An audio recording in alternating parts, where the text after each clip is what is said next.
Was there ever a United States president who used humor more effectively or more often? There was one time his attempt to get laughs failed. Until now, you never knew about that time. Happened during a closing cabinet meeting, September 22, when the president was running an idea up the flagpole to see if anybody would salute. The commander-in-chief just started reading out of an old humorous book called A High-Handed Outrage in Utica. He read an entire chapter, in fact. It was a story about wax figurines representing the Last Supper. It had struck the president as funny. He thought it would break the ice. He was wrong. Cabinet members sat through the reading silent, bewildered. The story was laden with clumsy dialect. It was scarcely relevant to any issue before the nation. Or if it were relevant, the point was impossibly obscure. Well, having bombed, the president proceeded to explain why he had called the meeting. Upcoming speech, a controversial subject. The president declared he had proof that what he had to say reflected God's divine will. The cabinet remained seated in stony, uncomfortable silence while the president test-marketed his new concept. More silence. Finally, the blank astonishment was broken by one of the cabinet members who reminded the president that Congress had already dealt with that same issue months previous. We're not even sure it's legal, he said. The Secretary of State interrupted. This was the worst possible time for such a speech, he insisted. It made the government sound desperate, grasping at straws. The Postmaster General pounded his fist on the table, saying that the next election would be lost in the wake of such words. It's not recalled if anybody made the key point regarding the president's proposed speech. The key point, for the time being at least, was that it would change absolutely nothing. Well, in any case, the president welcomed suggestions, or at least he said he did.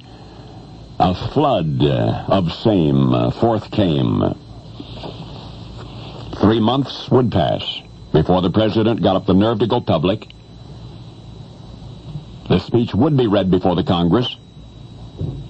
But first, on the following New Year's Day, a copy in print form was signed by the president himself. And the signature, by the way, bore the president's full name. I don't mean merely his first initial and last name, as had been customary. He wrote out his full name, and the reason, he said, was that he believed history would remember him for this act alone. Well, history has remembered him for more than that. Indeed, almost forgotten is the considerable opposition he encountered, even among his most loyal and most trusted advisors, when he proposed New Year's Day, 1863, when he proposed the so-called Emancipation Proclamation. A proclamation which had no direct effect on the uncivil war. A proclamation which, in fact, freed not one solitary slave. It was a war measure, Lincoln called it. After the war, the courts could overturn it, he said. Of course, you know they did not. Only now you know the rest of the story.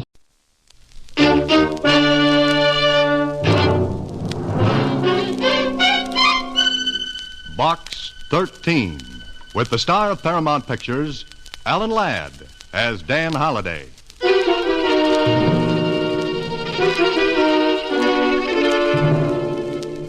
Box 13, Box 13, Box 13.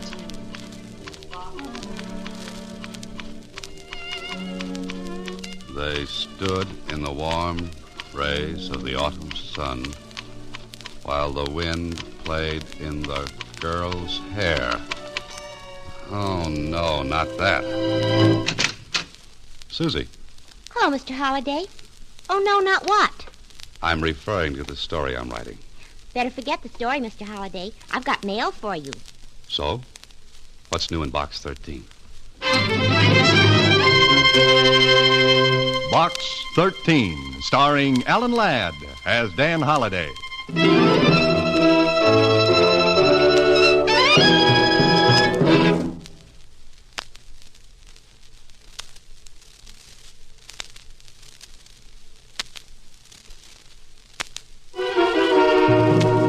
Now for for Box 13, starring Alan Ladd as Dan Holliday. Let's see. Where was I? Oh. But Betty forgot her dignity as she fell and bumped her head against the tree which stood nearby. Oh, brother. Mr. Holliday. What's that, Susie? I said that maybe the mail from Box 13 might give you an idea. Today there were 2 letters. 2? Yes, One of them is a big, fat envelope. Now, who in the world would send me a big, fat envelope? The police department. It's a block of tickets for their annual ball. What's the other one? This one smells all romantic-like. It has the odor of Christmas night. Or, maybe it's Easter morn. Or maybe it's Tuesday afternoon. Here, let's have it.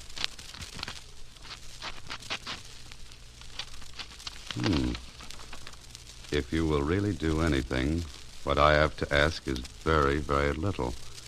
Please meet me in North Park at 10 o'clock tonight. I'll be waiting at the bench near the entrance to the bridle path. Signed, Anonymous. It couldn't have been very romantic, Mr. Holliday. Oh, why not, Susie? I don't see stars in your eyes. We'll take another look, Susie. Tonight at 10 o'clock.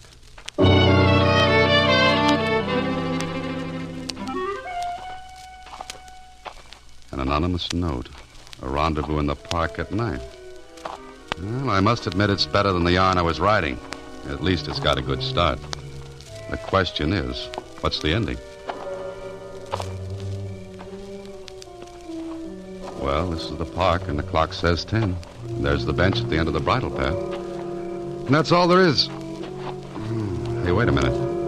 Is that? No, it couldn't be. A little girl, sound asleep, nobody else around. What's she doing out here alone this time of night? Little girl. Wake up, little girl. Wake up. Oh, I'm sorry. The Sandman came and I was supposed to stay awake. Now, what are you doing here? Waiting? Well, aren't you cold? No, I'm not cold. I have a nice new coat. See? Yes, it's very pretty. But for whom are you waiting? I'm waiting for the man. What man? He comes out of a box. It has a number. Oh, no. You don't mean Box 13? Yes, that's it. How did you know? Because I'm the man. Oh, I'm so glad. You're nice. Oh, I like you lots. Well, thanks. Who told you about the man from Box 13? One of my mothers. Mothers? You've got more than one? Of course, I got 2. You're a very remarkable little girl. How do you happen to have 2 mothers? I don't know. Just happened, I guess. What's your name? Janie, What's your other name? I promised I wouldn't tell. Now, whom did you promise? My mother? Oh, your mother. The first one or the second one? The first one, naturally. Forgive me, I'm so stupid tonight. Where do you live, Janie? Oh, I've got 2 homes, and I couldn't find either one. That's great. Look, Janie, what are you going to do? I'm going with you because I like you, and I promised I would. So that's it. Oh, no, you're not. I'm going to take you to the police station. My mother said you wouldn't. Why wouldn't I? My mother said you were a nice man who was smarter than any policeman ever was. Janie, flattery will get you nowhere. What's flattery? That's something you've probably already learned from your mother. Now, do you know where you live? Sure, I live in the house. And do you know where the house is? Well, first you have to walk down this block to Jack Black's drugstore. Well, come on. And then we get to the drugstore. We turn left and walk a block. Oh, that's where you live. No. That's the corner where Johnson's toy shop is. Now, Janie. And then we turn right and go 2 blocks. That's home. That's where the ice cream parlor is. Now, stop that, Janie, and tell me how to get to your home. Well, you walk half a block up that street. That's home. Oh, that's your home. No, that's David's home. So you're not going to tell me where you live, is that it? I think maybe you'd better look at my book first. It's Grimm's Fairy Tales. Only they're not grim at all. They're nice. You want me to read to you? At 10 o'clock at night? You know, young lady, it's way past your bedtime. No, I want you to read the letter that's in my book. Mommy said to tell you about it. Letter? Here, let me see that. Well, how do you like this? Please take care of my little Janie for me. I shall communicate with you in a little while. Let no one, even the police, take her away. Believe me when I say you're doing nothing illegal. Just helping out. Her mother. You're nice. I like your voice. What's your name? Dan. A sucker, if there ever was one. Well,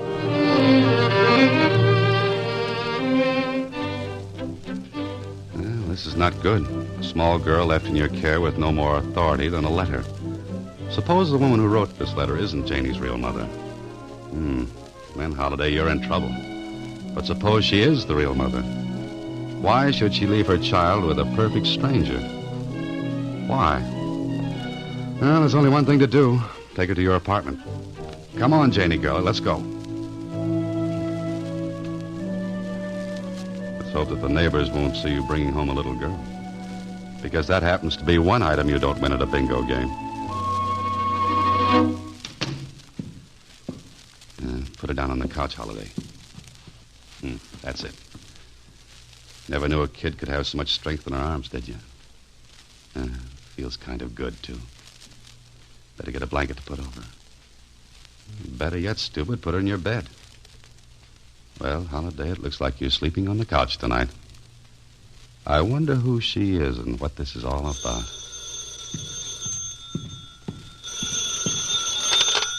Hello? Dan Holliday? Yes? The man from Box 13? Yes? How's my little girl? Did you get home all right? How did you get my phone number? That's not important. How do you know who I am? Please, how is my little girl? She's asleep. Oh, thank heavens. I heard the bell ringing. She just woke up. Is she all right? She's fine, but... I want a fairy tale. Just a minute, honey. How long will it take you to get over here? I can't come over there now. I'm afraid to. Lady, which mother are you? I don't understand you. She says she's got two. I'm her real mother. Well, then get over here and take her. I can't explain now, but please, Mr. Holliday, keep her just for a few days.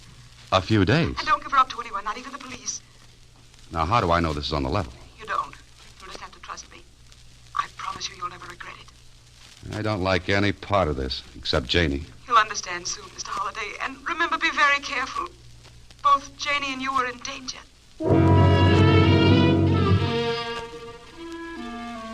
You're right, our Holiday. How do you like this plot? A mother gives a little girl to a strange man, warning him not to give the child up to anyone, not even the police. And then she admits there's danger. Janie. I broke the lamp. Oh, that's all right, baby. Are you hurt? I didn't mean to. I wanted my fairy tale book. No, don't cry, honey. That was a nasty old lamp anyway. All it did was throw off a lot of light. You're a nice man. Are you my daddy? No, Janie. My daddy went away when I was a baby. Why can't you be my daddy? It's getting late, honey. Aren't you sleepy? Not anymore. Read me a fairy tale, Daddy. In the morning, Janie. Now, you'd better get to bed. Have you got a doll? No, I'm sorry. No doll. Teddy bear? No teddy bear. You must be awful lonesome. Maybe you've got something there, little lady. Daddy? Tell me a fairy story. All right, honey. Let's see now. Once upon a time, there were 3 bears. The papa bear, the mama bear, and the baby bear. I know that story.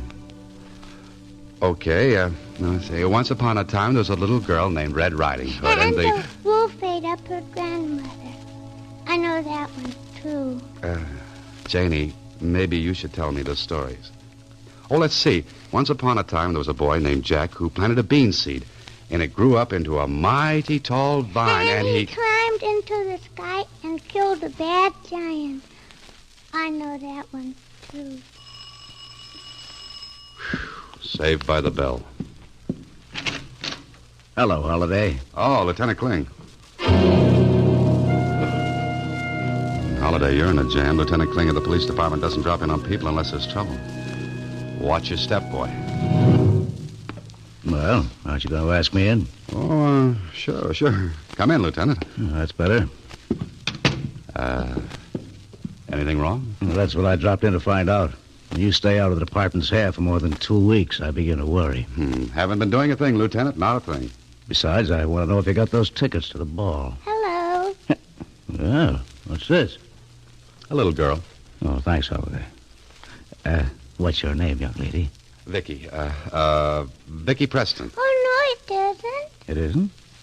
Holiday. Great little kid. Her dandy sense of humor likes to pretend she's somebody else. All children do. Who is he, Daddy? Daddy? Holiday, my boy. See what I mean? Who is he, Daddy? He's a cop. A policeman, honey. Lieutenant Kling. Oh, I like policemen. And I like little girls. Got 2 of them myself.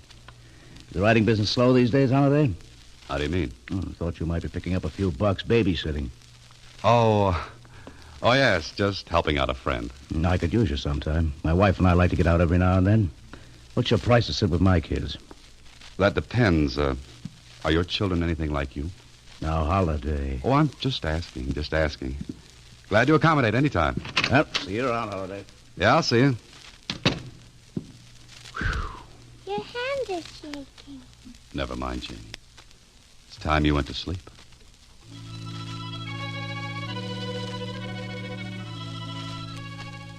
There's something about a kid asleep. Maybe I'm glad this happened. Got to use more kids in my stories after this.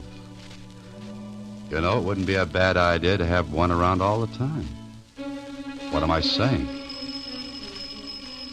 Now what? Lay off, you'll wake the kid. You Dan Holiday? Yeah, that's right. I'd like to come inside and talk with you. If you don't mind, I'd rather talk out in the doorway. Very well, I'll be direct. You have a little girl here named Janie, about 5 years old. Why? My name is Sam Parker. That mean anything? No. I've got a letter here authorizing me to take the little girl away. You're her father? Read the letter, then hand over the child. No. Very well, I'll call the police. I wish you would. Can I use the phone down the hall? I'm sorry about this. But get inside, then. Keep your hands over your head. Put down that gun. What do you think you're pulling? Shut up and get inside. Oh, there she is. Put down that gun, I said. She comes with me, Holiday. Just keep those hands high. And I said she's staying here. Move over to that wall. Stay away from her, I said. One more move and you... Think so. Harry! Harry, help! Hit him with the gun, Harry, now. I got him.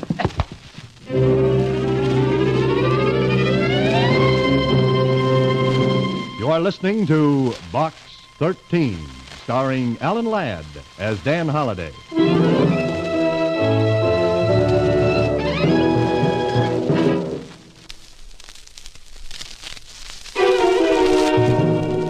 Box 13, starring Alan Ladd as Dan Holiday.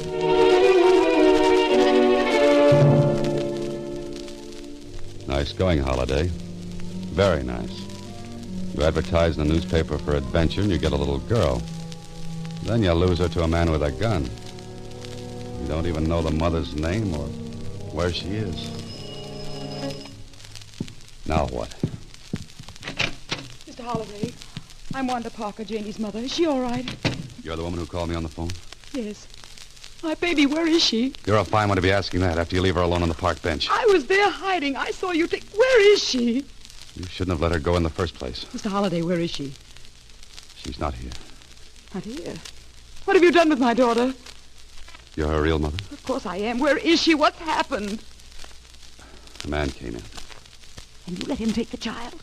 I'm sorry, there was nothing I could do. He had a friend and a gun. They knocked me out. When I came to, Janie was gone. This man, did he have black hair and very thick eyebrows? Yes, he said his name was Parker. Oh, no, it couldn't be. Mr. Holliday, we've got to get her back right away. Before I do anything, you're going to tell me a few things. Then we'll decide. Who's that? I don't know. Right now, I wouldn't even care to guess. Is there a back door? Can I get out without being seen? Yeah, through the kitchen. There's a door leads out into the hall. What are you afraid of? Holliday, open the door. Do you know who that is? Yes, a police officer, Lieutenant Kling. I mustn't see me. I'll call you later. All right, I'm coming. What took you so long to open the door? Can't a man get some sleep? With your shoes on? My feet are cold. Get inside. All right, Miss Hatton. Are you sure this is the man, Lieutenant? Do you think he could have taken Janie away? I'm not sure of anything, but what you told me, he's just the type that could dream up a little nightmare like this. Lieutenant, mind telling me what this is all about? I'm Mrs. Hatton, and I'm Janie's mother. I want her right this minute. Janie's mother? You're Janie's mother? Lieutenant Kling, if this man has my little Janie, make him give her up right this minute. Come on, Holliday, where is she? Or who? You know what I want, that little girl you had here half an hour ago. Janie Parker. Me? I had a little girl? Up here? Holliday. Yes, Lieutenant. I came up here to see you. I was worried about you. I didn't know how right I was. And I appreciated your interest. Shut up. When I came up here, there was a little girl around. Now, where is she? Kling, you have my word. I don't know. Maybe you could remember down at headquarters. I can't remember something I didn't know in the first place. He doesn't look like the type who would have taken Janie. Oh, thank you. Now, Mrs. Hatton, if you'd tell me what this is all about, maybe I could help you. My little girl disappeared tonight. I was frantic. I called the police. I got the report right after I dropped here to see you, Holliday. From the description, I'd say you had Janie Parker right here. But you're not sure. Maybe you'd like to prove to me where you got the little girl I saw up here, eh? Come on, tell me. Lieutenant, you'd never believe me. Then where is that little girl now? Can you tell me that? No, I can't. But suppose I produced the girl and you found out it wasn't the same one. Holliday, what are you driving at? I just want a chance to produce the girl. How about it, Kling? I think you're pulling another one of your fast shenanigans. I ought to lock you up. But I'm inclined to give you a chance. What kind of a chance? I'm giving you 3 hours to find that little girl. 3 hours? Then I'll be back, Holliday. So don't try anything funny. Lieutenant, at the moment, I have practically no sense of humor left.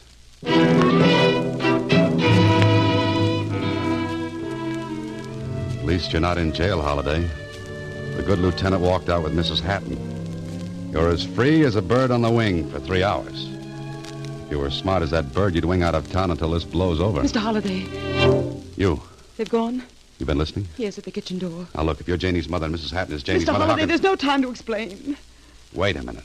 Then who is Sam Parker? He's not Sam Parker. He's Sam Clark. Oh, I see. Because Janie has two mothers, Sam Parker turns out to be Sam Clark.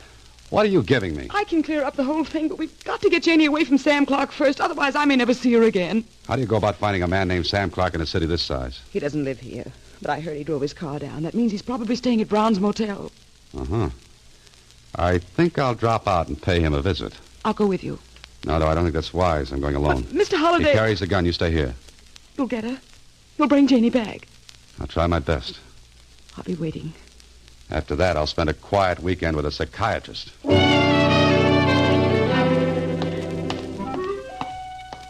This is it. Brown's Motel. Now to find a man named Sam Clark or Sam Parker. Ask the manager. That's logical. So he is here. Well, what do you do now, Holliday? You knock on the door, Sam Clark will stick a gun in your ribs. There'll be a fight, and Janie might get hurt. The telephone. That's how to do it.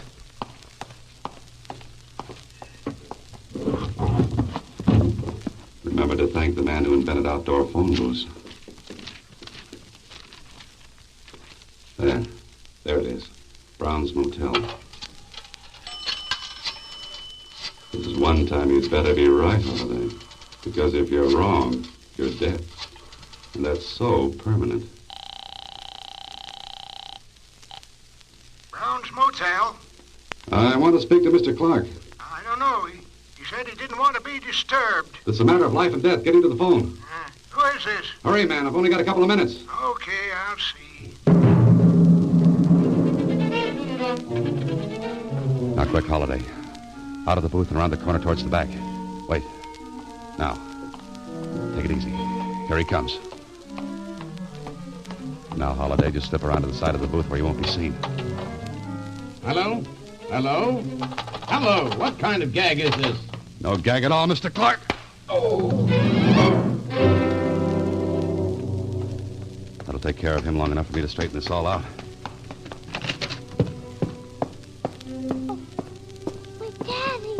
Did you bring my fairy tale book? Honey, I want you to tell me the truth. You know what the truth is? Of course I do, Daddy. Then tell me quickly. That man who brought you here, is he your real daddy? Oh, no. He's not my real daddy. Besides, I don't like him. Well, come on, Janie. We're getting out of here right now. I hope that's Lieutenant Kling and Mrs. Hatton. So, Holiday, you brought her back. Yeah, I brought her back. Oh, Janie, my baby. Mommy! I thought I'd lost you. I thought I'd never see you again. Mr. Holliday, I saw these people come in. Did you... Janie. Mommy! Janie. No, wait a minute. What is this? These are my two mummies. Holiday, would you mind explaining this little two-mother soiree you've cooked up?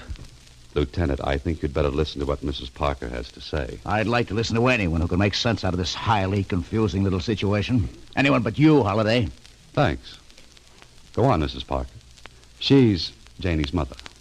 Well, then who are you, Mrs. Hatton?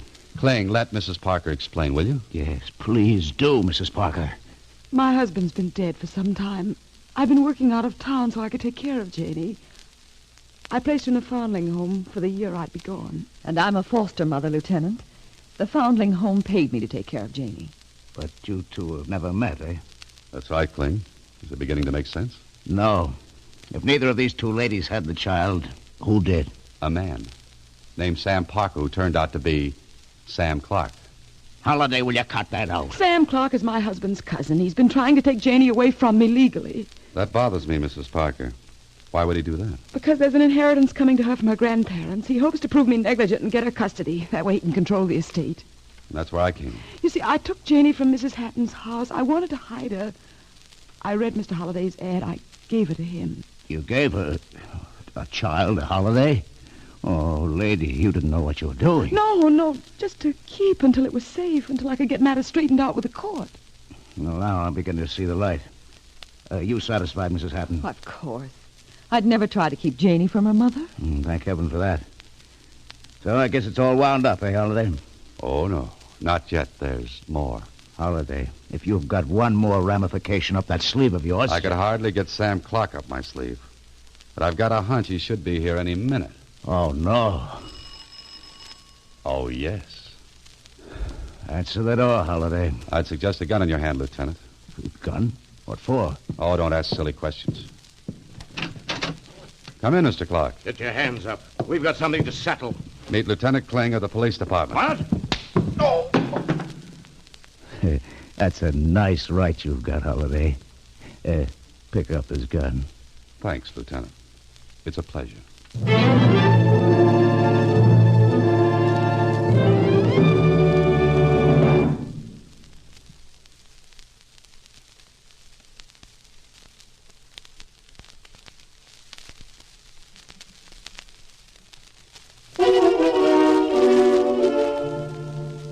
Mr. Holliday, how can I ever thank you?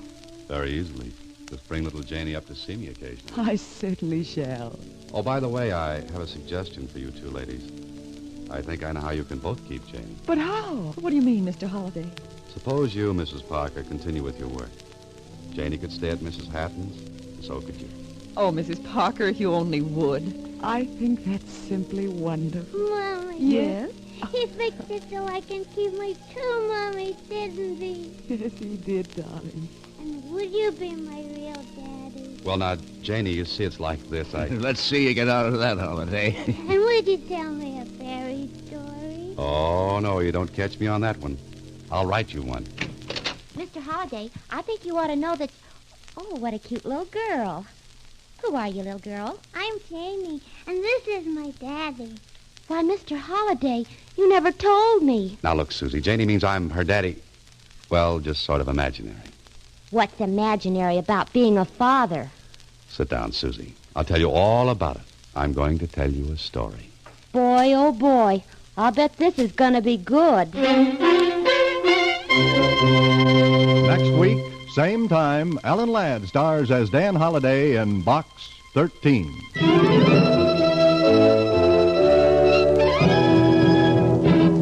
Alan Ladd appears through the courtesy of Paramount Pictures and may currently be seen in Wild Harvest. Box 13 is written and directed by Ted Hediger. Original music is composed and conducted by Rudy Schrager. The part of Susie is played by Sylvia Picker. This is a Mayfair production.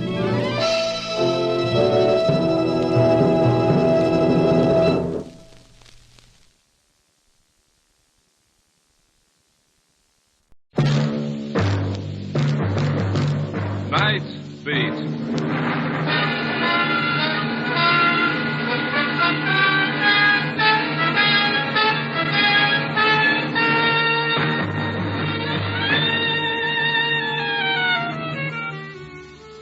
Hi, this is Randy Stone.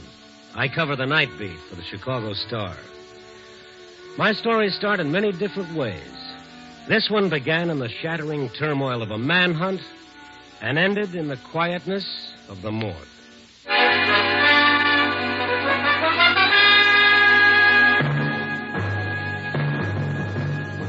Night Beat, starring Frank Lovejoy as Randy Stone.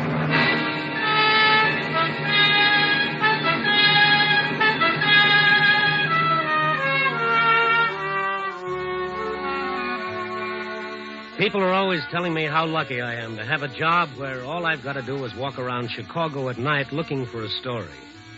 It's a dandy little job, sure. All you need's a pneumonia jacket, an extra set of arch supports, and a goodly supply of penicillin, and you're all set. The city at night. Fascinating. That old nose for news, frozen stiff and ready to fall off.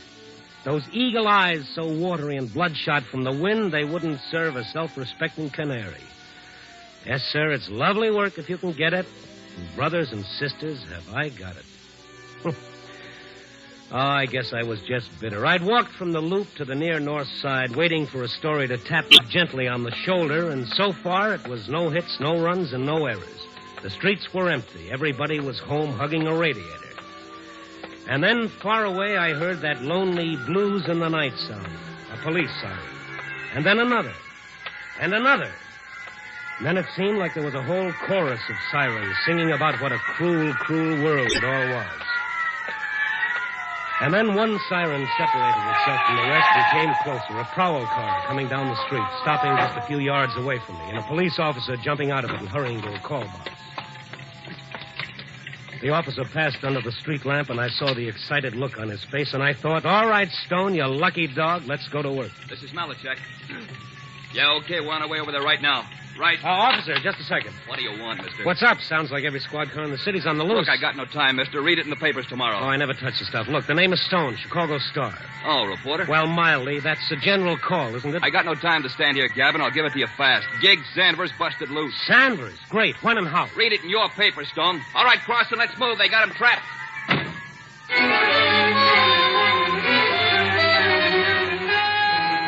Gig Sanders, two-time loser, a killer, loose in a city of 4 million people, and everyone his enemy. I hurried to a phone, checked with the police, and then drove over to that part of Chicago called the Badlands. That strange area belonging to every city, surrounded by business section, yet itself run down, deteriorated, filled with tenements and abandoned factories. It was there the police had thrown a cordon around a boarded-up building. My pass got me through and up to the front line, and Police Captain Arlen. Hello, Stone. Oh, the hunt's on, huh? I don't know. We'll see in a minute. Sanders in that building? Got a tip he would be. Wait a second. All right, Billings. Turn the searchlights on the building. Keep 2 of them on the roof. Run the others back and forth. Right. Sticking around, Stone? Yeah, I guess so. You sure Sanders is in there? No, but we couldn't afford to pass up the tip. The tip? Where'd it come from? No, it's just a phone call. But Sanders knew this neighborhood like the back of his hand, likely to be here. Captain Ireland, ready with the speaker now. Okay, bring it here. Malachek. There's quite a crowd gathered for the kill. Yeah, making it tough for us. Sanders is armed like an artillery corps, and if he's in there... I see what you mean. How'd he get away? Haven't got the full details yet, but he was being taken to the death house. Killed a cop. He's a nice boy. Here you are, Captain. Okay. All right. Here it goes. Sanders! Sanders! Listen to me. There's no way out of that building that isn't covered. Come out with your hands in the air. We'll give you 20 seconds. Hear that, Sanders? 20 seconds. We'll count them off for you. Now, what if he doesn't show? Tear gas first, then we'll go in after him. Uh-huh. If he comes out with his hands up, he goes to the death house. If he doesn't... He'll come out. Rats always believe there's a chance to beat the chair. Where there's life, there's hope. No sign of him. Malachek, come here. Yes, sir. Take the microphone. When I give the signal, start counting off 20 seconds. Yes, sir. You've given him more than 20 seconds. Not him, the crowd. They won't push in so close when the counting starts. Oh, look at them. Look at those faces.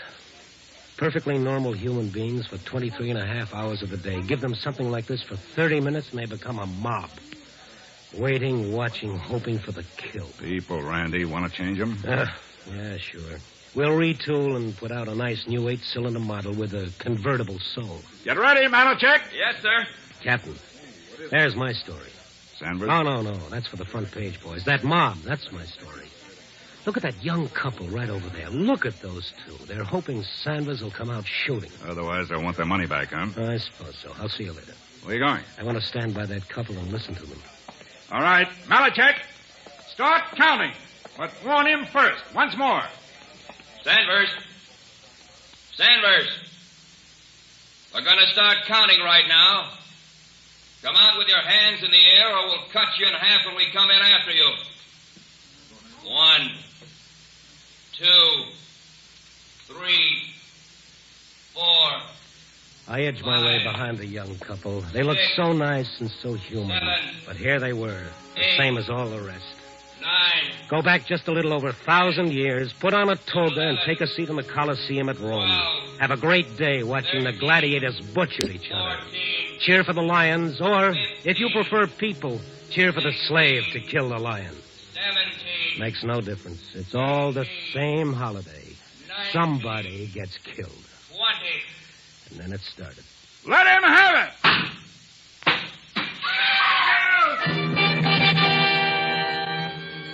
It was all over in a few moments. The tear gas, the police rushing in with their masks on, the crowd straining forward to get a glimpse of Sanders. But there was no Sanders when the police came up.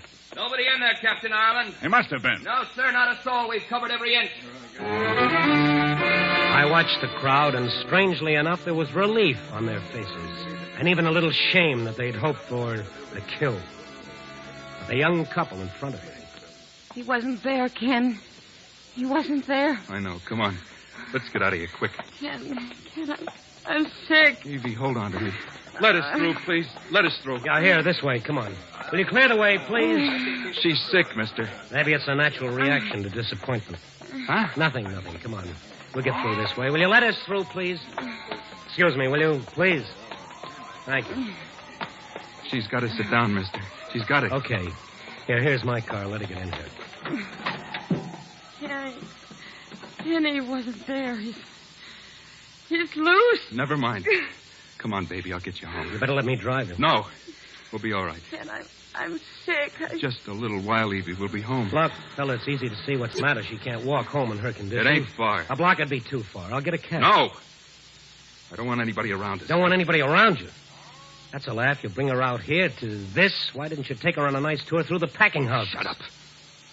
What right you got to talk like that? The founding fathers gave it to me. You don't know nothing about it. You don't know. Ken, take me home. Look, my car is still here. You're in no spot to refuse help, no matter what your reason. Now, come on. Let him take us, Kenny, please. Come on. They lived very close. It didn't take over 3 minutes to get to their tenement building. I wanted to take her to a hospital, but she refused. She refused in a way that made me look at her hard. And there was another thing, the way she reacted when the police found out Gig Sanders wasn't in the oil factory. Terror. That's what it was, sheer terror. And I helped her husband carry her up the stairs and into their meager little flat. On the couch, mister. Yes. Okay. There. Now, have you got a phone? What for? Call a doctor. We ain't got a phone. But there's a drugstore. No, Ken. But, baby. We gotta get out. We ain't got time for a doctor now. Let me rest. You're in no Gotta condition to refuse it, Doctor. I'm all right now. Yeah, sure. It ain't going to be for 3 weeks. That's what the doctor said. 3 weeks, and you drag her out to that great exhibition? Why didn't she... Shut up. I told you before you didn't know nothing about it. Mind your own business and leave us alone. What are you looking like that for? What's the matter with you, with both of you? Nothing. Oh, yes, there is. You're scared stiff. Of what? Please go, like Kenny says. Leave us alone. Well, let me phone for a doctor from the drugstore. I won't come back. Just the doctor. Evie? No, we ain't got time, Kenny. Don't you know that? We ain't got time. He's loose, Ken. He's loose. Evie, baby, don't. You're talking about Gig Sanders, aren't you? Why? Why are you afraid of him? Do you know him? Come on, what about a talk? No, not to nobody. You're scared of Sanders. Why? Look, mister, you helped us, all right? Thanks. Now get out of here. We gotta tell somebody. I said nobody. You know what'll happen. We gotta tell. Mister, who are you? My name is Stone, Chicago Star. Newspaper. That frighten you? Maybe he can help. Maybe he can. Nobody can. You know that. I'll tell him. Evie, shut up. It was Kenny who tipped the cops. Evie. I had to tell somebody. Maybe he can help. That's the truth, Kenny? Yeah. It was me tipped the cops. That Sanders was in the factory? I thought he might be, but he wasn't. All right. Now tell me something else. How do you know so much about it?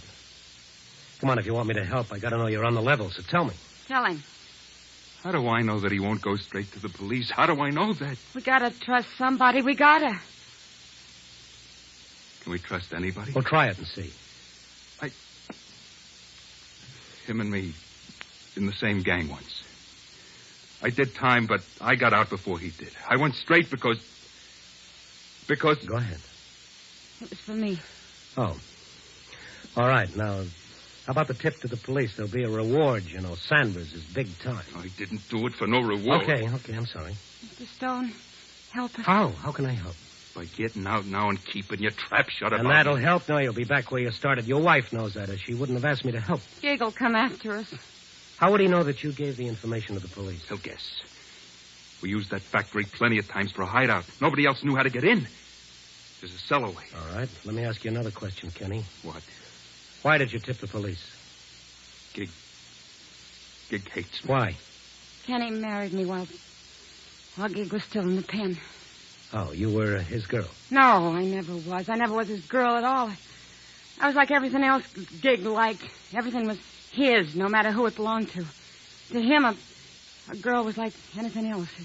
His gun, his clothes. Anytime Gig Sanders wanted something, it was his.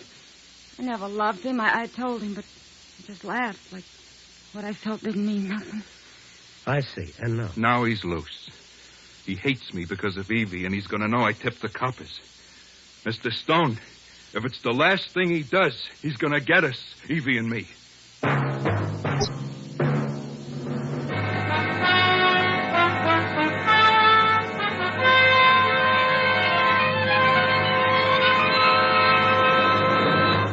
You are listening to Night Beat, starring Frank Lovejoy as Randy Stone.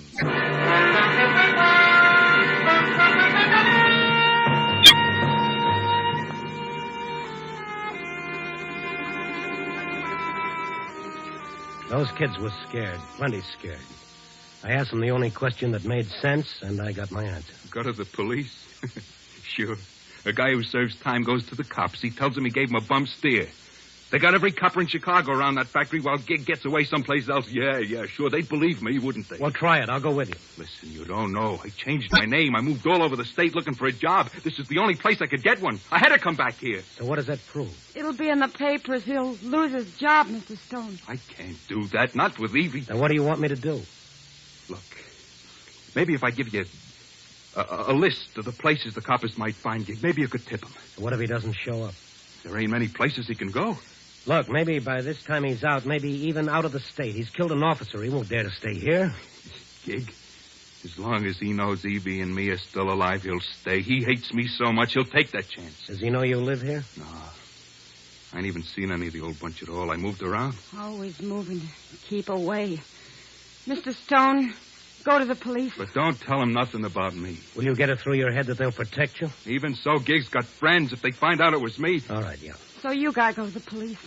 All right. Where's the drugstore? Right at the corner. You'll see it. All right, stay right here. Keep your door locked until I get back.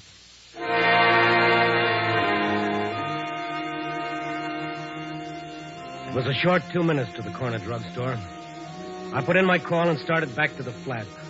The street was quiet, deserted. The dirty tenements a solid block of ugliness against the night. I reached the tenement entrance, and I was just about to start up the steps. Hey, pal. Huh? Don't turn around. What? Stand nice and quiet. That's it. What is this, a holdup? Sure, a holdup.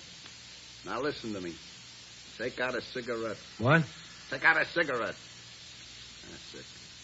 Now light it. Act natural. Good boy. Now? Where are you? In your car at the curb, son. What? Don't turn around, I said. Take a look up and down the street. I am. Coppers? No. Okay. Now come here to the car.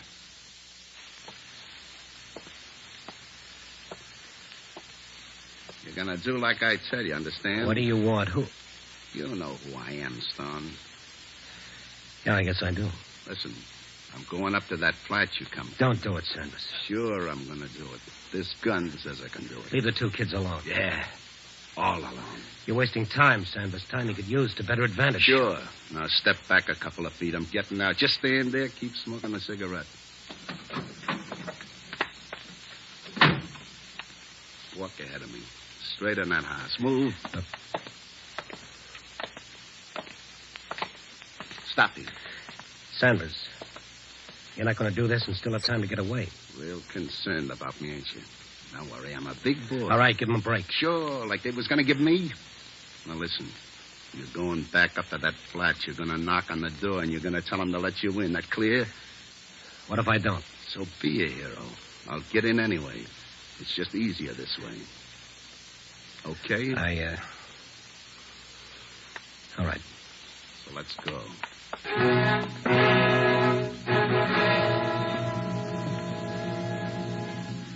The slow walk up the stairs was a nightmare.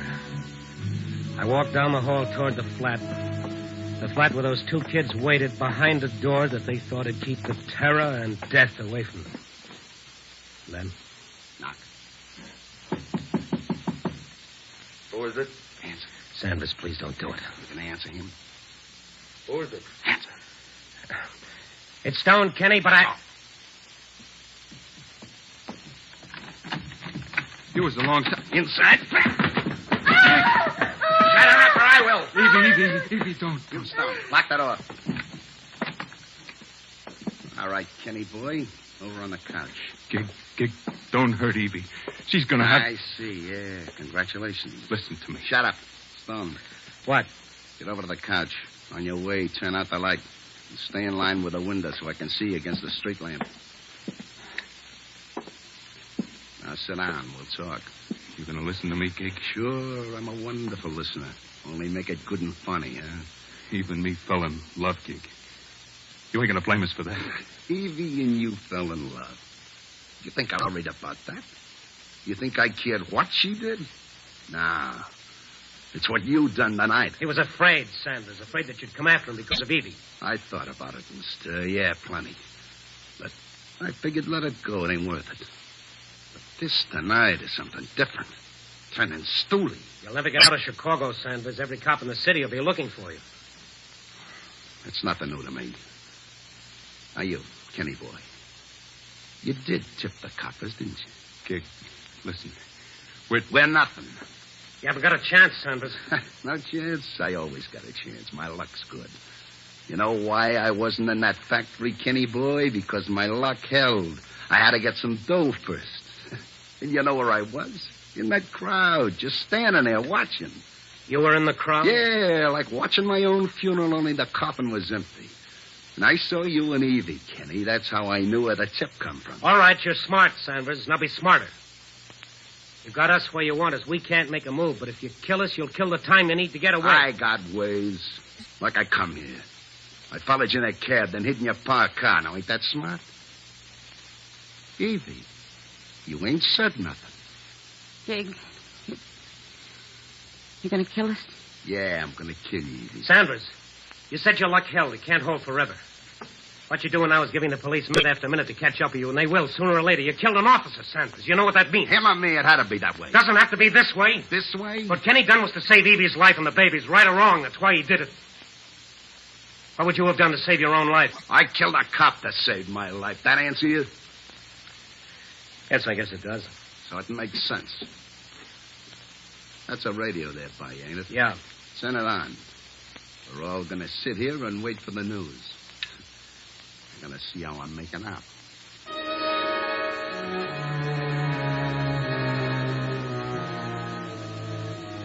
We sat in the semi-darkness of the room. The only light came from the window that faced the street. Then the 11 o'clock news broadcast came on. The meeting tomorrow will tell us more. Tonight in Chicago, the city's manhunt goes on for Gig Sanders, convicted and sentenced killer. Acting on an anonymous tip, the police surrounded the old Phillips factory, but Sanders had not been there or had escaped before the cordon could be drawn tightly. Meanwhile, rewards totaling $2,800 have been offered. Shut it up. 2,800. A real nice nest egg, huh, Kenny boy? It wasn't any reward. There is now. Sanders. What do you want, Stone? You said you were smart. So, what are you getting at? Maybe you forgot one thing. Yeah? You came here in a cab. So? Did the driver get a look at your face? Don't give me that. The cops would be here long before now. Oh, no, Sanders. Only about a half hour has gone by since they tried for you in the factory. Figure it out. By the time the cab driver reports, by the time the police check... Shut up. You're wasting time. You got half a chance if you take it. Yep. Yeah. I guess you talked me into it. Okay, I'll get going. Gig. No. Please. No. Gig, not Evie, not the baby. Baby? Evie? I could have been rotting in that factory by now. What satisfaction do you get from this, Sanders? Satisfaction? Everything in the world. You were friends. Yeah, friends. Did you tell him how good friends we were, Kenny?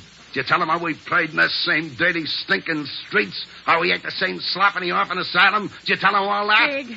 Yeah, Evie, did you tell him how I was always the one to get Kenny out of jams when we were kids? They tell you that, Stone? No, but you're thinking of it. Remember it. I am. Oh, I am. All Kenny wanted was a decent life. Even if it cost mine, huh? He wanted to live for his wife and their baby. And I want to live. For what? You shouldn't have said that, Stone. I didn't have nothing against you till you said that. I was going to death house when I busted loose. I figured a million ways to get away, and I took the chance when it come. I killed a cop. And I know what happens to a cop killer. I know. Ah, they're coming. I guess you were right about that cabbie. The minute the cop will all be set up and ready to get me. Yeah, but I killed a cop. That's how bad I wanted to live. But nobody wants me to. Nobody. You hear? Nobody. Listen, Sanders. You listen. A couple of weeks ago, there was a leopard loose. You know what the people said? You know, Stone? Yes, I know.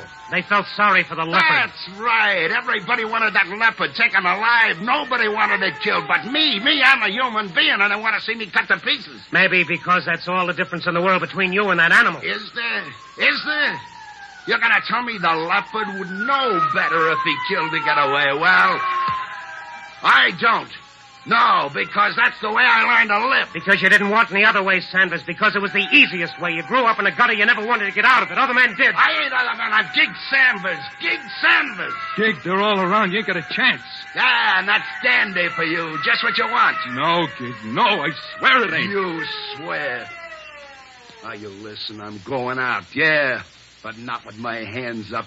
And I ain't gonna die alone. Sanders, don't. Do one last decent thing. Let these kids alone. Gig, listen. I'll go with you. Kenny, no. Gig, I'll go with you. It'll be you and me again like it always was. I'll help you get away. We can do it together, Gig. We always used to, me and you, remember? You're crazy, Kenny. If they think you're going out with him, you won't have a chance. They'll cut you down with him. You won't. Kenny, stay here. I gotta do it, Evie. You gotta see that. I have to do it. Gig, you want to kill me, all right. I'll be dead if that's what you want, but I'm going out with you. I got a gun. Kenny, put it down. Don't. So you got a gun. You got a gun. All right, shoot me. Why don't you shoot me? I could have. Any time we were sitting here. But you didn't. You was always soft, Kenny boy. You see, Stone, that's the difference between him and me. Then shoot me. Go ahead, kill me now. But even if you don't, I'm going out with you, Gig. Kenny, you're not talking sense. Sanders, we know you're in there. Sanders, this is Captain Ireland. Listen to me. Sanders. I'm listening, copper. Sanders, there are innocent people in that building. We'll give them time to clear. If you've got any human decency left in you, wait before you do anything. But I warn you, Sanders, come out with your hands in the air. What are you going to do? You know what I'm going to do? Coppers! Coppers, I'm coming out! Right out the front door. Tell everybody else to stay in. Tell them. All right, Sanders, but with your hands up. Now listen, people. Stay in your rooms, lie down on the floor, and stay away from windows and doors. I'm coming, coppers! Don't kill your Gig. Sanders, go out with your hands in the air. Oh, sure. Now, Evie, Kenny. Gig. Sanders. Do it then, Gig. Do it and get it over with. Kenny, boy, get where I can see your face. Think what you're doing, Sanders. Shut up, son. And the light by the window, Kenny. Now, let me look at you. You said you'd go out with me. Yeah. Kenny, don't lie to me now. Don't lie now. I'll go with you, Gig. Swear it's the truth, Kenny. Swear it's the truth.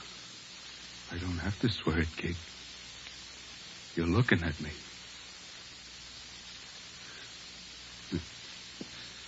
Yeah. Okay. I'm going out alone. And what about Kenny, Evie? They can rot in this stinking world. They can rot. Not me. I'm going out. I'm going out and meet all the coppers in Chicago. Gig, stay where you are. He's gone. He's gone. Sanders, come out with your hands up. Hello, coppers!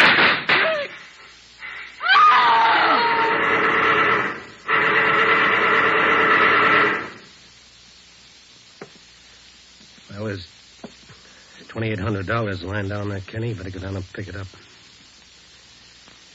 I don't want it. You had all the chance in the world. Why didn't you kill him? I couldn't. Gig Sanders was my brother.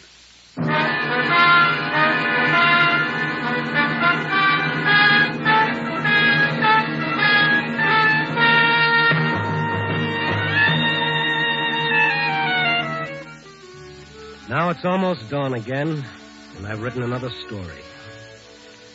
It's a story that began a long time ago when a man looked up and answered a question with another question. Am I my brother's keeper? There's an answer to that, and our society has made it. Yes, you are your brother's keeper, but the kept must be worthy of the keeping. Copy, boy.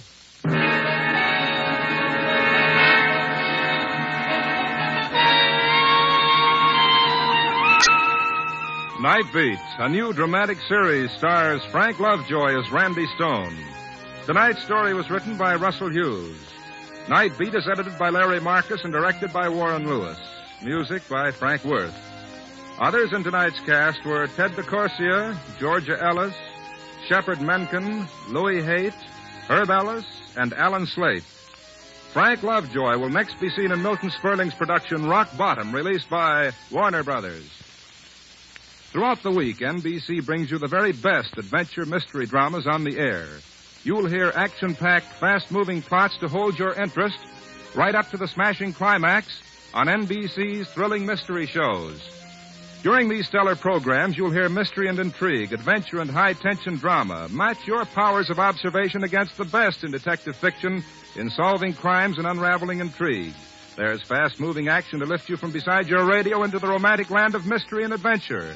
These exciting dramas are as interesting as tomorrow's race results today. And you'll hear them every night over most of these NBC stations. Remember, if it's mystery and adventure dramas you're tuned for the best. on NBC.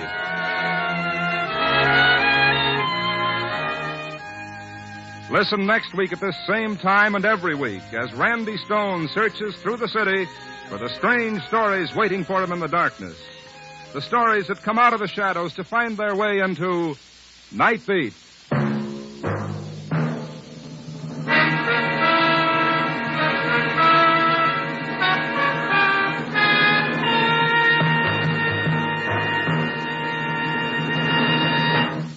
Tomorrow, Fred Allen joins Bob Hope. Now, Jack Benny's on NBC.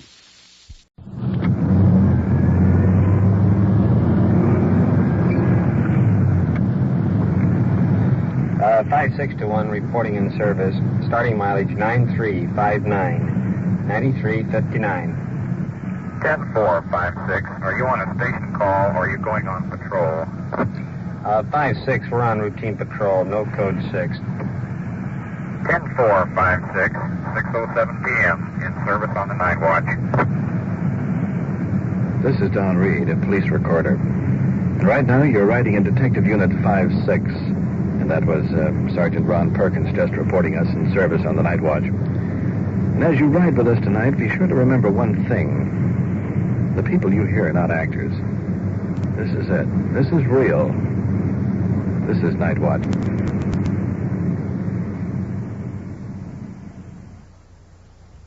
Night Watch, the actual on-the-scene report of your police force in action. There are no actors, no script. Every voice, every sound is authentic. The investigations are recorded as they actually occur. Night Watch, presented with the cooperation of the Police Department of Culver City, California, W.N. Hildebrand, Chief. We switch you now to Detective Unit 56, somewhere in the field, and police recorder Don Reed. 56 to 1, come in. Control 1 to 56, go ahead. 56 on the corner of Georgia and Sepulveda. We have a traffic accident here. You send a uniformed car down, we'll advise if an ambulance is needed. 10456. Just a split second ago, a car going in the opposite direction seemingly lost control and smashed broadside into a parked car. Now, we've gone by the scene and are waiting now for a break in the traffic so we can flip a U-turn and get back there. Just looking back, the highway is crowded with traffic, people running. There's dust and smoke is still settling between the cars. Like all accidents, it happened so quick we just glanced up and there it was. Yeah. Flipping that turn now. Now we made it. Well, this is a detective unit. We don't have any red light. Normally, as a matter of fact, we don't even handle traffic, but we sort of inherited this one, so to speak. That is until the uniform car gets here. Here we are. Now we're sliding in behind.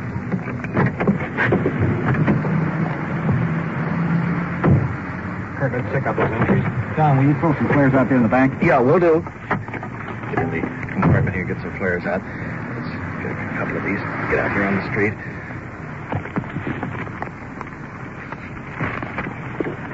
Get these flares out here before someone piles into the back of the car. We'll really have a mess out here. It's right on the curve. Kind of a dangerous spot.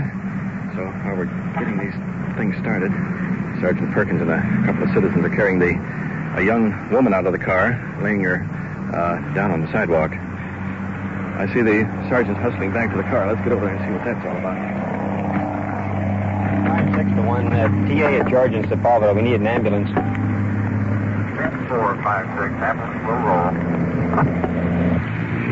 Heard that, Perk? Haven't checked it out yet, Don. Let's get back over there. Yeah. Woman lying on the sidewalk. Citizens giving up a coat for a pillow. White-faced. Gasping for air. No. Fainted She was complaining of She had a heart attack. Heart attack or something like that. Now, she had one right here, and I threw the blanket around and put a pillow underneath her. All right, I'll tell you, we might work her head down a little bit, get some blood up in there. You gotta put the jacket just underneath her head here. I'll get an inlater down here. Get another jacket. Let's get back to the car now. 56 to 1, request the inlater at this location. The person has had a heart attack down here. 56, roger. Rolling in. Another one of our units coming over here. Comes the uniform car coming in to assist. Our officers now are throwing out flares at the traffic stop.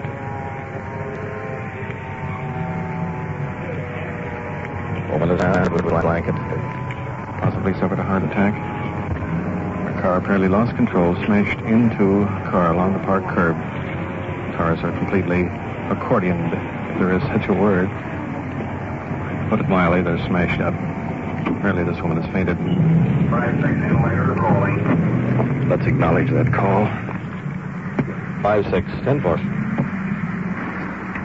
Let's get back to the victim lying here in the street. Anybody have any blankets? I got this blanket's all I got.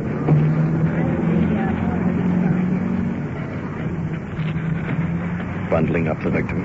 Keep her from going into shock. It started to spin. Just be quiet. It started to spin. Yeah, well, I was right behind you. It started to spin. Victim gesturing with her hand, trying to explain that the road, landscape started to spin. Reason for the accident. Oh. In later should be along in just a moment.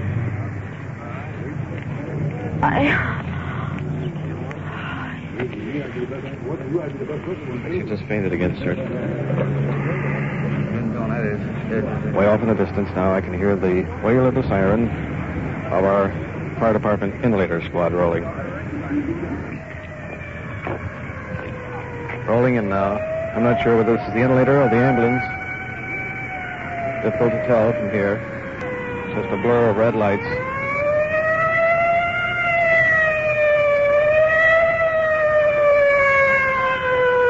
The inlater. Rolling in.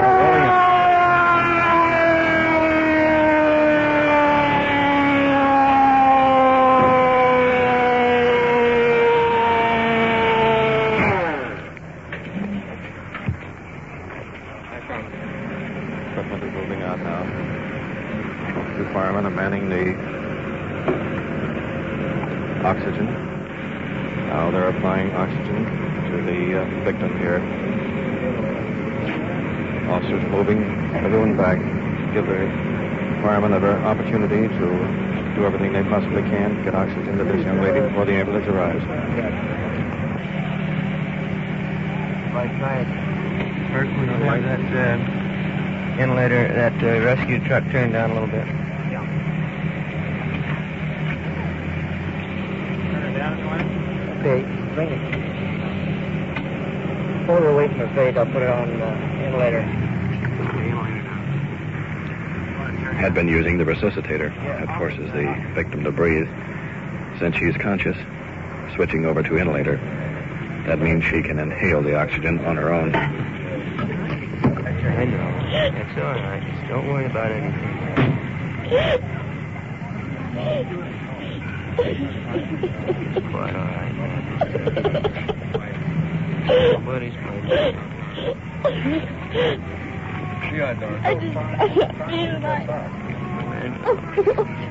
Ambulance rolling in. You all right now? Yeah, I will. Okay. I know. Get out of the street. Got ambulance in there.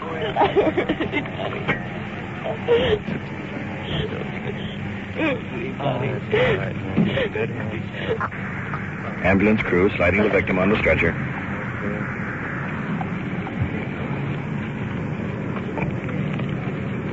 Gotta give some more oxygen on the way out. Victim's passed out again. Hurriedly putting her into the ambulance. Get her for the oxygen again. Ambulance taking off. A look in the back of the ambulance out here on the street. I can see them quickly applying more oxygen. The oxygen mask is on the victim. So, there they go. Chuck, you fellows can finish up the report here. I suggest you contact your family.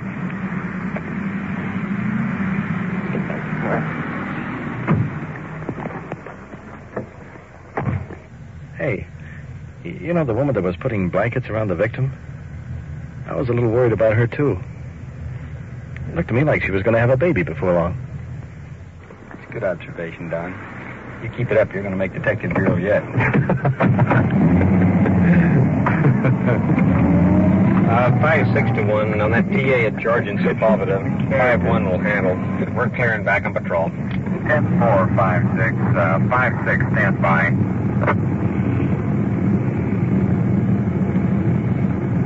Uh, 5-6, come in. 5-6, go ahead. 5-6, 5-4 is requesting a detective unit at Jefferson and Doheny Drive. That's Jefferson and Doheny Drive, holding a 211 strong-arm suspect. Your call is code 2. 5-6, Roger, we're rolling. Strong-arm robbery suspect. Gee, we haven't had one of those in a long time. No, but we've got one now. Yeah.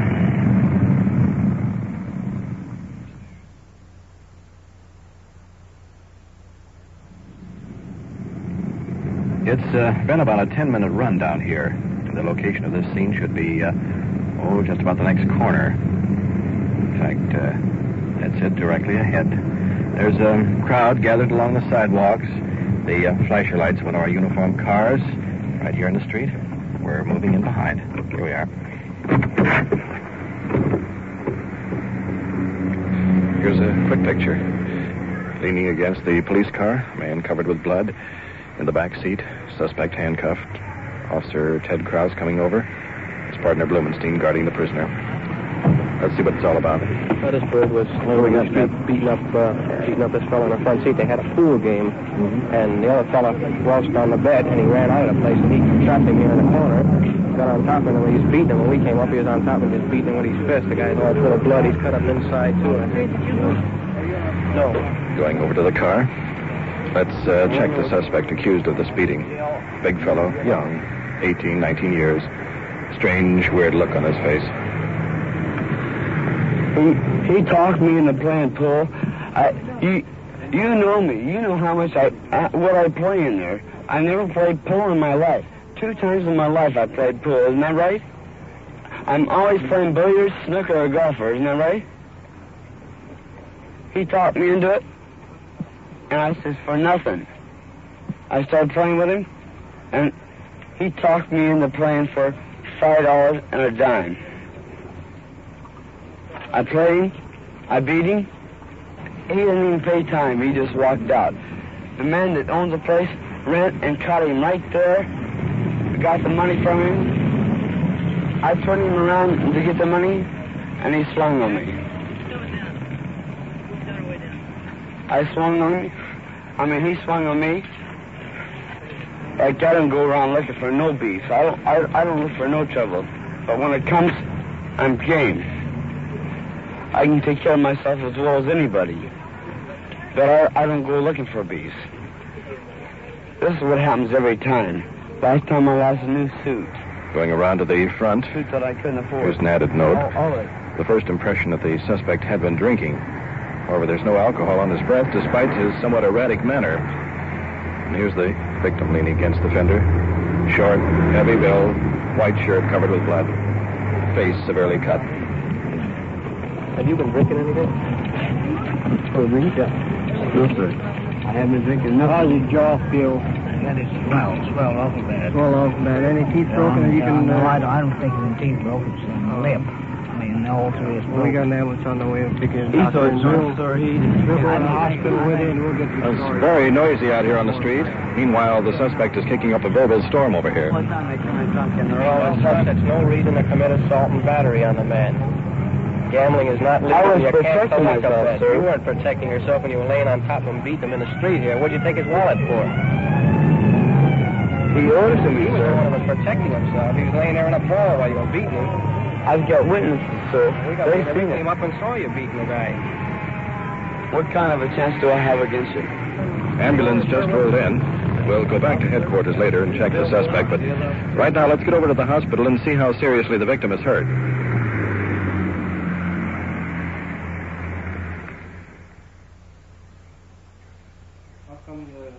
We're in the operating room here at the hospital, and the victim is stretched out on the table. Background, doctor and nurse preparing instruments. The uniformed officers are taking the report. He knew that to begin with. See, I didn't. I told him I'd just pay for the the game just for the fun of it, see. Did you pay for the games? Yeah. Yeah, I paid for You it. paid for his games, too? Yeah, paid for mine and his. Just scratch pool. Mm-hmm. I never bet him a nickel. I never made a bet with him. Not one. Have you had a drink tonight? No, I haven't had a thing to drink. You haven't had a No, thing? I never drank anything. No. No, I never. I haven't had a thing to drink? No. That is right, exactly. What did he say to you when he came outside? Well, he said I owed him $1.05. He said you owed him $1.05? Yeah. For And what? I never made him a bet, see? Yeah. That's when he jumped me across the street right there. See, I never hit the kid, and I never touched him. Mm-hmm. I never put my finger on him. He jumped in and started beating you then? Yeah. When did he take the wallet from you? Huh? When did he take your In wallet? the street, when I was down in the street. He took it out of your pocket? Yeah. What do you think he hit you with? His fist, or did he have some other instrument he hit you with? Oh, I don't know, dude, what he hit me with. Has he been drinking? I don't know. I never seen him take it. Did he drink at all while you were playing pool? He didn't drink anything while I was drinking. I mean, while I was playing. Oh. You didn't see him drink anything? Well, I look like the very devil, don't it? Look here.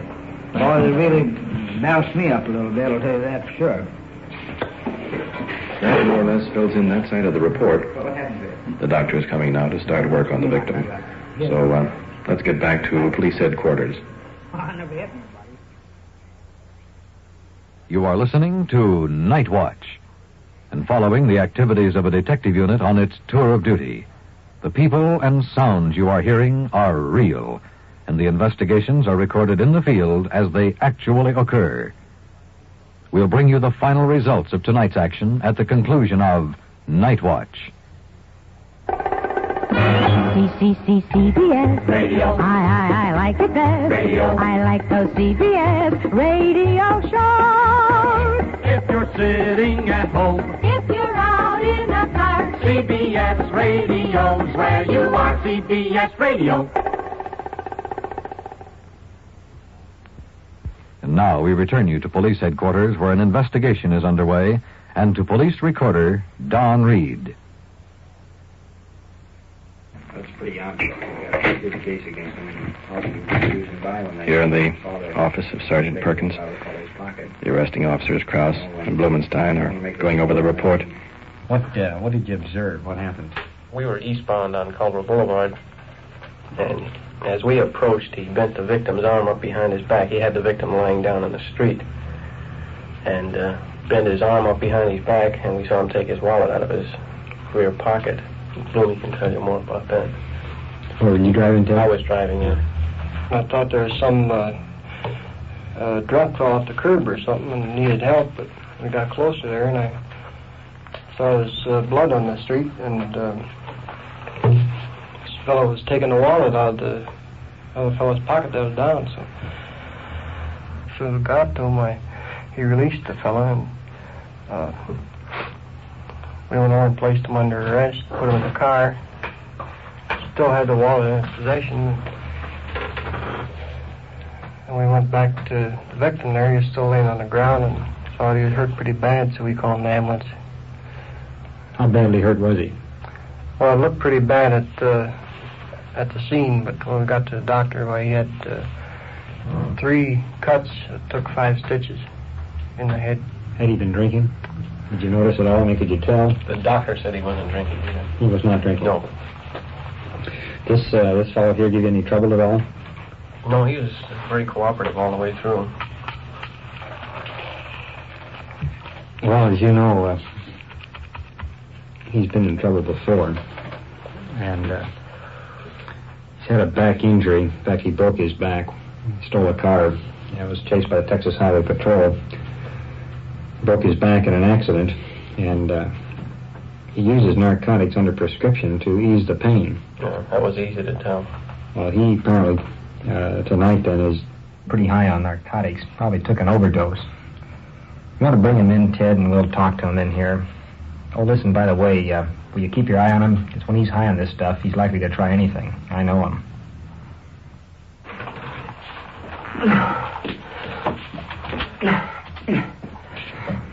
Coming through the door, the suspect.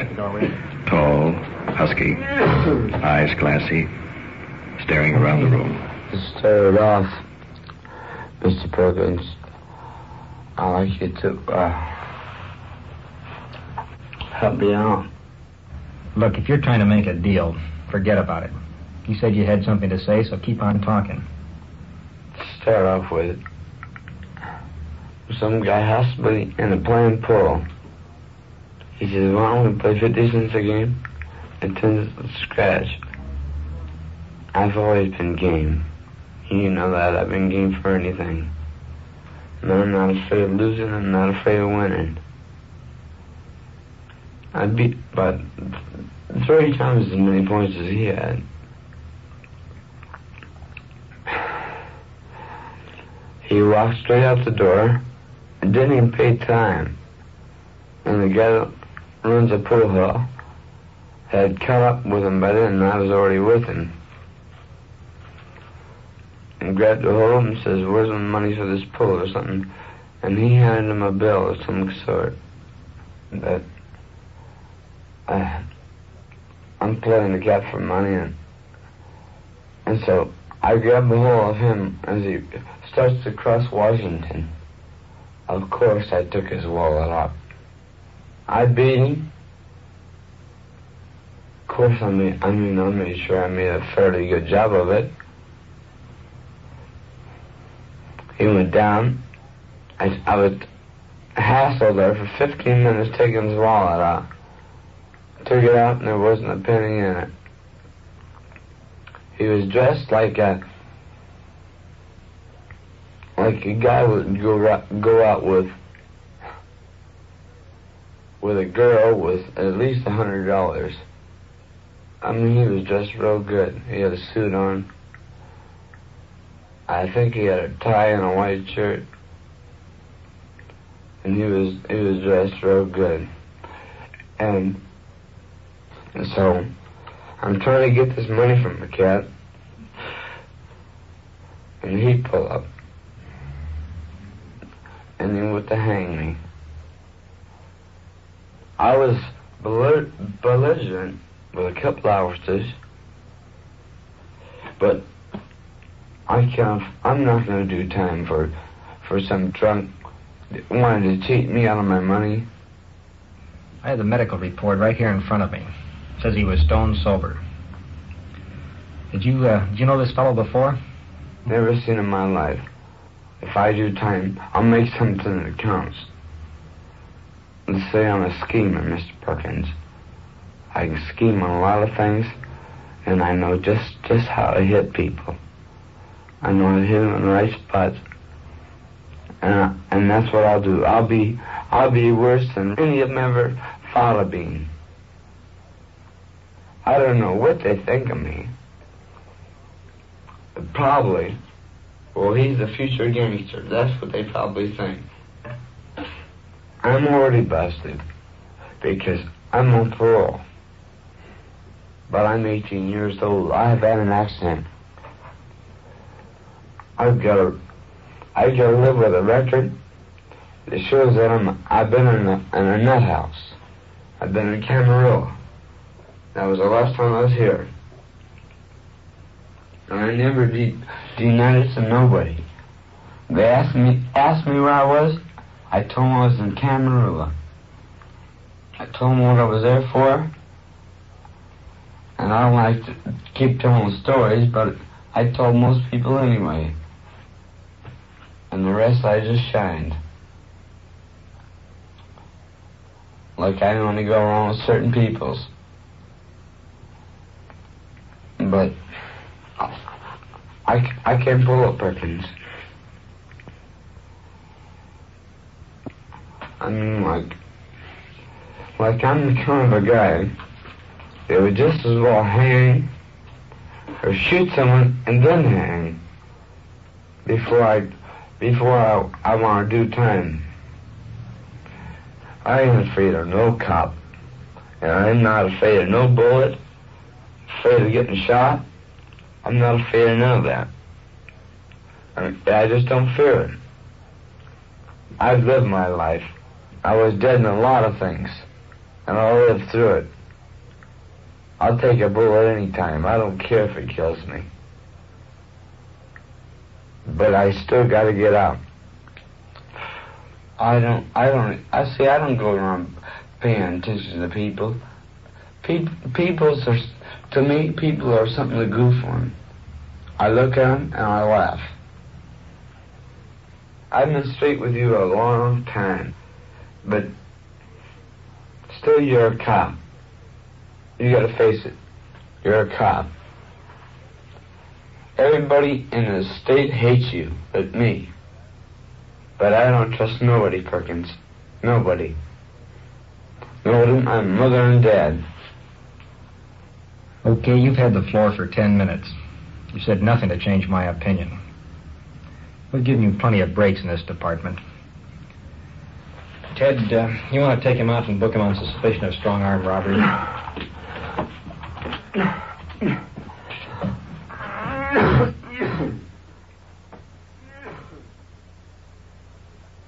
What you have just heard is real, recorded as it happened on The Night Watch.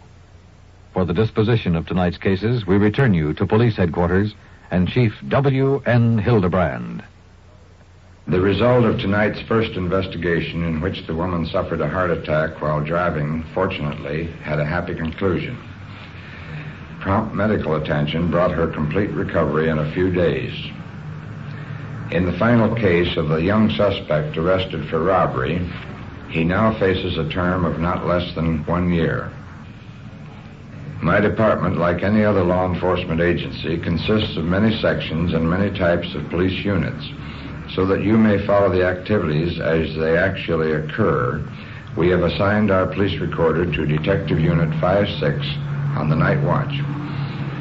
What you hear is only a small part of the activities of any department. Throughout the nation, cities large and small have Detective Unit 56s, juvenile cars, traffic cars, felony units, all rolling day and night for your security. It is our purpose to show you the real problems facing your police officer in your city and the part you play in making this an effective organization. This is the reason for Night Watch. Thank you, Chief Hildebrand. You have just heard on-the-scene reports of your police force in action. Every voice, every sound has been real. Night Watch, brought to you through the cooperation of your police department of Culver City, California, is produced by Sterling Tracy and Jim Hadlock, with technical advice by Sergeant Ron Perkins, and is described in the field by Police Recorder Don Reed.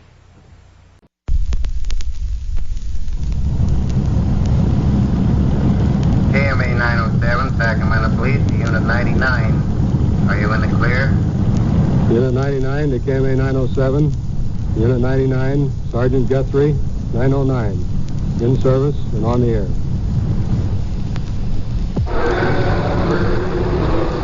This is Sergeant Bruce Guthrie of Unit 99 at Headquarters, Police Department, City of Sacramento, California.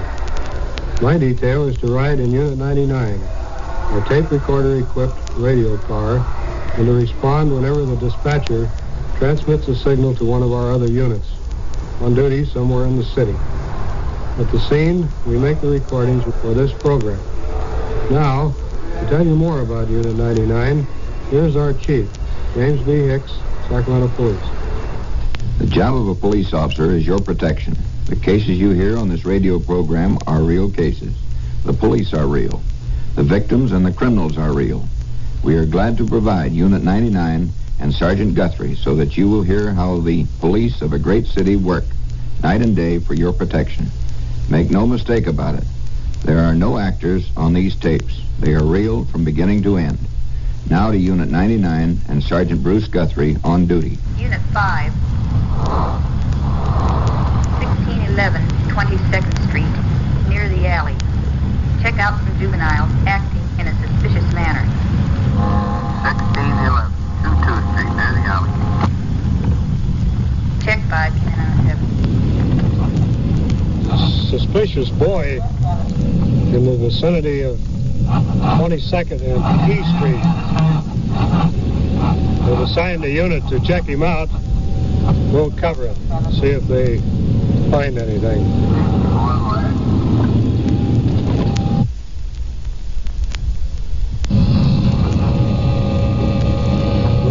vicinity of the call, near the mouth of the alley.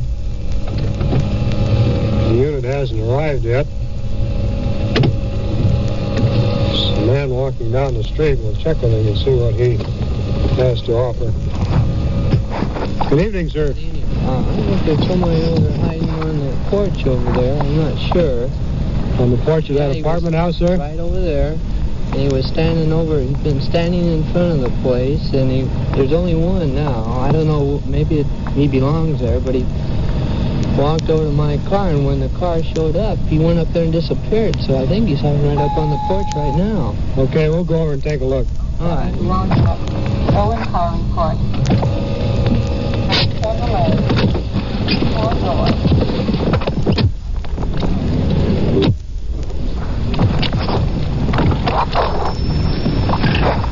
Going up on the apartment house porch. Hello, son. Yeah. How are you doing up here? I was just waiting for a friend of mine. Waiting for a friend of yours? Yeah. Me and another guy, we were just waiting here. We thought you were somebody else. What were you waiting for? Oh, just a friend. She lives right there. How old are you? 13. Don't you know that it's after curfew? I just live about a block away, so I was just waiting for her. You got no business being out here at this time of the night. I understand. Does she live in this apartment house? Yeah, right there. Is she supposed to come out here and meet you? No, she's CYO, and she's supposed to come over and... She's what? She's the CYO. Oh, she hasn't come home yet? No, she hasn't come home. Well, you know, of course, that you have no business out here at this time of the night. Yeah, I understand. And you don't have any business hiding on front porches. No, it just scared me. What did you go down to that man's car for? Down to whose? The man who called us. No, I didn't go down to no man's car. You were down by his automobile, or he wouldn't have called us. Honest to God. All I did, I was just standing right here. Went over there, came right back. Come on up, fellas. The squad car officers have arrived. Hacker and Mooney. You want to talk to this boy? I think you talked to the citizen already, didn't you? Well, we found out that he was the one that called in. We didn't find out just exactly what was taking place yet. Well, as we pulled up, he told us that this boy had been down by his car. There had been another boy with him. When he came over towards the car, the kids ran and hid, and one of them hid on this porch, and he believed that the boy was still here. When we came up, he was crouched down behind this little railing here. He says that he was waiting for a girl. You want to go ahead and question him? Well, how many fellows were with you, first of all? No, just me and another friend, but we didn't go next to the car. We didn't even touch the car, and I don't know what the man said about us, but I just been sitting here all the time. I didn't even go across the street. What are you doing out this hour of the night? Oh, I was just waiting for a girl. How old are you? 13. You're supposed to be home at 10 o'clock? I didn't even know it was that time right now. It's almost 11 o'clock now. 7 minutes to 11. I didn't even know it was that time. I guess time flies. Your parents know you're out? Yeah, she knew it. My mother and father, they're divorced, but my mother knows I'm out.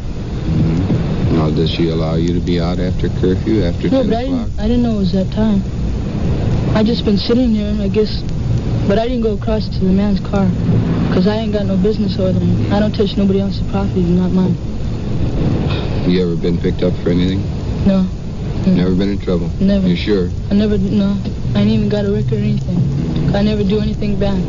Well, you keep staying out after 10 o'clock and you're going to start building them. What are we going to do with this boy?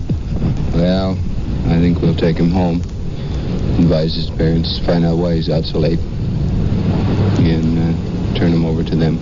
As long as it's his first offense or his first run-in with us, we'll let it go at that. You want to make an interrogation card on him so we'll have the information? Oh, yeah.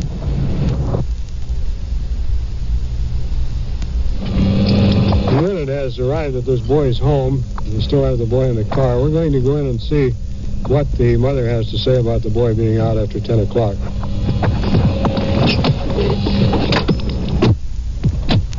Did you find out anything more while you were talking to him? No. Reviewed the same thing. He comes up with the same answers pretty consistently. Mom? Open up.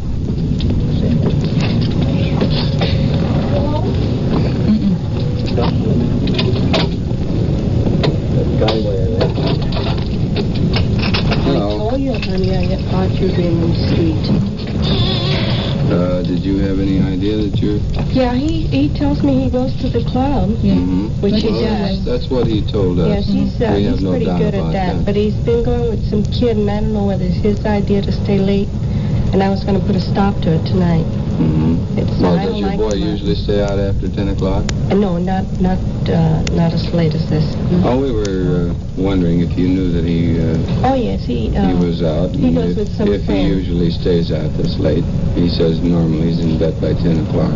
Yes. More or less checking what he was saying. He goes out twice during the week to the club. To the club? And during school days, he plays baseball. Is he usually home by 10 o'clock when he does go to the club? Oh, well, sometimes he says it's difficult catching a bus. Of course, I tell him to get an early start. I don't... Has he ever been in trouble? No, he hasn't. Not so far. Okay, well, keep up the good I work. think you ought to tell the mother what the boy was doing so that she won't worry about it. Yeah, well, he was around the corner here on the front porch of a girlfriend's house. He said he was over there, wanted to see her. He says he sees some girl. I don't know. He says a girlfriend. Yeah, well, he said she wanted him. He wanted her to help him with his schoolwork. Yeah, he was on the front porch. Well, the boy made one mistake. He was hiding from the officers when we got there. He was hiding down on the front porch. And that isn't what a good boy does.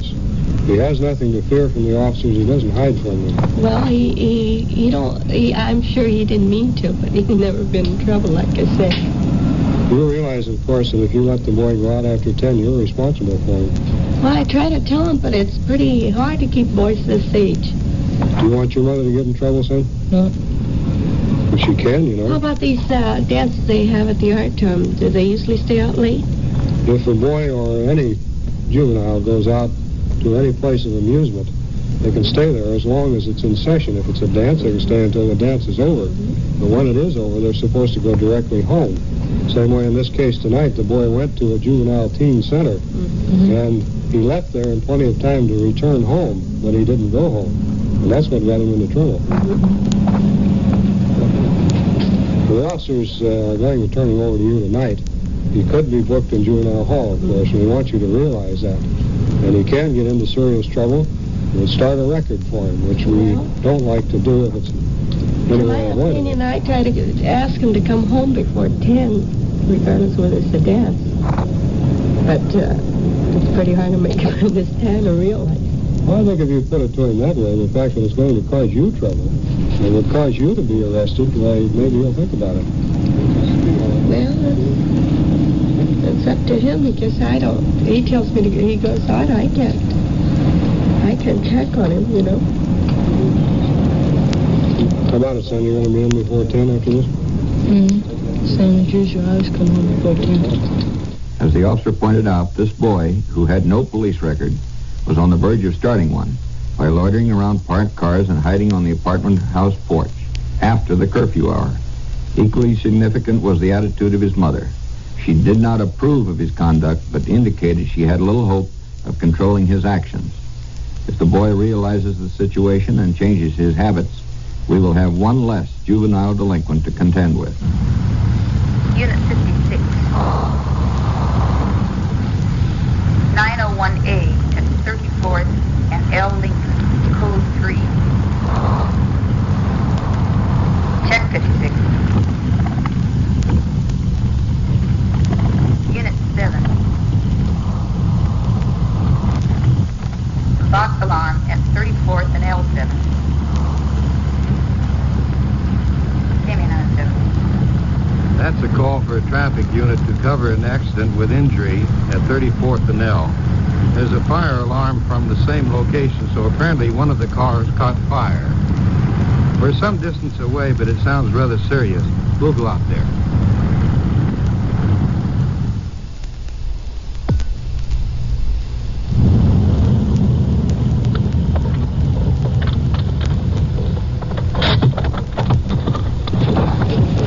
McAdams and Bender are the traffic units on the call.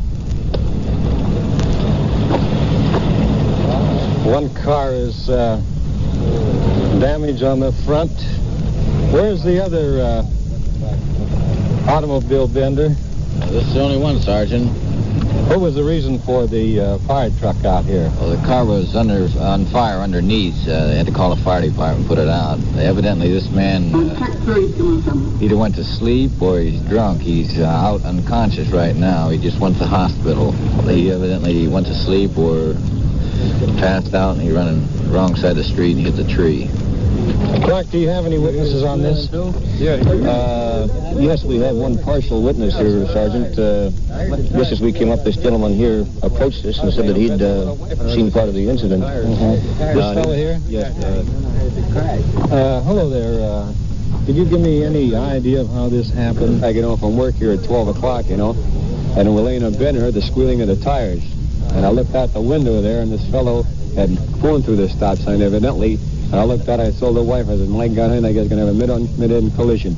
I looked out, and what he was trying to avoid is going up over that gutter, hitting that mailbox there on the corner. That's just about a half a block away. Just about a half a block away.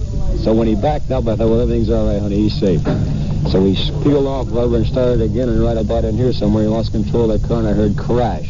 And I ran out, come down to the corner with no shoes on in my pajamas. I seen the fire, and my first idea was to go back, get my shoes on, and go back and notify that fire department before this car exploded. And by the time I got my shoes on, back out again, I heard the siren. I figured, well, evidently somebody's called the fire department. Everything's under control. Anything else, boys? Well, now, here's an empty bottle. Does it look dry, or is it anything in the bottom? It's dry and dirty now, but we've looked the car over and can't find any alcohol in the car itself. Did you see the victim before he left? Yes, we bandaged his chin up and prepared him for the ambulance when they arrived. How serious was it? He seemed to have a bad cut on his chin, and his left leg was jammed under the dashboard and the firewall, and he seemed to have a head injury, apparently from that windshield crack. And we, as I say, we bandaged his chin. Now, there's a good possibility that he has chest injuries because I noticed the steering wheel is broken practically off and forward, so there's a good chance he has chest injuries also.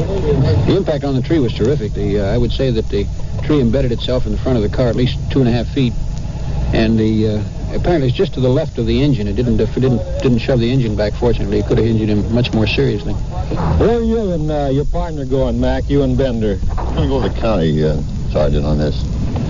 Check his condition, see if we can talk to him at all. Fine, we'll follow you over.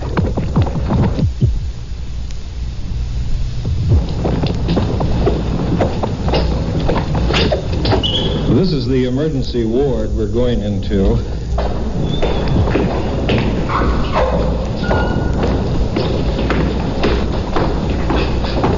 We're with the victim of this accident. He's on a gurney right before us. Checking him over, I see he has a injury to the forehead, nose, quite a bit of blood from the mouth, and a deep laceration of the chin. The young fellow is unconscious, husky boy. I would say that he was between the age of 18 and 20. I smell a faint odor of alcohol. And he's breathing very heavily, as you can hear.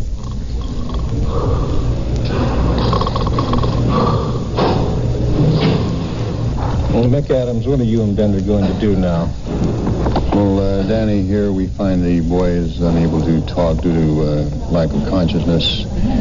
We're going to put down the doctor's findings, and we're going to complete our report as far as we can and put on it pending for the follow-up man to check with the boy and find out what he was doing and how this happened and why it happened.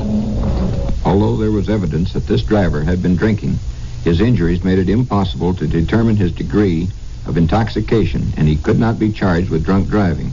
He was cited, however, for speeding and reckless driving. Unit 2. Unit 2. Check on 2 possible car clouders on H. Henry between 16th and 17th Street.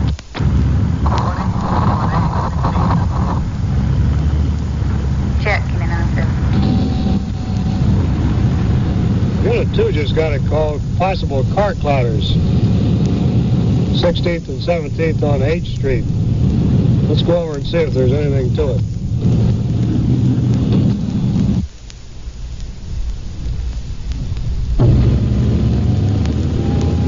Looks like they're parked up there at the corner of 17th and H. The door of the squad car is open. The officers are apparently out of the car. They're talking to someone.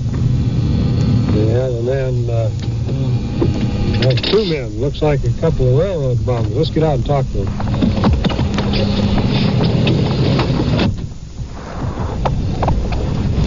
Hi, man. What do you got? Hi, Sergeant.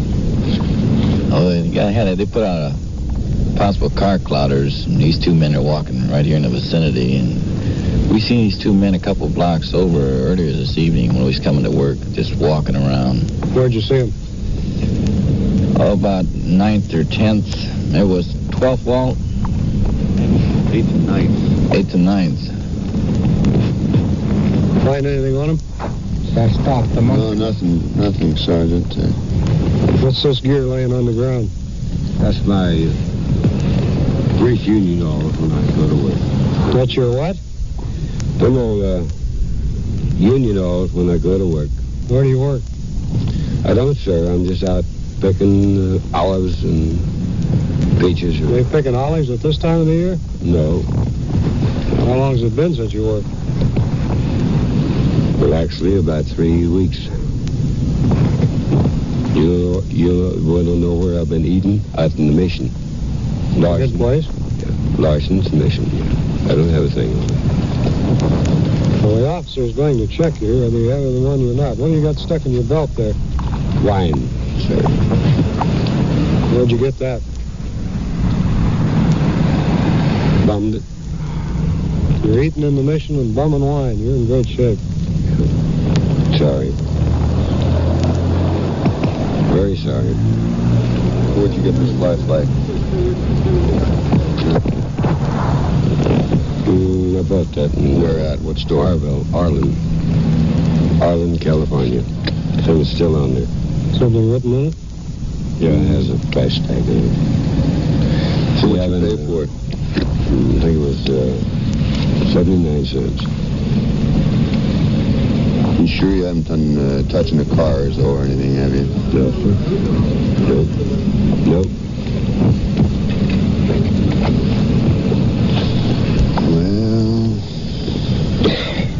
Everything over. What'd they say, Bob? Anybody see them touching them?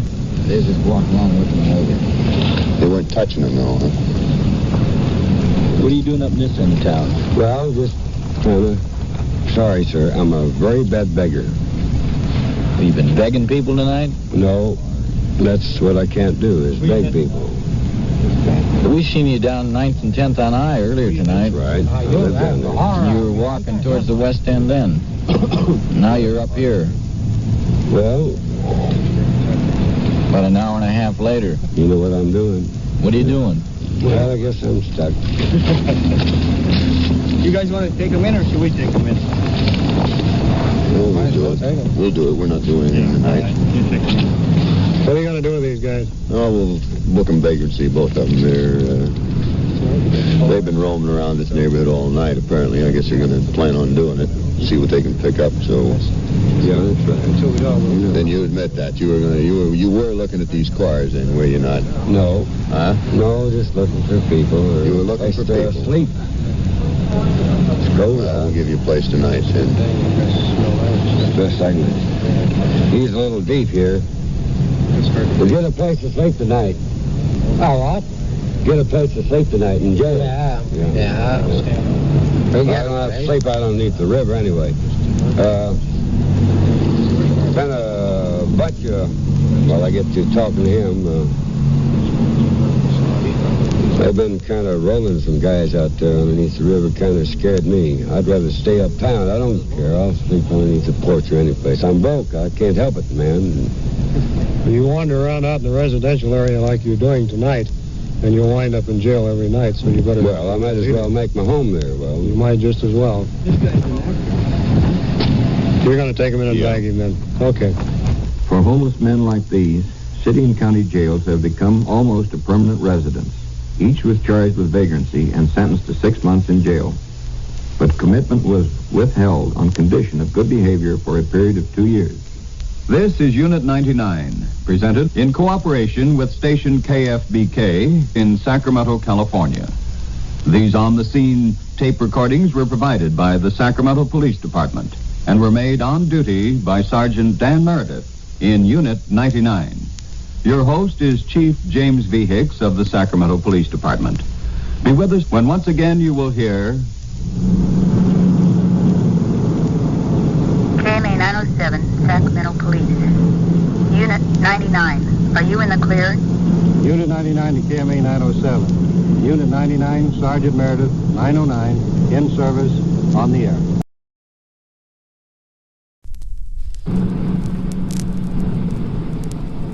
KMA 907, Sacramento Police. Unit 99. Are you in the clear? Unit 99 to KMA 907. Unit 99, Sergeant Meredith, 909, in service, on the air. This is Sergeant Dan Meredith of Unit 99 at Headquarters, Police Department, City of Sacramento, California. My detail is to ride in Unit 99, our tape recorder-equipped radio car, and to respond whenever the dispatcher transmits a signal to one of our other units on duty somewhere in the city. At the scene, we make the recordings which we provide for the American Broadcasting Company for this program. Now, to tell you more about Unit 99, here is our chief, James V. Hicks, Sacramento Police.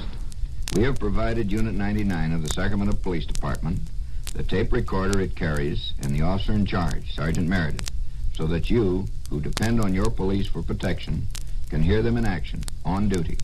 And what you hear on this radio program is real. No question about it. The suspects are real. The victims are real. Bear this in mind as you hear these cases. Now to Unit 99 and Sergeant Dan Meredith on duty. Unit 3. Unit 3. Check on a man attempting suicide at the Tower Bridge. Code 2. Check 3 came in on 7. Man attempting suicide, Tower Bridge. The Unit 3's on the call. We're just about a half a mile away. Let's get on it.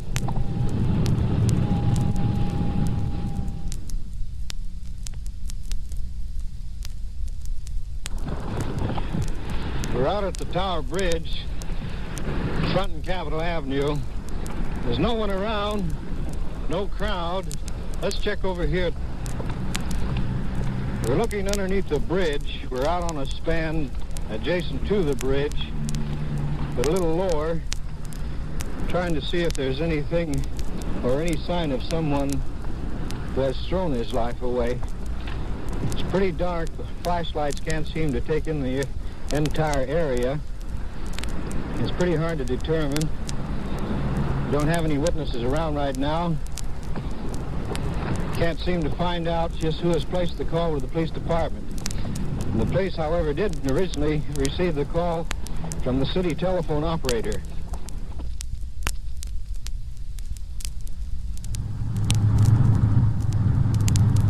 Unit 99 to KMA 907. Go ahead, 99. Anything further on that attempted suicide off the bridge? He's at the service station at 2nd and Capitol. I've sent a car there to check him out. Roger. Give me 907.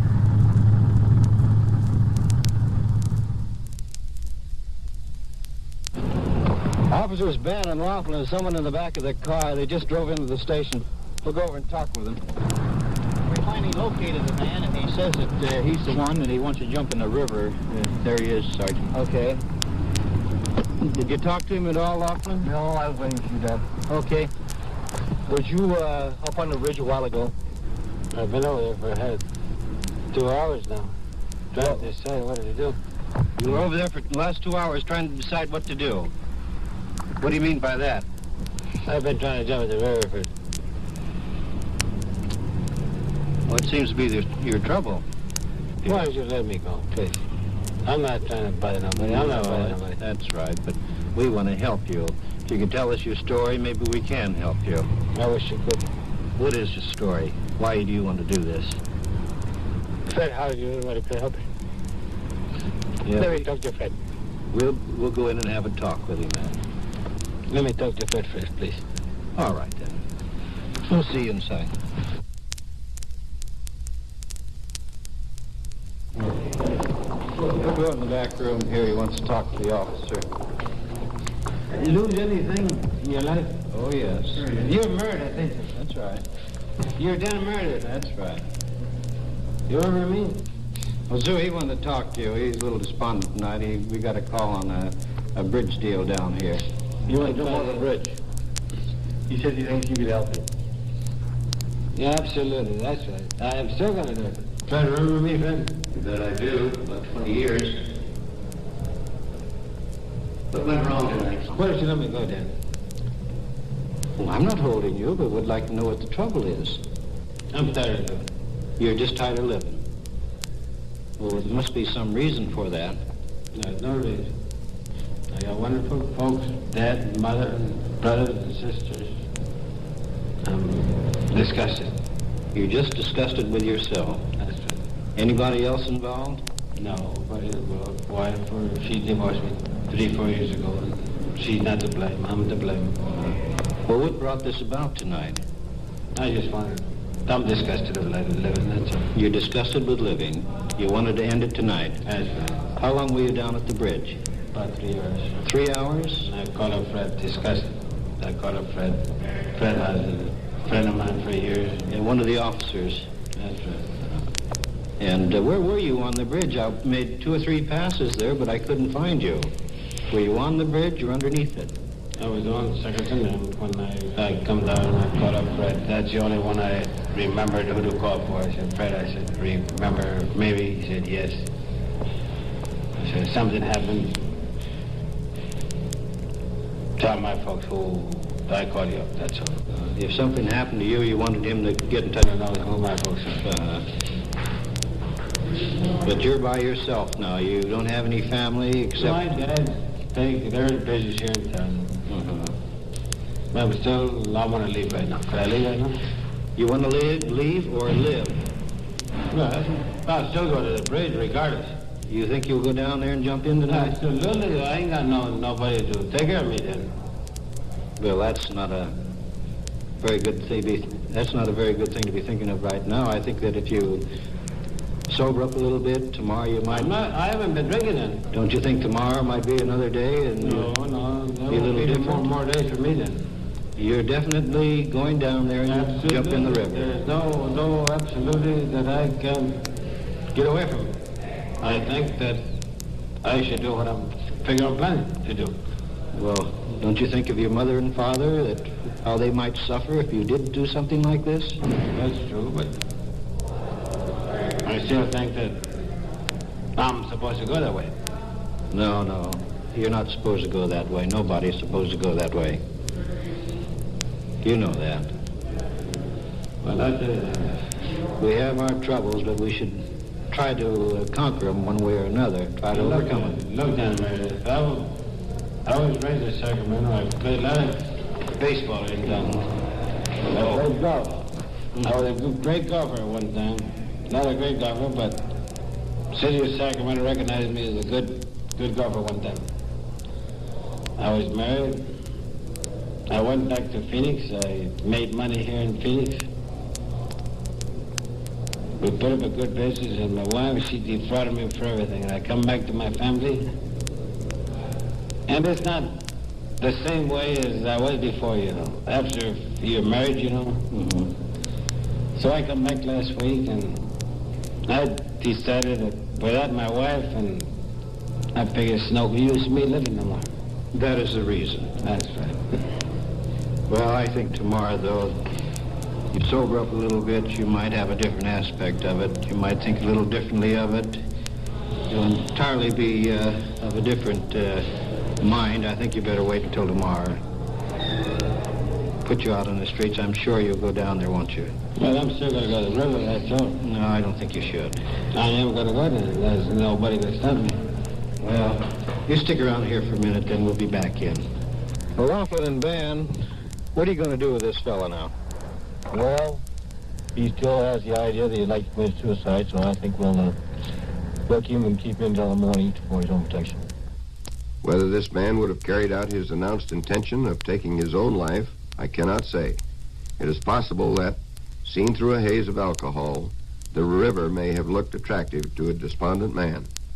He was held overnight, and the brighter light of the following morning changed the picture and his mind. Unit 99. 99, go ahead. 924 Detectives 99. 924 Detectives, roger. Check 99, came in 907. Detectives Stanley and Byram have been running a lineup on 3 suspects in a series of 211s. They may be ready to question some of them. We'll see what they have.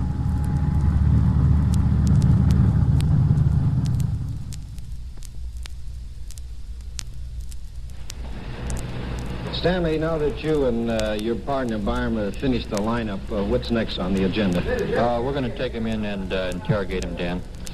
Oh, I understand that one of the victims here couldn't identify the suspects. No, one of the victims was pretty shook up, and so we had to have the suspects identify him, and they identified him as the one they held up. Stanley, could you tell me just how this arrest took place?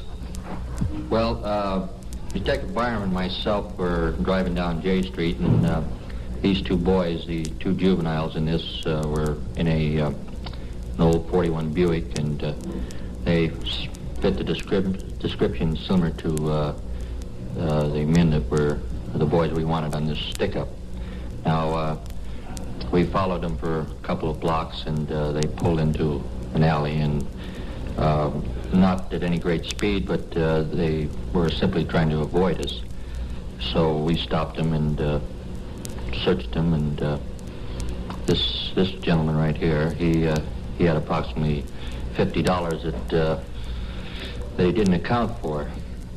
We brought him into the station and questioned them separately, and they told conflicting stories about their activities in the last 3 or 4 days. And the other boy, he was in the Marine Corps, and he couldn't seem to get his stories to jive with this boy here. The boys were very cool and calm for their age. They didn't show any nervousness. So we brought him out to the house, and we didn't want to embarrass him in front of his neighbors, so we didn't handcuff him. And there was 2 of us there, so we brought him into the bedroom, and on the wall was this jacket with a great big P on it that was used in these stick-ups. And as I recall, I called out to Byram. I says, look, Keith, and as I said that, there was a window open. It was approximately 2 by 4 feet. And I don't know how he done it, but he just jumped right through this window and was 4 or 5 blocks away before we could catch up with him. Okay, then you're going on with the story here with this fellow? Yes. Now, I wonder if you would start from the beginning. Now, we know in the past you've been involved in some stick-ups approximately last March, approximately 7 or 8 months ago. Now, could you tell us in detail, just generally, about this stick-up, what part you played in it yourself? We're not interested right now in the other fellows, but you can tell us what part you played in it. Well, I just sat in the car there, and sometime I'd go up with them and take the guy's wallet and take the money out of the registers. And then sometime I'd just sit in the car, and when I seen him running, I'd kick the doors open, and then I'd take off and drive. Most of the time I drove in them. In fact, you done most of the driving on most of these jobs. There's approximately 10 or 12 stick-ups, and you were the driver on most of them, isn't that correct? Yeah. Now, in these particular jobs, you never carried a gun, did you? No, I never did carry a gun. Could you tell us the reason for that, why you didn't carry a gun? Well, one reason we didn't have another gun. We had this gun we used in the holdup that was loaded all the time, and then this little one that didn't work, you know. But in case anybody did see it, and they'd get scared, sort of. And I just take all the money and everything. That wouldn't bother me, a guy standing there with a gun in his back or something. Where did you get these guns? Well, my partner, he knew a friend of his had them in his house, and we was going to go borrow them from him. So we went out to his house, and no one was home, so we walked in the back door and took the guns. In other words, you stole this gun from a friend of yours? Yeah, we took them. Which one was that? The gun? The 44. Was it the pistol or the pistol? We took the pistol from his house. Did you have another type of weapon? Yeah, it was a 4-barrel 22, but it didn't work. It was broke. Now, at any time, did you ever discuss have to use that gun on anybody, or what you would do if you ever run up against somebody with a gun? Well, the deal was, see, if all three of us went up there, and like someone got brave or something and tried to jump one of us, well, the guy holding the gun would get him. Now, how long a period has this been going on? All for about 3 or 4 years. You've been sticking up places and burglarizing, too? Yeah. And that started 3 years ago? Yeah. How old are you? 17. In other words, you started when you were around 13 or 14, is that right? Yeah. Now, tell us the first job, the first stick-up that you had committed or had been on. It was last year out at People's Market. We robbed it. And these other guys got the money, and then we took off and went and counted. And then we quit, and then we started here last week again. 2 weeks ago, we held up to People's Market again, and then this Saturday night, we started them again. Started up robbing them. This last week, how many armed robberies did you fellas commit? Oh, there's around 6. Now, on that People's Market, that was a Chinese owner of that grocery store, isn't that correct? Yeah. Now, this morning, he come in to identify you. Did you see him? This morning? Yeah, I seen him this morning. Now, did you recognize him? Huh? Yeah, because when we went up there to rob it, they said, you go in and buy something. So I went in and bought something and seen who was around and what the deal was on it, if there's a butcher there or anything.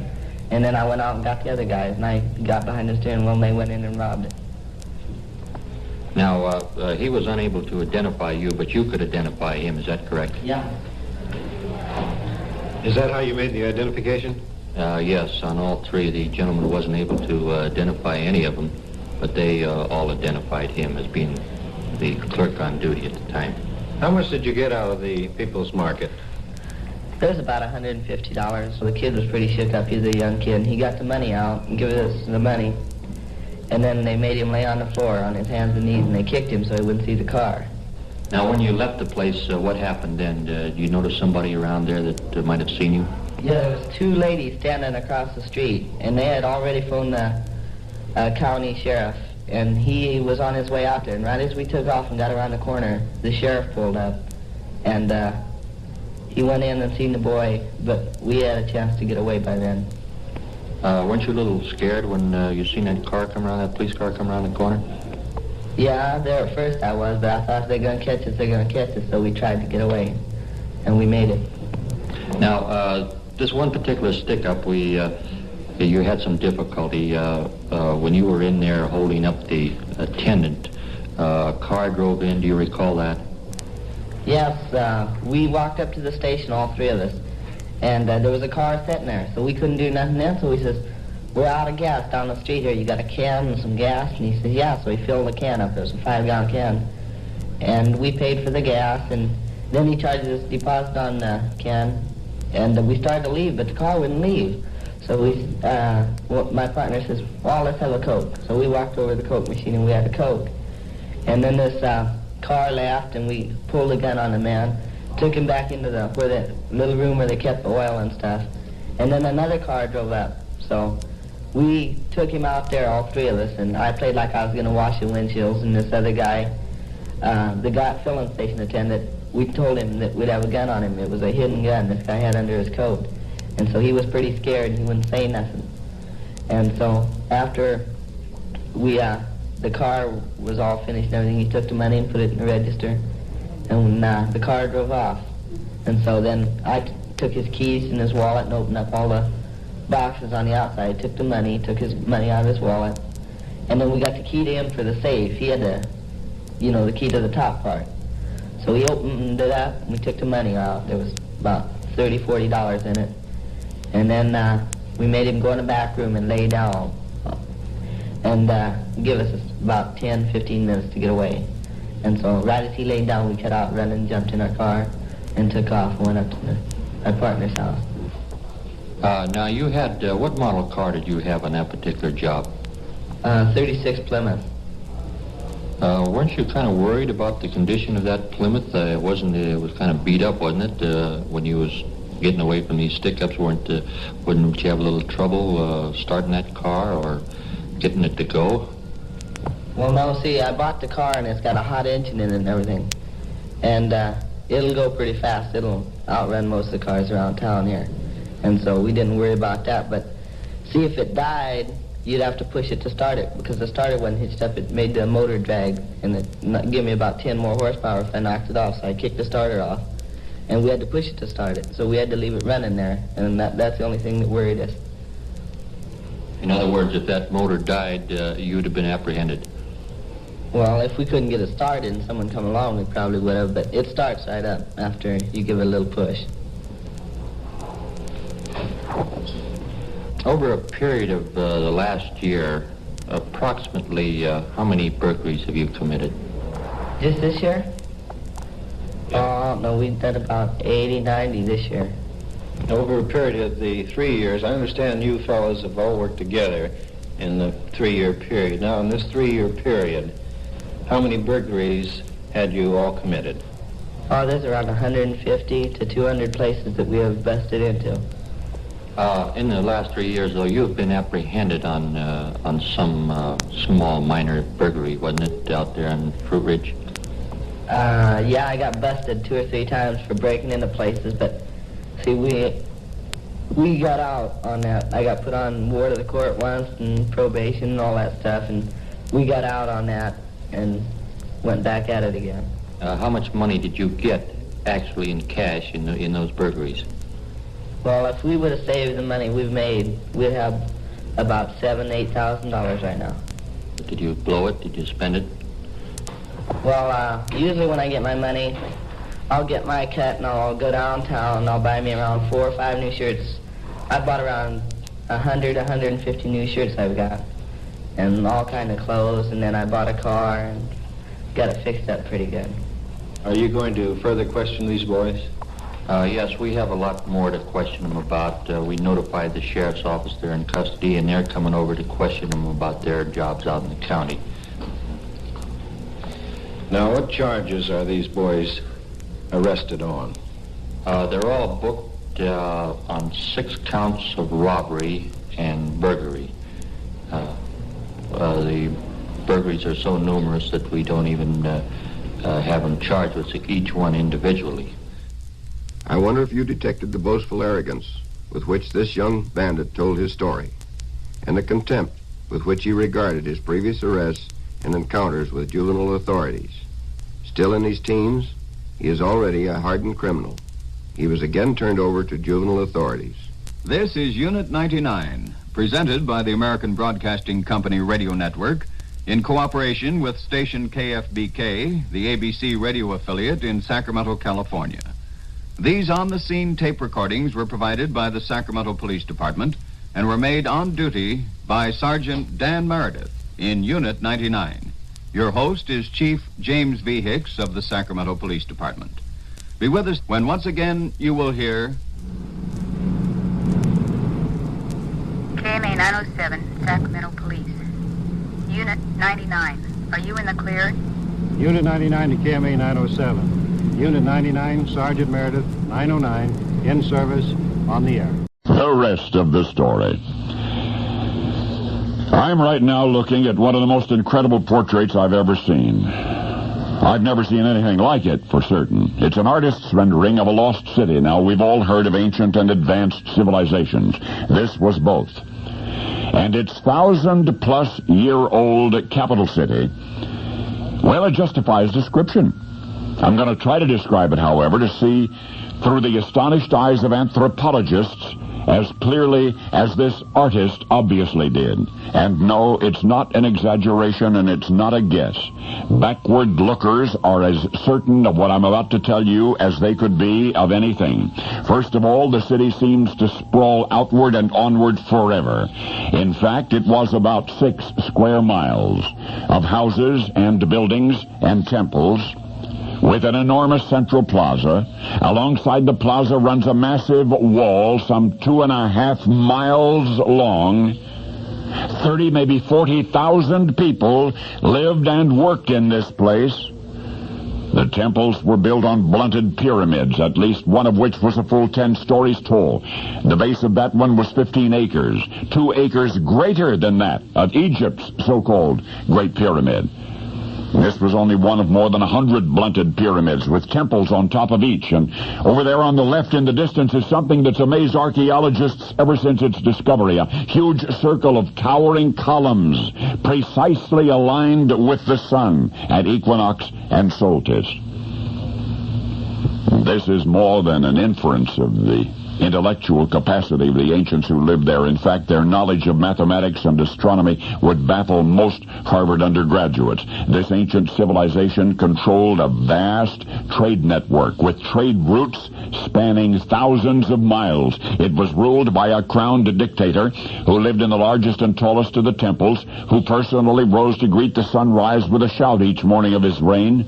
If you're reminded of ancient Babylon as I described this fantastic cityscape, you would be further interested to know that this great metropolis also thrived and vanished, and nobody knows for sure what happened to it. But from 700 to 1500 A.D., that city flourished and then perished. Apparently suddenly. The best guess is an ecological crisis, that the prosperous ancients greedily farmed their land year after year until the soil would yield no more, selfishly stripped their forests to build bigger and wider and higher until the forests were dust, and then one day the people too were gone. But their legacy lingers on, and the whispers of warning that rise from the vast empty landscape that was once an advanced civilization may be heard, some say, not in the mystical Far East, nor in the Bible lands of the Middle East, but from the open windows of passing cars on Interstate 70, just east of St. Louis, Missouri, in a place called Illinois. In school, you were told that American history began with the first voyage of Columbus. Now I hope you'll never forget that if Columbus had just kept going, past the Caribbean, on up the Mississippi River, he might have seen for himself the stately structures before they fell into ruin, the majestic metropolis called Cahokia, before it fell as all great civilizations do beneath the weight of its own excesses. But now you know the rest of the story. This episode from the life of Sherlock Holmes will be transmitted to our men and women overseas by short wave and through the worldwide facilities of the Armed Forces Radio Service. Petri Wine brings you Basil Rathbone and Nigel Bruce in the new adventures of Sherlock Holmes.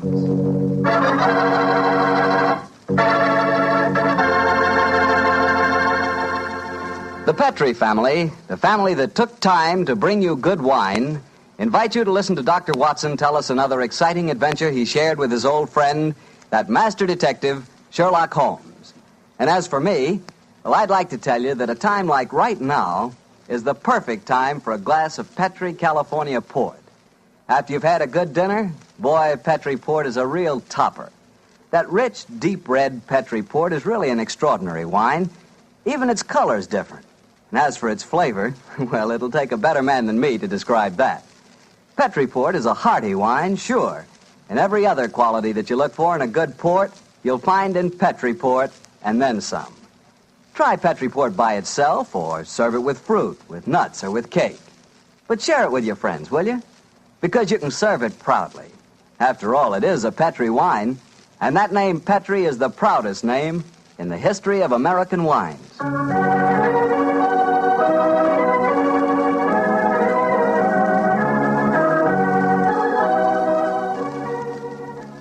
And now let's visit our old friend and host, Dr. Watson. Good evening, Mr. Bartell. Good evening, Doctor. Settle yourself down and get your pipe going. Thanks. Doctor, last week you told us that tonight's story took place in the Casbah at Algiers. Yes, the Casbah. I remember it as the place of countless streets winding up and down, past colourful cafes where 100 tongues were spoken. And often a street would end in shadowy darkness, which a man would be foolhardy to enter alone. Yes, Mr. Bartell, that was the Casbah that Sherlock Holmes and I knew in that winter of '99. Well, how did you happen to be out there, Doctor? Do you mind if I tell you the story from the start, Mr. Bartell? It really began on a wintry night in Baker Street at the conclusion of the strange murder in Montrevor Castle. A charming young girl sat on the sofa of our lodgings in Baker Street and talked to us. But, Mr. Holmes, you can't say you'll have nothing more to do with the My dear Miss Montrevors. Fretfield, I found the true murderer of the Dowager Countess and he committed suicide. Surely the case is ended. Yes, Mr. Holmes, you found the real murderer. But now I want you to find the unfortunate young man who fled England 5 years ago when he was suspected of a crime. This is a new development, Miss Fretfield. Please tell us about it. It's Douglas Milton that I'm talking about. Oh, yes. He was the heir to the title, wasn't he? Yes, Mr. Holmes. He was a sensitive, artistic boy, and when he knew that he was under suspicion, he ran away. Mm-hmm. Of course, everyone regarded his flight as an admission of guilt. That is, until you found the real culprit, Mr. Holmes. I imagine, Miss Fretfield, that your interest in the missing boy is not entirely, shall we say, altruistic? I'm in love with him, Dr. Watson. Oh. We were engaged to be married when he ran away. Mr. Holmes, you've got to find him. He must know that his name has been cleared and that he's inherited the title. Miss Fretfield, have you any direct news, any letter from your fiancé since he left 5 years ago? None. Any clues as to his hiding place? Only this. It's a painting I received anonymously a year after he had left. Oh. It was sent from a forwarding address in London. Here it is, Mr. Holmes. Thank you. Small oil painting. Very good one, too, sir. Yes. He's a splendid sense of composition, and his use of color is unusually brilliant. You recognize this painting as the work of your fiancé, Miss Fretfield? I'm certain of it. Yes. Wonderful use of color. Observe the delicate shadings of that sunset and the brilliant green of the oasis. This scene is extraordinarily reminiscent of the desert in North Africa. Yes, that's what made me say I was certain he'd gone abroad, Mr. Holmes. But why should he go to North Africa? A good place, Watson, for an Englishman who imagines himself to be escaping justice. Remember, the Foreign Legion is stationed there. You think he might have joined the Legion, Mr. Holmes? Right. Would seem logical. No question to ask to those who join it, and its colorful obscurity might easily appeal to a young fellow in trouble. Hello. What is it, Holmes? Quite a few grains of sand in between the canvas and the frame here. Miss Fretfield, do you mind if I pry the canvas loose? Do anything you like, Mr. Holmes, if it gives you any clue to Douglas's whereabouts. Give me your penknife, will you, Watson? Yeah. Thanks, old chap. Wait a minute. Here we are. Can you see anything? Uh-huh. Look. The word sheriff. And Ella Froon are stamped here. Sheriff is probably the framer's name, and Ella Froon is a town some 50 miles from Algiers. That settles it. Miss Fretfield, I accept your case. Watson and I will go to Africa and try to find your fiancé, Douglas Milton.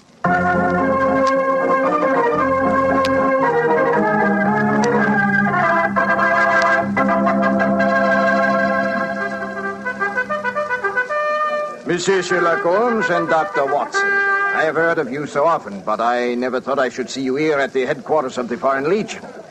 What can I do for you, gentlemen? Well, Colonel Brisson, I'm trying to trace an Englishman who has been missing during the past 4 years. I have reason to believe that he might have joined the Legion. Yeah, I shall look in my records. Let me see, 4 years ago would be 1895. If Sherlock Holmes is tracking him, then I suppose he was in trouble in his own country. If he was in trouble, he might easily have come to us. We ask no questions. 97, 96, 95. In that year, 3 young Englishmen joined us. One of them died of dysentery 2 years ago in Cedar Raji. One of them deserted 18 months ago, and we have been unable to trace him. The third is my adjutant who brought you into my office just now. And he is, I would say, about 3 inches shorter than Douglas Milton. And men do not shrink in the Foreign Legion, eh, Colonel? They do not, Monsieur Holmes. And the fellow who deserted must be our man. Unless it's the one who died of dysentery. Colonel de Brisson, how would you advise us to set about trying to find a deserter? Monsieur Holmes, there's only one place in Algeria where a man can hide from the Foreign Legion and remain hidden. Oh, and what's that place? The Casbah in Algiers. Then that's our destination, Watson. Be very careful, please, gentlemen. The Casbah is a place where the law is exiled. The police have no jurisdiction there. The only rule is that of strength, violence, and trickery. We shall be very cautious, I assure you. Goodbye, Colonel de Brisson, and thank you for your help.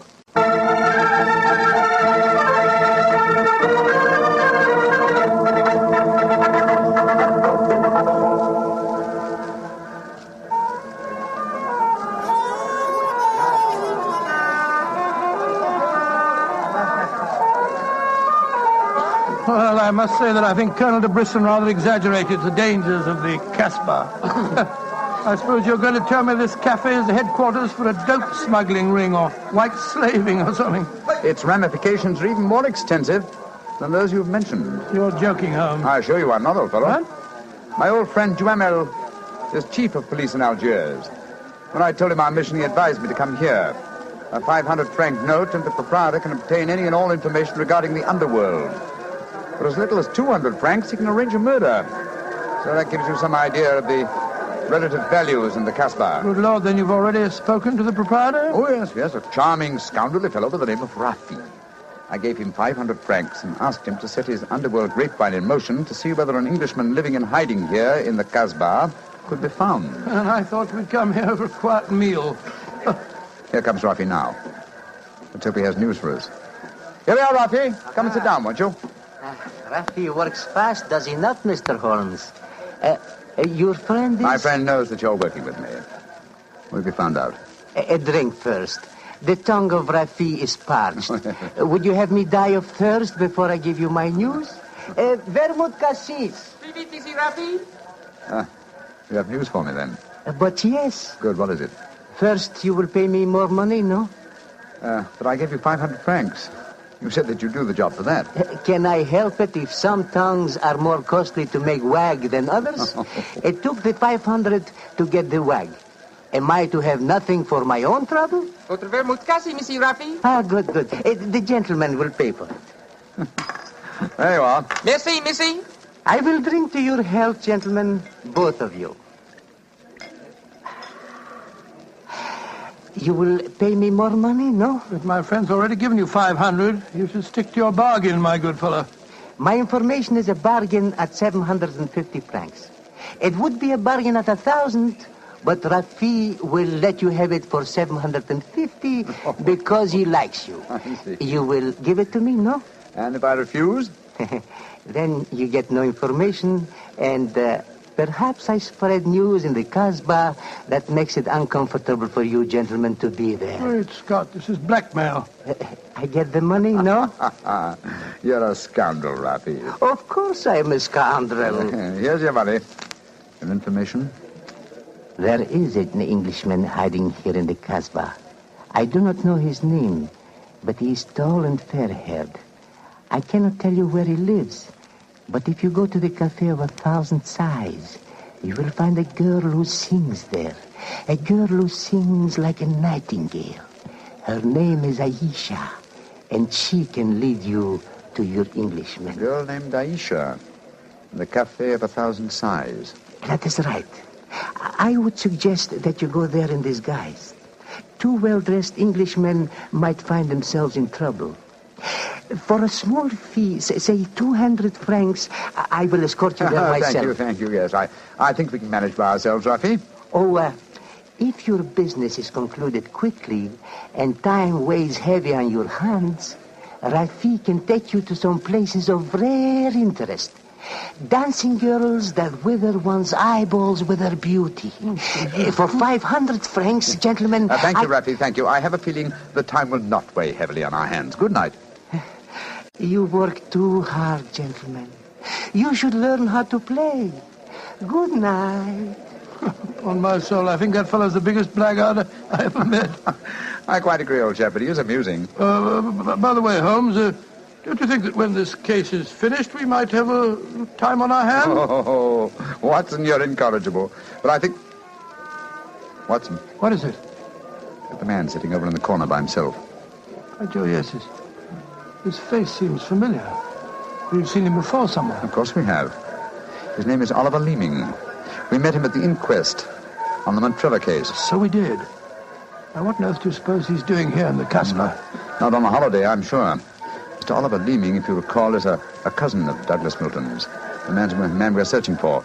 If Milton were ever declared legally dead, Mr. Leeming over there would inherit the title. It looks to me as if we're not the only people in the Casbah who are searching for the missing heir. That's true, old fellow. Come on, let's go and talk to the gentleman.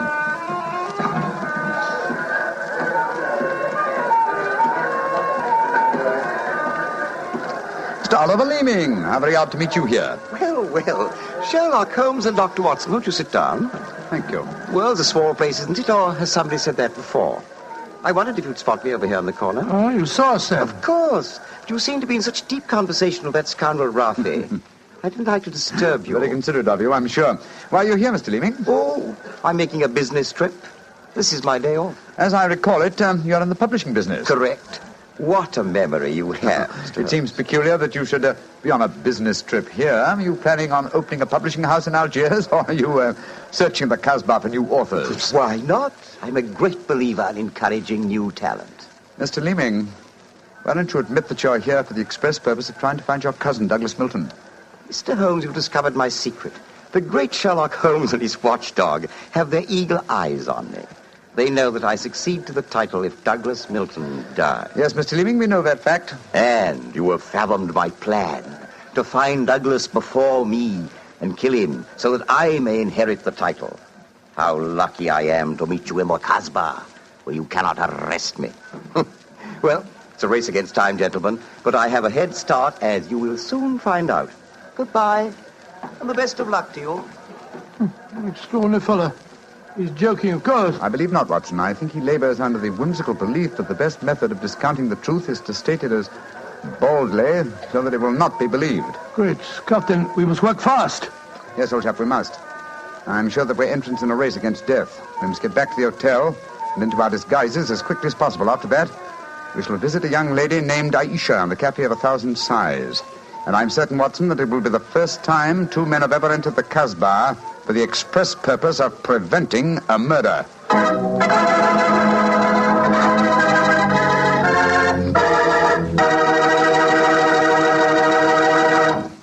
We'll hear the rest of Dr. Watson's story in just about a second, which gives me time to remind you that if you like the flavor of big, plump, juicy Muscat grapes, you'll love the flavor of Petri California Muscatel.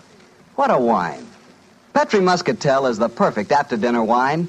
It looks good, smells better than it looks, and when it comes to the taste department, well, you never tasted anything like it. For a really good wine, remember first Petri, then Muscatel. Petri Muscatel. Well, Doctor, I can hardly wait to hear what happened next. You and Sherlock Holmes went back to the hotel, I suppose. Yes, Mr. Bartell. Holmes quickly adopted the disguise of an Arab guide, while I assumed the role of a tourist. And we started off on our search. Outside the Cafe of 1,000 Sighs, we met with a rude shock. Good Lord. It's the fellow we met in the cafe. Yes, Oliver Leeming, with a knife between his shoulders. He's dead, Holmes. Shouldn't we get into touch with the police? What can they do? Remember, there is no law in the Casbah. In any case, this man is beyond our help. Our job is to protect the living. Come on, old fellow. Let's go to the Cafe of 1,000 Sighs and find this girl, Aisha. The girl, Rafi says, sings like a nightingale. Comme mon oiseau qui chantait, je l'appelle ma petite bourgeoise, ma ton kiki, ma ton kiki, ma ton quinoise.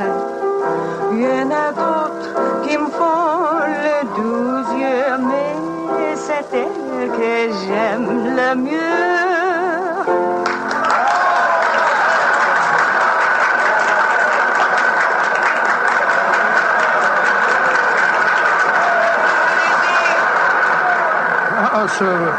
So that's the girl, Aisha. She's very beautiful. You'll be get our role of tourist and guide, old chap. Master, would wish to meet this Aisha? Very much indeed. I will see if it can be arranged, Master. Wait here for me, Watson. I'll see what I can do. Right you are, Holmes. Be careful now.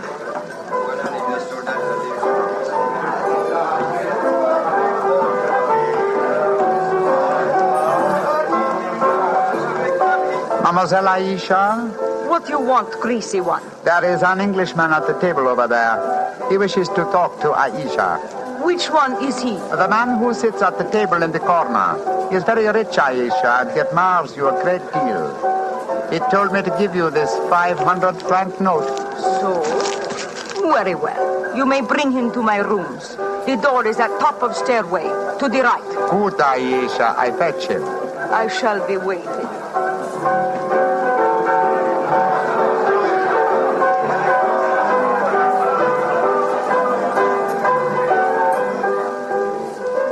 Aisha will see you, master. Follow me, please. Oh, very well. I hope you know that you're going to handle this, Holmes. Don't worry, Watson. In this case, I think honesty will be the best policy. Well, I'm not so sure. This place is a thieves' kitchen if ever I saw one. You better be careful. First door to the right at the top of the stairs. This is it. Come in. Oh, come and sit over here, Mr. Englishman. Greasy one. You may leave us. Mademoiselle, I may as well tell you at once that I am not an Arab guide. My name is Sherlock Holmes. What do you want with me? Why you trick your way in here? Don't be frightened, mademoiselle. I can explain our mission in a very few words. My friend and I have come in search of an Englishman by the name of Douglas Milton. We have good news for him. What make you think I might know of him? A gentleman by the name of Rafi suggested that you might. What is your good news for this Englishman? That he has been cleared of suspicion of murder and that he is the rightful Earl of Montrevor. That means when he knows this, he will leave the Casbah and return to his country? Naturally, madame. I do not know this man. I have never heard of him. Here is your 500 francs. Goodbye. Not so fast, Aisha, mon petit chou. I've been listening from behind these curtains. Gentlemen, allow me to introduce myself. My name is Douglas Milton. Douglas Milton, we found you at last. It gives me infinite pleasure to have succeeded in my mission. How do you do, sir? Oh, this is very exciting. Yes, I think the occasion calls for a drink. What will it be, gentlemen? Well, I think a glass of port would be very nice, sir. Yes, it would be the most appropriate for toasting the new Earl of Montrevor. Splendid, splendid. Aisha, bring glasses and a bottle of port and some creme de menthe for me. You are not going to England. I will never let you leave me. Oh, stop being so melodramatic, Aisha. Please bring 2 bottles and some glasses. Very well. I am sorry. Mr. Holmes, I can't tell you how I appreciate your trouble in coming all this way to find me, but well, I must tell you at once, there's one problem that makes it difficult for me to leave this country. You see, I deserted from the Foreign Legion. Yes, we know that, my boy. In fact, that's how we first got onto your trail. I shouldn't let that fact worry you, Mr. Milton. I'm certain the British consul in Algiers can arrange to have any charges dropped against a peer of the realm. Oh, well, I never thought of that. Here are the bottles. You must excuse the glasses, gentlemen. Tumblers are hardly correct, I suppose, but... well, they won't spoil the flavor, I'm sure.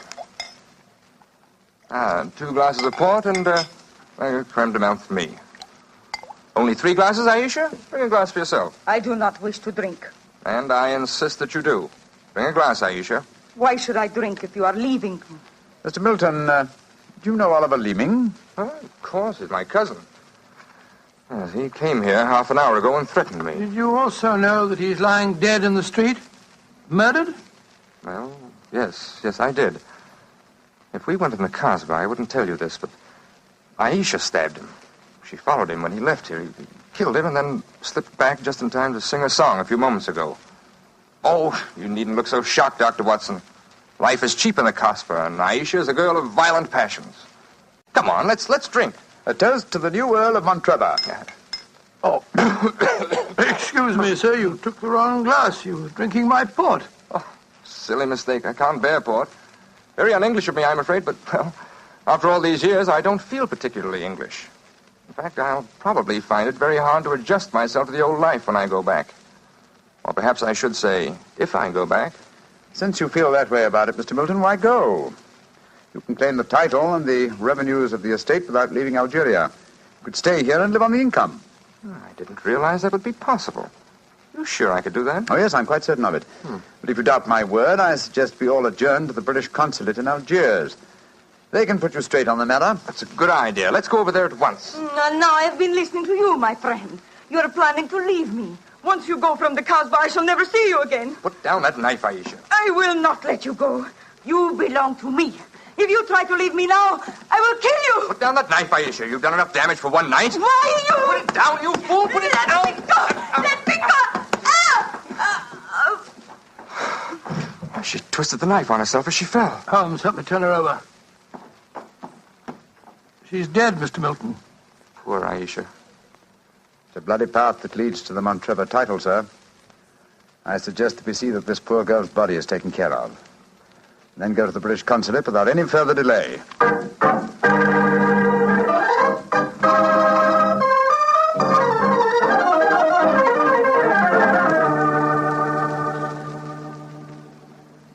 Now that we're at the consulate, Mr. Milton, I suggest that you swear on oath that you are Douglas Milton, heir to the Montrevor estate.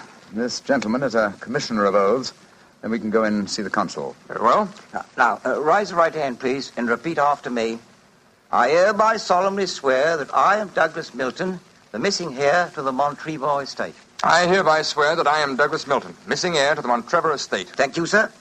And now, if you'll sign the statement here, these gentlemen can witness it. There you are. Thank you, sir. And now, if you gentlemen will sign. Yes, certainly. Thank you, gentlemen. The document is now legal. Splendid. Now let's go over and see the consul. Not yet, my friend. Watson, this man is not Douglas Milton. What the devil are you talking about? There is no law on the Casbah, sir, so you cannot be punished for the 2 murders you committed there. But now that your avarice has tempted you here to Algiers, where you've been foolish enough to sign a false statement, I think we can at least settle you very nicely for desertion, false impersonation, forgery, and perjury. Holmes, what do you mean? The story should be obvious, old fellow. Oliver Leeming did track down the deserter. Recognition was uncertain after so many years, but at least it gave this gentleman the idea of impersonating the real Douglas Milton, a friend of his. You have a lively imagination, Mr. Holmes. The real Douglas Milton died of dysentery 2 years ago in Sidi El Raj. As soon as the idea of impersonating Milton was born, Leeming had to die. Your theories are very interesting, but you haven't a shred of proof. I say that I'm Douglas Milton. How are you going to prove otherwise? Very simply, my dear sir. Douglas Milton was a painter who excelled in the use of vivid colors. You, sir, suffer from the quite common malady of red-green color blindness. Less than an hour ago, you mistook a glass of port, which is red, for a glass of creme de menthe, which is green. I knew at once that you were an imposter. You're cleverer than I thought you were, Holmes. Goodbye. Here, come back. No, Watson. Don't go after him. But we can't let him escape, Holmes. Don't worry, old chap. He won't escape. I sent a message to Colonel de Brisson. If you go to the window, I think you'll find that the consulate is being watched. The Legion has a long memory for desertion. I don't think he'll get very far. They got him, Holmes. Shot him as he was trying to run away. A just death for him. He lived a life of violence and treachery, Watson. It's only fitting that he should die in the same manner.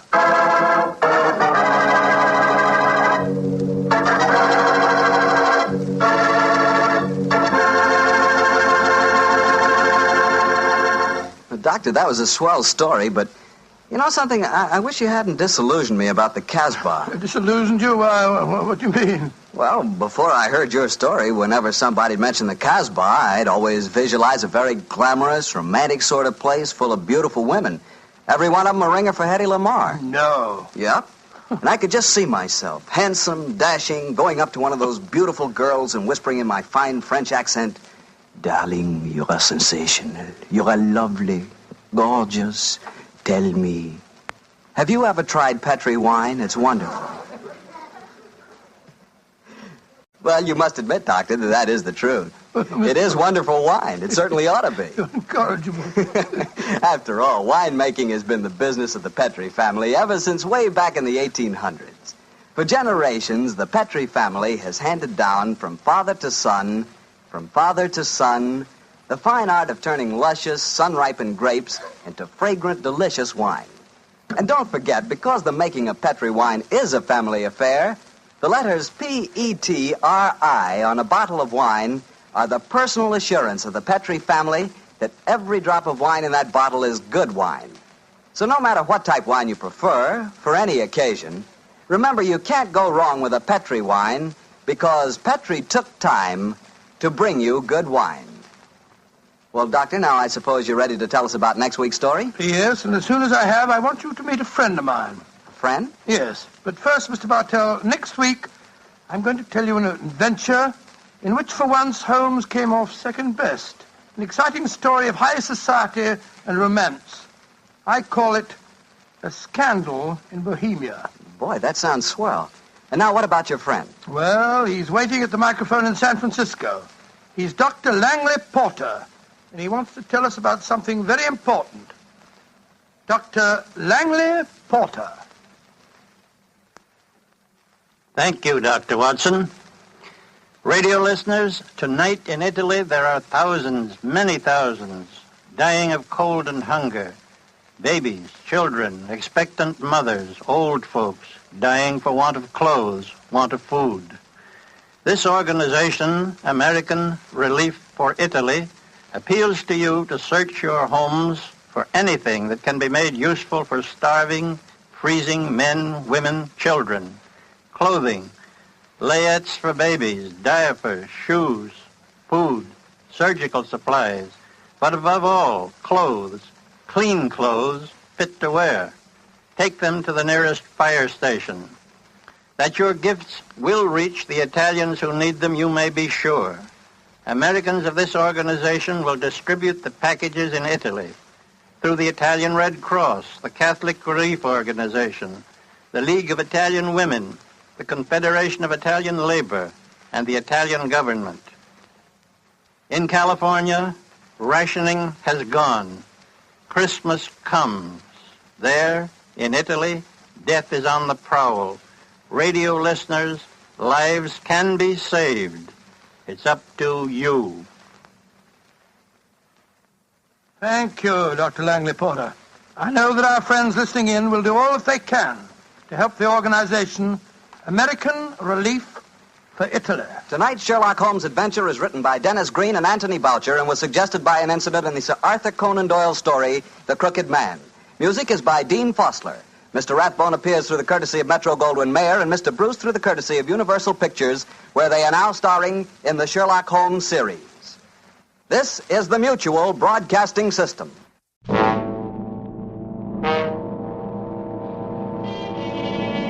Escape!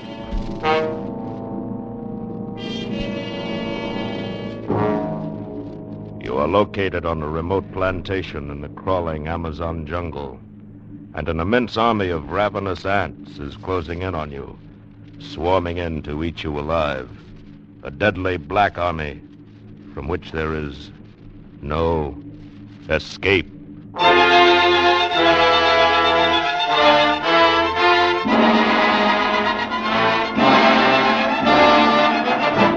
Escape, designed to free you from the four walls of today for a half hour of high adventure.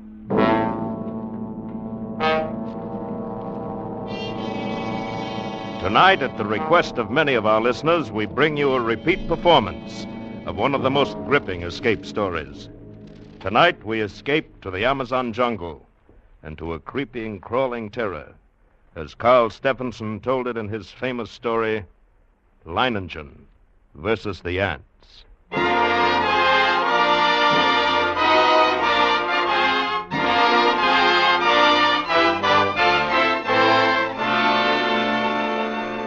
I first met Leiningen while performing my duty as district commissioner. As my boat neared his plantation landing, I saw him upon the riverbank regarding me with mild interest, a great hulk of a man with bristling gray hair, bulky nose, and pale eyes. His entire appearance somehow suggested an aging and shabby eagle. He escorted me to the terrace and had drinks brought. I came quickly to the point of my visit and issued my warning. Leiningen puffed placidly at a huge cigar and listened as I said, "And unless they alter their course, and there's no reason why they should, they'll reach your plantation in 2 days at the latest." Uh-huh. Well, Commissioner, it was decent of you paddling all this way just to give me the tip. But a herd of crocodiles couldn't drive me from this plantation of mine. No, you do not understand at all. These aren't creatures you can fight. They're an elemental force, a gigantic catastrophe. 10 miles long, 2 miles wide, ants, nothing but ants, and each one as big as your thumb. Unless you clear out at once, there'll be nothing left of you but a skeleton picked as clean as your own plantation will be. I'm not an old woman, Commissioner. I'm not going to make a run for it just because trouble's on the way. But it isn't just trouble. And don't think I'm the kind of fathead who tries to beat off lightning with my fists, either.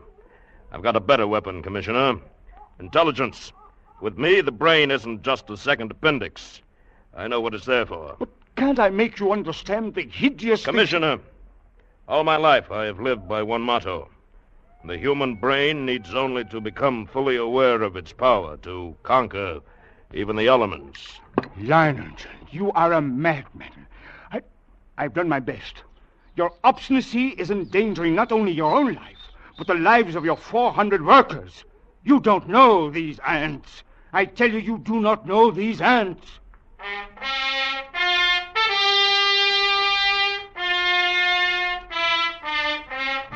Leiningen merely sat there, puffing at his cigar and regarding me with a sardonic grin, and I knew it was hopeless.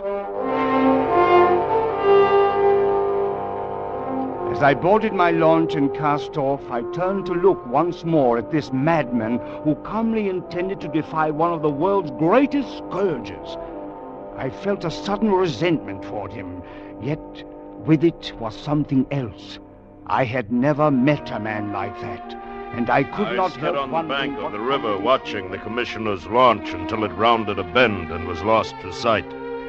There was a strange look in the commissioner's eyes as he stood on the deck staring back at me. Clearly, he thought me insane. Well, he would not have been the first to think so. But I, Leiningen, knew my own powers. I was sure of myself. I knew that intelligence directed aright always makes man the master of his fate. That night, I called my 400 Indian workers together in the front of the plantation house. I saw their faces go ashen with terror as I told them the ants were coming. Watched them as they milled around muttering. I said nothing more to them. Finally, one of the men stepped forward. Blas, the foreman. We have worked hard here for these 3 years, all of us. We have built the finest plantation in this district. We all share in it. It has been a home for all of us and our families. Now the ants come. So? Those ditches we dug last year, the pipe we put in the ground, that was for the ants? That was for the ants. If we moved our families across the river, the ants could not reach them? That's right. And you? The ants are mighty. We know what they can do. All of us think that you are more mighty. We will stay with you and fight against the ants. I knew that the men would give me that answer. I'd counted on it. Suddenly, I thought of the commissioner. I'd wondered what he would say at such unquestioning confidence. Would he still think I was insane? Oh, that night. At least I knew he would not Leiningen soon out forget. in my mind. One man who calmly evaluated his chances against a deadly menace, coolly decided he could win and was willing to stake his life on it, to risk a horrible death for it. It was terrifying, and yet it was fascinating. When dawn came, I sent for my assistant. Together we went to the huge map on the district which hung from a wall of my office. What was the last reported position of the ants? Up here, about 70 miles above this fork in the river. So, traveling southeast? Yes. Directly toward Leiningen. Toward whom, sir? That plantation at the bend in the river belongs to a man named Leiningen. Oh. When would you say the ants will reach there? I don't know. I imagine about tomorrow noon. Tomorrow noon. Still time. Still time? What do you mean? Huh? Oh, nothing. Never mind.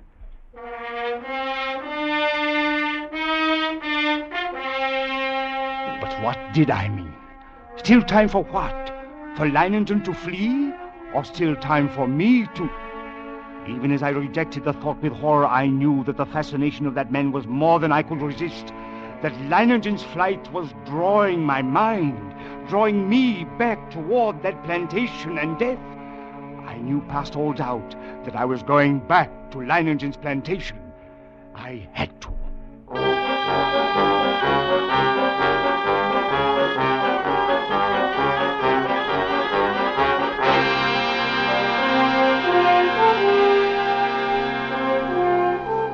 It was 10 o'clock in the morning when I rounded the bend and saw Leiningen's plantation before me.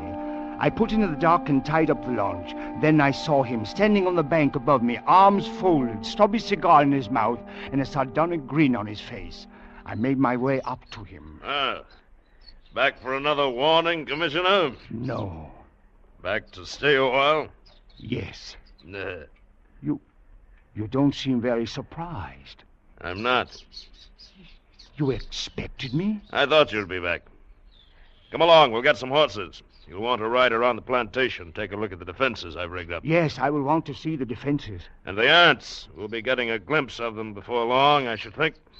Yes, and the ants. Come along, then.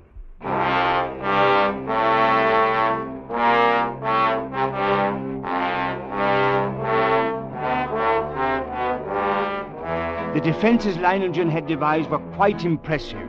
Surrounding three sides of the plantation like a huge horseshoe was a 12-foot wide ditch.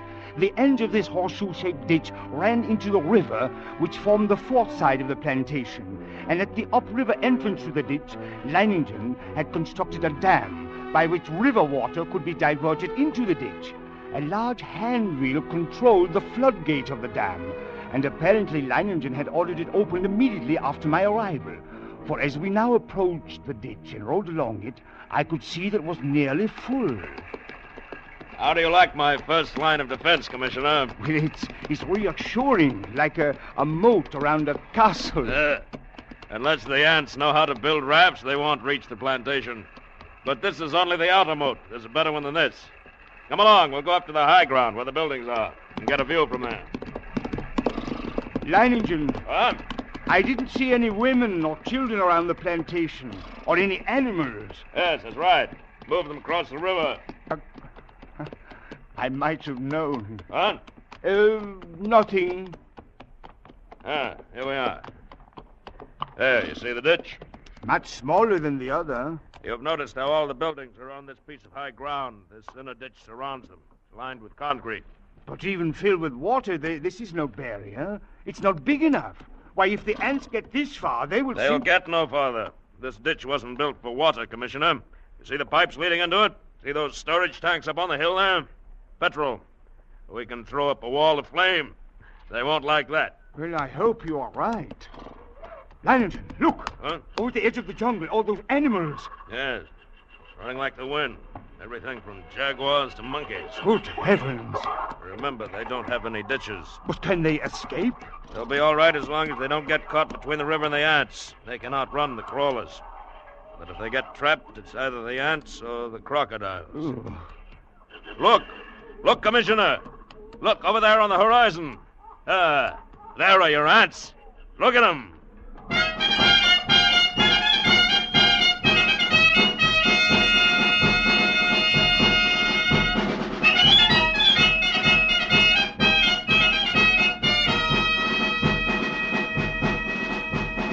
It was a sight I will never forget. Over the range of hills as far as I could see crept a darkening hem, ever longer and broader, until the shadows spread across the entire slope, then downward, uncannily swift, and all the green herbage on the entire slope was being mown as by a giant sickle, leaving only the vast moving shadow extending, deepening, and moving rapidly near. They're a hideous lot, aren't they? Leiningen, we can't last against that. Look at them. Why, they could fill your ditches with their corpses and still have enough to destroy every one of us. We've got to run. No.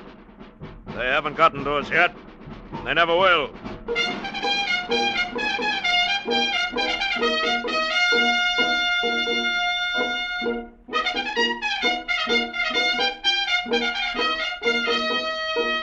The hostile army was approaching in perfect formation. No human battalions, however well drilled, could ever hope to rival the precision of that advance.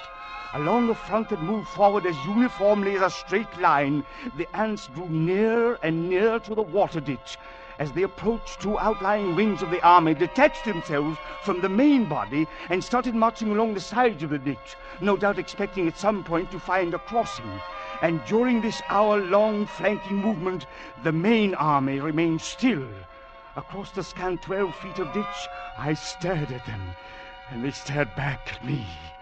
A solid mass, everyone as big as my thumb, with a reddish-black body and long legs.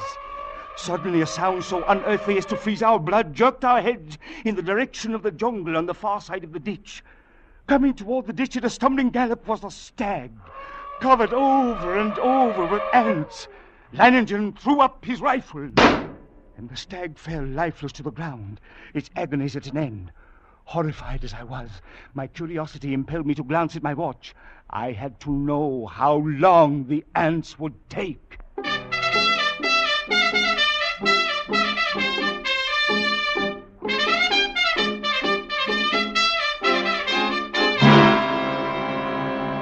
After 6 minutes, only the white, polished bones of the stag remained.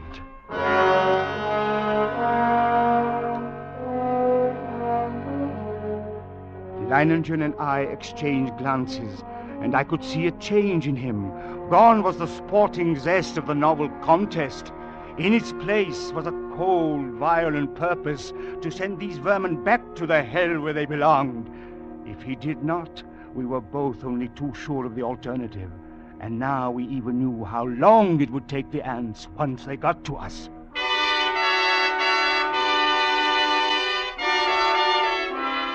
Around 4 in the afternoon, the ant scouts having found no crossing, there was a stirring among the main army. And then an immense flood of ants, a glimmering black cataract, about 100 yards in width, commenced pouring down the far slope of the ditch. Thousands drowned instantly, but the rest began using the bodies as bridges. Leiningen immediately swung into action. Can I help? Get to the dam, open the floodgate more to get the water in the ditch moving faster. Senor. This looks like the spot for action. Commissioner. Yes? Beginning to see what I was talking about? What do you mean? About intelligence being more than a match for anything it tackles. Take the ants. They've got no intelligence. If they had, they'd have attacked along the whole length of the ditch instead of a narrow front like this. They'd have been across by now. There. Too bad for them. I'm not running their campaign for them. You can joke about it like that with the ants halfway across the ditch? All right, man. Busy with the shovels now. Dump some sand and clods on them and see how they like that. You with the petrol sprinklers. Start pumping. I don't like it, Commissioner. I don't like it a bit. Look at them. Yes, but look at the ones on the far side of the ditch. Whole clumps of them rolling into the water. The rest are using them for bridges. Commissioner, the water's moving faster now. Canayo got the floodgates open. Yes. Look at the ants. They can't hold their own against the current now. They're being washed away. Look at them, Commissioner. The water's carrying them away. We've beat them. We've won out.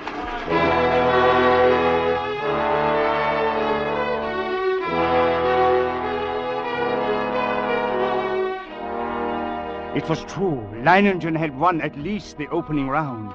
The floodgates were left open to forestall any night crossing. I suppose I hoped that the ants would go on, pass us by. But when dawn came, the dark blanket was still there, motionless, across the ditch. Then we noticed a feverish activity on the other side of the plantation. Here a grove of tamarind trees lined the far end of the ditch, and every tree swarmed with the crawling insects. But instead of eating the leaves, they were merely gnawing through the stems so that a thick green shower fell steadily to the ground. Well, it looks as if it's feeding time for our friends, eh? Yes. Blas. Senor. Have all the petrol pumps brought here and get everyone over here except the lookouts on the other side and then pass out the shovels. Yes, senor. Looks like I underestimated them when I said they didn't have intelligence. What do you mean? I said if they wanted to get across, they'd have to have rafts. That's just what they've got. Those leaves are their rafts. Even as he spoke, the leaves went tumbling down the far bank by the thousands. The current drew them away from the bank, and each leaf carried several ants. Don't worry. As long as you keep spraying them and shoveling dirt on their rafts, they can't land. But there will be too many. It's true. Look, more leaves in the ditch all the time. Why, they'll have a solid carpet to walk across in a minute. Not so fast, Commissioner. I've still got a trick up my sleeve for them. The water! The ditch is drying up. Of course it's drying up. That's the plan. Those are the orders I sent to the dam. Are you mad? As soon as it's empty, what's to prevent the ants? Look, The water's way down. It's almost dry. They'll be able to climb across the bottom. They'll not make it if the man at the dam carries out his orders. He should have opened the gates again by now. To flood the ants? Right. But what a chance to take. If anything should happen. Aha! Commissioner, here it comes. Here comes the water. Now we'll give the crawlers the ditch a good ride. Out into the river. Look at them. Look at them go.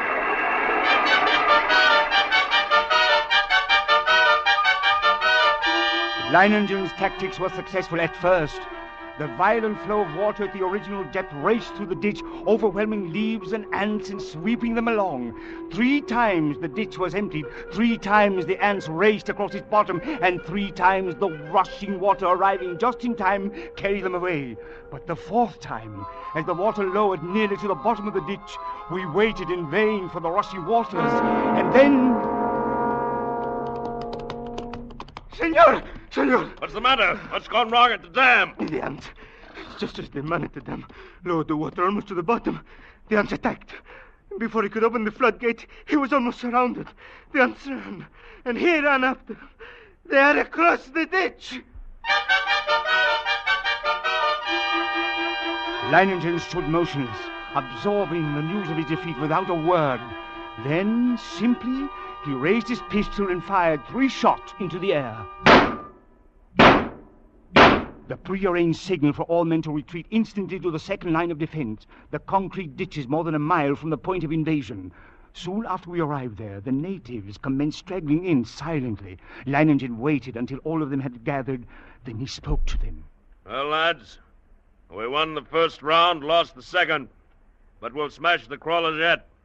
Anyone who thinks otherwise can draw his pay and push off. There are rafts enough on the river and plenty of time still to reach them. You stay then. Good. Thank you, lads. And you, Commissioner? I can't persuade you to give up the fight. You cannot. Then I stay too. Yeah, I knew you. Senor! A few of the ants have reached the ditch. They're trying to get across? No, senor. I didn't think they would. There's plenty of food out there for them. Crops I've spent 3 years in raising. Not to last them until morning, anyway.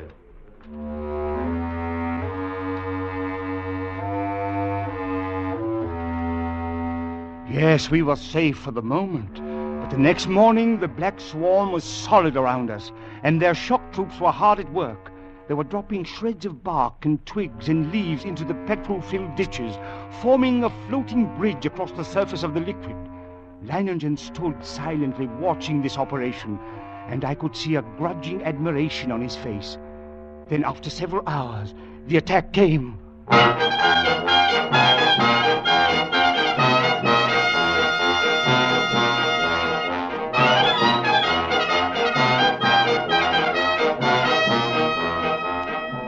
Down the ditch they poured, millions of them, and across the bridge of twigs rapidly approached the inner side. Leiningen sat motionless, watching them. Leiningen, for the love of God, don't sit there like a statue. They'll be on us in a moment. Let them fill it first. Now. All right. Everyone back from the ditch. Blas, hand me the torch. Now we'll see how our friends like a little heat around them. The flames from the ditch shot up into the air, devouring ants by the millions. But as they returned to the assault time after time, a slow, sickening horror crept into my mind. I looked quickly at Leiningen, then at the petrol tanks. He read my gaze and nodded slowly. That's right, Commissioner. We could hold them off forever if our supply of petrol was unlimited, but it isn't. We've got only enough to fill the ditch once more. Leiningen, isn't there any way at all? We've got to do something. Yes, I know. There must be a way. There must be something on Earth that'll drive this devil's spawn back to the hell they came from. Yes, them. Yes. What is it? We'll flood the whole plantation. Flood? But how? The river's higher than any point except this high ground we're on now. The river was dammed all the way. It would overflow that stone breakwater and flood the whole plantation. We've got to close the floodgate at the dam. That'll do it. You're mad. The dam is nearly 2 miles away. 2 miles of ants. Lads, listen to me. Listen, lads. I'm proud of you. Now there's still a chance. By shutting the floodgates and the dam and flooding the whole plantation from the river. The moment I'm over the ditch, set fire to it. That'll allow time for the flood to wash away the ants. Then all you have to do is wait for me. It's impossible. You can't get to the dam, let alone get back. That's why you're wrong, Commissioner. I'll get there and I'll get back. Take care of things while I'm gone.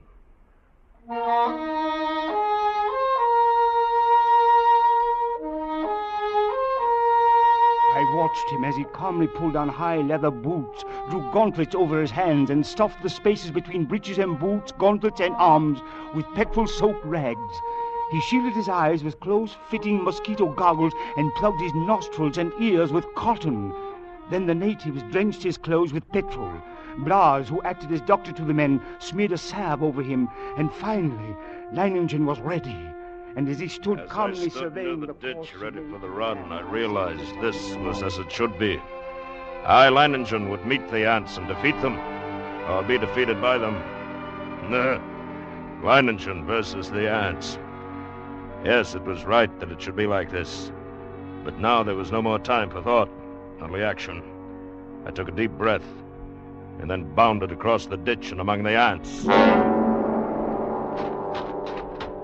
I ran in long, equal strides with one thought, one sensation in my being. I must get through. I dodged all trees and shrubs, and except for the split second my soles touched the ground, the ants had no opportunity to alight on me. I ran on. I was halfway to the dam before I felt ants under my clothes and a few on my face. I struck at them mechanically, scarcely conscious of their bites, and the dam drew toward me slowly. The distance grew less and less. Finally, only 100 yards away. Then 50. Then I was there. I gripped the ant-covered wheel, but hardly had I seized it when a horde of ants flowed over my hands and arms. I strained, and slowly the wheel turned. It turned more. And the floodgate was swinging slowly shut. And then it was shut. The water was rising behind the breakwater, closer to the top, closer. And then it was spilling over. The flooding of the plantation had begun. I let go of the wheel, and for the first time I realized I was coated from head to foot with the fiends. Tongues of fire stabbed at me as they bit into my flesh. I almost lost my head with the pain as I ran, knocking ants from my body, brushing them from my bloody face. And then one bit me just below the rim of my goggles. I managed to tear it away, but the agony of the bite and its venom drilled into the eye nerves. I saw now through circles of fire into a milky mist. I was almost blinded, but I knew that if I tripped and fell... I ran on, my heart pounding as if it would burst, blood roaring in my ears, a giant's fist battering my lungs. And then I could see dimly that wall of flame at the ditch, but it was too far away. I could not last half that distance. I stumbled. I fell. Felt myself being swarmed over, devoured. I tried to rise. A great weight. And then suddenly the vision of the half-devoured stag in my brain. 6 minutes. Then nothing but bones. I couldn't let that happen to me. I couldn't die like that. To my feet. My feet dragged myself over toward the flame. The ditch.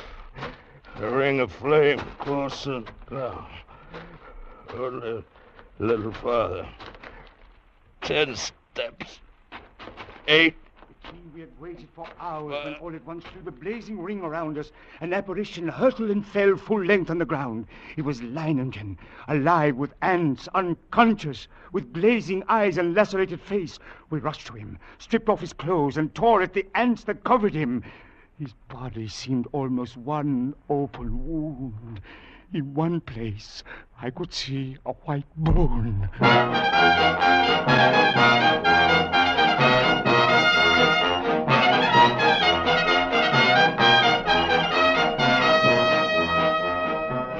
Later, as the curtain of flame lowered, I looked out where that blanket of ant had been and saw only a vast expanse of water covering the entire plantation and working its way to within a few feet of the concrete ditch. The ants were gone, drowned, and Leiningen had won.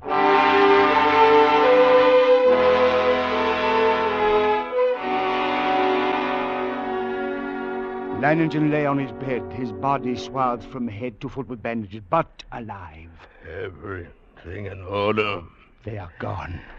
I told you I'd come back, even if I am a bit streamlined.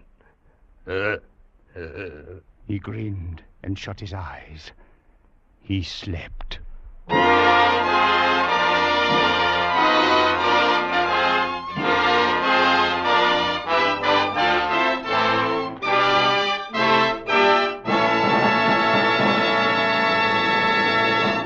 Escape is produced and directed by Norman Macdonnell, and tonight brought you Leiningen versus the Ants by Carl Stephenson, adapted for radio by Robert Reif, with Bill Conrad as Leiningen and Jay Novello as the Commissioner. Music was conceived by Cy Feuer and conducted by Wilbur Hatch. Next week. You are stealthily stalking into a silent desert fortress, walking into what you know may be a trap. Around you stand a legion of dead men, and over you hangs a menace unseen but felt, a menace from which you cannot escape.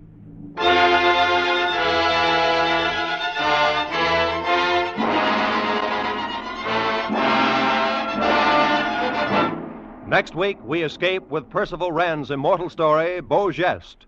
Good night, then, until this same time next week, when once again we offer you Escape. This is CBS, the Columbia Broadcasting System.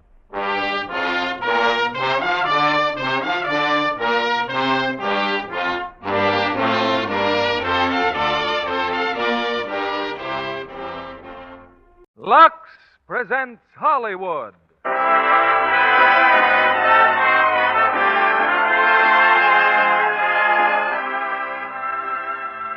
Lever Brothers Company, the makers of Lux Flakes, bring you the Lux Radio Theater, starring Robert Montgomery and Audrey Totter in Lady in the Lake.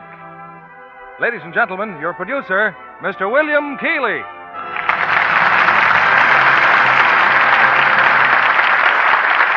Greetings from Hollywood, ladies and gentlemen. Almost all of us, at one time or another, have a secret hankering to play detective. Tonight, we give you that opportunity to join in solving one of the screen's most baffling murder mysteries. You'll meet the possible suspects, and you'll find the clues in Metro-Goldwyn-Mayer's thrilling screen hit, Lady in the Lake, based on Raymond Chandler's novel and currently playing in theaters throughout America. And you'll have the help of Robert Montgomery in the starring role of ace detective Philip Marlowe. Co-starred with Bob is that exciting new performer, Audrey Totter, who adds romantic interest to our story, at the same time that she stirs up plenty of action on her own. For women are often as persistent as men in tracking down the answer to a problem. And when it comes to the problem of caring safely for fine fabrics, they found a ready answer in Lux Flakes. Now, I won't say it takes any detective work to discover the merits of Lux Flakes, but their ever-increasing popularity does reflect on the smartness of our modern housewives. We invite them now to exercise that smartness in solving the mystery of the Lady in the Lake, starring Robert Montgomery as Philip Marlowe and Audrey Totter as Adrienne Fromset.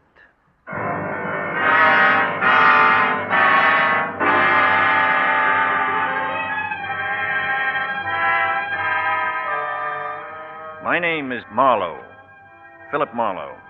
Occupation, private detective. You know, somebody says, follow that guy, so I follow him.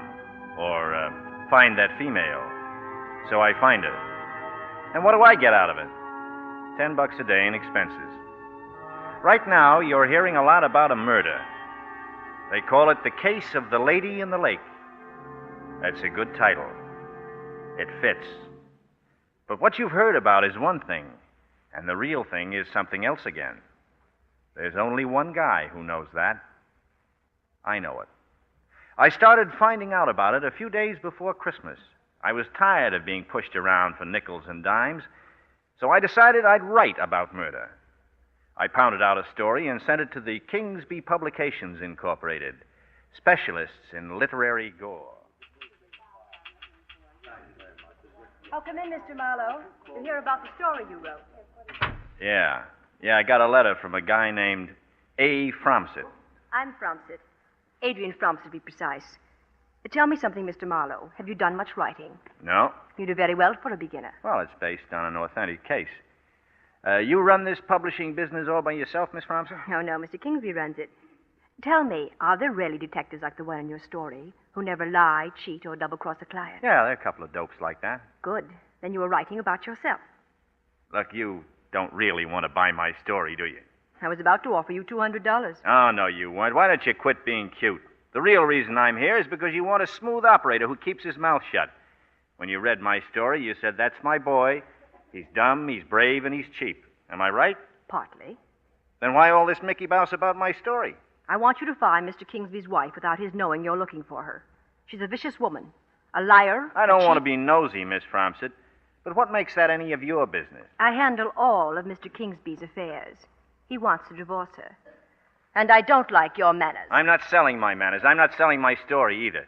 I don't like getting mixed up with a tricky female, even one as good-looking as you, who wants to dispose of the boss's wife just so she can marry him herself. People don't talk to me like that, Mr. Marlowe. Maybe somebody should talk to you like that more often. I beg your pardon? Oh, Gominderi.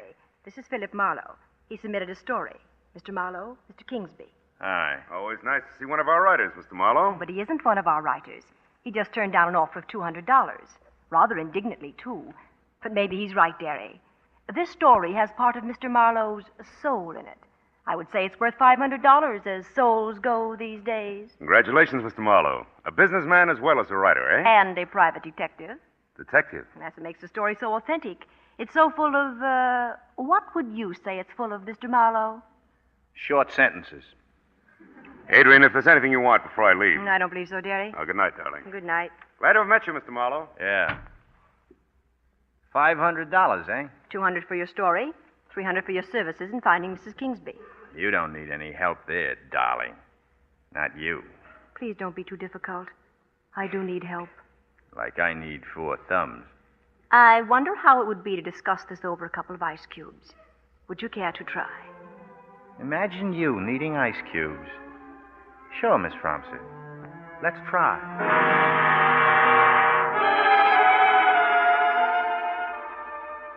She had a very cozy apartment, Miss Fromsett did. She left me alone while she fixed a drink. I couldn't help spotting the telegram. It lay there staring at me on top of the piano. It was addressed to Deris Kingsby. Going to Juarez, it said, to get a divorce and marrying Chris Lavery in Mexico. Your loving ex-wife-to-be, Crystal. If you're going to take this case, Mr. Marlowe, the first person you should see is Chris Lavery. Oh, who's he? Crystal Kingsby ran away with him a month ago. Or so we thought. A month ago, eh? Take him that long to get to El Paso? Who said anything about El Paso? That telegram on the piano. Why didn't you tie it on my ear? I might have found it quicker. Oh.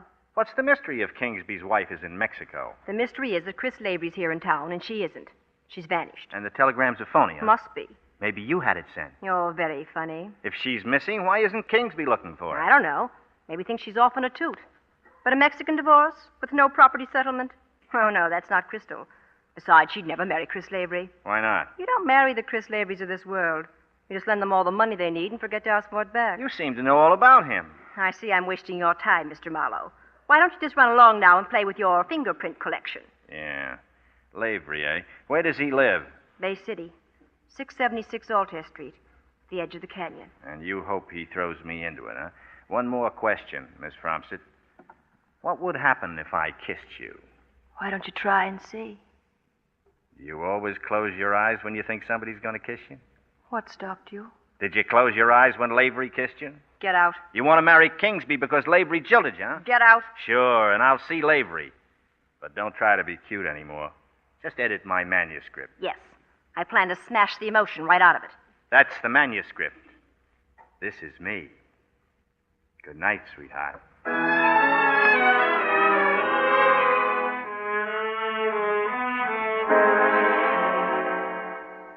Yes, I'm Lavery, Mr. Marlowe. Come right on in, sir. Well, I declare, business must be bad if you have to go from door to door soliciting clients. Look, Uncle Tom, I don't need a job. I've got one. And if you tell me where Mrs. Kingsby is, I'll stop bothering you. I haven't seen Crystal in 2 months. And I've never been to El Paso, if that's what you're about to ask me. Oh, you know about the telegram, huh? Why, yes. Miss Adrian told me. Miss Adrian did she? Well, I guess there's nothing to do then but go to the cops. For some reason, Mr. Marlowe, I don't think Mr. Kingsby would allow that, sir. He might have to protect himself in case anything's happened to his wife. Happened, sir? Crystal Kingsby has money. Once in a while, boys like you have to make it the hard way. You offend me, Mr. Marlowe. Loosen up, Lavery. You'll save yourself a lot of trouble. I'll never speak disrespectfully of a lady. Not even one as fascinating as Mrs. Kingsby was. Was? Sir? Oh, just a slip of the tongue, Mr. Marlowe. No, I don't hanker for any part of Mrs. Kingsby. The little lady must have sent that telegram just to embrangle me. Embrangle you? Oh, yes. You're a Yankee. You wouldn't understand. But pardon me, sir. Do you have the time? What's the matter? Your clock embrangled, too? Pardon me, sir. Do you have the time? Do you have the time?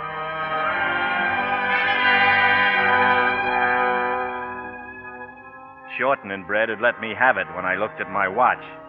Brass knuckles, Southern fried. When things came back in focus, I was in the Bay City jail. A detective opened the cell and walked me down the corridor. Blackguard jail, Mr. Marlowe? Fine.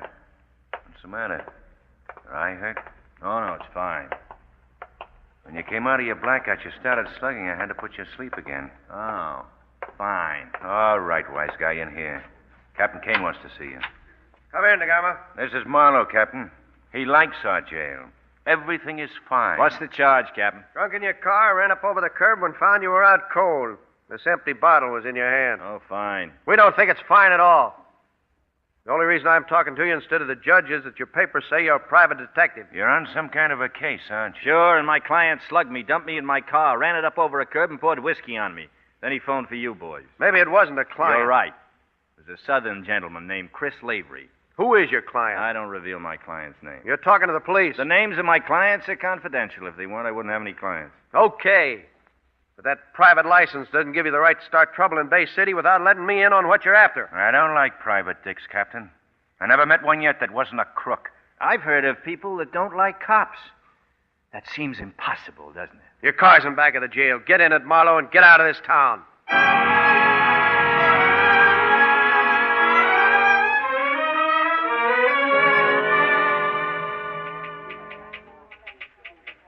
Good morning, Miss Fromsett.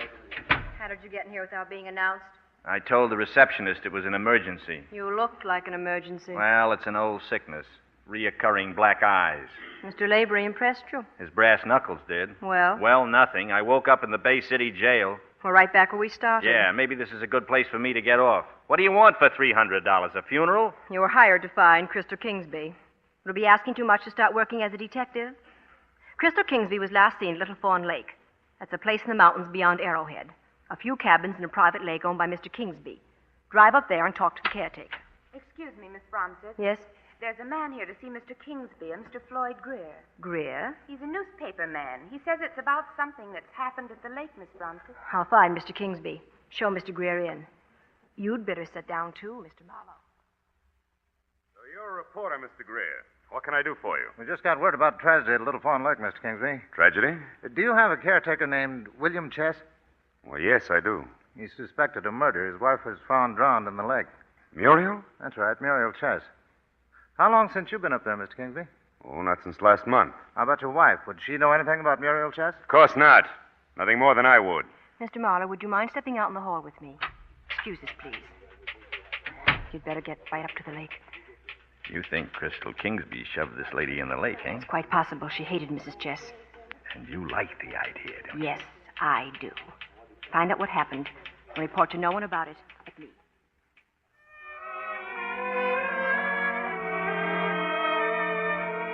Little Fawn Lake. It reminded me of Adrian Fromsett. So beautiful and so cold. First she wants me to find Mrs. Kingsby, then she wants me to prove she's a murderer. She's a sweetheart, Adrian is. Well, I'm back in town at 4 in the morning, and I go straight to Adrian's apartment. If I can tramp through the mountains, she can get waked up. You have to come here to the phones, you know. I didn't have a nickel. You know something, Miss Fromsett? You look good in this light. What did you find at the lake? Snow. Who's being cute now? You are? There'll be an item on your bill for the bribes I spent finding out that Muriel Chess had another name. What name? Mildred Haviland. Ever hear of her? She married your boss's caretaker because she wanted a place to hide. It seems that a cop was after her. What's this got to do with Crystal Kingsby? Crystal Kingsby and Muriel, or shall I call her Mildred, had a fight over a man. What man? The guy I was slipping the $20 bills to kept claiming he didn't know. But I suppose you do. Yeah. Look. Look what I found. An ankle bracelet. Engraved to Mildred from Chris. It was hidden in Kingsby's cabin. Oh, there could be any number of Chris's. Oh, come on now, Miss Fromsett. Lavery's our boy. That ties him up with two women. Crystal Kingsby and Muriel. You think he drowned Muriel Chess? He would have drowned me if there'd been any water handy. Oh, no. Crystal did it. Maybe you could find something else. A gun, maybe. Oh, look. Just give me the dough I put out for expenses and I'll go on home. Without finding Mrs. Kingsby? Why don't you concentrate on just looking beautiful? And quit worrying about guns and dead females and missing ones and that $1 million you want to marry, huh? Crystal drank a lot. She had a violent temper. Start being a woman. Quiet down long enough to hear your heartbeat. You might wake up and find it's a different world. I'm paying you to wake up and find Crystal Kingsby. Okay. I'll go back and see Lavery. No, you stay away from Lavery. Go back to the lake. You did fine there. All right, but only because you're so full of persuasion. So full of, what would you say you were full of, Miss Fromsett? My, you're being backward for a detective? No. It's just that I'm tired playing around. As far as the next woman in my life is concerned, it's everything or nothing. Then it better be nothing. You'd be crazy to fall in love with me. Phone me from the lake. Let me see now. I'm not to fall in love with you, and I'm not to see Lavery. That's it exactly. Good night, Mr. Marlowe.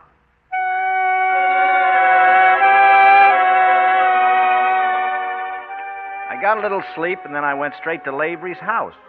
I rang the bell. No answer. So I just walked in. He'd forgotten to lock his front door. A woman was coming down the stairs. She had a gun in her hand and for some reason didn't seem at all concerned about my presence there. It's a disgrace. Just a disgrace. I rent this house to him and look at the way he abuses it. Well, just look at it. I'd be glad to if you wouldn't keep pointing that thing at me. This. Well, if you're one of Mr. Lavery's wild friends, you can get right out of here. I'm not even one of Mr. Lavery's tame friends. Cigarette burns on the furniture, carpet's all stained. Look, lady, look, would all you mind? I want is my rent. I own this house. I'm Mrs. Holbrook. Well, I'm truly enchanted, Mrs. Holbrook. And who are you, may I ask? Finance company, about his car. Behind in his car payments, too. I don't like that. I don't like that at all. Well, we don't like it either. If he was going away, you'd think he'd leave a check under the door or something. But, oh, no. All I found was this gun. I found it on the stairs. Here, you take it. I wonder why he'd leave it on the stairs. He probably had a hole in his pocket. So you've been looking for him upstairs, huh? You're a naughty girl. Why, I only wanted my money. I think I should call the police. On the other hand, maybe we should stop and consider. Finding a gun doesn't mean anything. Everybody keeps guns. Oh? Oh, do they really? And I'm sure the Bay City Police would frown upon us disturbing them over such a trifle. Oh, you think so? Just let the Ajax Finance Company take care of this. We'll see that you get your money. Well, if you think that I'm sure I can, Mrs. Holbrook. You be a good girl now and run along. Silly man. You know, you're sweet. Thank you, Mrs. Holbrook. Well, goodbye now. Oh, brother. As soon as she left, I went upstairs. It looked at first as if Lavery had packed a bag and blown town. On his dresser was a woman's handkerchief. I thought of Mrs. Holbrook, but the initials on the handkerchief were A.F. Then I became aware of a muffled sound, and I knew that I'd heard it vaguely ever since I'd come up the stairs. It was the trickle of water running in the bathroom shower. But I didn't bother to turn it off. Not when I saw the 5 bullet holes neatly drilled through the glass shower door. And behind the door, crumpled on the tiles, the body of that fine Southern gentleman, Chris Lavery.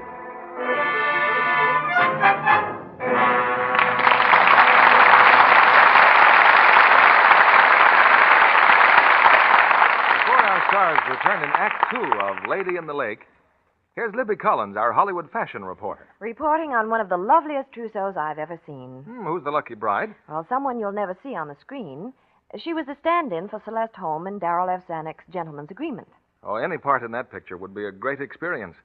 It's a remarkable document of present-day intolerance. Made outstanding by the fine performances of Dorothy McGuire, Gregory Peck, and Celeste Holmes. No wonder it was voted the best picture of the year by the New York Motion Picture Critics.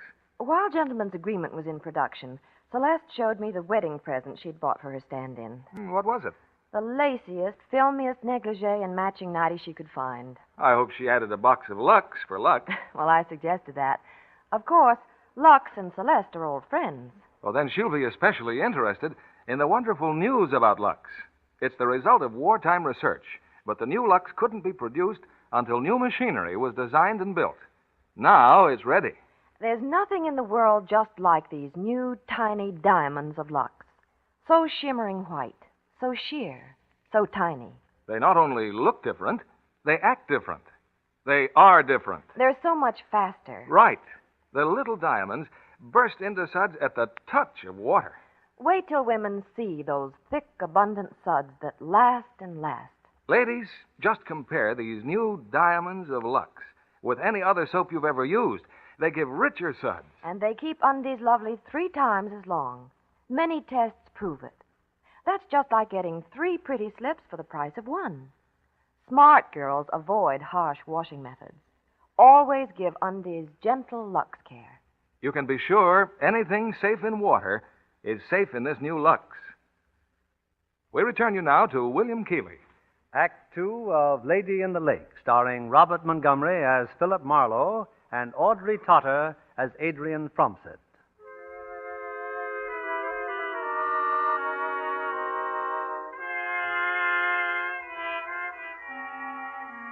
I didn't waste any time getting out of Lavery's house. I went straight to Kingsby Publications. They were having a Christmas party, but I managed to convince Adrian Fromsett that I wanted to see her alone. Are you trying to be funny, Mr. Marlowe? Where did you get that gun? At Lavery's house. Lavery's dead. This gun killed him. You hinted that sooner or later I'd find a gun. Were you afraid he'd talk, Miss Fromsett? You didn't go to the lake then? No, and here's another little item for you. A handkerchief. Do you recognize it? The initials are A.F. I don't have to ask the obvious question, do I? No. And so far, nobody knows about it but me. And whoever killed Lavery. Yeah, whoever killed him. Or was he the type of guy who kept this sort of souvenir? If I say no, that makes me a murderer, a good suspect. If I say yes, what does that make me? Human, maybe. What are you trying to do? Play the bright, hard lady? You're afraid of life, Miss Fromsett, and people. You don't give yourself a real chance. You never... Come in, Mr. Kingsby. Come in. What's going on? Relax, Mr. Kingsby. You've seen guns before. Maybe I lack a sense of humor, but Chris Lavery didn't think it was funny either. He's dead. Dead? Did your wife own a gun, Mr. Kingsby? What does my wife have to do with this? Break it to him gently, Miss Fromsett. Derry, I hired Mr. Marlowe to look for crystals. I told you, crystals to be left alone. Oh, no, Derry. No, you didn't. What you said was you were tired to death of her. Well, I did... Oh, then you're not.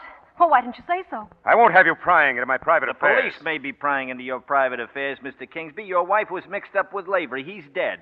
The evidence points to a woman. Now, does she own a gun or doesn't she? I don't know. Just what do you propose to do, Mr. Marlowe? Call the police. What else can I do? Will $1,000 make you change your mind? Ah. So your wife did have a gun, huh?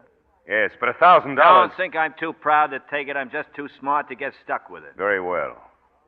I'll tell the authorities anything they want to know. As for you, Adrian, if you think you're going to harm Crystal, you're very much mistaken. Derry. And understand this clearly. If I ever said anything endearing to you, it was because I was lonely. I don't intend to make the same mistake again. Did he say that for my benefit or yours, Miss Fromsett? Mine. All mine. So you lost me my $1 million. Aren't you smart? You deliberately forced a showdown with him. Yeah. You thought you'd make me lose Kingsby, and then I'd come flying straight to your arms. Tell me, Mr. Marlowe, do you always fall in love with your clients? Only the ones in skirts. Well, there's more than one Kingsby on the Christmas tree, Mr. Marlowe, and I'll shake one loose yet. Don't you worry. And as for you, you just haul yourself out of here and send me a bill for your failure. Merry Christmas. What? I said Merry Christmas. I'm glad to have met you, and have a good cry. Mr. Marlowe, wait.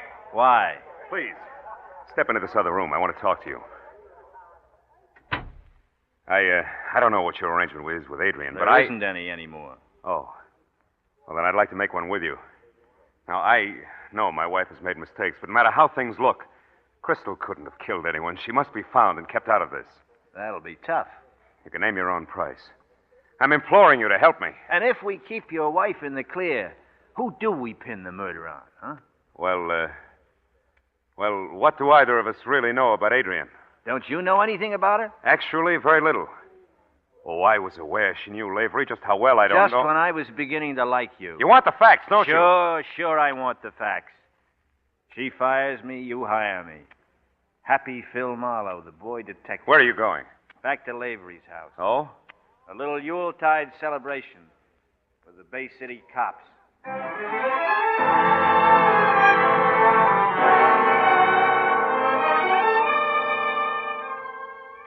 You mean to say you've been handling this gun? How stupid are you, Marlowe? I'm giving you the gun, DeGamo. Maybe I should have tossed it down a sewer. You got an alibi, Marlowe? I told you about Mrs. Holbrook, Captain. She was here ahead of me. It could have been her. And it could have been you. You said you'd come back and get Lavery. Not in those words. But in that tone. I told you not to start trouble in this town. Now, who's your client? This time you better tell me. His name is Darris Kingsby. He runs a string of magazines. Keep talking. His wife ran out on him about a month ago from a place he has up in the mountains, Little Fawn Lake. Who did she run off with? Well, a good guess would be Lavery. I came here the day before yesterday to ask Lavery if he knew where she was, and for my pains, I landed in the can, in case you've forgotten. We remember, people. What was Lavery's story about Kingsby's wife? He said he hadn't seen her in 2 months. After you turned me loose, I went up to Little Fawn Lake. Why? Because something peculiar happened up there. They found a woman in the lake, a dame named Muriel Chess. Just stick to what happened here. I am. This Muriel Chess had an ankle bracelet. It was given to her by somebody named Chris. So what? So she's dead, and upstairs is a corpse named Chris. I see. So you go through this joint, take the gun, collect or steal anything you can, and finally get around to calling us. Well, I don't buy it. What do I care about a drowned dame in a lake? Man's been murdered here, and that's enough for me. Who are you trying to cover, Marlowe? I've told you all I know. Okay, big shot. I'm going upstairs, DeGarmo. I'll see how the coroner's doing. You ever been to Little Fawn Lake, DeGarmo? You look kind of interested. We ask the questions, people. And when I mentioned the lady in the lake, you look still more interested. You heard me. Ever hear of a girl named Mildred Haviland? There was a fella up there a few weeks ago looking for Mildred Haviland. They tell me he acted like a cop. A tough cop with bad manners. Like you. What's Mildred Haviland got to do with it? She and Muriel Chess were the same girl. She changed her name because she was trying to hide from this tough cop. Does it add up? No. I think it does. They gave me a pretty good description of that cop. They said she... I was about to say that this female had a shady past, and I think you know something about her. That sort of confirms it, doesn't it, DeGarmo? Now we're getting somewhere. You stick your nose in my business and you'll wake up in an alley with a catch looking at you. What did she do, this Mildred dame? Bump somebody off down here? Is that what you had on her? All right, Marlowe. Cut it out. What's going on here, DeGarmo? He got cute. Put your gun away. You keep on acting smart, Marlowe, and you'll see what happens. The only reason I'm giving you another chance to talk is because of what the coroner says. He claims Lavery was killed last night. That doesn't let you out, though. I'll say it doesn't, people. Come on, talk up. You better take a walk, DeGarmo. If you'd let me work him over just a little while. Come on! Take the night off. Yes, sir. Now, if the coroner's right, how can you prove where you were last night? I didn't leave Little Fawn Lake till after midnight. I stopped at Red Service Station halfway down the mountain and got gas. Uh-huh. In San Bernardino, I got a cup of coffee at the Dinner Bell Diner. The waitress with the big eyes will remember me because it was 2 a.m. and I was the only customer in the place. What about Mrs. Holbrook? Oh, you'll love Mrs. Holbrook. She's charming. But I don't know where she is. One of my boys upstairs just checked. She's gone to Las Vegas. We'll have her back here tomorrow. That about winds up everything, doesn't it? Do you mind if I go now? There's still a charge of striking an officer. You funny guys kill me. Captain, before you toss me in a cell, did you ever hear of a dame named Mildred Haviland? No. That's the real name of that woman drowned in the lake. Ask DeGarmo about her. Why should I? Because DeGarmo knew Lavery and he knew Mildred Haviland. Well, they're both dead. That's a big statement, Marlowe. Why do you think DeGarmo slapped me around? Look, you turn me loose and I'll do some finding out tonight. You can, too, by talking to DeGarmo. You know what you're doing, don't you? You're practically forcing on me the rottenest job a police official can have, investigating one of his own men. I'll work with you in any way you want. All right. Here's what you do. Call the desk sergeant and get him to give you a nice, quiet cell. Oh. For a minute, I thought you were on the level. But you want me out of the way, don't you? So you and DeGamo can fix this up any way that suits you. Why, you... This wasn't Christmas Eve, and if my kids weren't waiting for me to...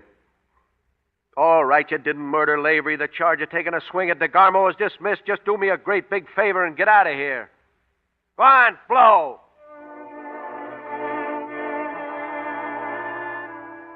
I made a phone call as soon as I left. I have a friend downtown on one of the newspapers. I asked him to dig up anything he could for me on Mildred Haviland. He said he'd call me at my hotel in an hour. Come in. Good evening. And a Merry Christmas to you, Miss Fromsett. I had to see you.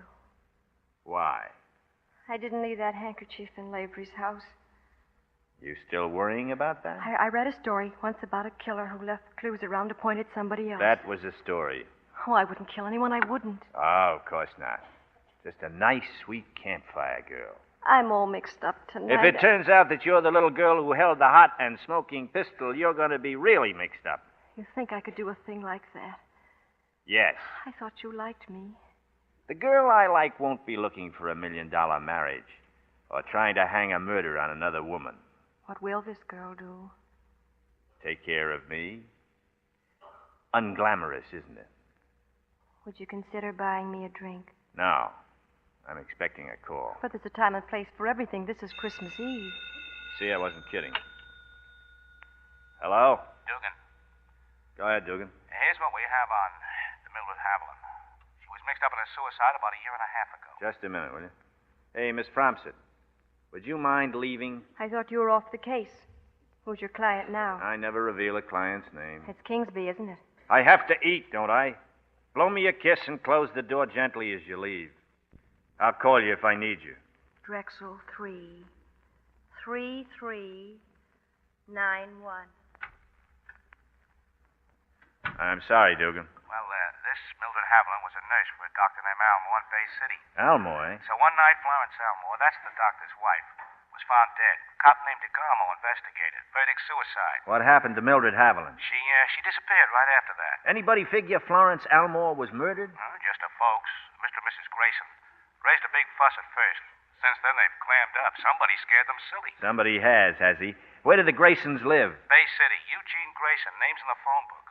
I'm much obliged to you, Dugan.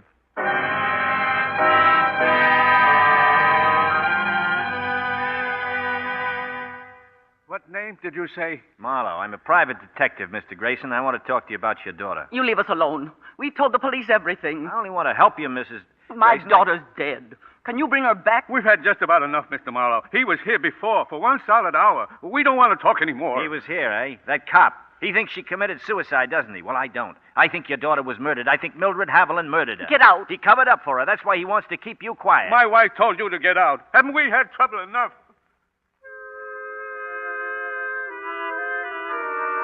Leaving Grayson's house, I saw this other car down the block. 2 miles later, it was still on my tail. I stepped on the gas and cut across town, but I couldn't shake it. All right, then I'd stop. As I started to slow down, he pulled up alongside of me and turned a spotlight full in my eyes. At 40 miles an hour, you hit a ditch pretty hard. In the split second before I passed out, I saw who it was. DeGarmo.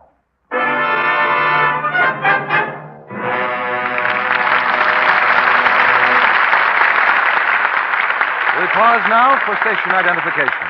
This is CBS, the Columbia Broadcasting System.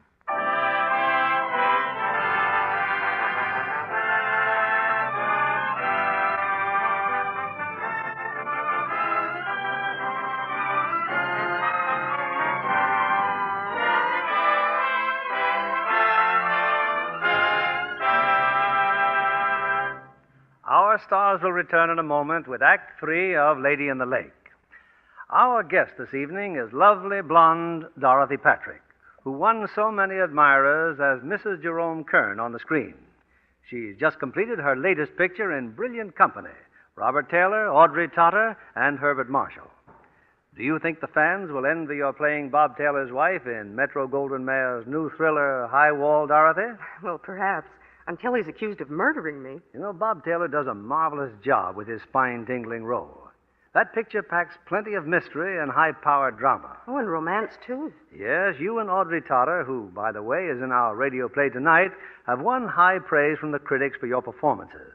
And from women for your smart costumes. Audrey and I were both ecstatic about some of the gorgeous blouses designed by MGM for her to wear in the picture. John Kennedy may be interested in what happened one day when we were lunching at the studio. What was that, Dorothy? Well, someone jiggled the waiter's arm and he spilled some bouillon on Audrey's blouse, the one she was wearing for a scene in High Wall. She was almost sure it was ruined, but... But the wardrobe department came to the rescue with Lux. Well, how did you know? Oh, it happens every day. In Hollywood studios and in homes all over the country. That's not news. But there is big news about Lux. Lux has been improved. Yes, wonderful as Lux has always been, these new tiny diamonds of Lux are even better. Well, that's certainly interesting news, John. Women everywhere will be thrilled with these new tiny diamonds of Lux. They're so shimmering white and so sheer and so tiny. They look different from any other soap, and they act different. They are different. They're so much faster. Why, you can see the little diamonds burst into suds at the touch of water. And they make richer suds that last and last. And, as Libby Collins can tell you, they do more for you, too. That's right. The new diamonds of Lux actually remove soil other types of suds can't. They leave things cleaner, fresher. Colors stay lovely up to 3 times as long. Many tests prove it. So it's wise to avoid harsh washing methods. You can be sure anything safe in water is safe in this new Lux. Here's Mr. Keeley at the microphone. Act 3 of Lady in the Lake, starring Robert Montgomery as Philip Marlowe and Audrey Totter as Adrian Fromsett.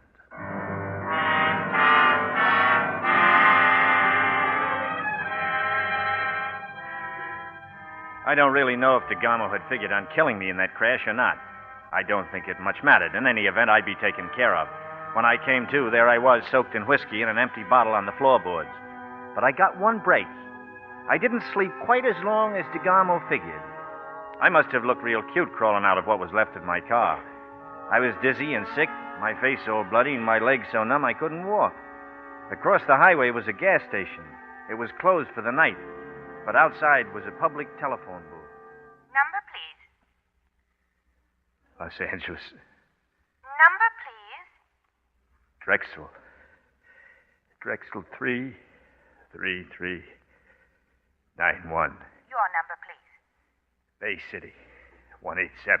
Thank you. Deposit 15 cents for 5 minutes, please. You deposited too much, sir. When Shut you up. finished your call... Shut up and get me my number.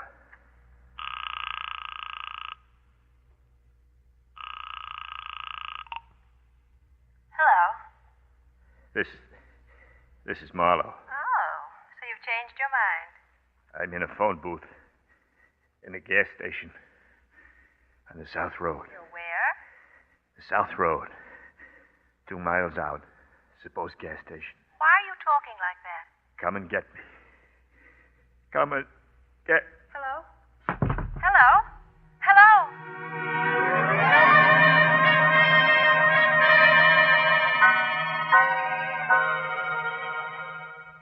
Well, so you're awake. How do you feel? The way I look. You look a lot better than you did in spite of the iodine. I've been working over you for an hour. How did I get here? I brought you here in my car. From then on, the doorman helped me. Does the doorman think anything of dumping bruised, unconscious men on your living room sofa? I told him you were drunk and had fallen down. Afraid you'll call the police? Oh, no, I love policemen. Especially one named DeGamo. Who's DeGamo? Just a hard-working cop who figured to frame me the same way Lavery did. He pulls this little stunt and then calls headquarters saying he's a public-spirited citizen reporting a drunk driver. Only you got to me first. Much obliged. What's DeGamo got to do with all this? That's what I keep asking myself. How did he know I was going to visit Florence Elmore's folks? Who? A girl who committed suicide, maybe. About a year and a half ago. Well, why wonder? Just get off the case. Why be a private detective at all? Why eat? You only get hungry again. Oh, you don't have to make a living that way. You can write, remember? And I can help you. Oh, we'd be fine together. In everything, we'd be fine together. If only you'd... If only I'd what? Oh, you don't think you can trust me. I want you to know that you can. It's true, I've been a long time wanting things, thinking I wanted things. What do you want now? I want to take care of you. Maybe it isn't glamorous, but I want to be your girl. That's what I want for Christmas, and don't you laugh at me. I'm not laughing. Come here. You close your eyes, too, don't you, darling? Why are you frowning? You're still not convinced I didn't kill Lavery. Yeah. How can you think that? I have to think of everything. Oh, don't. Just think of me. Quit being a detective, please. I can't. Till this is over. You're in love with me. I might have killed someone, but it doesn't matter. It has nothing to do with it. Oh, I was going to be the bright girl with big league boots and a glass heart stepping over people. It must have been somebody else. I'm going to start out all over again. Promise it? Crying? I always do on Christmas Eve. Oh, I wish I could tell you how I feel. You mean you've got that, I'm scared, but it's wonderful feeling? Yes. Scared, but it's... Yeah. Scared. Well, you're not scared of me. I don't know. I'm glad. It proves how you feel. You see, I'm glad about everything. I've never felt this way before. You go to sleep now. I'll see you in the morning. Good night. Good night.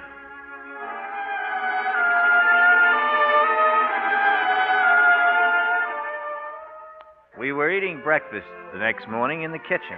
She was like a little girl. I don't know, maybe it was because it was Christmas Day. Anyway, she had our future together all figured out. The first thing we'll do is leave here and go to New York. Yeah, New York, sure. What'll we use for money? Oh, we can start with the store you wrote and go on from there. We'll make lots of money. Together we'll own the world. Sure, and if you're the guilty girl, where does that leave me? Besides, I got another worry this morning. Oh, what other worry, darling? DeGarmo. By now he knows I'm on the loose. He'll start on the prowl for me with a cold, howling heart of hate and a gun full of bullets to stop me from talking about what I don't know. Oh, but you're safe here, at least for... I won't answer it. You better answer it. No. Adrian, open the door. Kingsby. Let him in. Just a minute, Darius. What's the idea? I've been phoning you for an hour. I've had the receiver off. Well, I thought you might know where I could find Marlowe. He knows. Oh, Marlowe, I've been searching everywhere for you. Yeah? I even went to the police. Oh, fine. They're looking for you, too. They happen to follow you here? Yes. 2 detectives have been following me all morning. Why didn't you invite them up? I don't know what your troubles are, but I have my own. All right, let's hear yours. Well, I've been trying to find you because, well, my wife's in Bay City. How do you know? Well, Crystal phoned me. She's in trouble. The police are after her. She needs money. She wants money, take it to her. With 2 detectives following me? Oh, no. You're going to take her the money. Oh, I am I? Look, there's $500 in this envelope. It's all I could raise on a holiday. It's worth anything to me to get it to her. You've used that word anything a couple of times. How much is anything? You'll get $5,000, Marlowe. That's a deal, Santa Claus. What's the deal? I don't want you near her. She's trouble. 2 people have been killed already. Maybe she has some answers. Well, what else can I do? Stay here and let the cops come after me? Oh, we'll figure out a way for both of us. And end up where? In a gutter with my teeth kicked in, smelling of whiskey I never drank, running down alleys? The only way out of this is to see Crystal herself. Oh, let someone else And then solve there's it. the money. $5,000, just in case my typewriter breaks down and I can't write stories. It's enough to start on. And more than enough to bury you with. No, I won't let you go. Still trying to make me duck the wind-up, eh? Why? Any personal reason? No, don't be ridiculous. I'm not. If I run away and never find the answers, I'll never know for sure about you, will I? All right, then. Go. Where do I meet your wife, Mr. Kingsby? In front of a cocktail bar called the Peacock Cafe. It's on the main boulevard near 14th Street. Here, take my scarf. Wear it. She'll recognize You it. leave first, Kingsby. Take those detectives on a tour of Chinatown. Keep them following you while I go down to Bay City. Good luck, Marlowe. Thanks. You realize, of course, it may be a trap that Kingsby set for you himself? Yeah. Oh, please don't go. I told you once it's everything or nothing. I'm going to trust you. If you're not on the level, I'll get a head full of bullets. If you are, I'll see you in Bay City. Get hold of Captain Kane and come after me. Well, how do we know where to find I'll make you? Crystal take me to wherever she's hiding out. You'll phone me from there? Maybe I won't be able to. Well, then how will we... There's a box of rice in your kitchen. Quoting a girl named Fromset, I read a story once how a detective carried rice around in his pocket. It left a very nice trail. Maybe it'll work again. Are the keys in your car? Yes. I'll go down the back stairs to the garage. Goodbye, Miss Fromset. You've been charming company. Wait, This is the payoff, isn't it? say that again about the... I'm scared, but it's a wonderful feeling. I'm scared, but it's wonderful. Goodbye.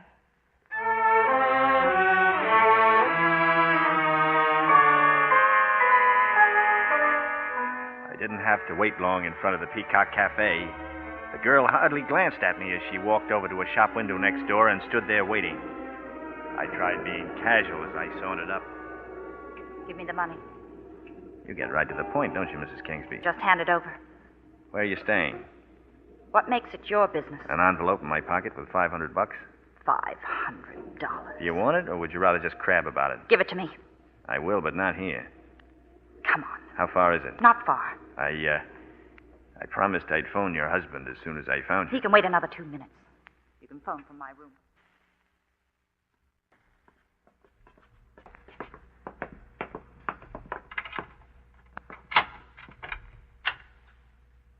After you, Mrs. Kingsby. Close the door. Yeah. It's kind of hot in here, isn't it? I wouldn't think of my guest being uncomfortable. What's out there beyond that window? The roof? You must come again sometime. We'll take a sunbath. Now quit stalling. It's convenient having a pair of them, isn't it? Pair of them? A pair of little guns that kill just the same as big guns. Why don't you take it out of your coat pocket? Yes, I will. It is nice, isn't it?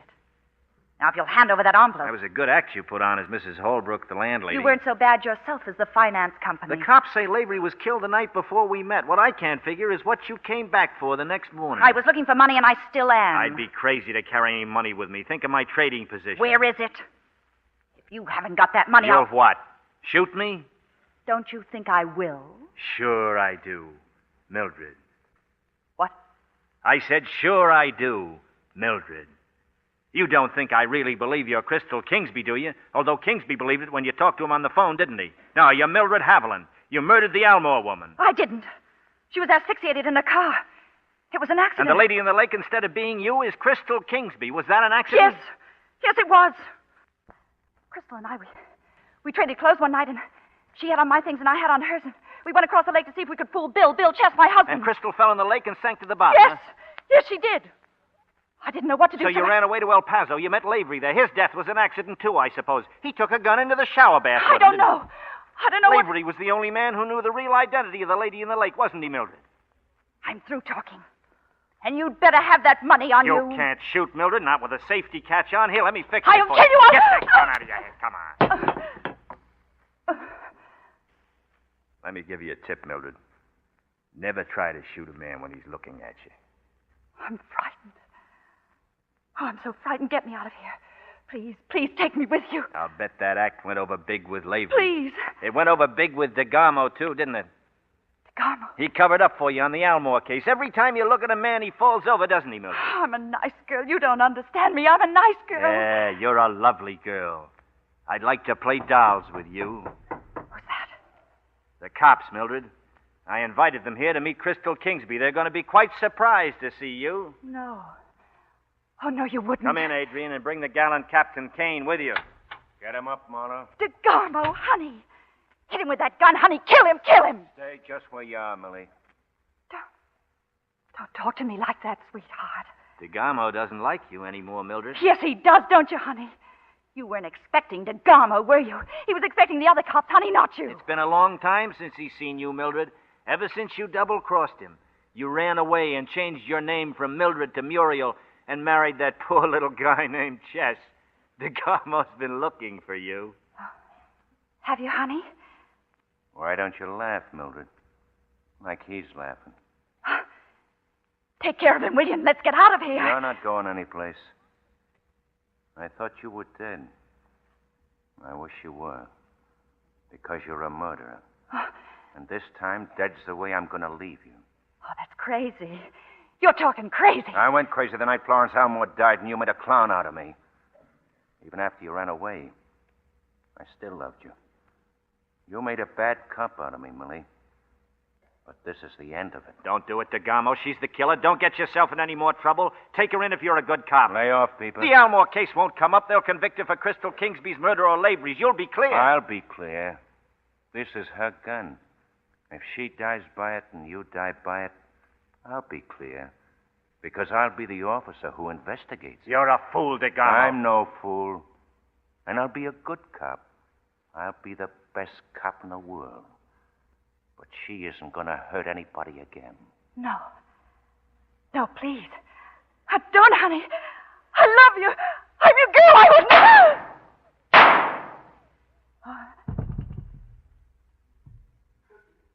First you cover up a murder for her, and then you kill her. It doesn't make any sense, does it, DeGamo? Some things don't. Petticoat fever, eh? Yeah. We all get it, people. We all get it. I once had petticoat fever myself. I took a chance and lost. When you walked in that door instead of Kane, a lot of things suddenly ended for me. I'm scared, but it isn't wonderful anymore. I'll say you lost. My drunk driving frame didn't stick, but this one will. How does it feel dying in the dirty middle of somebody else's love affair? I don't want to seem selfish, but I'm thinking of my own. I followed your ice here, Marlowe. Thanks a lot. I followed it and I kicked it into the street so nobody else would follow it. So don't be expecting any friends or relations. How did you know about it? How do you suppose? Your girl, Adrian. That's a lie. How else do you think I know? That was a cheap gag, that Rice. But that's the way all private dicks end up. A last cheap trick. A cheap double cross. You're in the same boat I am. But you're going to be in it dead. Kane! I never thought you'd get here. Gags. Still thinking of gags. You want me to turn around, huh? There's nobody out on that roof. How crazy do you think I am? Be careful, Kane. That gun of his is pointed right at me. Cut it out, Marlowe. Get him with the first slug, Kane, or he'll get me. I'm getting you right now. Gags. Nothing but gags. Marlowe, you all right? Yeah, I'm all right. What about him? Take a look. For his sake, I hope he's dead. I'd have been here a lot sooner, but he messed up your trail of rice. You get the story on all this? Yeah, I got the story. All right, let's have it. I'll write it. I'll see that you get the first copy, fresh out of the typewriter. What about her, this dame? Mildred Haviland. She murdered the Almore woman, Crystal Kingsby, and Chris Lavery. Oh? DeGamo killed her? Yeah. He had a wonderful motive. He was in love with her.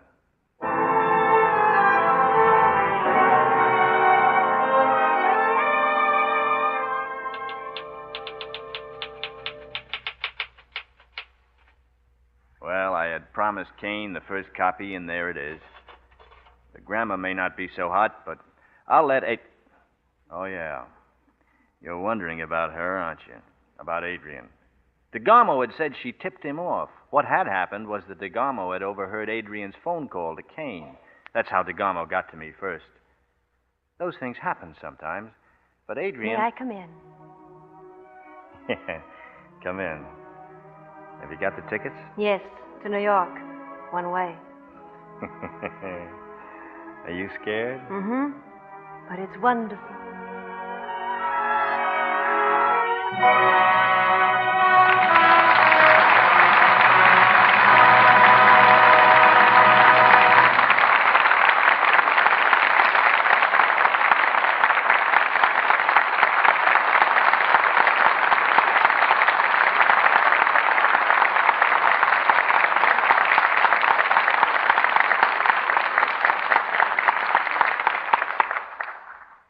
In just a moment, our stars will return for their curtain calls with a very important announcement for next week.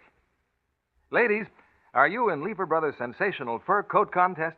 Remember, they're giving away $100,000 worth of furs and cash every week for 4 more weeks. First prize every week is a $3,000 mink coat. Next prizes are 3 fur coats worth $1,000 apiece, fur jackets, fur scarves, and 250 crisp $10 bills.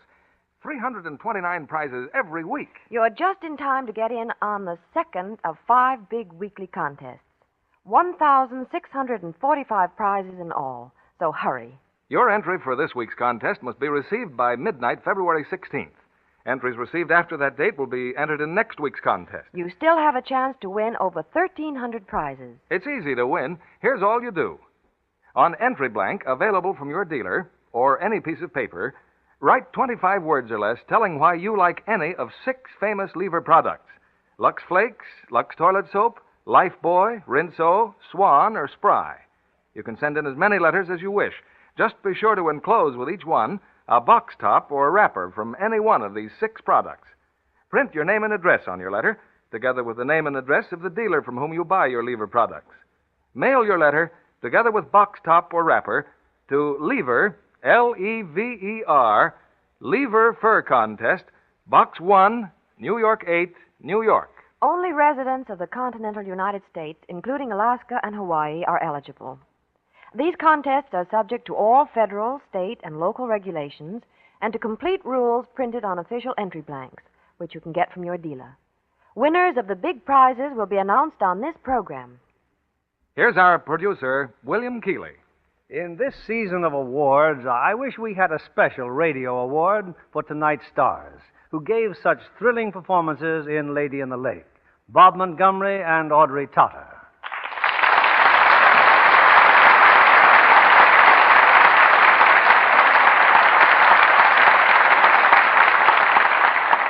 Bob, as one director to another, you deserve an orchid for your fine job of directing Lady in the Lake, for the screen as well as acting in it. Well, thank you, Bill. It did give me a chance to use a camera technique that I'd always been interested in. You mean letting the audience see the action through the hero's eyes? You might call it audience participation. Yeah. Whatever happens to me in the picture happens to the audience. Which is quite an experience for moviegoers. Well, it was quite an experience for me, kissing a man who wasn't there and talking to a camera lens. But I'm sure, Audrey, that every man in the audience got quite a thrill from the illusion of playing opposite Audrey Totter on the screen. Tell me, Bob, are you going to use that same technique again sometime? Well, it's a little early to say, Bill. But Audrey and I are currently making a picture together at Universal International called The Saxon Charm, which we look forward to with great interest. Bill, John Kennedy mentioned earlier a very important announcement about next week. Yes, something special coming up on Lux. One of the most exciting evenings of the year. In fact, one of the year's outstanding events in radio. Not because we say so, but because theatergoers all over America have said so, in selecting their favorite motion picture for 1947. Well, what picture is it, Bill? Don't keep us in suspense. I'm sorry, Audrey, but we're pledged to secrecy. You mean you can't tell us a thing about it? No, you'll have to use your imagination. But I can assure you it's the motion picture that moviegoers of America voted most popular of all in 1947. Not only that, but we're presenting it with 2 of America's best-loved stars who helped to make the picture so delightful. How was the picture selected, Bill? Through a nationwide poll conducted by Dr. George Gallup's Audience Research Incorporated for Photoplay magazine, the winner to receive Photoplay's coveted Gold Medal Award. The name will be announced in Photoplay magazine's next issue, which reaches the stands this Wednesday, February 11th. Till then, our lips are sealed, except to say that it's the play that our audience themselves selected, the one above all others you'll most want to hear, with 2 superlative and famous stars. You've got me so curious now, I've got to listen, Bill. I certainly wouldn't miss it, Bill. Good night. Good night, and be sure to listen in next Monday.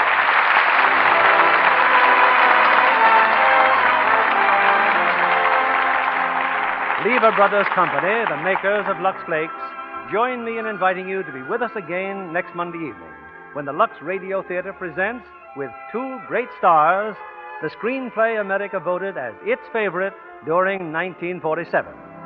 This is William Keeley saying good night to you from Hollywood.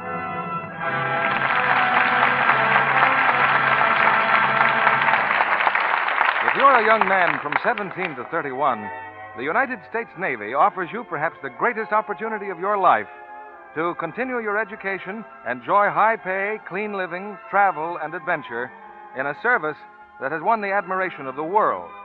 Get in touch with your nearest Navy recruiting office for full information on life in America's great peacetime Navy. Audrey Totter appeared by arrangement with Metro-Goldwyn-Mayer, producers of Sinclair Lewis' Cass Timberlane, starring Spencer Tracy and Lana Turner. Heard in our cast tonight were Tom Tully as Captain Kane, Gerald Moore as Kingsby, Bill Johnstone as DeGarmo, Francis Robinson as Mildred, and George Neese, Eddie Marr, Robert Griffin, Janet Scott, Herbert Butterfield, and Marie Windsor. Our music was directed by Louis Silvers.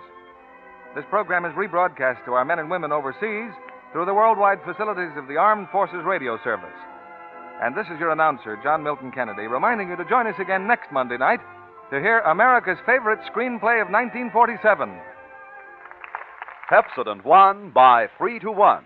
Yes, in a recent survey, families throughout America compared new Pepsodent toothpaste with the brands they'd been using at home. By an overwhelming average of 3-1, they preferred new Pepsodent with Irium over any other brand they tried.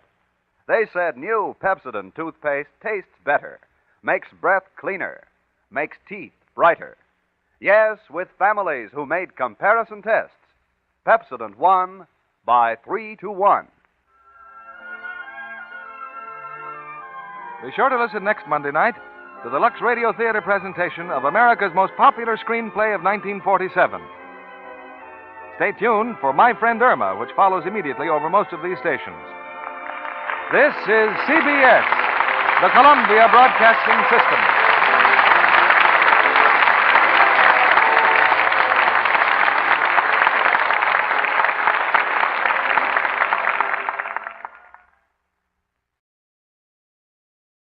Now, the rest of the story.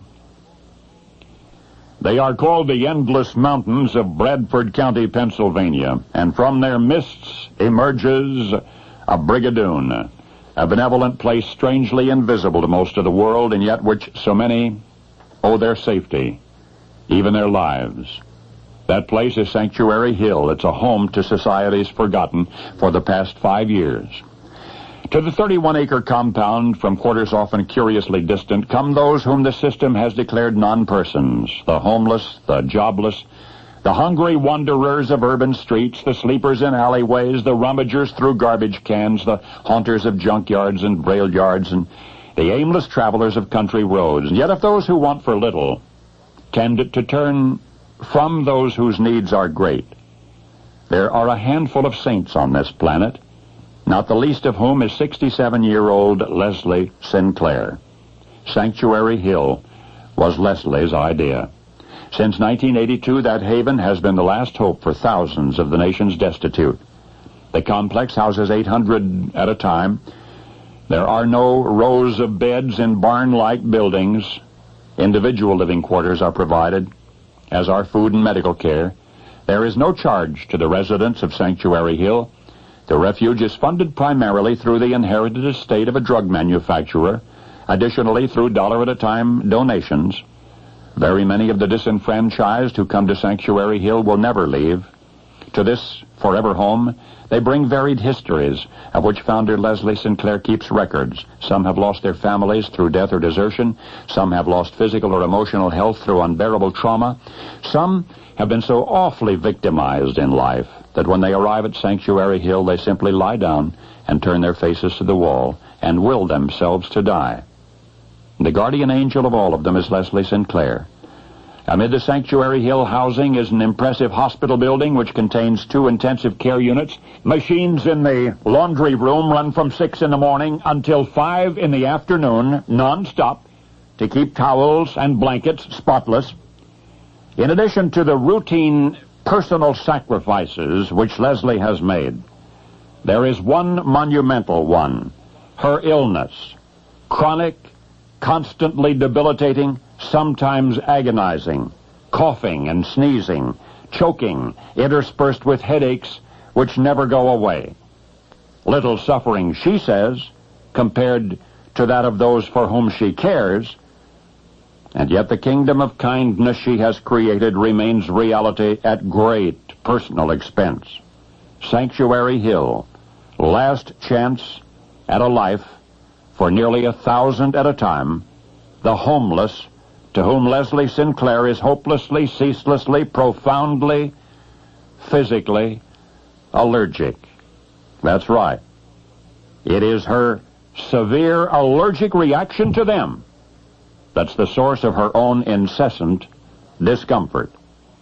For you see, the forgotten ones, remembered on Sanctuary Hill, those to whom she is profoundly allergic, those who cause her so much hurt, she has rescued and brought there from everywhere. Dogs and cats. And now you know the rest of the story. Good evening. This is Crime Classics. I am Thomas Hyland. I'm going to tell you another true crime story. Listen. The man is nailing a horse's picture to the wall.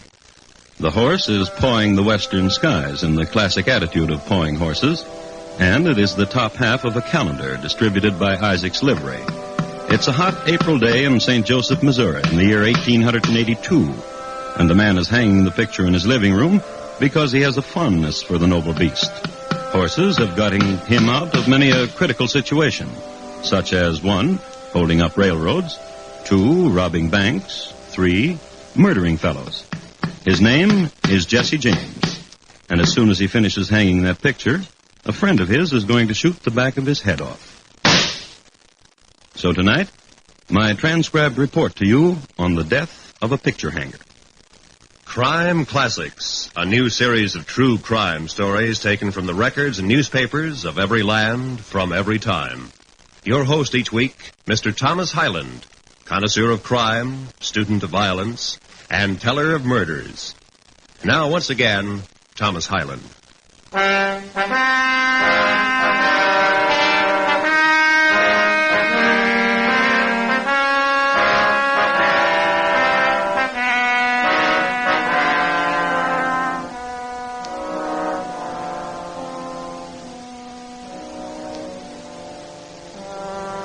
Tonight, we take you to Jefferson City, Missouri, to the mansion of the governor of that state.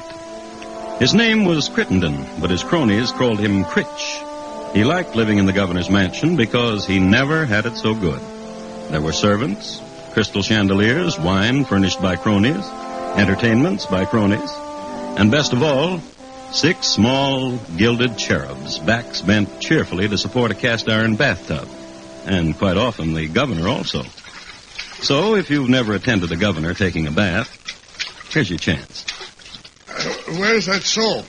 Where is it? Well, there it is, Critch. Right behind you. Sir. Uh-huh. When's the last time you had a bath? Kansas City. Just after the hanging of Billy Bob Williams. Let's see, that was, March 12th last.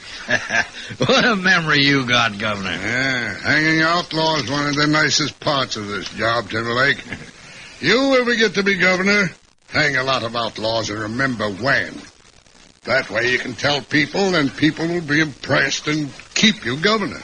I'll remember. Hand me that rose water and glycerin, Sheriff. Oh, sure. Thanks.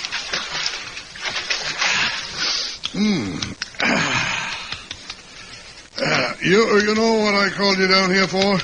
Got an idea. Tell me, and I'll tell you if you're right. Jesse James? Look good on my record. He to die somehow soon. During my administration in my state. People will cheer you wherever you go. I like the sound of people cheering. Governor. Hand me that towel, Sheriff. Thanks. Governor, I've been thinking. Scheming kind of thinking?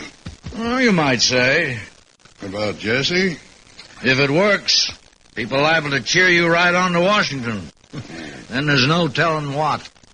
In a case like that, you're liable to be standing right where I'm standing. That's right. Get Jesse for me. I'm going to do that.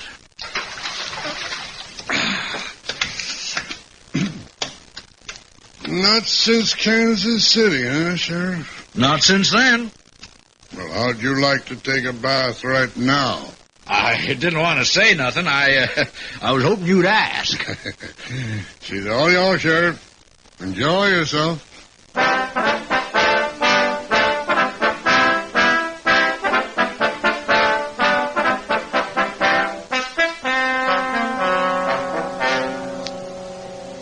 Sheriff Timberlake was a man who instinctively knew his way around a bathtub.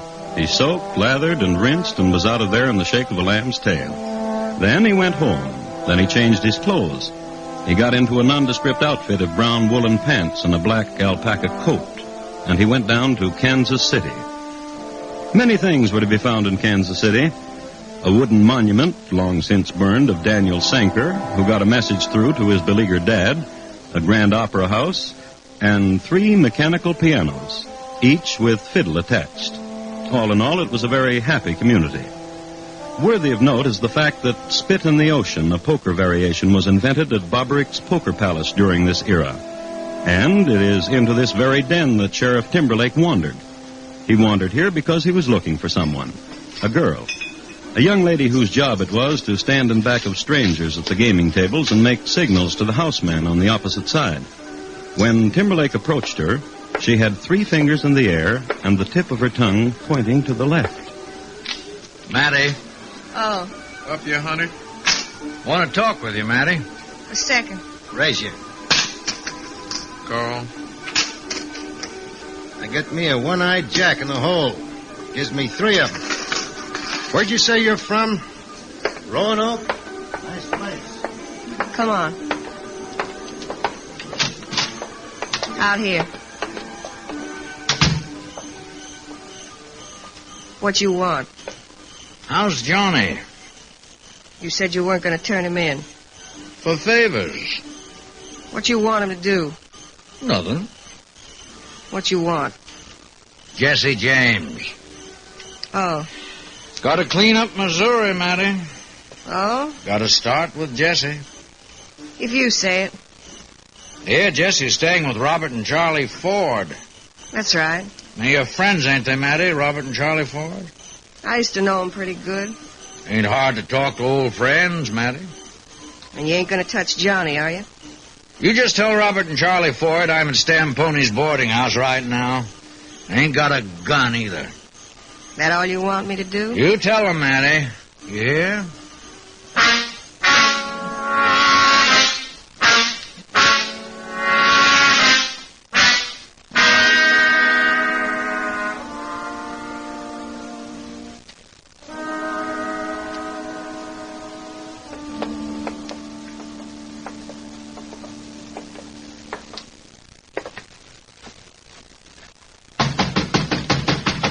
How is it? The Ford. Door's open. Come on in, boys. Well, didn't Matty tell you I left my guns back in Jefferson City? Just you come on in. Bob, over there. All right. Glad to see you back in Missouri, Charlie. Heard you and Robert were over in Kansas for a while. Heard you're in jail. Heard you killed a man to get out. Glad to see you back in Missouri. Bob, get him. All right. I told you I weren't holding no iron, boys. Making sure. Take his shirt off him, Bob. Now let him go, Bob. How come you ain't holding nothing, Sheriff? Now you know what I'm going to say, you believe. Go on back here, Bob, where you was before. All right. Sheriff, you crazy? Let me ask you a question, then you decide. How'd you like a full pardon for what you done in Missouri, Charlie? Robert, you need never go back into Kansas. You're free to stay here as long as you live. Come and go as you please. Don't have to worry about killing 4 people in Missouri. Besides, have $10,000. You've been robbing, you've been stealing, you've been killing. You got $10 between you? Both of you murderers, thieves, scum. I figured you'd do that. I'm glad you did. Because now you're hating yourself. Put your gun back, Bob. Let him run on a little bit more. You like Jesse James, Charlie? Ain't nothing about him I like or don't like. You like Jesse, Robert? Man's talking to you, Robert. Wants to know you like Jesse. Do you? Once Jesse and Bob had a little fight. 2 years ago, Bob was only 19 and Jesse a full-grown man. When Jesse was finished with Bob, Bob got to be a full-grown man.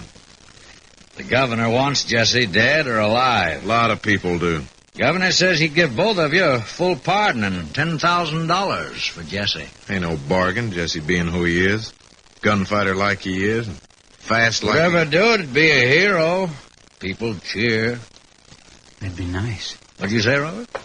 That'd be nice. Ride with the governor. That'd be nice. Being a hero instead of a running dog. I like that word. Hero? Yeah. Robert? Yeah? Say it. Hero. What's the matter? Listen to what I can say. $10,000. Well, boys? Jesse James died all of a sudden. Wouldn't take long for you to hear about it. We'd let you know. That's a promise.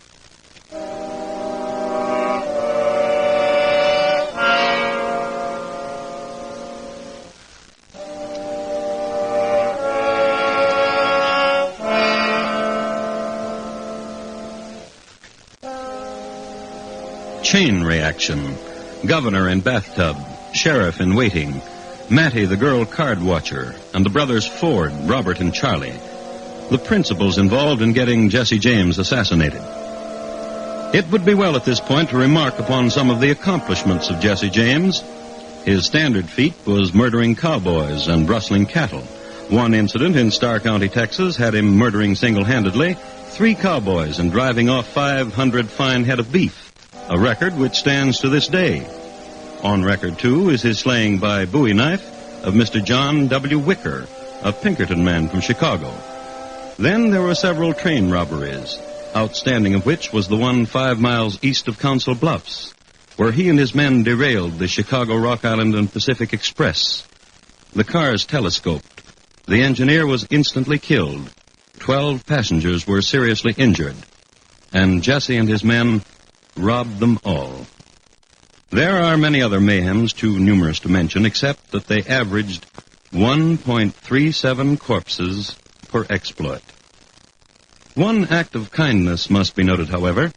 Mr. Avery Thompson, hurt grievously by a runaway horse in the streets of Abilene, pleaded to be put out of his misery. From 50 paces, Jesse obliged. His act of mercy was applauded by all around. It was then this half-kind, half-renegade person that the brothers Ford were going to kill. Charlie and Robert went home, lit the kerosene lamp, and waited. They didn't have to wait too long.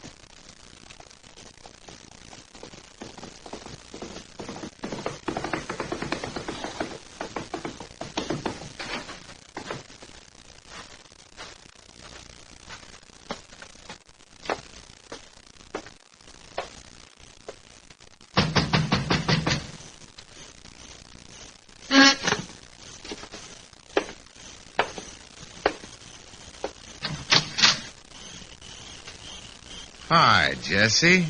Come on in.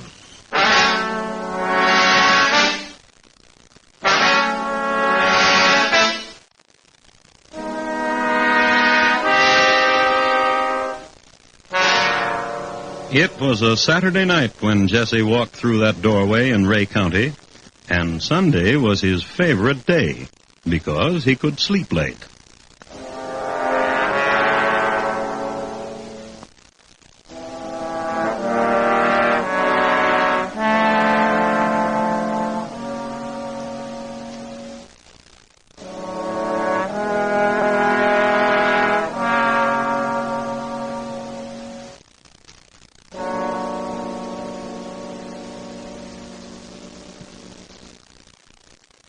You are listening to Crime Classics and your host, Thomas Hyland. Tomorrow night, if you're in the mood for still more adventure listening, don't miss 21st Precinct, the program that probes the inner workings of the world's largest police force. 21st Precinct shows you policemen as the human beings they are, exposes their tough grinds, their dangerous careers. Remember, it's Tuesday nights on most of these same stations, Presented by CBS Radio. And now, once again, Thomas Hyland and the second act of Crime Classics, and his report to you on The Death of a Picture Hanger.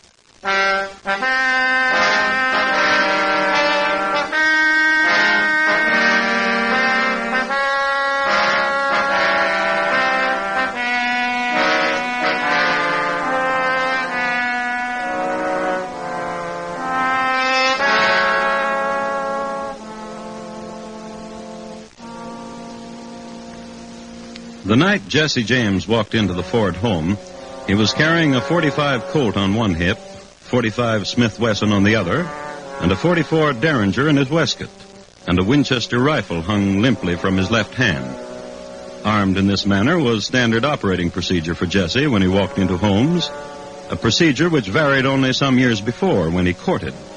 At this time of romance, he did not wear the Derringer. It should be remarked, however, that the Winchester was kept by his feet like a faithful old dog. All of which adds up to the fact that all of the people who tried before this Saturday night to kill Jesse were long dead. And the Ford boys, Robert and Charlie, were well aware of this fact. But Robert wanted to be a hero, and Charlie wanted $10,000. So they were very hospitable. Sit in the rocker, Jess. Want some whiskey? Bob. Heard you've been in Jefferson City, Jess. Here you are, Jess.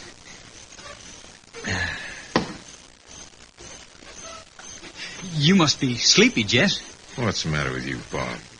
You don't have to tell Jess when he's sleepy. Jess knows when he's sleepy. I just don't want to talk important things to him, that's all. Not when his head's nodding. Simmer down, Bob.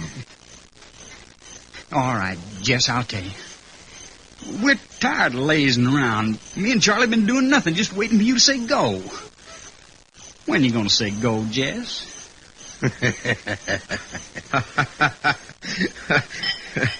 Kid's anxious, Jess. Just like kids. Tired, that's all. Been on my back like this for a week, Jess. Worrisome, ain't he? Listen, Jess, we figured something.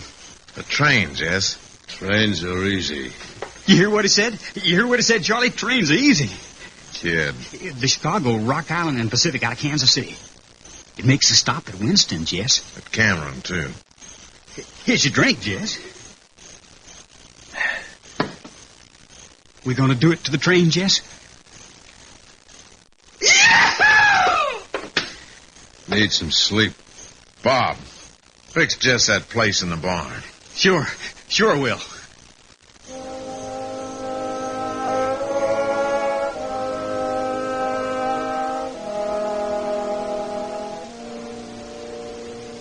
So Bob went out to the barn, fluffed up some straw, and made a bed for Jesse to sleep in. This was considered an act of compassion of the time, barn owners to wayfarers. But in this instance, it was known as a tactic. Get Jesse on his back in the barn with maybe his guns off. Get him while he's sleeping. So consider now what we have here.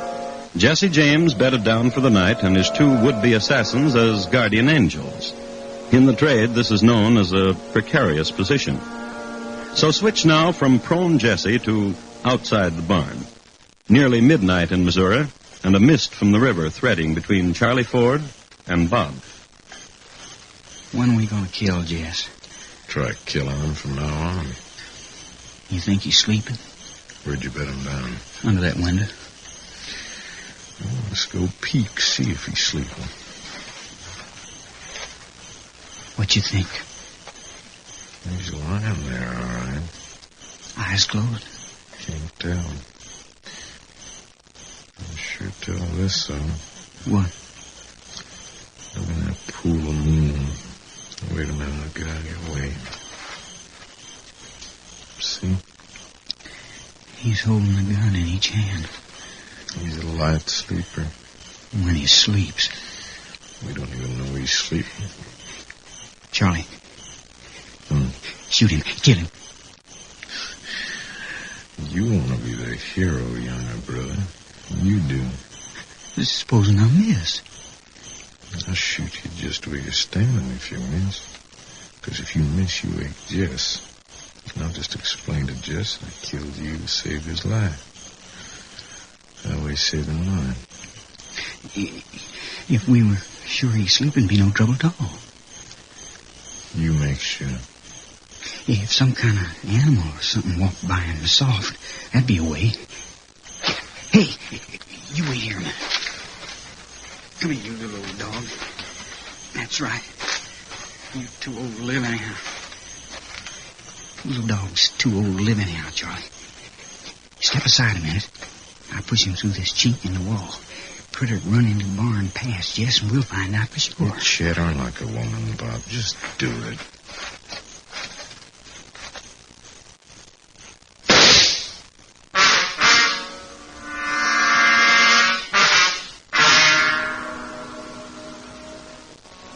Bob and Charlie huddled together that night, and in the morning they flashed their nicest, sleepiest grins when they awoke to find Jesse James standing over them. I shot me this critter last night. Who's gonna cook me my breakfast? The boys tumbled out of bed and vied who would be first at the skillet. Bob won, and Charlie put the kettle on. It was late, and it was Sunday, so they had brunch. Toward its end, as a gesture of carefree camaraderie, Jesse heaved the Ford's best china against the wall. Breaking them against the wall's easy, Jess. Why don't you throw them up in the air and shoot them? You crazy, Bob? What'd you tell him to do that for? He used up all his bullets, and then we... Watch it, Jess! Ain't gonna hit you, Bob. Just seeing how close I can come. In the name of heaven, Jess! Cut it out, Jesse. You got the kid almost crying. Stand still. See how you like it, Charlie. See if I can fan your ear without drawing blood.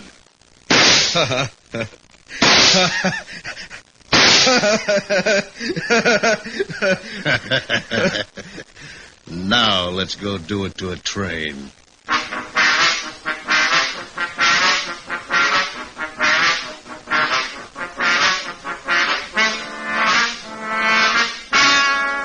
Which meant riding down to Winston, which meant for the Ford boys a constant vigilance for the moment when Jesse would turn his back, would ride ahead of them a few paces. Anything so that they could have an irretrievable advantage. Historians make category of this event as the ride to Winston with the Fords up front. Jesse just didn't trust anybody to ride in back of him, except his mom, but then she was only comfortable on very slow horses. So down to Winston they rode, and at 9:30 p.m. on Monday night, they boarded the Chicago, Rock Island, and Pacific train. As soon as the train started, they dressed themselves in white linen dusters. They wore red handkerchiefs over their faces, and they waited in the vestibule for the conductor. 15 minutes later, Jesse James and the Fords left behind them 2 corpses, a wounded engineer, and an empty duck cage, the boys having released a dozen ducks from the express car. They took with them $8,000 in cash and convertible mementos. The boys jumped off the train at a point where they had tethered their horses. Then they rode south. They rode to St. Joseph, Missouri. They rode to the home of Jesse James, with Jesse riding behind.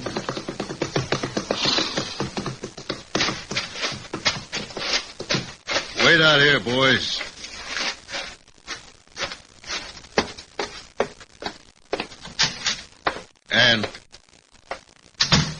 Annie.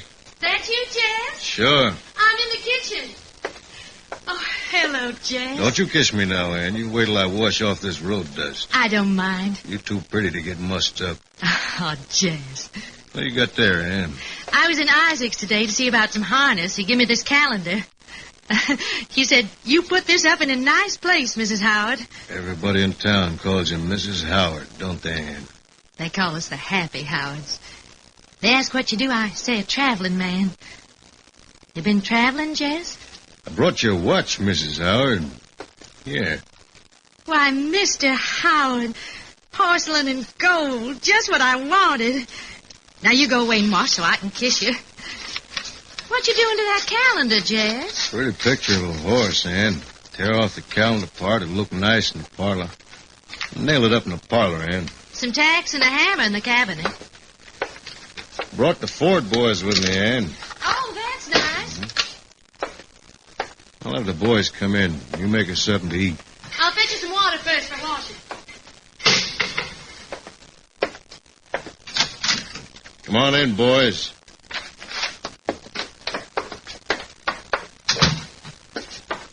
You boys like this picture? Right good picture of a horse. What are you going to do with it, Jess? Figure to hang it here somewheres. I wouldn't want me a picture of no horse in the parlor. You just ain't got no eye. No, he ain't. Yeah, I think hanging a picture like that's real good. Where are you going to hang it, Jess? Here, I guess. That's too low to hang a picture. Yeah. Higher, huh? I had me that picture, and I was going to hang it. I'd hang it higher. Maybe you're right. Pleasant to be home. How's your missus? Pleasant to be home.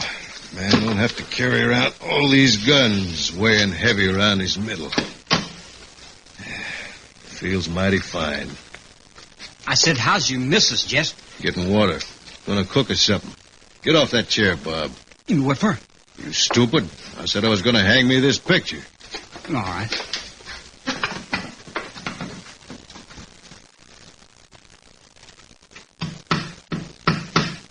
Pretty picture. Wow. All right. All right, Charlie.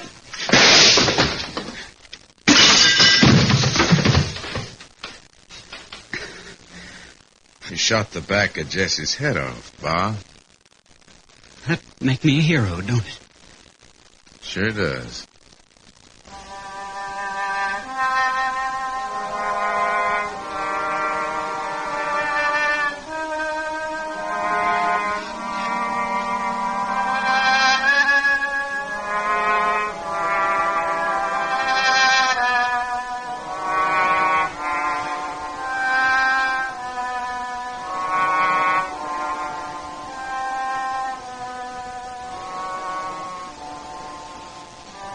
Shooting Mr. Howard, alias Jesse James, in the back was a very heroic deed. So heroic that a song was written about it. The refrain goes, "And the dirty little coward, he shot Mr. Howard and laid Jesse James in his grave."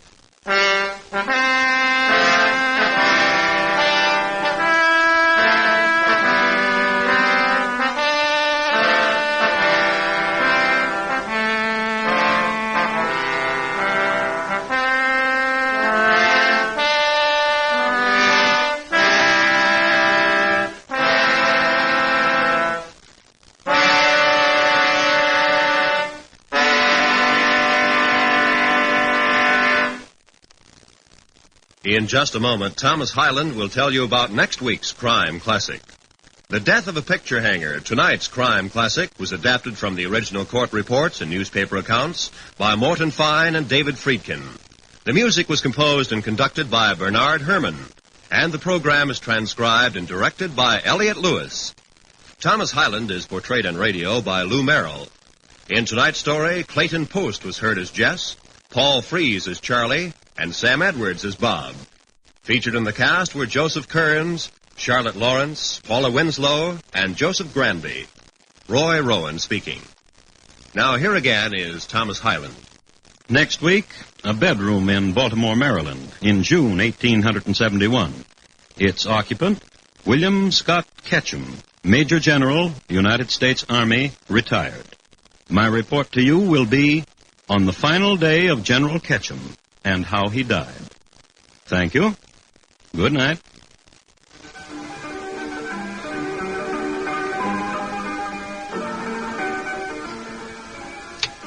Later this evening, Herbert Marshall has the leading role in a story adapted from Daphne du Maurier's collection called Kiss Me Again, Stranger. It's the eerie story of the birds, describing strange happenings on an otherwise quiet English countryside. Hear it later this evening on most of these same stations when CBS Radio presents The Summer Theater. Yes, later this evening, starring Herbert Marshall. Stay tuned now for Gary Moore with Arthur Godfrey's Talent Scouts, which follows immediately over most of these same stations. And remember, for Mystery Mixed with Merriment, join Mr. and Mrs. North Tuesday nights on the CBS Radio Network.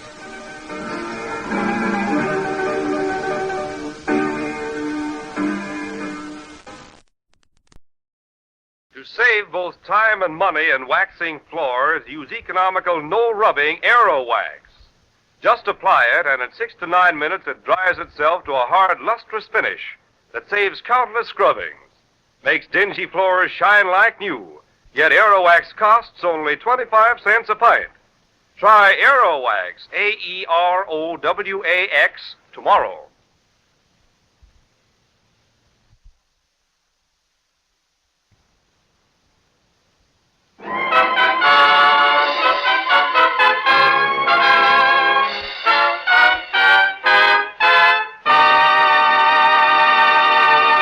Mr. Keen, Tracer of Lost Persons, is on the air.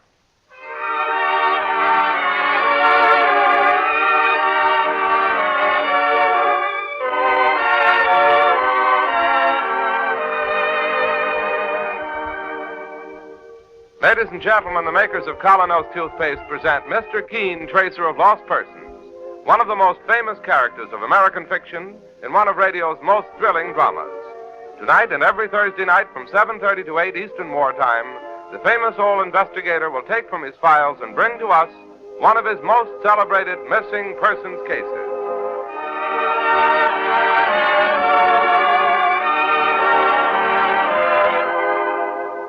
But first, for bright, sparkling teeth, a $1 million smile, try the new Colonos toothpaste.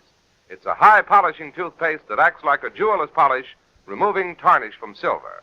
Safely, speedily, it whisks away dingy surface stains that cloud your smile and reveals the full, natural brilliance of your teeth. Get the new high-polishing Colonos at any drugstore tonight. Ask for Colonos toothpaste. K-O-L-Y-N-O-S.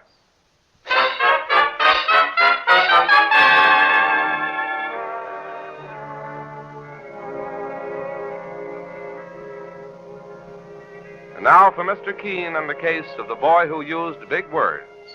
Our story opens in the reception room of Mr. Keen's office as Miss Ellis talks with an unusual visitor, Jimmy Harmon, who is only 12 but wears horn-rimmed glasses and a very serious manner. Young man, you say you want to see Mr. Keen at once. Yes, ma'am, I've got to. Well, he's a very busy man. I know, but the nature of my business is very imperative. Important, you mean? Imperative. Such big words. What's your name? James V. Harmon, Jr. And what's yours, if I may ask? You may, and it's Miss Ellis. I like you, Miss Ellis. You have a trustworthy face. Now, Jimmy, you wouldn't be trying to get around me. Oh, please, Miss Ellis. I've heard so much about Mr. Keen, and I know he's the only man who can help me. Help you with what? Well, that's very confidential. Well, he's talking at the moment with his assistant, Mike Clancy, but I'll see what we can do. Oh. Come along, Jimmy. Thank you, Miss Ellis. Oh, Mr. Keen. Yes, Miss Ellis? This young man, Jimmy Harmon, insists upon seeing you. Good morning, Jimmy. Good morning, Mr. Keen. I'm afraid I'm rather busy. I know, but he says the nature of his business is very imperative. Imperative? What in tarnation is that? Hush, Mike. Come over, Jimmy. Sit down. Mr. Keen, you're a gentleman. Thank you. Yeah, guess you won't be needing me.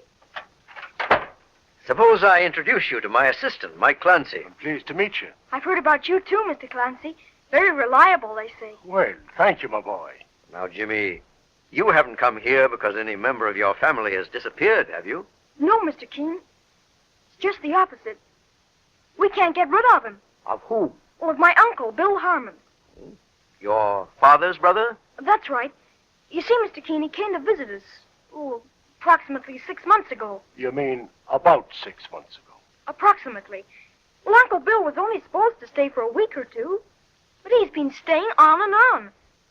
What I don't like, well, the very first night he sat down in the parlor in the nice, big, soft chair that's always been Father's. I went up to him, and I said, Uncle Bill, that's where Father always sits. Yeah? Well, he works very hard, and he needs that chair to relax in. Yeah? Don't you think you ought to get up? Jimmy, why don't you just go and chase yourself?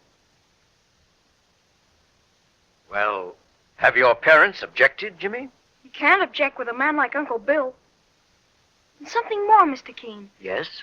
His eyes are too close together, and he doesn't have much back to his head. Oh, really? Yes, I made a study of that. It's a sign of bad character. Now take Mr. Clancy's skull. Miss, now, I thank you to leave my skull alone.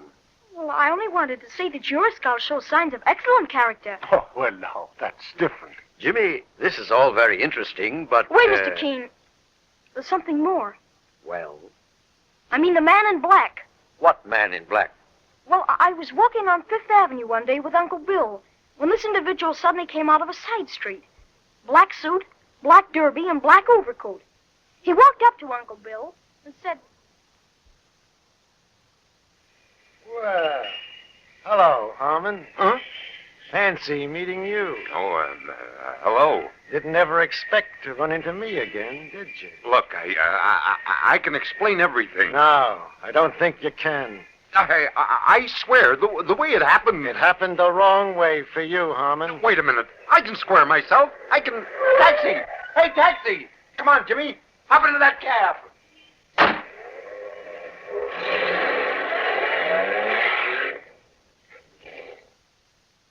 And so your uncle suddenly ran away from this man in black, eh? Yes, Mr. Keene. And now, I have a feeling that something terrible is going to happen. You've got to help me get Uncle Bill out of our house. Jimmy, did your parents know you were coming here to see me? Well, no, sir, I didn't tell them. I'm afraid I don't really have any right to interfere. But this is a dangerous situation, Mr. Keene. Well, the kid's been to too many movies, boss. Mr. Clancy, I resent that remark. I may be only 12 years old, but I'm not a child. Oh, sure. Well, Mr. Keene? Jimmy, much as I understand your dislike for your Uncle Bill, I'm afraid this is a matter for your parents to handle. But, Mr. Keene... I hope you'll drop in again someday when I have a little more time. Will you do that? All right, Mr. Keene. But I know something is going to happen. Something terrible.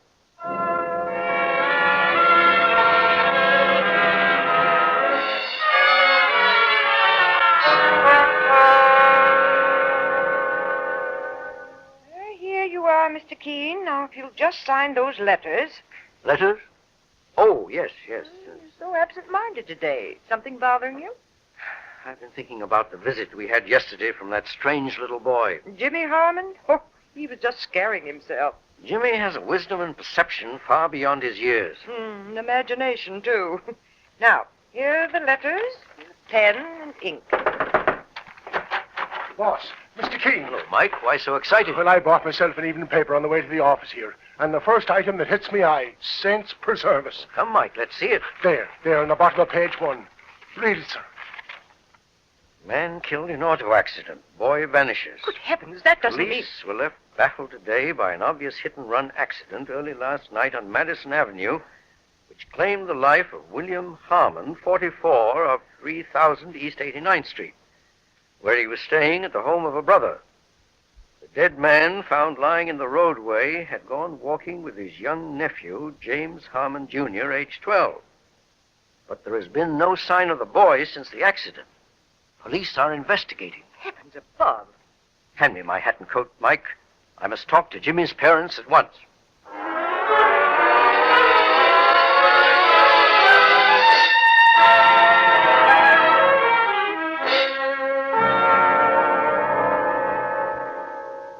Oh, yes, Mr. Keene.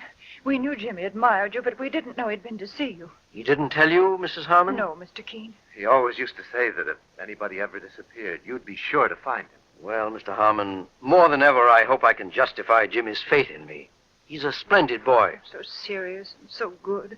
A sweet little owl. The way I blame myself for this, as I've told you, Jimmy had certain premonitions. Well, I don't know that had anything to do with it.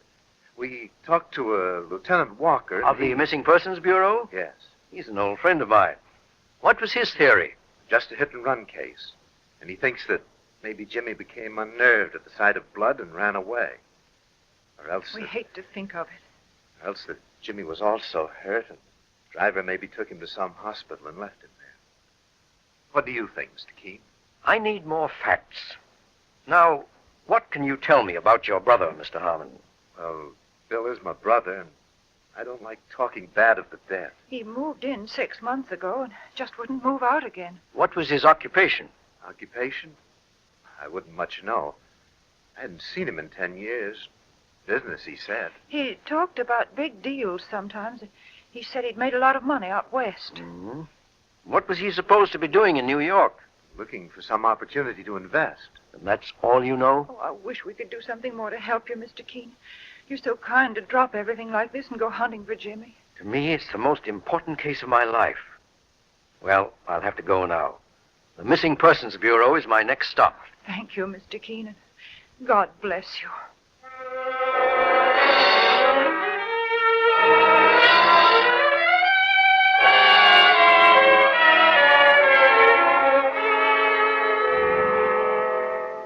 You see, Lieutenant Walker, it just happened the boy came to my office yesterday to tell me that strange story. Well, I certainly appreciate the tip, Mr. Keene. It makes it more than just a hit-and-run accident. I'm very much afraid so. You don't mind my stepping into the case, Lieutenant? No, glad to have you. About the boy, I presume you're in touch with all the hospitals? Yes, it's still possible he was also hurt. The driver was soft-hearted enough to want to get him to a doctor. Yes. There weren't any witnesses to the accident or whatever it was? No one. No, excuse me. Lieutenant Walker speaking. Oh, yeah, Martin. You got a pretty good set of prints? What's that? I'll be darned. Well, thanks anyhow. Bad news, Lieutenant? Funny news, Mr. Keene. I was a man at the morgue. Jeepers, there are 2 billion people in the world, and they all got fingerprints. Now, just when it would help to know... This man has no fingerprints? Not a trace. You mean his fingertips have been mutilated? Yep, the old gag. All 10 fingers badly burned and healed over with scars. Yes, that is news. Yeah, clear as day. He was an old mobster, did it deliberately to cover up his record. Well, maybe he did once have an accident. No. No, he belonged to a mob. One way or another, we're up against a stone wall. Even his own brother knows nothing about him. Well, Mr. Keene, only one thing left to do. Send out a nationwide alarm for the kid Jimmy. So if you'll excuse me now... I'm running along anyhow. No fingerprints. Who was he, anyhow? What was he hiding?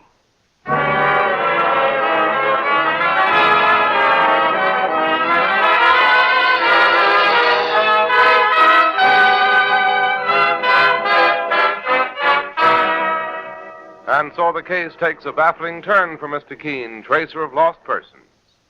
Meanwhile, thousands of girls who suffer the heartache of being unpopular, clever, pretty, smartly dressed girls, have just one thing to blame: teeth that rob them of charm when they smile.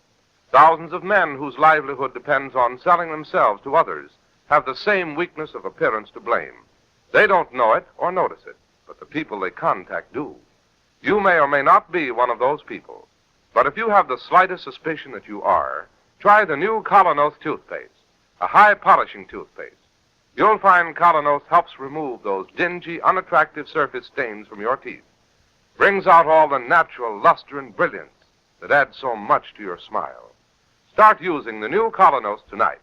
Remember, it's a high-polishing toothpaste.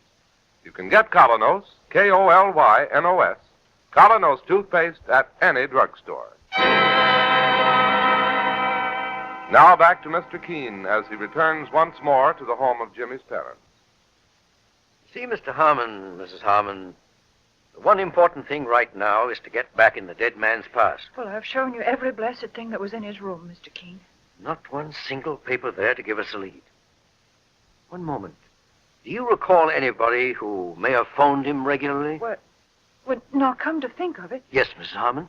the one person I ever knew, Bill, to have anything to do with, it was last week. Mr. Benson phoned him here 2 or 3 times. Benson. Any idea who he was? No. Or where he might be reached? See, I remember once that Bill wasn't in, and Mr. Benson left a message where to call him back. Where? Try to remember. It may be very important. A hotel it was. It's a funny name, like that man in England. What man? Lord somebody. He has to do with rationing. It was the only way I remembered. Oh, Woolton? That's it. The Hotel Woolton.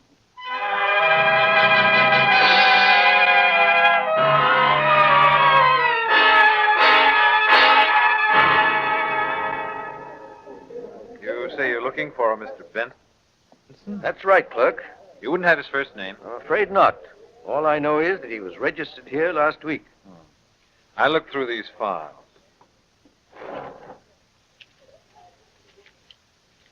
Yes, we had a Harley Benson. Good. Is he still in the hotel? No, checked out yesterday. Yesterday. All the bad luck.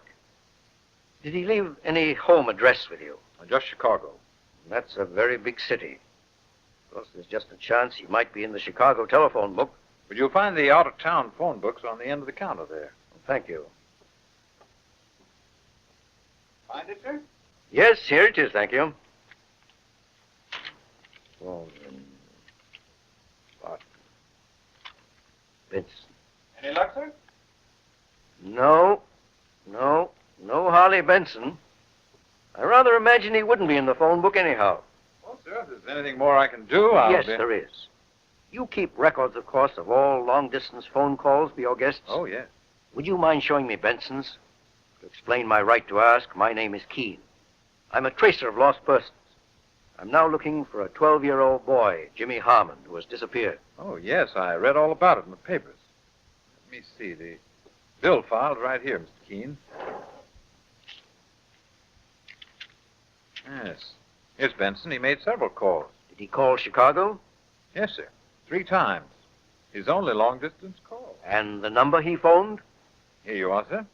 The same all 3 times. Thank you, clerk. That's all I need to know.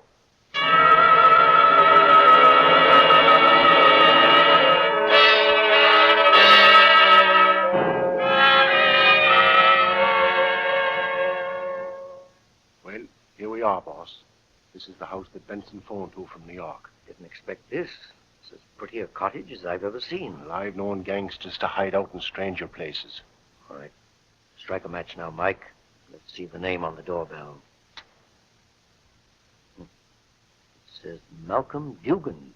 It's an alias. I'm sure it's Benson. And that Benson is that man in black that Jimmy talked about. Possibly. Well, let's bust right in and face it. Hey, you out there. Anything you want? Well, you see, we... I seen you through the window, prowling around in the dark. Indeed you did, Benson. Say, how'd you know my name? That's a long story. I've come all the way from New York to talk with you. So I didn't expect to find you under the name of Dugan. Dugan's a cousin of mine. I board here. May we come in? Sure. Why not? Now then, my name is Keene. Say, not the detective. That's right. This is my assistant, Mike Clancy. Okay. What's next? What do you know about Bill Harmon? Bill Harmon? A gunman, huh? Trigger man for one of the Chicago mobs. Alky racket. Or was it dope? Or maybe black market. And you did him in. Oh, wait a minute, Clancy. Back up. All right. Tell us in your own way. Harmon ain't no mobster. He was the same as what I still am. And what's that? A prison guard in the Lakeshore Penitentiary. A prison guard? Sure, until 5 years ago when he quit.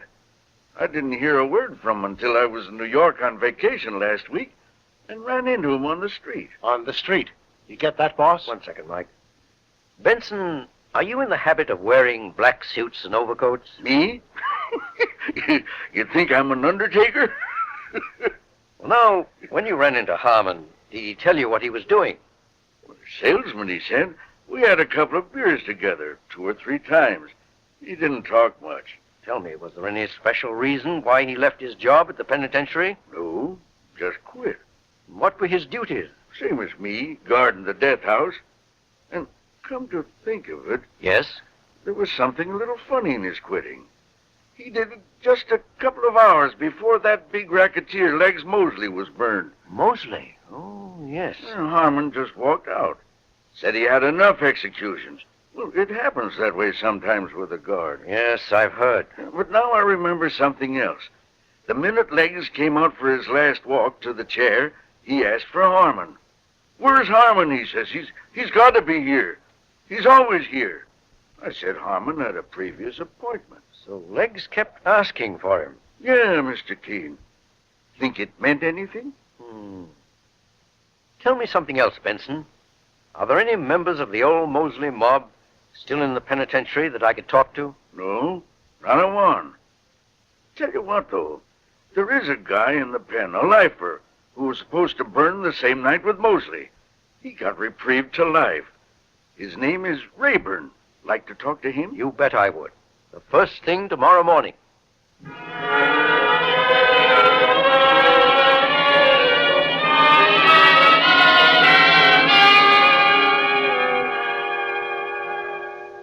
Rayburn, I gather you're no gangster. No, Mr. King. I committed my murder over a woman. Well, as I've told you, I'm trying my best to trace a fine 12-year-old boy who's disappeared. Somehow the trail leads right here to the penitentiary. How do you mean? It's too long a story to tell right now. There's only one question I want to ask. Yes, sir. Why did Bill Harmon suddenly quit his job as a guard in the death house a few hours before Mosley's execution? Well, you see... And why didn't Harmon have the nerve to go into the death chamber that night to see him executed? Mr. Keene, I don't want to get anybody in trouble. Don't worry about that. Harmon is dead. The question now is to try to save the life of an innocent boy. Well, why did Harmon quit? Well, because he welched on a bargain. Welched? How?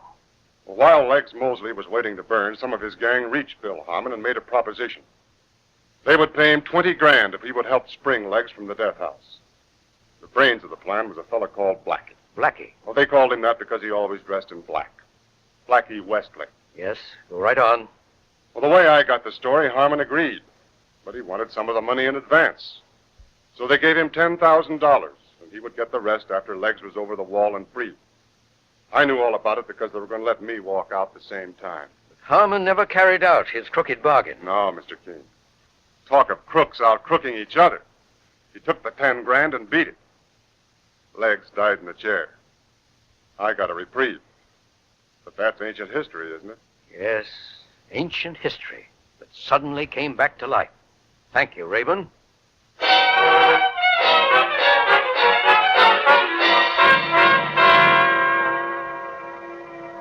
Why, sure, boss, it's as plain as day now.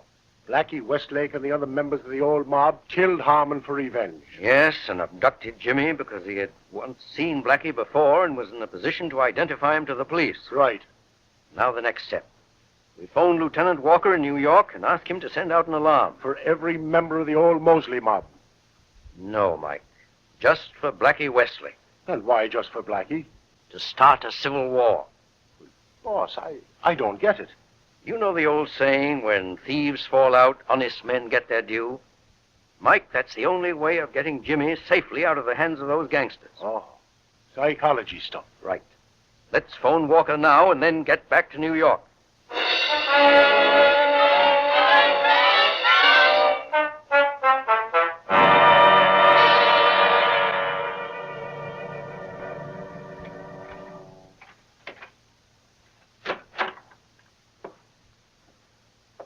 Good morning, Professor.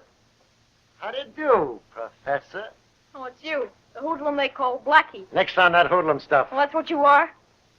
When are you going to let me out of this cellar? When I feel like it. Get back there or I'll slap you. That's better. Looks all right. I brought you a sandwich out of the kindness of my heart. I don't want your sandwich. Why are you keeping me here? Because you're too darn smart, Professor. You saw us bump off your dear, dear uncle. If I let you go, the cops would take you to headquarters. You'd identify my picture. Just what I thought. You're one of those habitual criminals. Shut up. I can tell that from the shape of your ears and the index of your cranium. Stop that highbrow stuff. My cranium's all right. Where is this place you're keeping me? A warehouse. And a lot nearer your home plate than you think. I'm sick of it. It's cold. Let me out of here. You stay right here till the noise dies down. Now go on, get back. Get back or I'll smack you. Take your hand off me. Let me go. Oh, yeah? You slapped me right in the face. You knocked my glasses off. And that's only a sample. Let me out of here. Let me go.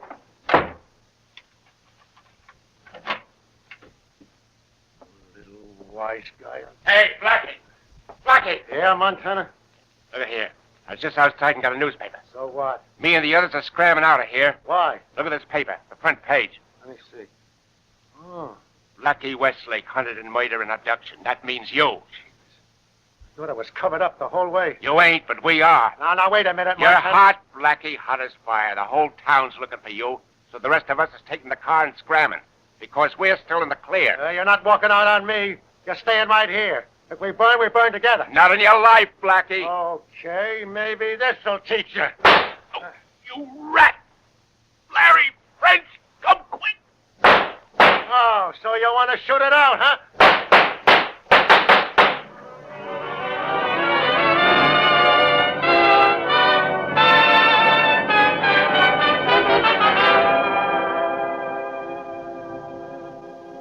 Oh, Mr. Keene, it just makes me sick to think of Jimmy in the hands of those gangsters. He's a bright boy, Mrs. Harmon. We can count on him handling himself intelligently. Besides, Mother, the police are hunting everywhere. Yes, but they might take weeks and still not find him. I'm sorry, Mrs. Harmon. I've done my best. Now it's only a question of letting nature take its course. Nature? But, Mr. Keene, those men are killers. That's exactly what I'm counting on. You see... Oh, the door. I'll go and see. Just remain calm, Mother. Hello, everybody. Jimmy. Oh, Jimmy. Oh, Jimmy. Thank God you're back again. Jimmy, my Hello, darling. Mother. Hello, Dad. Oh, darling, did those men hurt you? Are you all right? We're just a little hungry.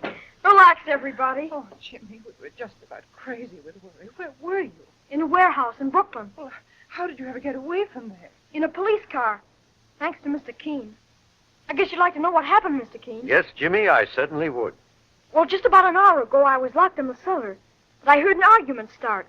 The rest of the gang wanted to run away without Blackie. Suddenly, they were shooting all over the place. When the police came a little later, they were all dead or dying. Like the Kilkenny cats. Good heavens. You see, Mr. Keene, they didn't have much loyalty to each other. Yes, Jimmy, that's exactly what I was counting on. Mr. Keene, Lieutenant Walker told me how you did it while he was driving me back. Psychology, that's what you call it. Whatever it was, Mr. Keene, you saved Jimmy's life. How can we ever thank you? My own happiness is reward enough. Mr. Keene, there was something I wish to request of you. Yes. What's that? Well, when I go up, may I have a position in your organization? Well, Jimmy, I never had a higher compliment from anybody. Of course you may.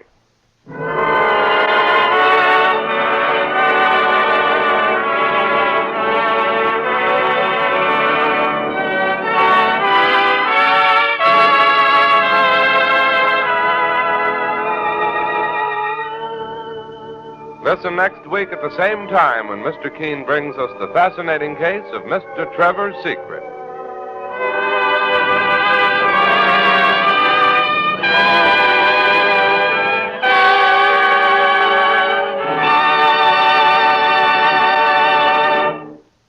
Today, the girl or woman who wants to be popular knows that one of her most important assets is a charming smile and teeth that sparkle and gleam. Knows that no matter how smartly she may dress or make up, teeth that are dingy and discolored looking instantly create an unfavorable impression. And the same is true of the man in business, whose very livelihood depends on selling himself. He knows how quickly discolored looking teeth can bring failure. That's why today thousands of smart and successful men and women are changing to the new Colonos, high-polishing toothpaste. So, for your own sake, try the new Colonos toothpaste yourself. It works like a jeweler's polish on tarnished silver. It helps remove dull, dingy surface stains, revealing the natural brilliance and sparkle of your teeth. Ask for Colonos toothpaste, K-O-L-Y-N-O-S, at your drugstore tonight.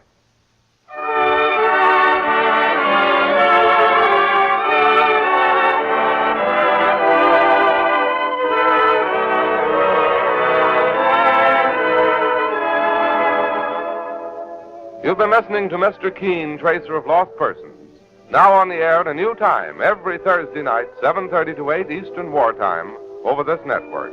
Don't miss Mr. Keene next Thursday night when the kindly old Tracer turns to the case of Mr. Trevor's Secret. This is Larry Elliott saying good night for the makers of Colonos toothpaste and inviting you to listen to Friday on Broadway at 7:30 p.m. Eastern Wartime over most of these stations tomorrow night.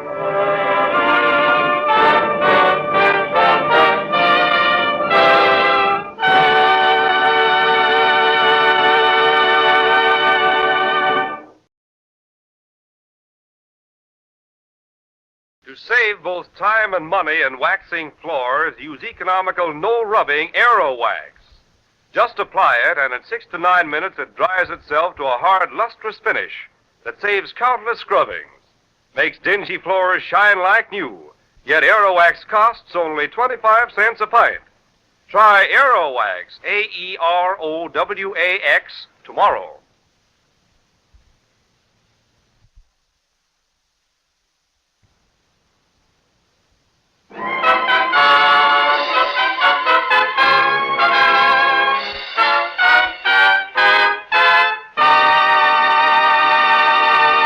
Mr. Keene, Tracer of Lost Persons, is on the air.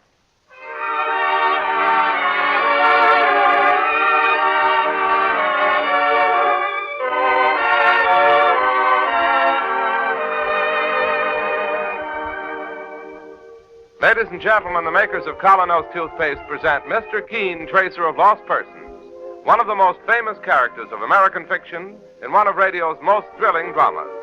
Tonight and every Thursday night from 7:30 to 8 Eastern Wartime, the famous old investigator will take from his files and bring to us one of his most celebrated missing persons cases.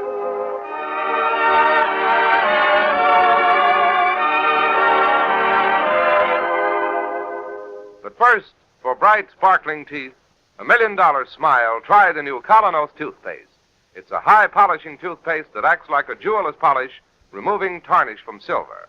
Safely, speedily, it whisks away dingy surface stains that cloud your smile and reveals the full, natural brilliance of your teeth.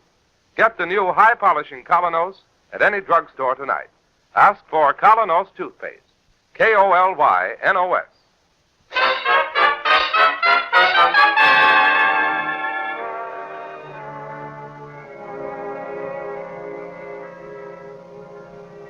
And now for Mr. Keene and the case of the boy who used big words. Our story opens in the reception room of Mr. Keene's office as Miss Ellis talks with an unusual visitor, Jimmy Harmon, who is only 12 but wears horn-rimmed glasses and a very serious manner.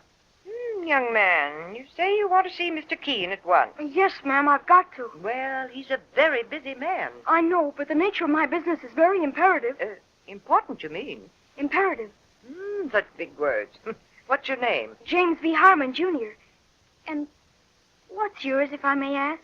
You may, and it's Miss Ellis. I like you, Miss Ellis.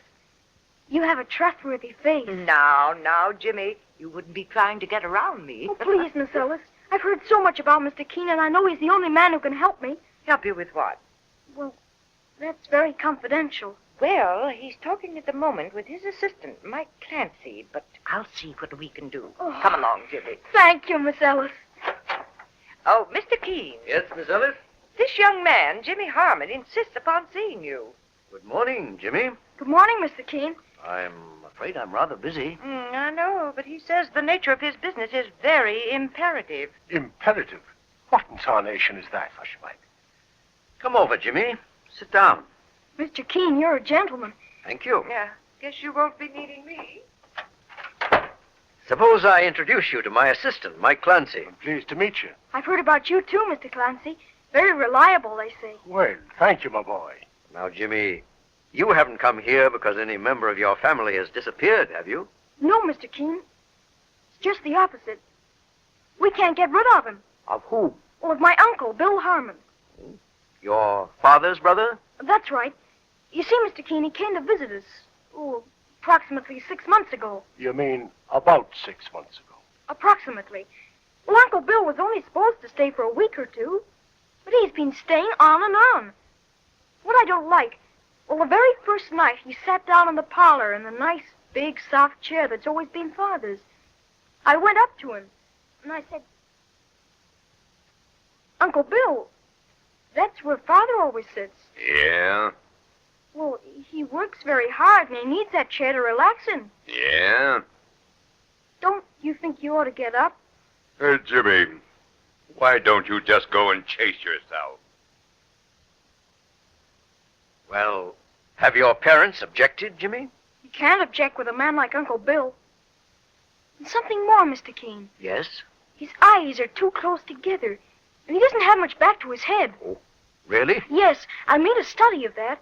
It's a sign of bad character. Now take Mr. Clancy's skull. Miss, now, I thank you to leave my skull alone. Well, I only wanted to say that your skull shows signs of excellent character. Oh, well, now, that's different. Jimmy, this is all very interesting, but... Wait, Mr. Keene. There's something more. Well, I mean the man in black. what man in black? Well, I was walking on Fifth Avenue one day with Uncle Bill when this individual suddenly came out of a side street. Black suit, black derby, and black overcoat. He walked up to Uncle Bill and said, Well, hello, Harmon. Huh? Fancy meeting you. Oh, hello. Didn't ever expect to run into me again, did you? Look, I can explain everything. No, I don't think you can. I swear, the way it happened... It happened the wrong way for you, Harmon. Wait a minute. I can square myself. I can... Taxi! Hey, taxi! Come on, Jimmy. Hop into that cab.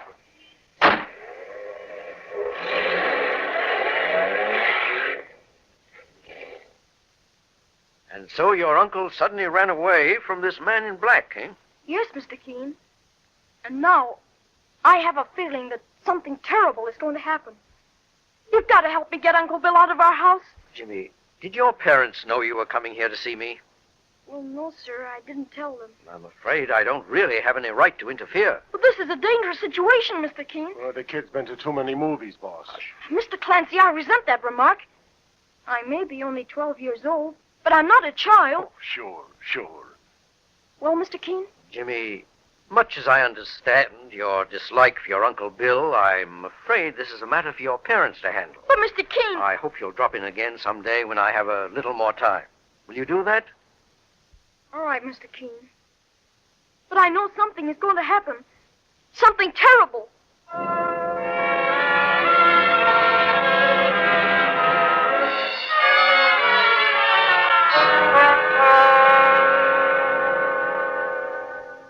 Here you are, Mr. Keene. Now, if you'll just sign those letters. Letters?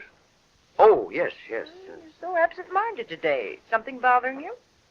I've been thinking about the visit we had yesterday from that strange little boy. Jimmy Harmon? Oh, he was just scaring himself. Jimmy has a wisdom and perception far beyond his years. An imagination, too. Now, here are the letters, pen and ink. Boss, Mr. Keene. Hello, Mike. Why so excited? Well, I bought myself an evening paper on the way to the office here. And the first item that hits me eye, saints preserve us. Come, Mike, let's see it. There, on the bottom of page 1. Read it, sir. Man killed in auto accident. Boy vanishes. Good heavens, that doesn't mean... Police were left baffled today by an obvious hit-and-run accident early last night on Madison Avenue, which claimed the life of William Harmon, 44, of 3000 East 89th Street, where he was staying at the home of a brother. The dead man, found lying in the roadway, had gone walking with his young nephew, James Harmon, Jr., age 12. But there has been no sign of the boy since the accident. Police are investigating. Heavens above. Hand me my hat and coat, Mike. I must talk to Jimmy's parents at once.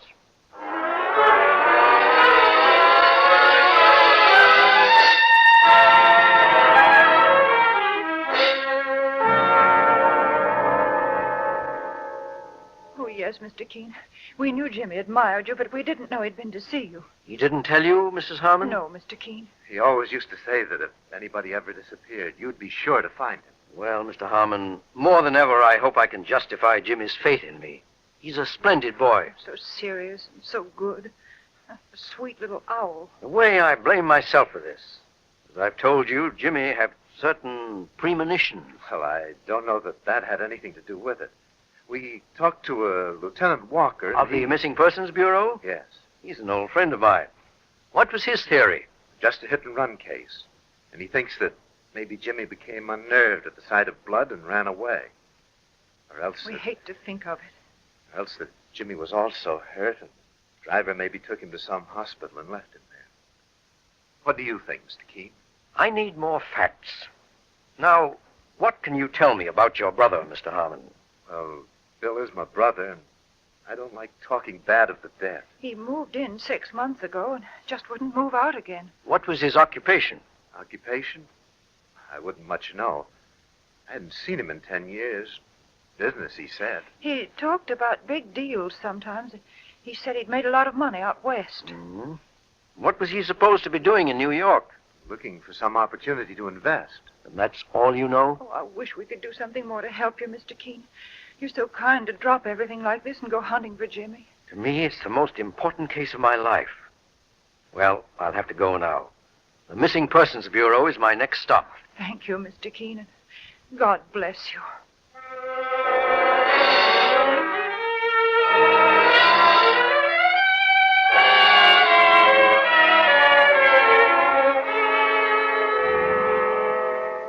You see, Lieutenant Walker, it just happened the boy came to my office yesterday to tell me that strange story. Well, I certainly appreciate the tip, Mr. Keene. It makes it more than just a hit-and-run accident. I'm very much afraid so. You don't mind my stepping into the case, Lieutenant? No, glad to have you. About the boy, I presume you're in touch with all the hospitals? Yes, it's still possible he was also hurt. The driver was soft-hearted enough to want to get him to a doctor. Yes. There weren't any witnesses to the accident or whatever it was? No one. No, excuse me.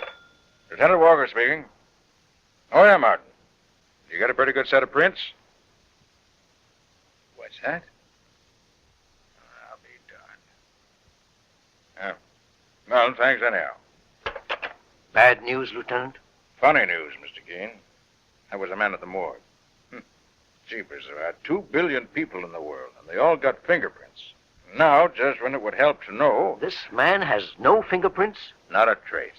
You mean his fingertips have been mutilated? Yep, the old gag. All 10 fingers badly burned and healed over with scars. Yes, that is news. Yeah, clear as day. He was an old mobster. Did it deliberately to cover up his record. Well, maybe he did once have an accident. No. No, he belonged to a mob. One way or another, we're up against a stone wall. Even his own brother knows nothing about him. Well, Mr. Keene, only one thing left to do. Send out a nationwide alarm for the kid Jimmy. So if you'll excuse me now... I'm running along anyhow. No fingerprints. Who was he, anyhow? What was he hiding?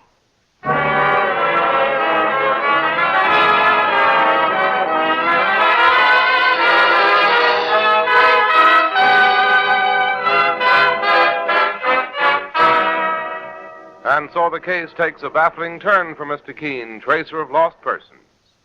Meanwhile, thousands of girls who suffer the heartache of being unpopular, clever, pretty, smartly dressed girls, have just one thing to blame: teeth that rob them of charm when they smile.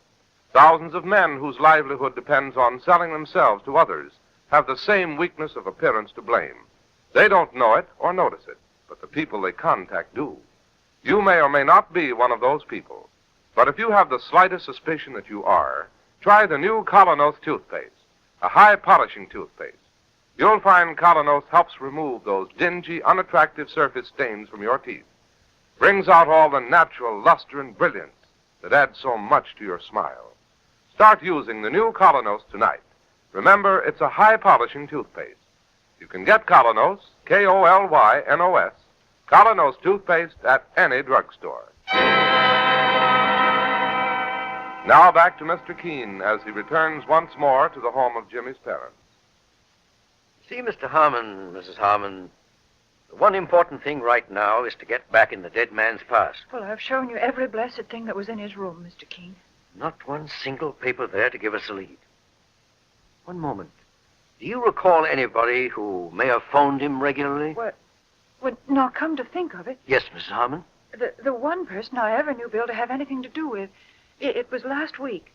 Mr. Benson phoned him here 2 or 3 times. Benson. Any idea who he was? No. Or where he might be reached? See, I remember once that Bill wasn't in, and Mr. Benson left a message where to call him back. Where? Try to remember. It may be very important. A hotel it was. It's a funny name, like that man in England. What man? Lord somebody. He has to do with rationing. It was the only way I remembered. Oh, Wilton? That's it. The Hotel Woolton.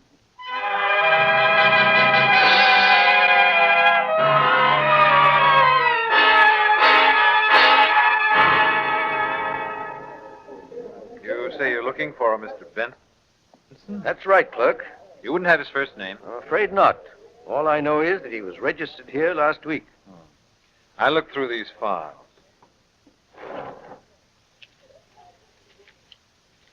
Yes, we had a Harley Benson. Good. Is he still in the hotel? No, checked out yesterday. Yesterday. All the bad luck. Did he leave any home address with you? Just Chicago. That's a very big city. Of course, there's just a chance he might be in the Chicago telephone book. But you'll find the out-of-town phone books on the end of the counter there. Thank you. Find it, sir? Yes, here it is, thank you. Waldron. Barton. Benson. Any luck, sir?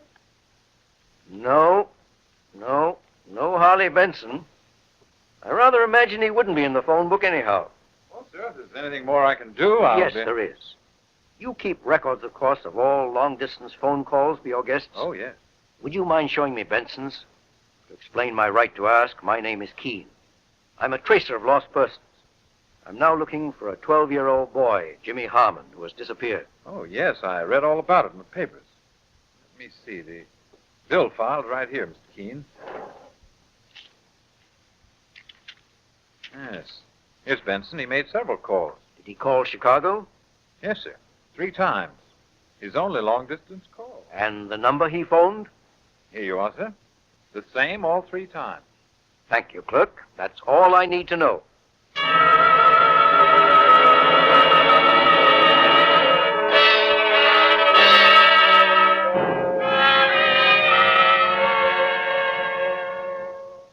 Well, here we are, boss. This is the house that Benson phoned to from New York. Didn't expect this.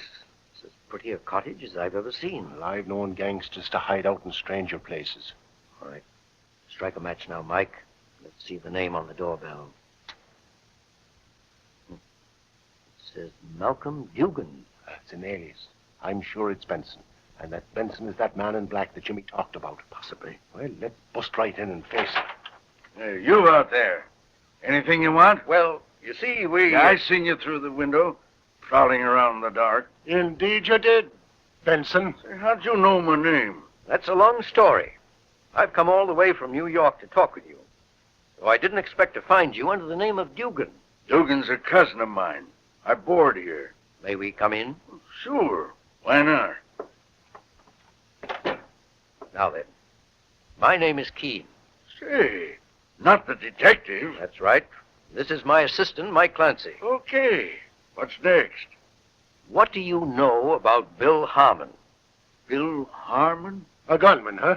Trigger man for one of the Chicago mobs. Alky racket. Or was it dope? Or maybe black market. And you did him in. Oh, wait a minute, Clancy. Back up. All right. Tell us in your own way. Harmon ain't no mobster. He was the same as what I still am. And what's that? A prison guard in the Lakeshore Penitentiary. A prison guard? Sure, until 5 years ago when he quit. I didn't hear a word from him until I was in New York on vacation last week and ran into him on the street. On the street? You get that, boss? 1 second, Mike. Benson, are you in the habit of wearing black suits and overcoats? Me?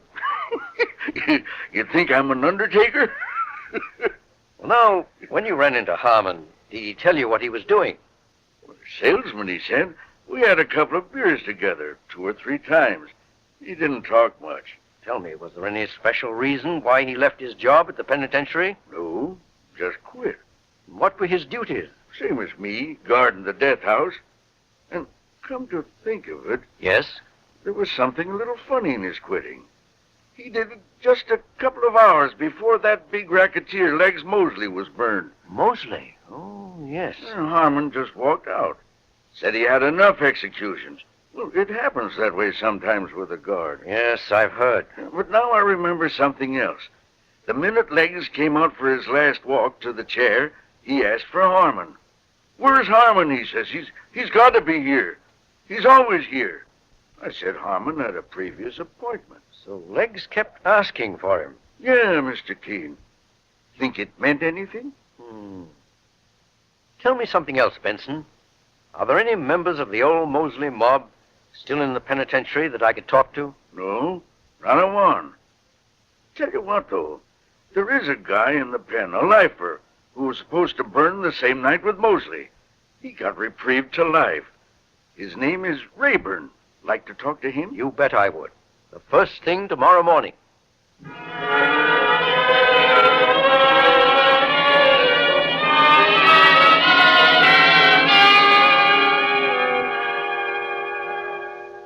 Rayburn, I gather you're no gangster. No, Mr. King. I committed my murder over a woman. Well, as I've told you, I'm trying my best to trace a fine 12-year-old boy who's disappeared. Somehow the trail leads right here to the penitentiary. How do you mean? It's too long a story to tell right now. There's only one question I want to ask. Yes, sir. Why did Bill Harmon suddenly quit his job as a guard in the death house a few hours before Mosley's execution? Well, you see... And why didn't Harmon have the nerve to go into the death chamber that night to see him executed?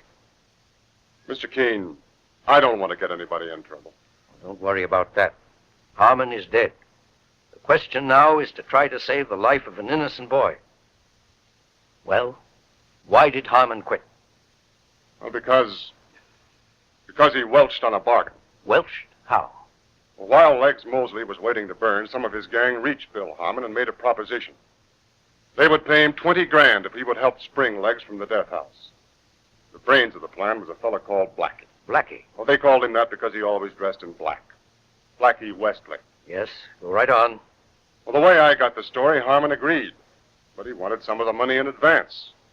So they gave him $10,000, and he would get the rest after Legs was over the wall and free. I knew all about it because they were going to let me walk out the same time. Harmon never carried out his crooked bargain. No, Mr. King. Talk of crooks out crooking each other. He took the $10,000 and beat it. Legs died in the chair. I got a reprieve. But that's ancient history, isn't it? Yes, ancient history that suddenly came back to life. Thank you, Rayburn.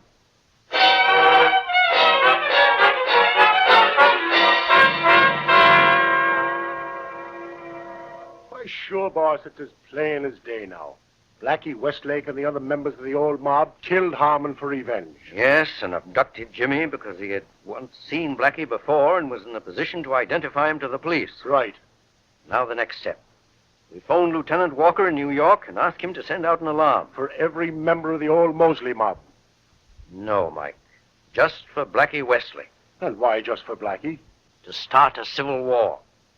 Boss, I don't get it. You know the old saying, when thieves fall out, honest men get their due? Mike, that's the only way of getting Jimmy safely out of the hands of those gangsters. Oh, psychology stuff. Right. Let's phone Walker now and then get back to New York.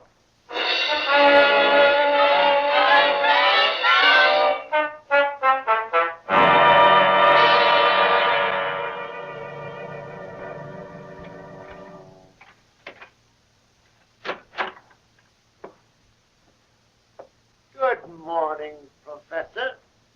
How do you do, Professor? Oh, it's you. The hoodlum they call Blackie. Next on that hoodlum stuff. Well, that's what you are. When are you going to let me out of the cellar? When I feel like it. Get back there or I'll slap you. That's better. Looks all right. I brought you a sandwich out of the kindness of my heart. I don't want your sandwich. Why are you keeping me here? Because you're too darn smart, Professor. You saw us bump off your dear, dear uncle. If I let you go, the cops would take you to headquarters. You'd identify my picture. Just when I thought. You're one of those habitual criminals. Shut up. I can tell that from the shape of your ears and the index of your cranium. Stop that highbrow stuff. My cranium's all right.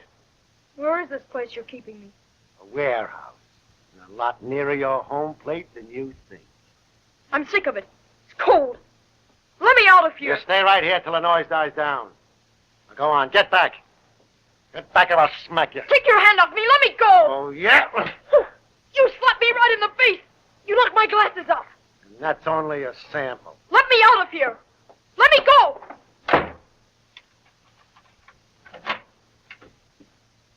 Little wise guy. Hey, Blackie! Blackie! Yeah, Montana? Look at here. I was just outside and got a newspaper. So what? Me and the others are scrambling out of here. Why? Look at this paper, the front page. Let me see. Oh. Blackie Westlake hunted in murder and abduction. That means you. I thought it was covered up the whole way. You ain't, but we are. Now, wait a minute, You're Montana. hot, Blackie, hot as fire. The whole town's looking for you. So the rest of us is taking the car and scramming. Because we're still in the clear. You're not walking out on me. You're staying right here. If we burn together. Not in your life, Blackie. Okay, maybe this'll teach you. You rat! Larry, French, come quick! Oh, so you want to shoot it out, huh?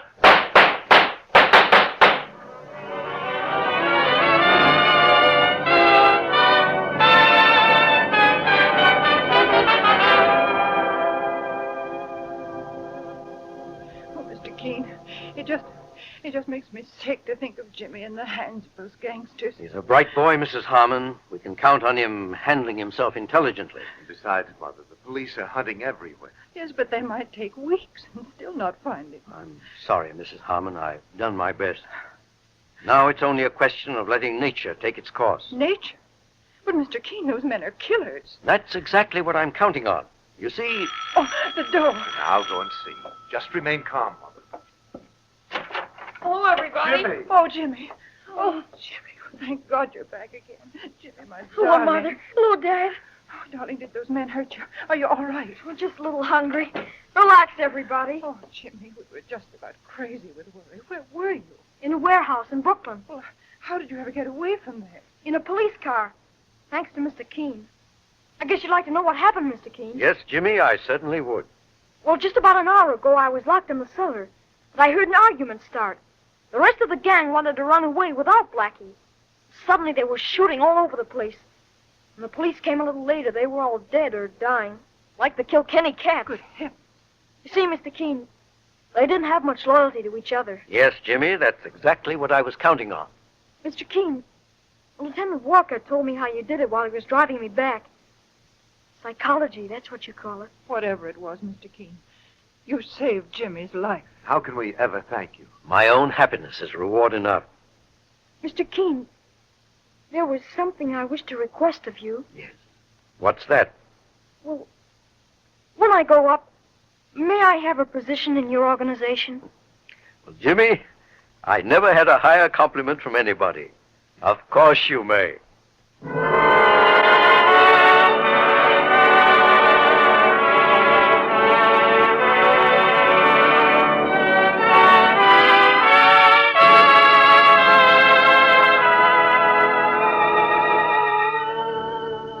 Listen next week at the same time when Mr. Keene brings us the fascinating case of Mr. Trevor's Secret.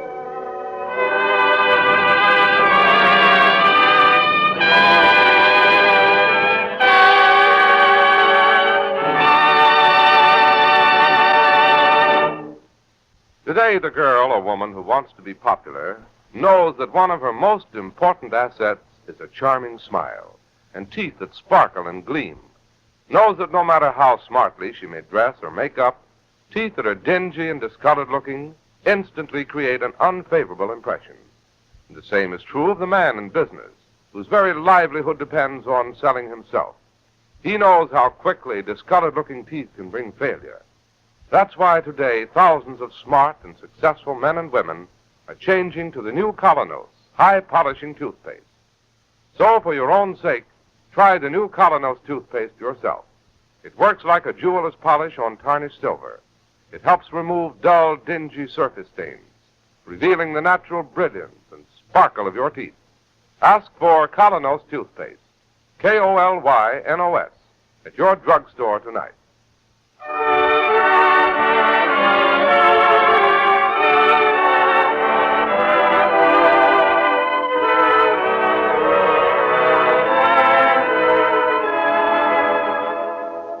You've been listening to Mr. Keene, Tracer of Lost Persons. Now on the air at a new time, every Thursday night, 7:30 to 8 Eastern Wartime, over this network. Don't miss Mr. Keene next Thursday night when the kindly old tracer turns to the case of Mr. Trevor's Secret. This is Larry Elliott saying good night for the makers of Colonos toothpaste and inviting you to listen to Friday on Broadway at 7:30 p.m. Eastern Wartime over most of these stations tomorrow night.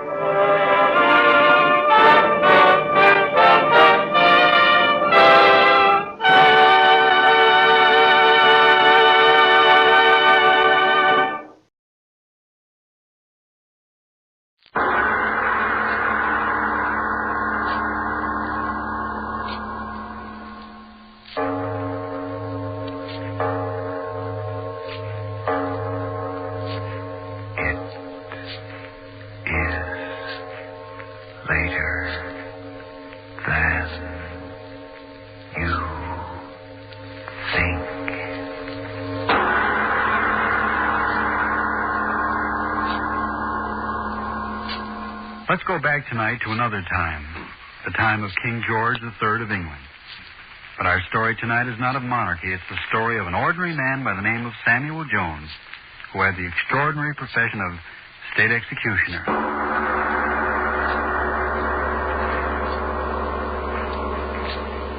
Tonight's Lights Out presents another psychological drama, a play in which the principal part is taken not by the character himself, but by his thoughts. The voice you are about to hear is that of the thoughts of one Samuel Jones, the state executioner for His Majesty George III. He sits alone in a dismal room, and these are his thoughts. I want to be dead. Do you feel anything when you're dead? Are you hungry? Are you cold? Are you tired when you're dead? No? When I'm dead, I have peace. I've got to have peace. Kill myself. Yes. Bullet in my heart. The pain. I don't like pain, but it can't hurt. They say it doesn't hurt, only hanging hurts. I know it does. I've seen their faces when they cut them down, purple, black. I've seen their faces when the masks came off and there's pain in them, pain that twists their faces, grinds their teeth, and gives them living hell until at last they die. That's why I've got to use this pistol to kill myself. I can't stand pain. All I want is peace. Peace. It's getting late. I've got to do it quick before they get here. I ran much faster than they did, but they'll get here quick enough. I've got to be dead when they come in through that door. They can't bother the dead in their grave. I'll be dead, deep in the grave. Why should they blame me? I only did my duty. Someone's got to be the hangman. Someone's got... That's what he said to me that night. That's what his lordship said to me 20 years ago it was. He said... Samuel Jones, eh? Yes, your worship. What makes you think you can do this work? Oh, I just know, your worship. I know all about hanging, sir. Everything there is to know. Well... hemp rope's best, sir, hemp rope, but each rope's got to be fresh and new for every job, and you've got to keep it soap-stoned and always in a cool, dry place. Well, you do know something about it. Oh, yes, sir. Then there's the short drop and the long drop. The long drop's better, sir. I know it is. Eh? It breaks their neck, sir. Every time it breaks their neck. All right. I'll give you your chance. We're having a hanging here tomorrow. I'll let you do it. If all goes well, I'll recommend you to the prison board. If all goes well. All did go well. Why not? And there I was, executioner for His Majesty. 5 guineas a broken neck. 777 hangings in 20 years. 777 broken necks, and mine the hand that sprung the trap. 777 times. And now the hand's got a pistol in it. When they reach here, when they knock on that door, I'll press the trigger, and so I won't have to face them. None of them. 777 broken necks, and no one knew that I was the man who did it. Not even she knew it. Ellen, my own wife, not even she. I met her, married her, and she didn't know. Until that day. Infernal day, that meddling fool nosing around. It's the truth. I'm telling you, Mrs. Jones. There's God's the judge. Oh, no. There must be some mistake. No mistake at all, Mrs. Jones. No mistake at all. My husband tells me. And he never makes mistakes. Not my husband. What did you say? State executioner. You know your husband's the... Oh, don't you know? Please, I don't know what you're talking about. Look here. Don't you know what your husband does? You mean the business he's in? Business. Hanging's the business. Hanging? Hangings on a rope. But what has Samuel to do with those? Mrs. Jones, are you saying you don't know that Samuel's the hangsman? You must be crazy. Oh, sir, I'm crazy, am I? Well, he's the hangsman, and no mistake about it. He's not. And I tell He's not. Get out of here. Get out. Oh, no, you don't have to be. Well, here he is. Ask him yourself. Oh, Sam. What's going on here? What's the matter? What is it, Ellen? Oh, Sam, this woman. What about this woman? All I've done is to tell the God's truth. Oh, Sam, she says... Says what? What? All I said was that you were the hangsman, as you are. Get out of here. Now, just a minute. Get out. All right, I'll go. Say one more word about me and I'll kill you. You hear me? I'll kill you. Meddling fools. Sam. You shouldn't have talked to her. Why did you listen? Sam. Things like that, it isn't good for me. Sam, it is true. Man's got to earn his living. Living from killing? You're crazy. I don't kill. I don't condemn them. You killed them. I tell you, I'm not the judge. Oh, now, Ellen. Don't touch me, hangman. All right, that's what I am, hangman. Yes, hangman. Say it again and again. What do I care? I like being a hangman. You hear me? I like being a hangman. Oh, no. Yes, something more. No, Sam. I like killing them. No. I like the way they stumble when they walk up the stairs. No. I like the cold whiteness of their skins when I put the noose around their necks. I like the way everyone looks at me, watches me, and then the crash and the rope stretches. Sometimes their legs kick in the air, and you hear them heaving for a little air. They can't get past the tightened rope around their necks. No, Sam. No, Sam. When I was a boy, they strung a man up from a tree just outside of a town. And I watched him and I saw him dance on air, and I said to myself, someday I'll do that too. No. Hang them, legal, make them dance on air, because it's the law. And now I'm doing what I wanted. Executioner for the crown. And Whalen won't change it a bit. Now come here to me. No, stay away from me. Come here. No, I won't stay with you. I won't, Hangman. I won't stay with you. I'll go away. I thought she wouldn't leave me, but she did. Ellen left me. I looked all over, couldn't find her. After a while, I didn't care. What's a woman? I had my work. Hanging work. 5 guineas a hanging and gold coin. 5 of them. 5 golden guineas. I like the sound of them. 1, 2, 3, 4, 5. I bought a strong box and kept them there. Every hanging meant 5 more. Paying me they were for what I liked to do. It was funny, very funny. I didn't miss her. No, why should I? I had my work. I got to be good at my work. The courts were good, too. They gave me plenty to do. I tried out different ways. I made a hanging machine with springs and sandbags that jerked the man into the air first and then dropped him through a trap. I tried out different ropes and different running nooses. Oh, I got to be good at it in 20 years, real good. Ticking, stop ticking. I hear you, blasted clock. I hear you. What are you trying to tell me? I know. There isn't much time left. They'll be here soon. Let them come. I'm ready. Pistol in my hand, I'm ready. After the first knock on the door, I won't be here to hear them. I'll have peace and quiet. Whatever they say to me, I won't hear it because I'll be dead. And why should they say it? What's done is done. 777 of them. It was fun because each died different. 777 different hangings. It was fun, I tell you, fun.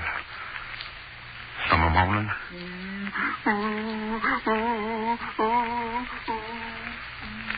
And some went to the gallows a crying.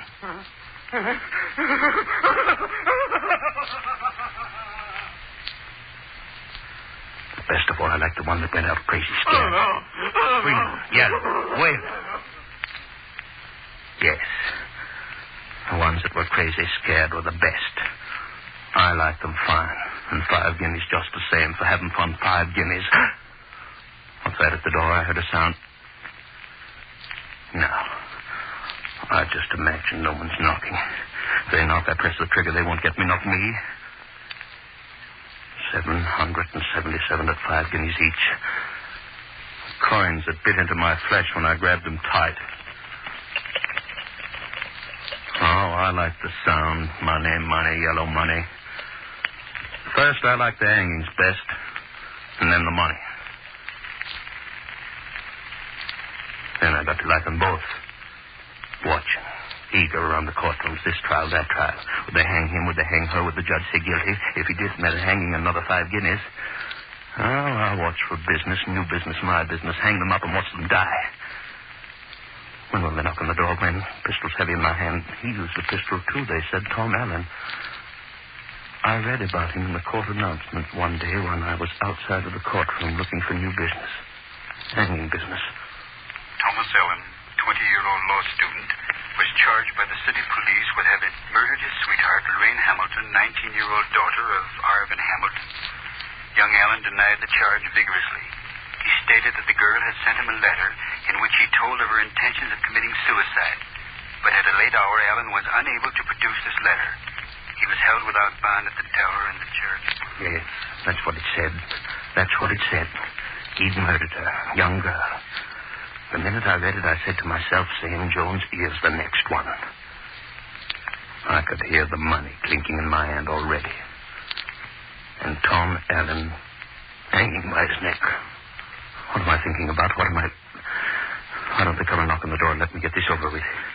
I need the knocking on the door to give me nerve enough to press the trigger. This waiting.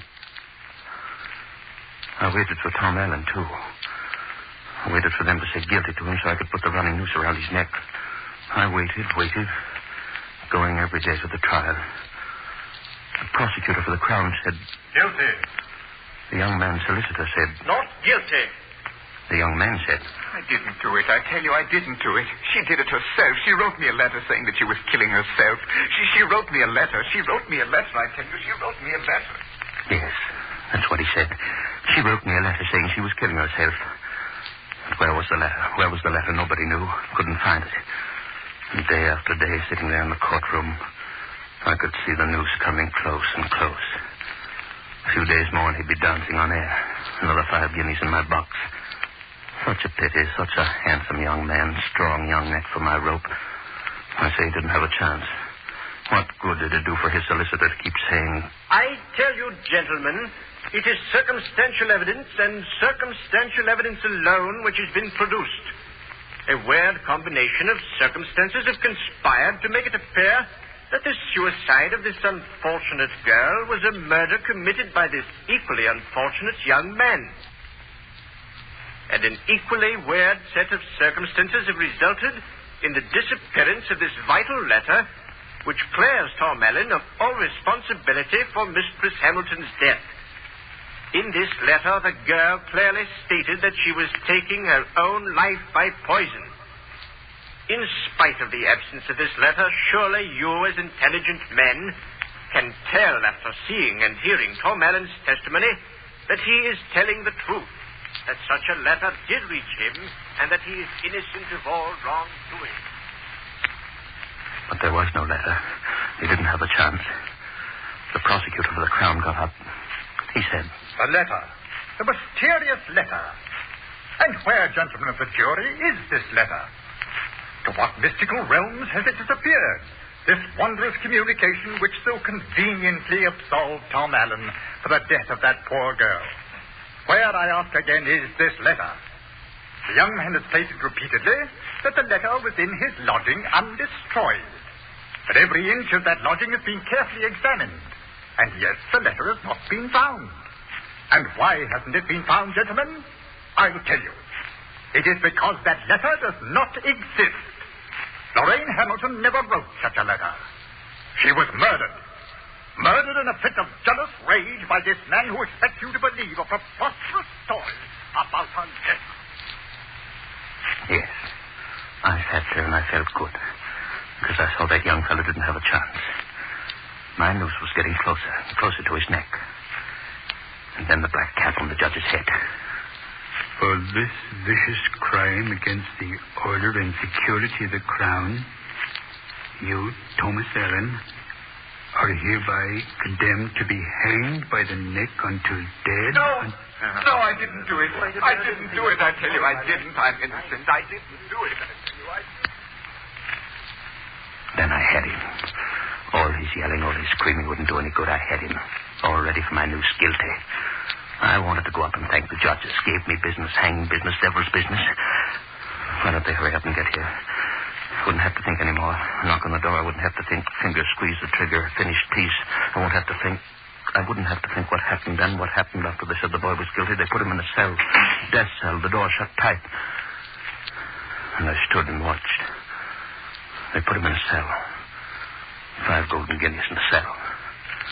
A few more weeks and he'd be mine to teach that dancing lesson on thin air. I counted every day until they'd give him to me. I peeked along the corridor watching his cell. The warden of the prison said, Well, Sam, it certainly looks as if you're going to have another customer. I suppose you heard about it. The king refused young Allen's last appeal. He hangs in 2 more days. We'll try to make his going as easy as we can. I like the lad. Too bad about that letter he says the girl wrote him.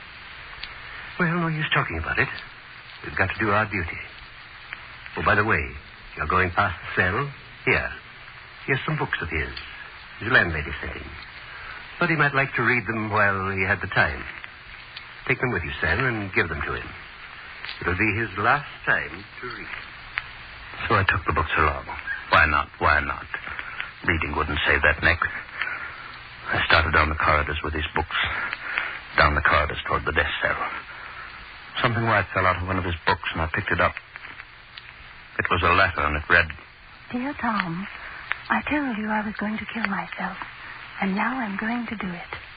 By the time you get this, the police ought to be accusing you of murder, since undoubtedly all those people who heard us quarrel the other night will be testifying that you killed me. That's the main reason I'm sending you this letter, so that you will have some proof that the poison they'll find in me was self-administered. Forgive me. I'm just tired of living. and it was her name signed to it, hers, that girl's. The one they said he'd killed. This was the letter. The letter he'd been yelling about. The letter he wanted to save his neck. But his neck belonged to me already. 5 guineas. I stuck the letter deeper in my pocket and just waited until the night. The warden... Well, Sam, it looks as if we're going to have to go through with it. Now, I want everything done properly and no mistake. Going to have a large visitors' gallery. Very distinguished people. Say, and that reminds me, there's been some woman trying to see you all day. Some woman. Don't know who she is, Sam. She says she's got to see you. Well, I wasn't seeing any woman, not that night. There was my work to do. See that everything was ready. The rope was ready. Everything perfect for a perfect hanging. It grew later and later.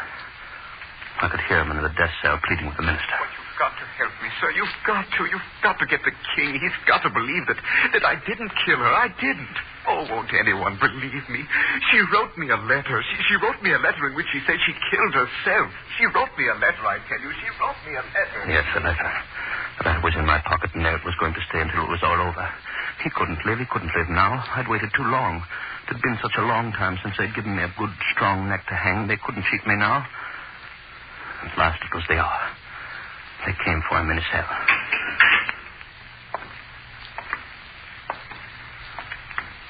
They led him down the corridor.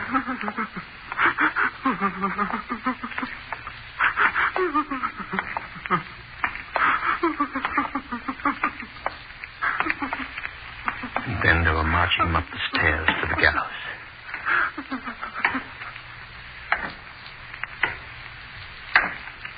I was waiting. The rope was in my hand. The boy looked up at me. His lips moved. He said, I tell you I didn't do it. The letter. Black hood over his head. The letter, I didn't kill her. The letter, I tell you I didn't do it. The trap.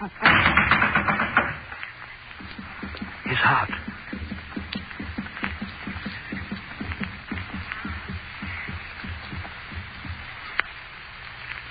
This man is dead. It was done. This man is dead.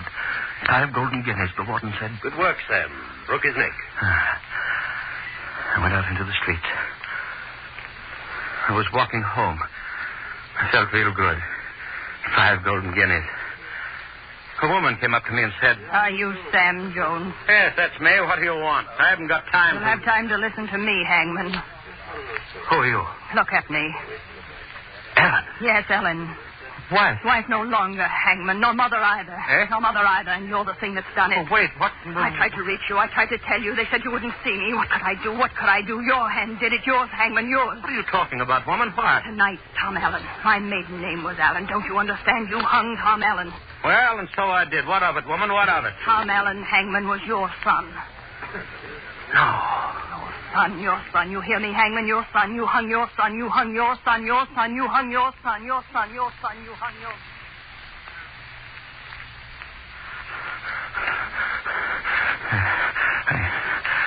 I began to run. Down the street. Away from her. Running. A man stepped out of the shadows. He stopped me. I couldn't see his face. You killed my brother 7 years ago this night, Hangman. I said, no. Leave me alone. I kept on running.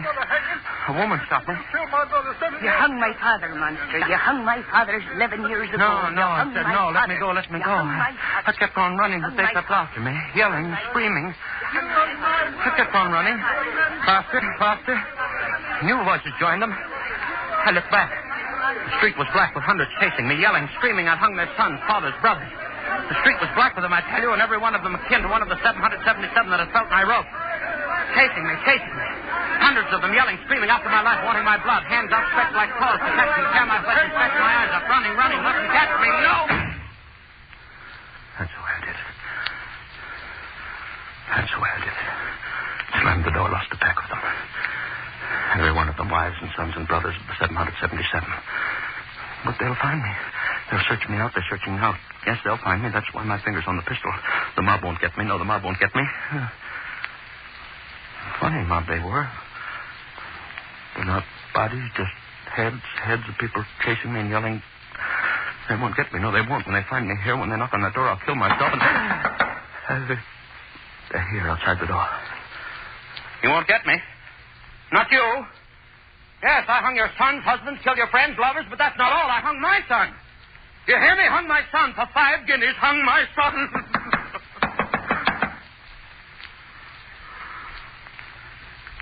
Yes. Come in.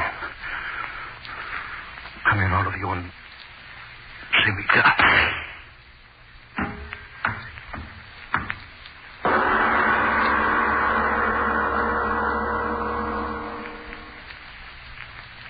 And you mean to say he yelled out for you to come in and then he shot himself? Yes, sir. It's the God's truth. I knocked on the door. He yelled, come in, all of you, and see me die. And when I opened his door, bang, he did it. And what were you banging on his door for this early in the morning? What were you after? After nothing. I was looking for MacDonald. Lives next house. I just knocked on the wrong door.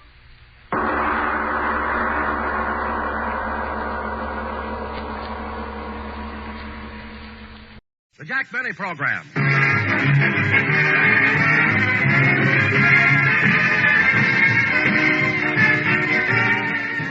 Jack Benny with Mary Livingston, Rochester, Dennis Day, Bob Crosby, and yours truly, Don Wilson.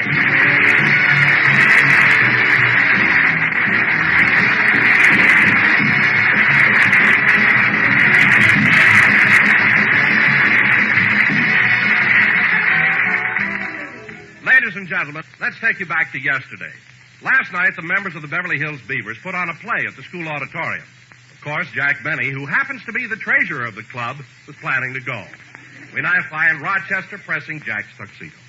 Press it once and press it twice and press it once again. It's been a long, long time. Da da da da da da da da da da da da da da. Well, I got the pants pressed. Now I better finish pressing the coat. I wonder where Mr. Benny bought this tuxedo. It should be on the label. Yeah, there it is. The Pep Boys. Oh, Rochester, have you finished pressing my clothes yet? Yes, boss, but who was the last one you rented this tuxedo to? Why? Every time I lay the coat down, the arms fold.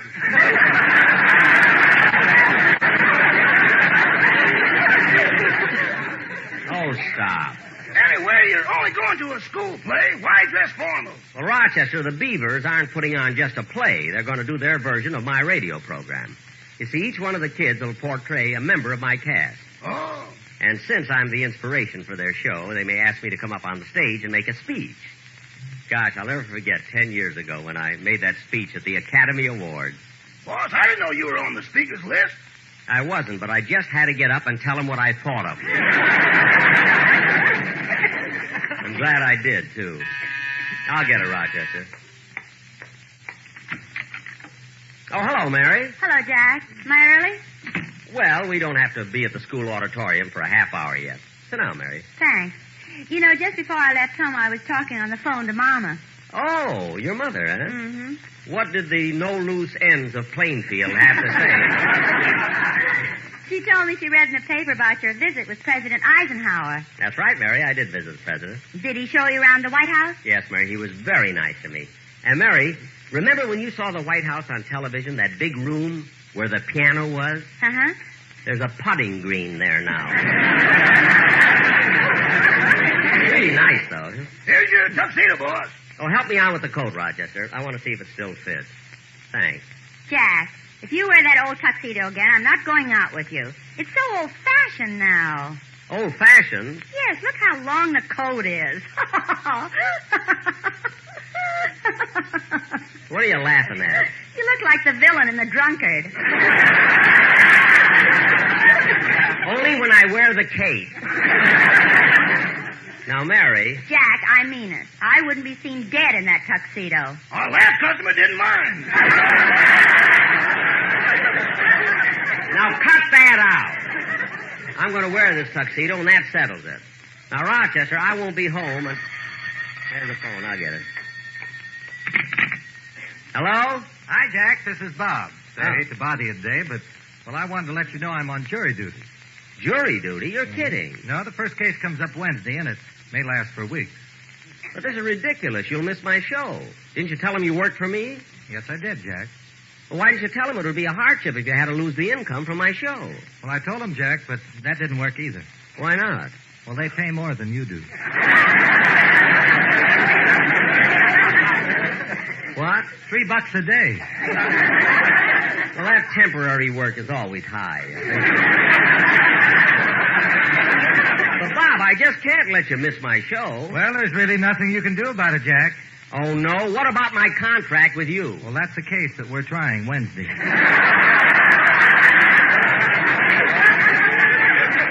Now, look, stop joking, Bob. I need you for the show, so I wish you'd try and make it. Okay. Say, by the way, Jack, did you get that recording that I made with the sportsman?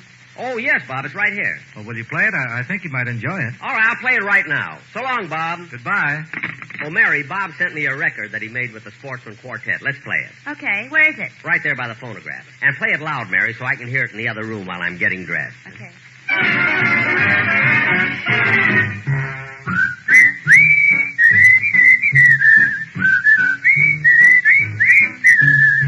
The sun is shining, oh happy day. No more trouble and no skies are gray. Ever since you said those words to me. You said you love me, I know it's true. My life's complete, dear, for now I have you. Oh happy days, oh lucky me. The moon is shining, oh happy night. Come to me, darling, hold me so tight. I need your loving, really, yes I do. You said you love me, I know it's true. My life's complete, dear, for now I have you. Oh happy day, oh lucky me. Oh happy day, happy-go-lucky day.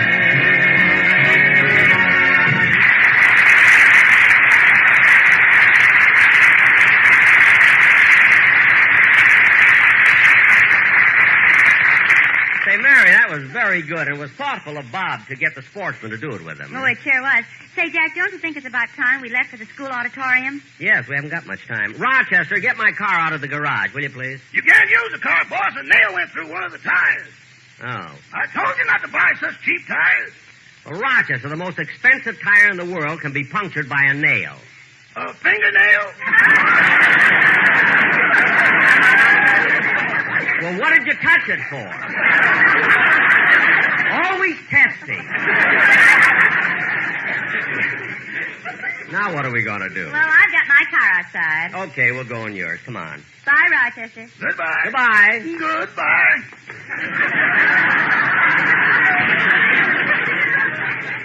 Jack, wasn't that a nice song Bob sang? Yeah. The sun is shining. Oh, happy day. They may cut taxes. I feel so gay. Oh, look, Jack, here comes Janice on a bicycle. Where? Oh, hello, Mary. Hello, Mr. Benny. Oh, hello, kid.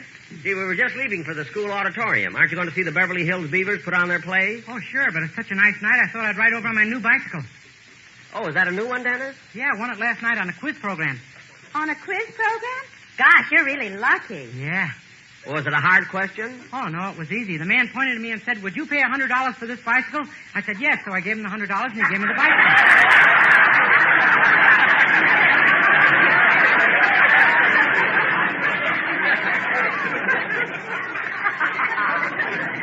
Dennis? I almost won a refrigerator, but I didn't have enough money.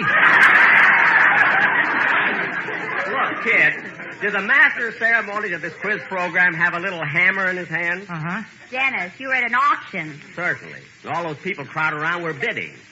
I know what I'd have done if I'd have had the hammer. Now, come on, we better get to the...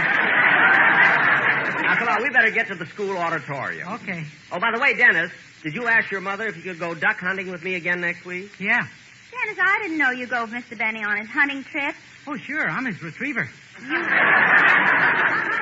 You mean when he shoots, you bring back the ducks? No, when he misses, I have to bring back the buckshot. All right, all right. Now, Dennis, leave your bicycle here and come with us. Okay.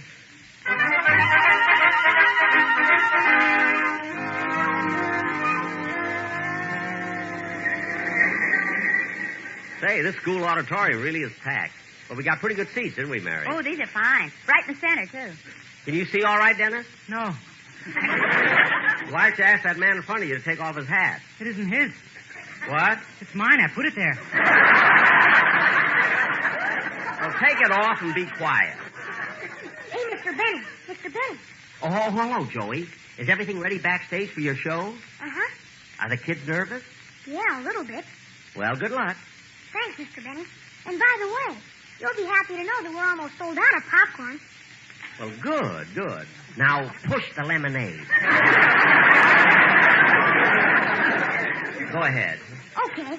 You know, Miss Livingston, tonight we're going to do a takeoff on Mr. Benny's radio show. I know. Say, Joey, did you finally get a fat kid to play Don Wilson? Uh-huh. Good, good. Now, you better hurry or you'll be late. Huh? Well, Mary, it won't be long now before the show starts. Gee, I hope the Beavers really do it. Hey, Mary. Mary. Huh? Don't look now, but there's a lady across the aisle who keeps staring at me. I guess she recognizes me. Where? Here she comes. Pardon me, but would you be good enough to give me your autograph? Why, certainly. There you are. Thank you. You were wonderful in the Dragnet.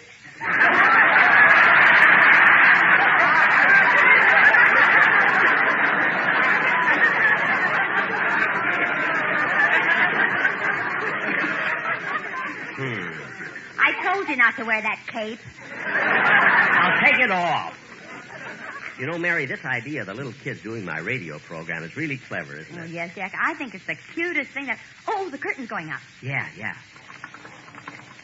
And look, they've even got a kid orchestra. Quiet, here they go. The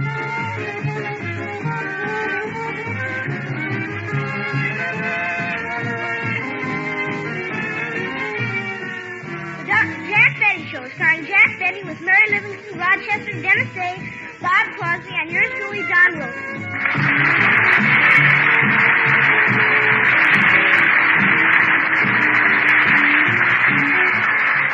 Now, ladies and gentlemen, I'd like to bring you the star of our show. A man who still has the first dollar he's ever earned. Not because he's cheap, because you can't spend Confederate money. Jack Benny.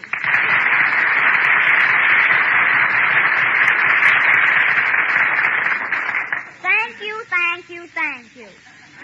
Hello again. This is Jack Benny talking. And Don, did you think up that introduction all by yourself? Yes, Jack, and I thought it was very funny. Oh, you did, eh? Yeah. Don. Rubber boy. Hey, get easy. The last time you shook like that, you got a proposal from Hilo Hattie. And another thing, Don. Oh, hello, Mary. Hello, Jack. Hiya, Don. Say, Mary, I called you last night, but your mate said you were out. That's right. I went to the baseball game with Van Johnson. That was nice. Who won? When you was Van Johnson, who watches the game? Mary, what's this you dropped on the floor? That? Oh, that's the letter I got from Mama. From your mother, eh? What does the third dimension of Plainfield have to say?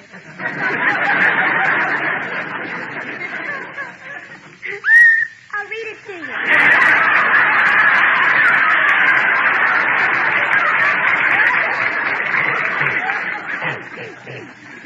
My darling daughter, Mary, just a few lines to let you know that we are all well. The weather's nice here now, but as you probably read in the paper, we had an awful blizzard. And when your father came in from the barn, his milking hand was frozen. Gee. I hope it thaws out soon, as we'd like to get the cow out of the house. I don't blame them. Hey, Mary, that little girl is a natural-born actress. Yeah, she went right on reading the letter, even though her bloomers were slipping down. Yeah. No other news So we're closed now. With love, your loving mother, Mama. You know, Mary, your mother's letters get better all the time. But let's get on with the show. Oh, Bob. Bob Crosby, I'm talking to you. Oh, I'm sorry, Jack. I didn't hear you. Didn't hear me? No, I've been rehearsing a band and my ears are still folded.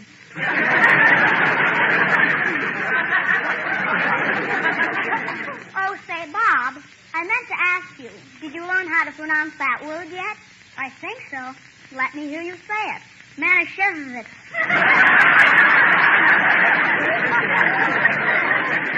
Well, keep trying, Bob. You don't want to disgrace your wife and children. Say, Jack, what is it, Don? I think this fellow has a telegram for you. Well, what's he waiting for? Oh, boy.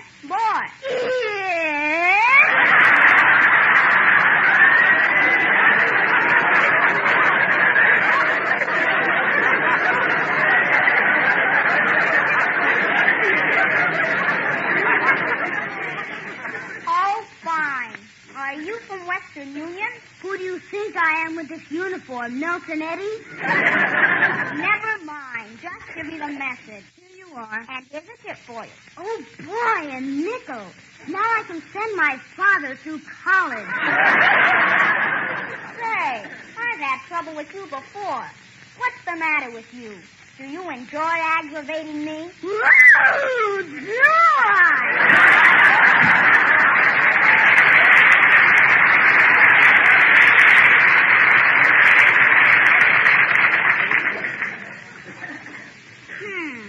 Now, let's see. I wonder who this Jack, you only gave a nickel tip. That's the cheapest thing I ever heard of.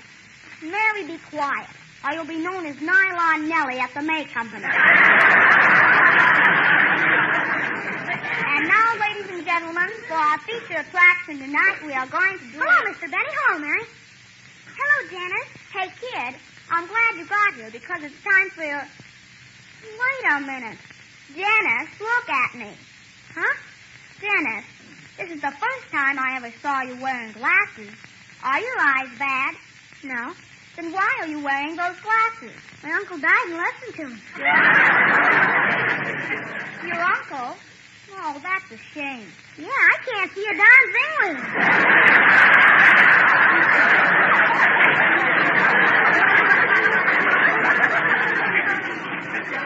Well, for heaven's sake, kid, if you can't see with them, take them off. Just because somebody leaves you something in a will, you're not compelled to use it. I'm not? No. Anybody want to buy a set of teeth? Now, cut that out. And take off those glasses. It's time for your song. Okay. While you're singing, I'm going out in the hall and get a candy bar out of the machine. Clancy was a peaceful man, if you know what I mean. The cops picked up the pieces after Clancy left the scene. He never looked for trouble, that's the fact you can assume. But nevertheless, when trouble would press, Clancy lowered the boom. Oh, the Clancy, oh, the Clancy. Whenever they got his Irish up, Clancy lowered the boom. The neighbors all turned out for Kegel Grady's wedding night. The jeweler said, let's have some fun. I think I'll start a fight. He wrecked the hall and kissed the bride and called the bride the groom. And quick as a wink before he could think, Clancy lowered the boom. Oh, the Clancy, oh, the Clancy. Whenever they got his Irish up, Clancy lowered the boom. Oh, the Clancy, oh, the Clancy. Whenever they got his Irish up, Clancy lowered the boom. Sure, it was the most beautiful sight you ever did see when Clancy lowered the boom.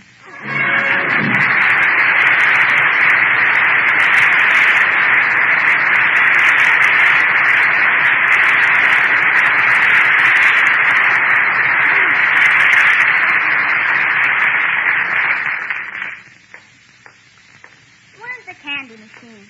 Oh, here it is. Now, let's see. They've got Hershey, Circus Peanuts, Lifesavers, Babe Ruth, and Milky Dip. I think I'll get that one, a Milky Dip. Bud.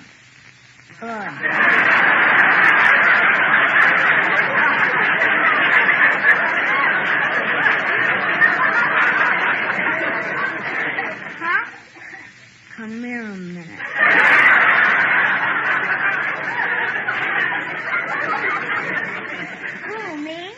Yeah, what you doing? I'm getting some candy. What kind? A Milky Dip.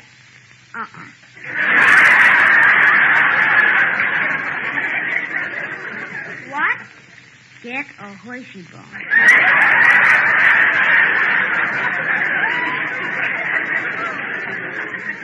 Why a Hershey bar? In this hot weather, nothing runs like chocolate.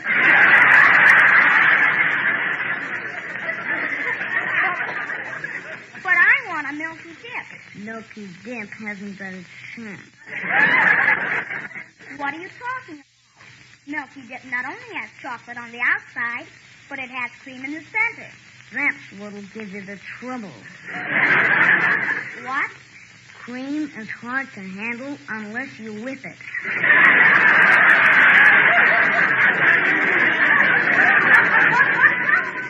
And gee, I never thought of that. Do you really think I should get a Hershey bar? Can't miss. Look at the last performance. Last performance? Yeah. Coming out of the machine, Hershey was boxed in by Lifesaver, but got through the hole. Really? And Lifesaver was the flavorite. Well, I don't know. I'm still gonna... Wait a minute. I know what I'll do. I'll get Almond Joy. Okay, it's your dough.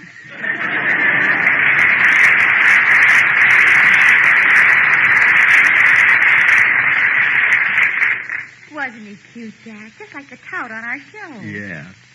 Hurry up, Jack. Dennis has finished the song. Okay, Mary. What took you so long, Jack?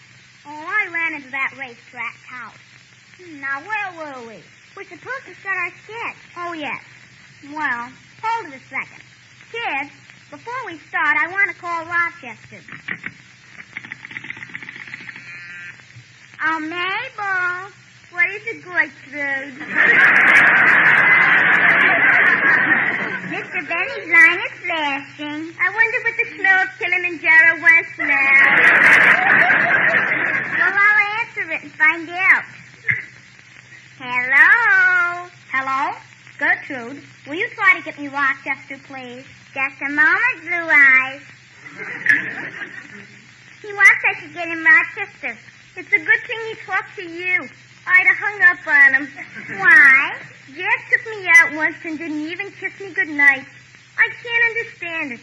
I even brought my lips up close to him. Like this. Well, no wonder he didn't kiss you. What? I've seen a better pucker on a closed laundry bed.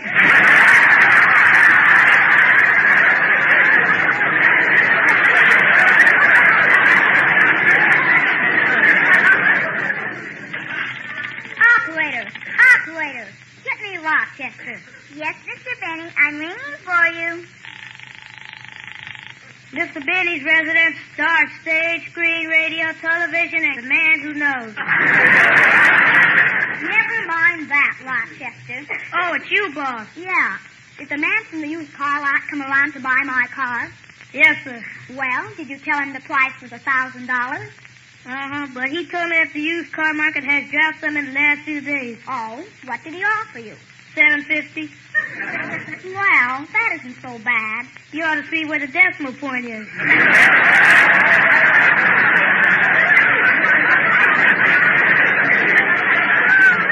Now, Rochester, stop being on his side. You know as well as I do that the car's worth $1,000. Oh, boss, come now. All right. Well, tell the man I'm not selling it anyway, and come down to the studio and pick me up. Goodbye. Goodbye.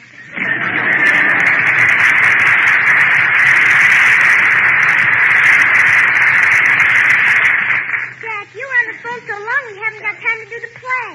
I don't know. You try to put on a program and something always happens. Play, Bob. Lemonade. Get your lemonade in the lobby. Jack! Oh, I'm sorry. Good night, everybody. We're a little late. Listen again next week to the Jack Benny Show. Don Wilson speaking. This is the United States Armed Forces Radio Service.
The rest of the story.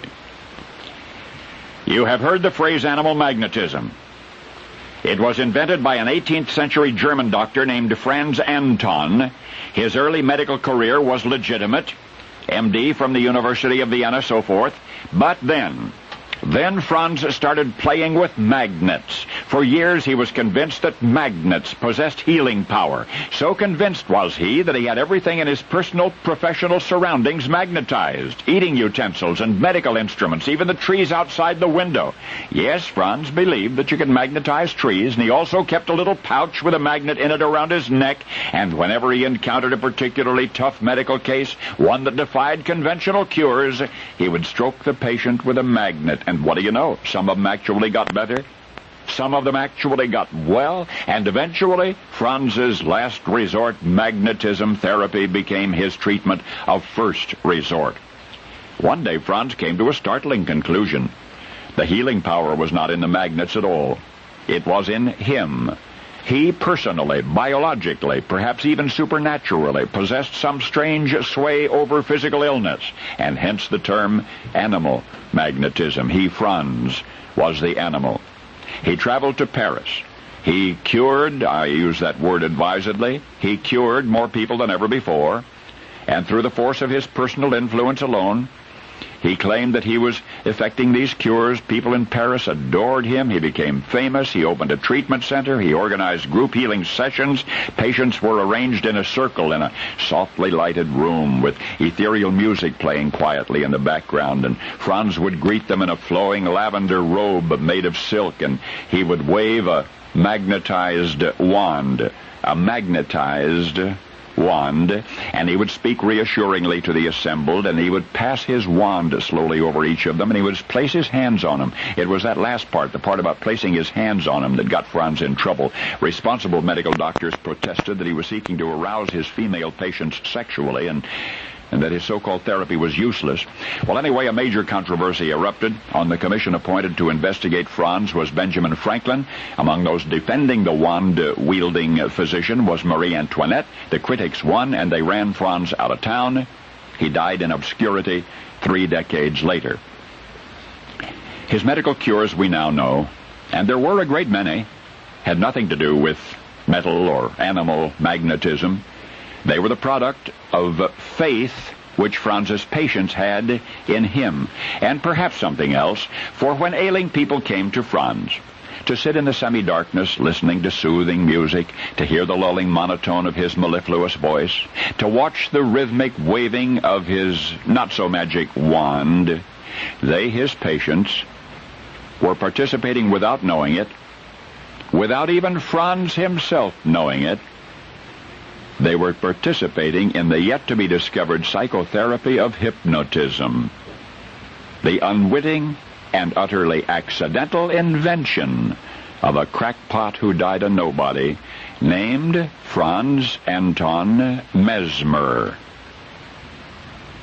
Even today, when we are hypnotically fascinated with anything, we say we are mesmerized.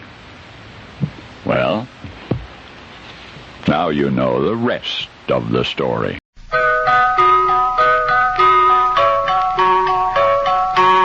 Pepsi-Cola, P-E-P-S-I. That's your smartest cola buy.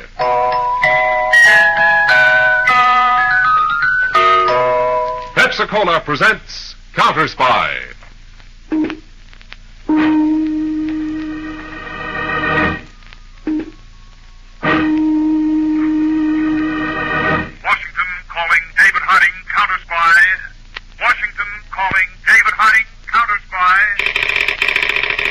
Starting Counterspy.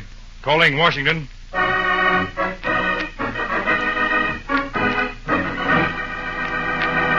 United States Counterspy, especially appointed to investigate and combat the enemies of our country, both at home and abroad.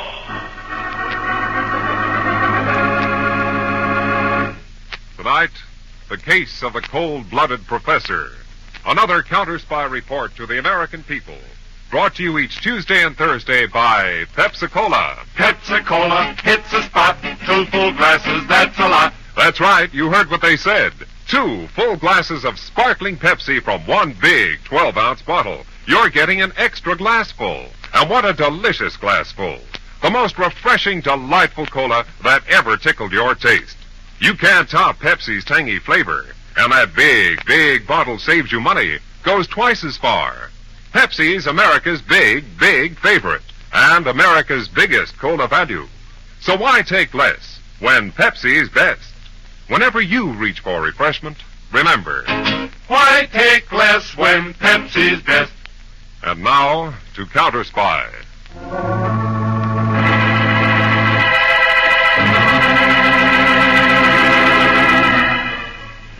The sun was just fading, and the shadows were disappearing along a country road about 100 miles west of Chicago, on the outskirts of a certain college town, Lipton, Illinois. A large black sedan, moving slowly, came to a full stop, and the driver spoke to a farmer beside the road. Say, I wonder if you can tell me that house up on the hill there, for rent? Oh, no, that's the professor's. Oh, Professor who? Horn, Professor Horn. He teach at the college here? No, but everybody says he's a genius. Writes big articles for scientific papers. Inventor, too. How long has he lived there? Oh, about 5 years. Nice feller when he comes to town. Nice smile. Folks like him. He have many visitors? Don't seem to like visitors, mister. Got a lady housekeeper, though. Oh, is she a nice person? Oh, you can take her or leave her. About 50. Homely. Good, I guess, but homely. How old is Professor Horn? Oh, pressing 57 hard, maybe. Say, you want to know an awful lot, mister. Going up there? I might. Thanks for the information. Goodbye.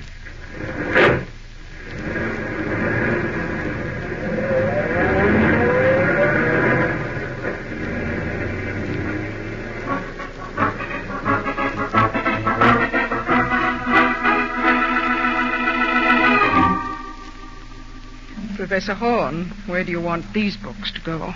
The left-hand shelf, Anna, next to the books on nuclear fission. Must say I'd be glad to see a plain, ordinary novel in this library for once. My dear, the only books worth reading are scientific, factual works. Look at these. The Anatomy of Toxicology. Treatise on Molecular Growth and Decay. What's this one? My scientific diary. I'll put that one away. In that closet you never wanted me to look in? Oh, you should let me do that. Your lame leg gets tired so easy. You know I never want my leg mentioned, Anna. And I never could understand why you won't let me go down cellar and see some of your inventions. I have a lifelong principle, Anna. Better to anticipate than to regret. Meanwhile, please bear in mind that I pay you well, and this does not include your asking questions. Somebody's at the door.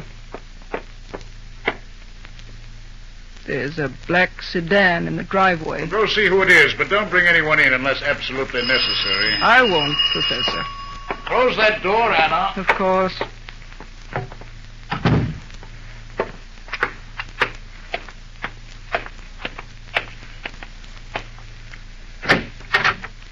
Yes? I'd like to see Professor Horn, please. He's busy. My credentials. L.D. Cameron, United States Counterspies. This way, Mr. Cameron. Thank you.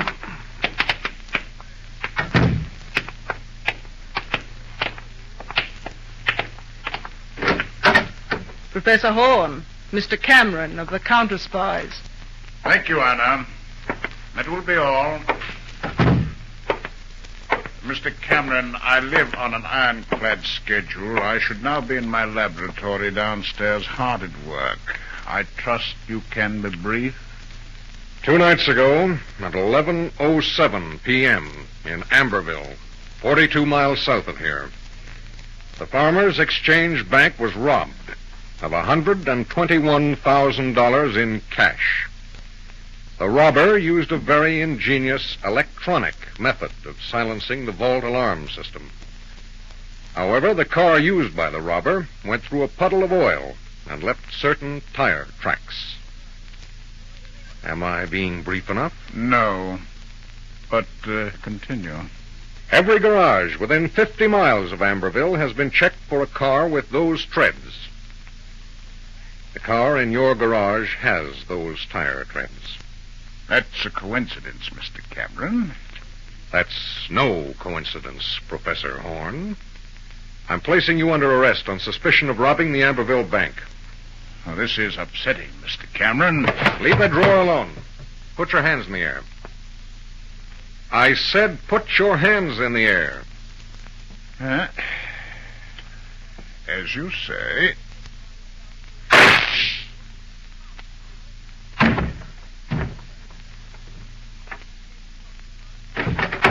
I heard a shot. What happened? Oh, I see.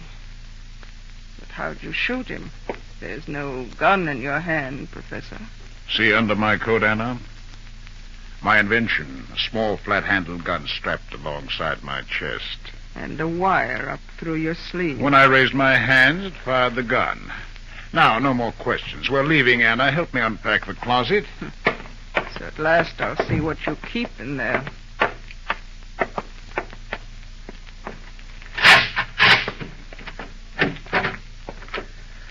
Money. Stacks of money. You will pack this money into those 2 suitcases, Anna. All right. How about these 2 small packages? I don't touch them. What? I'm never going to be captured alive, Anna. There's enough explosive in this package to kill me and anyone else around. And this is a bottle of vitriolic powder to throw into police officers' faces in close quarters. It burns frightfully. I hope you never have to use it. As I told you, it is better to anticipate than to regret. You will pack this too, Anna. Why, Professor Horn, you've been wearing a wig. Some fools wait until they're escaping to disguise themselves. I've been disguising myself for 10 years. Now I'll return to what I really look like. You look 10 years younger without that wig. And one thing more. This built-up shoe, which has made it appear that I limp. There. 2 good legs. So you haven't been lame at all. Professor Horn has now disappeared off the face of the earth. From now on, Anna, you will call me Mr. Harris. Now, let us get on with the packing. What about the body of that man on the floor? Oh, I have everything planned, Anna. Beautifully planned. The 3 of us are leaving together.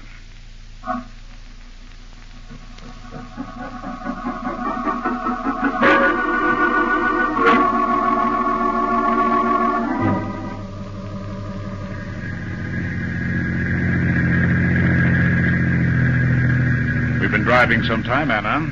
You getting hungry? Yes, Professor Mr. Harris. Here, I have some candy bars in my pocket. Take one. Thank you. Mr. Harris, do you know where this side road goes? Yes, through the most deserted portion of the state. Even so, Cameron's body may be found over there in the barn. Oh, not for weeks. If then. You think the car's safe? I'll get rid of it as soon as I've hidden my money and securities in these hills against the future. What will we live on meanwhile? Anna, I can get all the money I want any time. You forget my constant studies of crime techniques, of scientific methods, even of murder, by accident, by weapons, and by poison. Wasn't the candy bar good, Anna? I can't see you.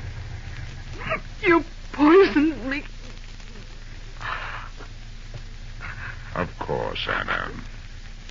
You're the only person in the world who knows what I really look like.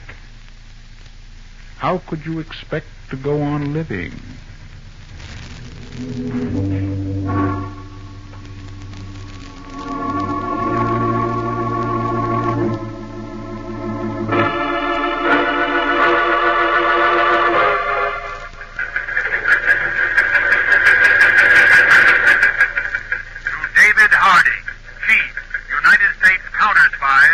Washington, from Edwards and Chicago field office.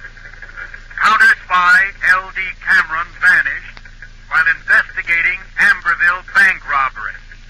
Local farmer reports talking with Cameron about a Professor Emery Horn of Lipton, Illinois. Horn's house checked. Blood spots on library floor.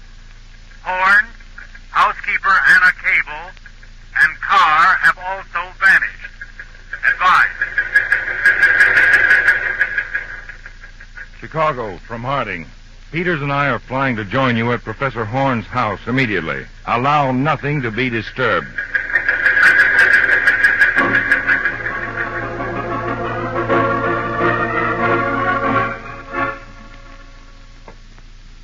Peters, one of the strangest houses I've ever been in. Yes. And people in the town say it's haunted, Mr. Harding. It is, Edwards, with the invisible presence of a fantastically clever man. In the entire house, not one fingerprint, except of the woman. Several tradespeople in the town say Horn always wore gloves. Always? Horn spread the story that he once burned his hands very badly in an experiment. It might be true, Peters. Again, it might not. You saw his laboratory in the cellar. Yes. And look at these books.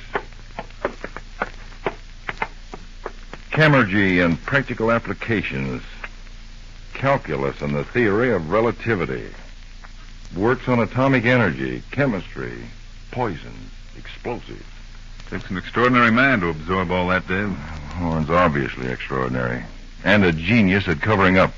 We know one of our own men was murdered here, and there's not a clue. Not even one piece of handwriting. Well, this man may strike again soon. Edwards. Yeah. Instruct every counterspy field office throughout the country to report immediately all crimes committed for gain, except where the criminal is definitely known. Yes, sir. Well, I'm leaving for a while. What are you up to, Dave? Somewhere there's a clue to this man. I want to flounder around a little by myself. See what I can turn up.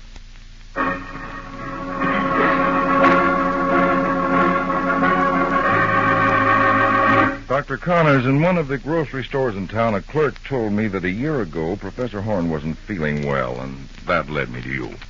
Yes, Mr. Harding, I did treat Professor Horn a year or so ago. This is the record of his visit, Mr. Harding. Did he pay you by cash or check? Cash, to my nurse. I recall he wore gray doeskin gloves throughout his visit here. Did he mention having burned his hands? Yes, but he never removed the gloves in my presence. Oh. Did he limp or walk normally? Frankly, Mr. Harding, I didn't notice. But one thing may interest you. I took some x-rays of his stomach. Here, let me show you.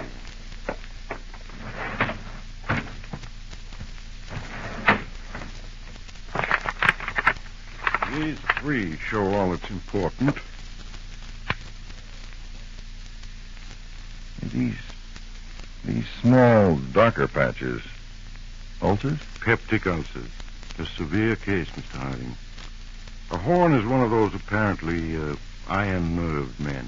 He gives few outward signs of emotion. We often make the mistake of thinking they have no emotion. Well, actually, they do. And their nervousness and emotion seek other outlets. In this case, peptic ulcers caused by a very high-strung nervous condition. Doctor, did you give him a prescription? Yes, a special bismuth powder compound. He tried them, and they gave him relief. Do you think he's cured of his ulcers yet? Well, I would doubt it very much. Well, doctor, he'll be buying bismuth powders more or less regularly. Well, I assume so, Mr. Harding. Dr. Connors, I'm very grateful to you. This is the first clue to this cold-blooded scientific killer we found. The big question is, where will he strike next?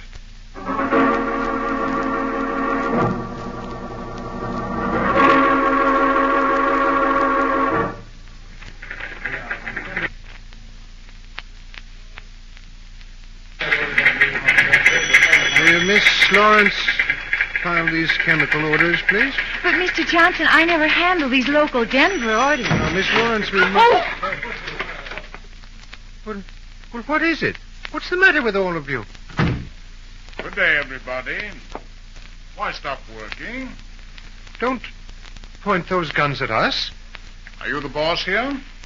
Why, yes. I like your desk. Move away from it quickly. Yes, all right. Now listen, everyone. I have only a few seconds. I've just robbed the finance company office down the hall of $130,000. And there's a big commotion on the ground floor. Of course, the police expect me to leave that way, but instead I'm going to put my 2 guns on this desk, cover them with this newspaper. Now, get this. In a moment, the police may come in here. If one of you makes a false move, I shoot. And I'm a perfect shot. Does everybody understand? Now, I have a camera here, and I'm going to be taking your pictures. We're detectives. Anybody see anything of a stranger? A hold-up man? Why, no, officer. Speak up. Did anyone here see anybody who might be a hold-up man?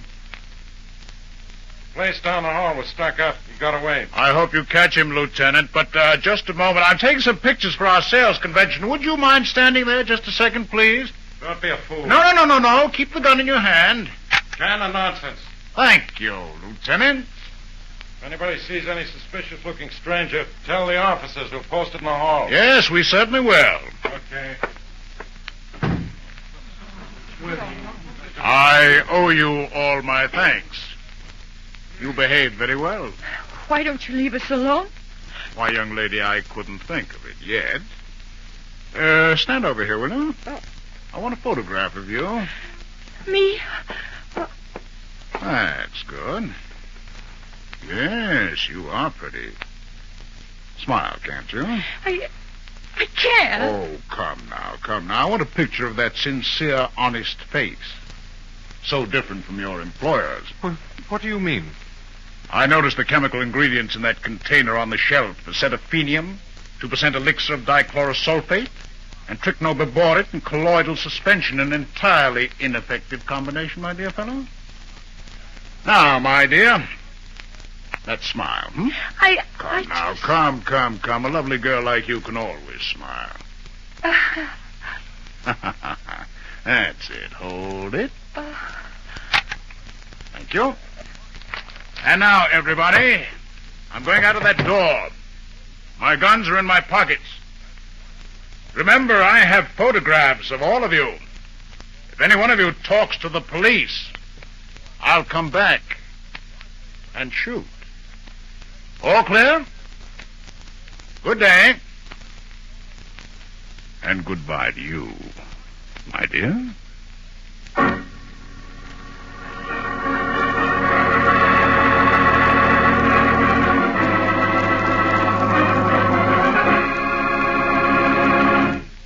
Before we go back to Counterspy, please listen.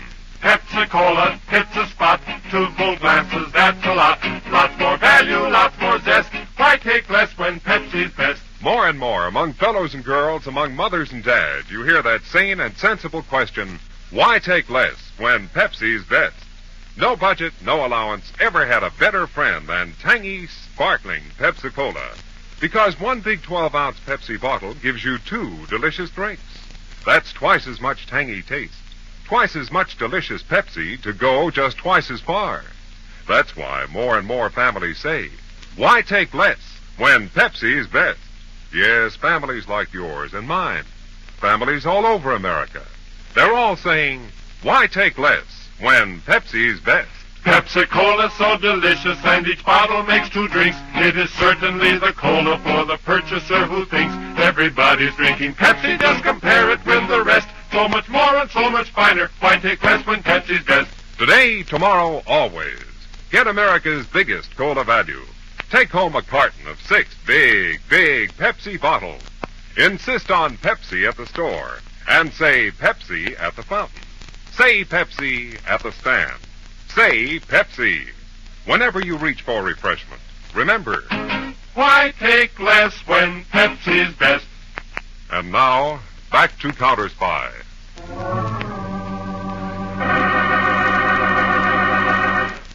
David Harding and his assistant, Harry Peters, are in the communications room of the Counterspy field office in Chicago. Dave, from this report of that big robbery in Denver yesterday, I have a hunch it was Professor Holmes. So have I, Peters. The cleverness of the planning, the daring, that camera gag. But no gloves and no limp. I know. I can't account for that. And from the description, he must have been 10 or 15 years younger than Holmes. Yes, but it's the tricky method of committing the crime that strikes me hardest. What's our move? We'll send out this new description of him to all police and Counterspy field officers. Also, a description to all druggists in Colorado. Instruct them to watch for a stranger who may come in and order a bismuth powder compound. A man similar to this new description.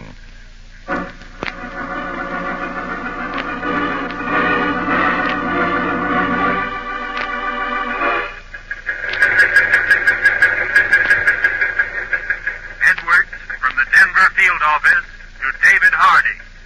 Denver druggist reports that a man answering description of Professor Horn came in to have a bismuth powder compound prescription filled. The druggist expects the man to return in 2 hours for the prescription.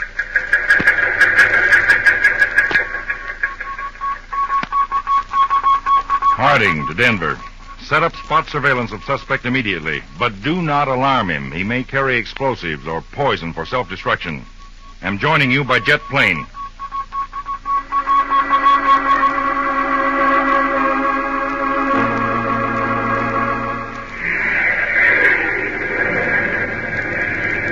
Hardly any noise, Dave.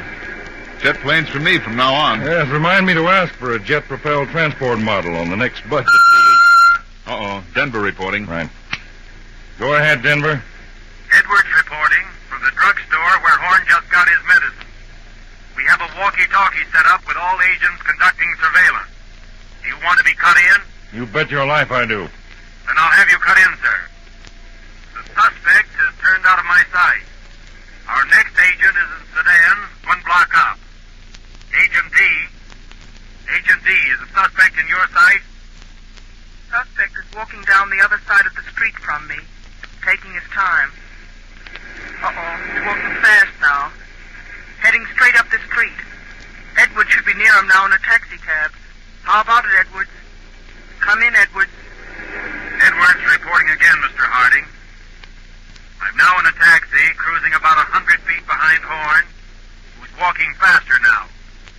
Maybe for the bus station on the corner. Uh-oh. What is it? A very pretty girl, out of the crowd to meet him. He kisses her. Now they're heading for one of the buses. Edwards, order one of our agents to drive ahead and get on the bus. We'll be with you in Denver in another hour.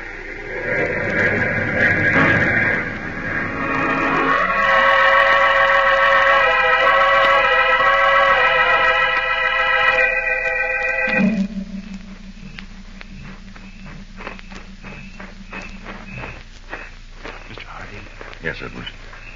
What's the layout? Horn and the girl entered that bungalow there. The place is almost entirely dark. Living room lights are on, but all the blinds are drawn. The place surrounded? Yeah, set up B. 2 men at each post. You want to rush the house? I want Horn alive. There's no telling what trick he might pull.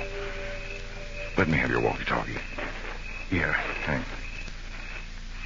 Harding to Peters. Peters. Pull all agents back to set up C, farther from the house. Come over to see me. We have to work out a different plan of attack. And it's got to be done.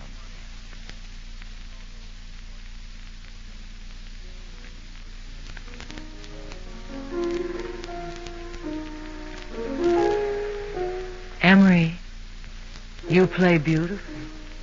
Thank you, my dear. I saw you had a package from the drugstore. You're not sick or anything. Oh, no, dear. They're just bismuth powders. They help my stomach. Emery, Yes, Gilda. I feel very happy with you. I'm glad. Funny. Sometimes once in a while you meet someone you feel you've known all your life. It's only been 3 days, Gilda. I feel as though I'd known you all my life. And still I don't know a thing about you except that I love you. That's very sweet, Gilda. On second thought, I do know something about you. Something you try to hide from me. And, what is that, Gilda? I guess you do it because you really think I'm not very bright. Gilda, what is it? You're brilliant. The books you talk about, your remarks about things in the newspapers, on the radio, and then you say it's nothing. Compared to you, my dear, it is nothing. Emery, there's something else I know. You're not as unobserving as I thought, Gilda. I mean, I think you've almost asked me to marry you, and Emery, if you do, I will. Gilda, you're very... Oh, what was that?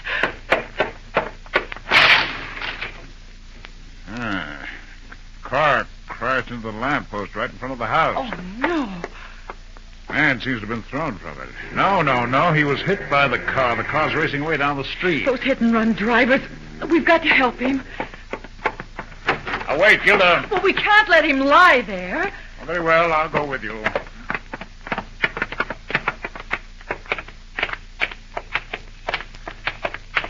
Oh, he's badly hurt. His face is all bloody. Let's move him up on the lawn. No, Gilda. You must never move an injured person.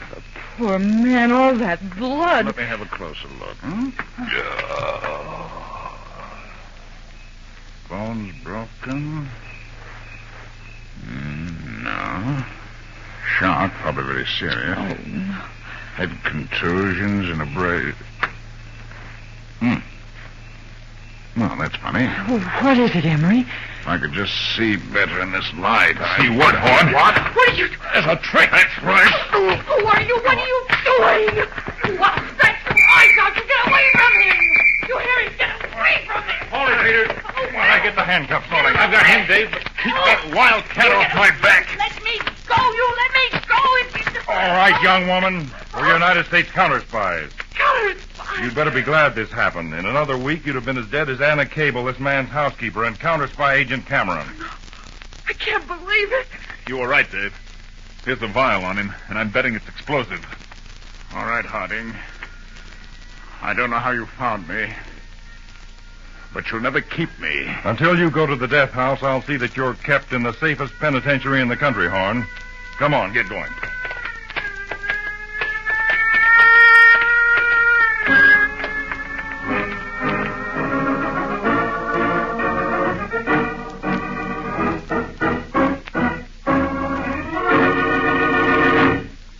When your friends drop in, be generous, but be thrifty, too.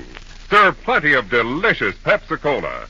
Pepsi's big 12-ounce bottle gives you not just one sparkling glassful, but two. Get a carton of 6 and serve 12 delicious drinks. Yes, Pepsi is America's biggest cola value. You get twice the tangy taste, twice the refreshment, twice the Pepsi. So why take less when Pepsi is best? Whenever you reach for refreshment, remember, Pepsi-Cola hits the spot. 2 full glasses, that's a lot. Lots more value, lots more zest. Why take less when Pepsi's best? tune in every Tuesday and Thursday, same time, same station to Counterspy. Listen on Thursday for the exciting Counterspy case of the cold-blooded professor. That's right. For we never expected that Professor Horn would cause your counterspies many more frantic hours. Only Professor Horn would use prison pants that had been washed in lemon juice, or create a new appearance by stealing watch crystals and mixing them with flour, water, and wire, and escape from an escape-proof penitentiary. Be sure to tune in on Thursday, day after tomorrow, for File number 2, Case of the Cold-Blooded Professor, on Counterspy.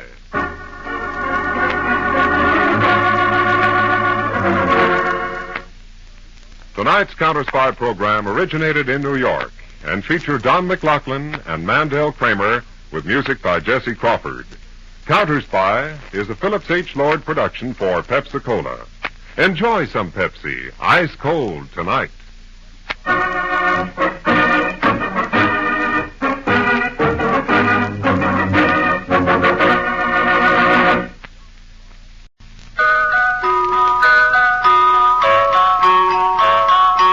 Pepsi-Cola, P-E-P-S-I, that's your smartest cola buy.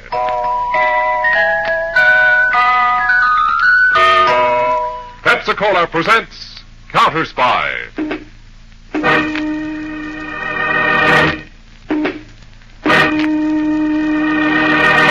Washington calling David Harding, Counterspy.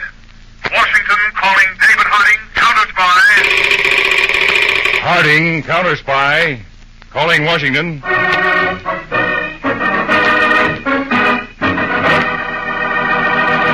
United States Counterspies, especially appointed to investigate and combat the enemies of our country, both at home and abroad.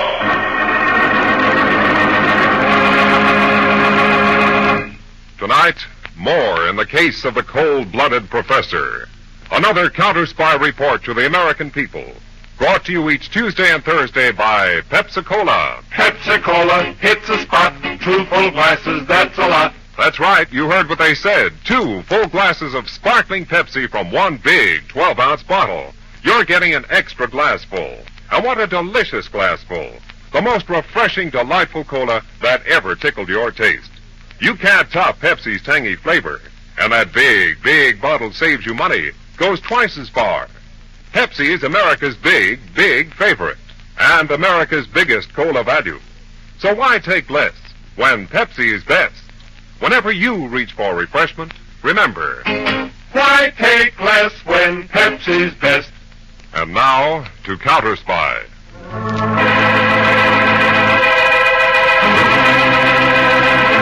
It is doubtful if as many warning flashes ever went out about any criminal as were flashed by the United States counterspies concerning one Professor Emery Horn. Professor Emery Horn is a mastermind of crime. He is a constant danger to all peaceful citizens. Professor Horn murdered a counterspy agent with a special flat-handled gun strapped to his chest. He poisoned his housekeeper with poison candy. Finally captured by the counterspies, Horn arrogantly described these methods of murder in detail. Tried and sentenced to death, Professor Horn was held in the safest penitentiary in the country, pending his execution. A few months ago, Professor Horn consulted the prison doctor about his badly infected upper lip. You're quite a character, Horn. While addressing me, Doctor, kindly use my title. Oh, of course. Professor Horn. Only who made you a professor? The only person in the world who's qualified. Myself. Mm-hmm. 4 armed guards, and still we're in the prison walls.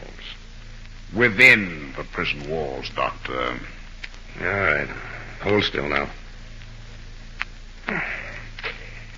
I don't understand why your upper lip isn't healing. This is a bad infection. I believe the lack of healing is due to hyperproteinemia. Prison food is lacking thiamine hydrochloride, niacinamide. No? Really think you know medicine, don't you? Pardon me if I speak medically over your head, Doctor. But then ignorance always irritates me. There's hair around that infection. All right. I'll have to cover your whole upper lip with adhesive again. How long were you a horse, Doctor? I'm sorry if I hurt you. Really? I hear you made 6 attempts to escape in 2 months, Horn. Professor Horn. How news does travel.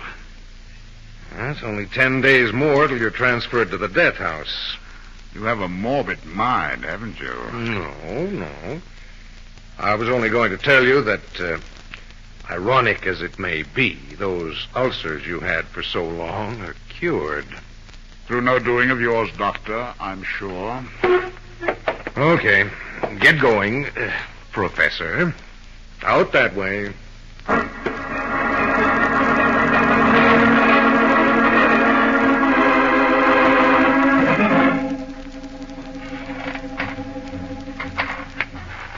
Bugs. Lux. Are you awake? These prison mattresses ain't eyed it down, you know. Well put, Bugs. This cell is getting on my nerves, too. You hungry, Bugs? You said it. Here's a sugar cookie I took from the mess. You could steal the nose off the warden right while he was looking. Here, eat it. Thanks. And put the crumbs in your pocket. Why should I go putting cookie crumbs in my pocket? You figure that one out, and I wouldn't have had to plan your escape for you. Who's escaping? Both of us. You one way, I another. How? You've noticed I've been bringing back little pieces of lemon from the main dining hall. That's when I knew you was nuts. In my mattress, I have an extra pair of prison pants. Lemons contain acetic acid, and acetic acid bleaches. I've been bleaching those pants with lemon juice, and now they're as white as any duck pants. Sometimes I think you're a witch. Hey, where'd you pinch them glasses? They're horn-rimmed spectacles, Bugs. You ever see a little piece of wire lying around in the recreation yard? Sure. Well, there are lots of little pieces like those, and I've been collecting them, winding them together, and bending them into these eye frames and ear pieces. The next step was to unravel threads in the bottom of these trousers and wrap them around the strands of wire to thicken them. Yeah, that's just right. And then I had to give the strands a smooth surface. A paste of flour and water did that. Yeah, but where did you get the glass in them? Plastic crystals, stolen from the wristwatches of other prisoners. And with my new mustache... Hey, now, wait a minute. You ain't got no mustache. What do you think is under this adhesive tape on my upper lip? You said you scratched your lip. I did. On purpose. With a dirty pin to make sure the infection continued. My excuse to keep the adhesive on. And all the time you were growing a mustache under it. Okay, so now you got white pants, a pair of specs, a mustache. But why go to all that trouble just to bust out over the wall? Bugs, ever notice in the corner of our recreation room there's a pile of old building plans? Blueprints of model houses, things like that. Yeah. At the right moment, I'll suddenly become a building contractor, inspecting the building. Now walk right out to freedom. And the execution of a plan I have in mind. Holy smoke, Professor. You sure? You sure? Having trouble, Bugs? It's pain in my insides. I feel like I'm dying. Bugs, you are dying. That cookie was poison. Help me. I don't want to die. I can't anymore. That poison I made scraps of garbage, bits of toothbrush handle, and soap is too strong and quick, Bugs. They'll find out that you done this. Oh, no. The crumbs I made you put in your pocket, they'll prove you stole the cookie yourself. You dirty, rotten...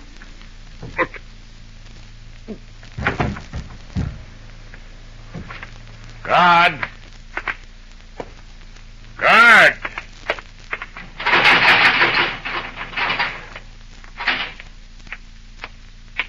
What's eating you, Professor?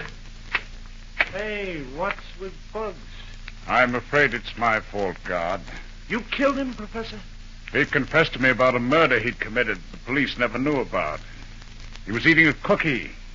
He must have poisoned it. He must have committed suicide right under my eyes.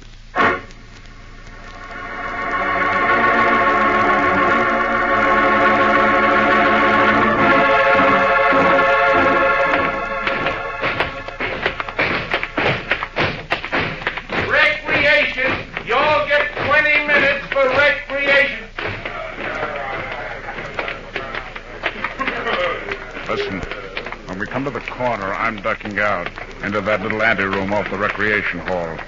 Cover my place in line so they won't miss me. I need at least 3.5 minutes.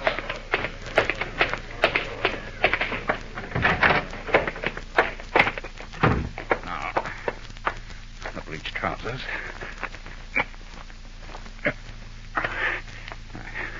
Glasses. Adhesive tape off.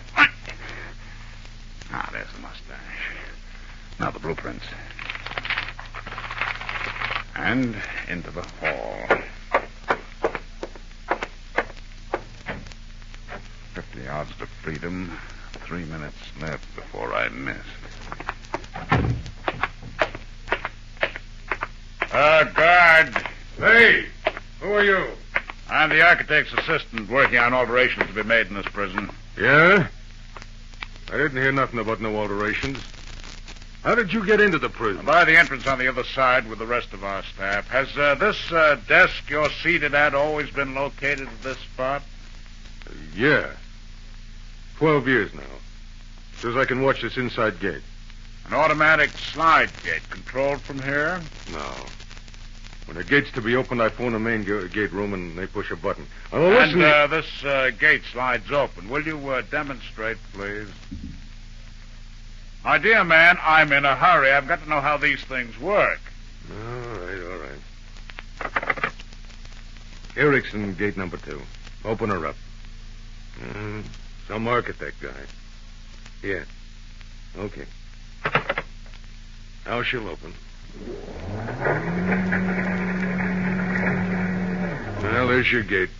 Fine. Thank you. Hey, you want to see her closed again? Yes, please. Slow with it, fool. One more gate, barely a minute left. Hey there, you!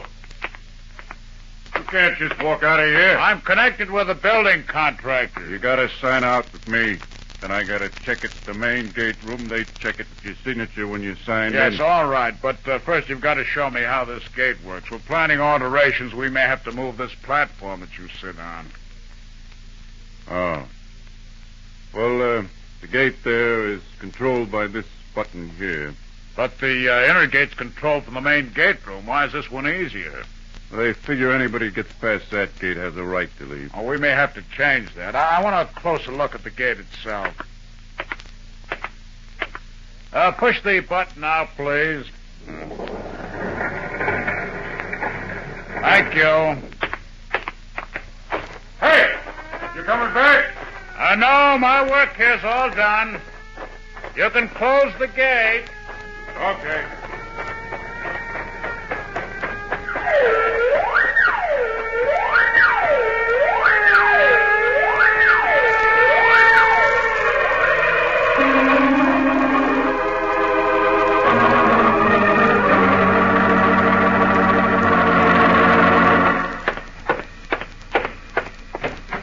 Harding.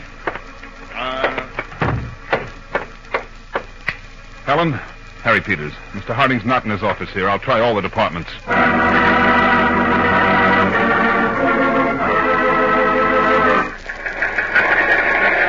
Attention, all Counterspy departments. Is Mr. Harding on the main floor? Rush report for you, Mr. Harding. Rush report.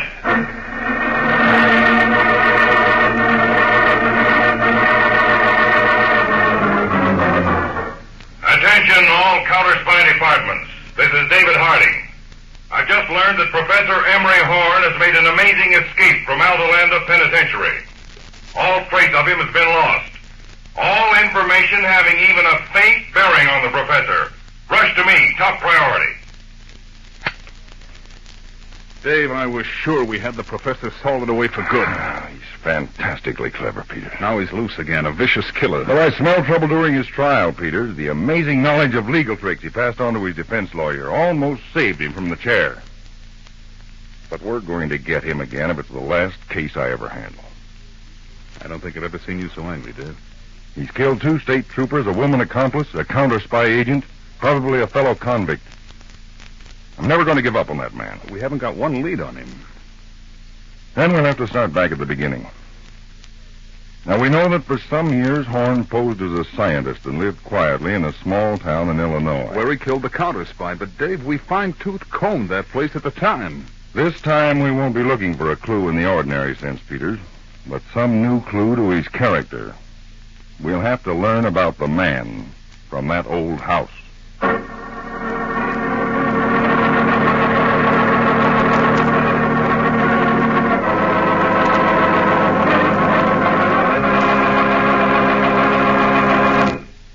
Back to Counterspy in just a moment.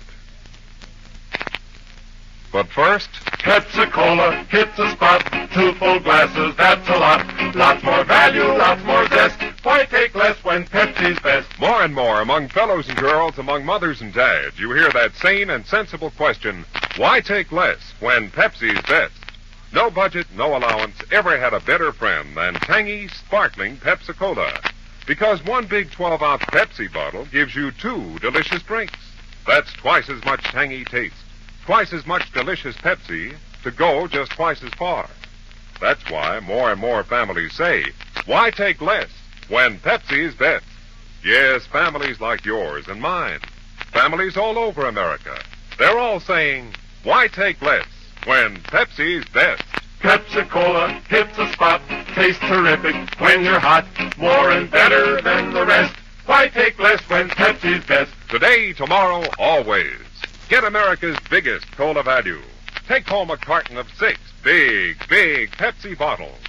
Insist on Pepsi at the store. And say Pepsi at the fountain. Say Pepsi at the stand. Say Pepsi. Whenever you reach for refreshment, remember, why take less when Pepsi's best? And now, back to Counterspy. An eerie, stormy night at the former hideout of Professor Horn in Illinois.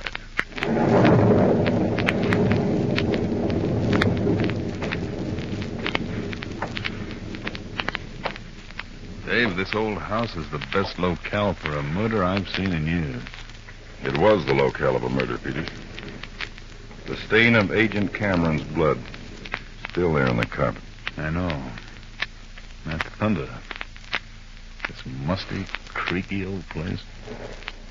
I'd hate to spend a night here alone.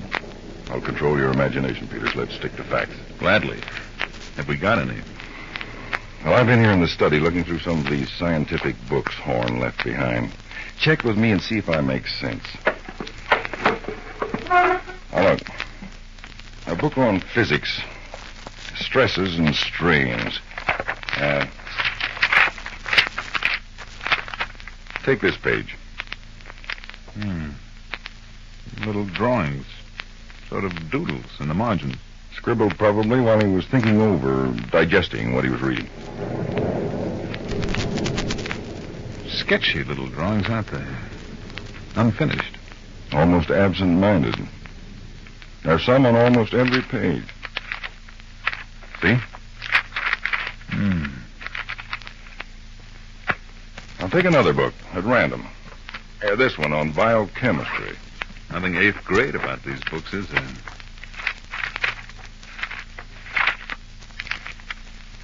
You see this page? More drawings of the same kind.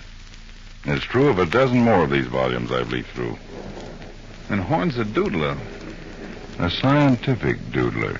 Well, Dave, how can we use the fact that it's a characteristic of Horn's to doodle in scientific books? Well, Horn has this scholarly side to him. Now, wouldn't you think that everywhere he goes he'd want to consult scientific works? But where could he, except in libraries? Exactly. To be more exact, scientific libraries. Right. Now, first we'll check through all these books. We may find various definite types of doodles that occur over and over. We'll make photostatic copies and send a set to every library in the country. But, Dave, this will mean asking librarians to watch all their readers. They're not trained for that work. Well, all library books are inspected every so often, Peters. The only tiny clue we need may be hidden this very moment in some library. If we only knew where. And if we only knew where Horn is now.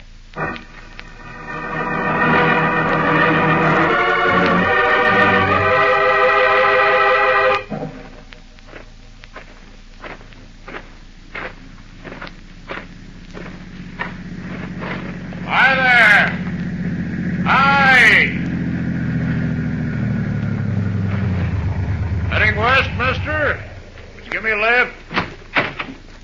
Okay, fella. Come on.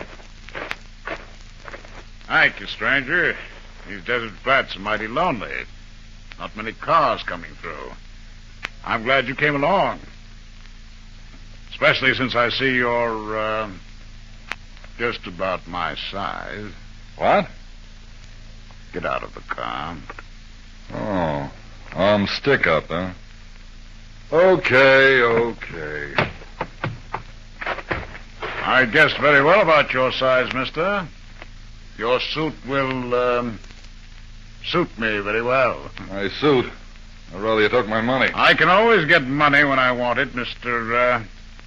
What's your name? Blake. Jack Special Delivery Blake. The professional football player? Well, a pleasure to meet you, Mr. Blake. Take off your suit, please. Hey, the next bullet won't go into the ground, Mr. Blake. It'll go into you.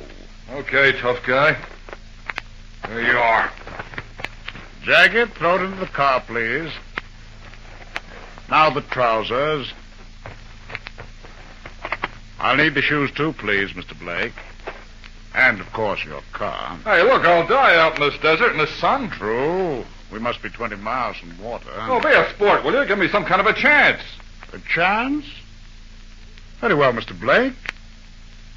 We'll play a little game of my invention. Just remain there beside the road, Mr. Blake. Now, Mr. Blake, you start running. I'm going to try to run you down with your own car. If I don't get you in 1 minute or less, you'll be perfectly free. I can't outrun an automobile. Oh, you forget you're Special Delivery Blake, the best broken field runner in football. Start running, Mr. Blake.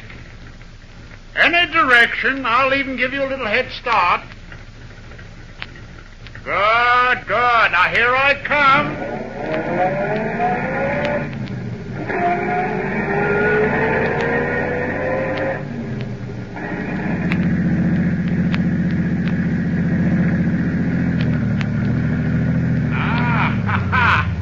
A nice turn, Mr. Blake. Just missed you. Keep on running.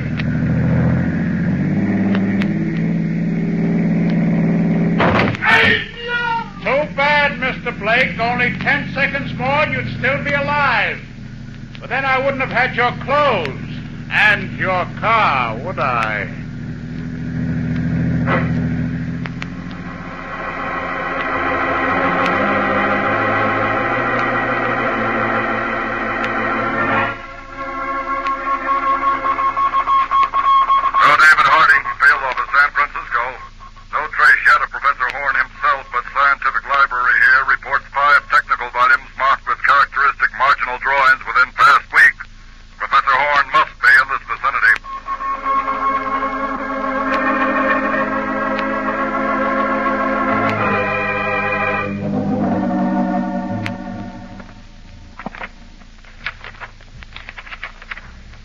Notice it, Peters?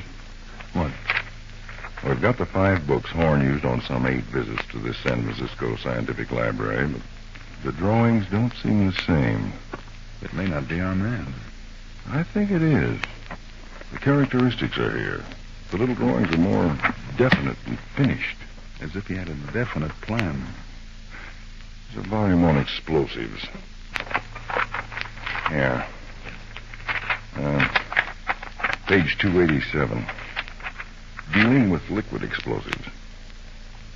The drawings look something like bottles. And a notation, 32 ounces. That means 32-ounce bottles, maybe, but why bottles? Well, bottles are an innocent way of carrying liquid explosives, aren't they? Into a bank vault, perhaps. But there are no books here about vaults or electronic protection devices. Funny, here's a book on the scientific preservation of works of art. Paintings. No, I hadn't got to that one yet.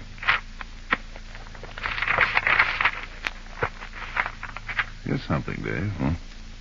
Drawings on 2 different pages. Pages where the locations of famous paintings are listed. It's an unusual interest for Horn. By George. What?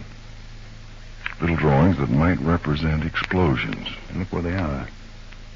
Right next to the listing of 4 different paintings kept here in San Francisco. Suppose Horn were planning to steal them, preserve them in good condition scientifically, and sell them later in secret. It says here these paintings are insured for $250,000 each. Any one of them would be a good haul.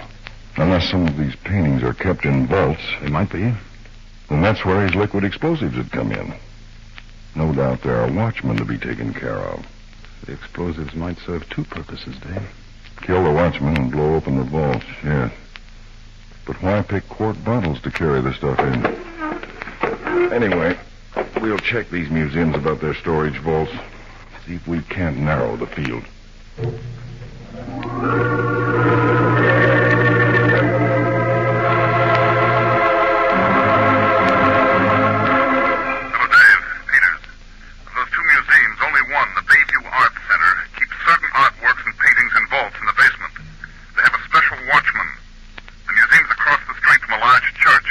Okay.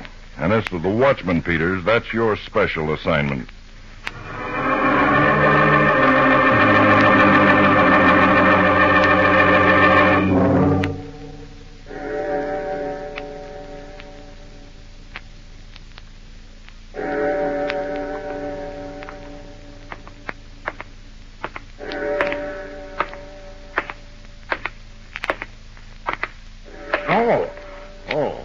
What's that, sir? You the night watchman here at the Art Center? That I am, sir. I didn't see you sitting there in the shadows. Me feet are after needing a bit of a rest from walking me post. A lonely job, That it is. The museum being off by itself this way. And creepy, too, with the cemetery yonder beside the church. I happen to have a couple of bottles of wine here in this package. Could I offer you a drink? You could. Only, might not be wise for you to be tipping a bottle here outdoors. Yeah, there's never nobody to see. Well, I'm sure it'd be better inside. Maybe down in the cellar where it'd be warm. We'll drink a friendly toast to art. But if you're bound to give me a drink, I don't mind the first one right here. Very well. Try this Oporto from Spain. It's a dark, heavy wine. Here you are. Thank you.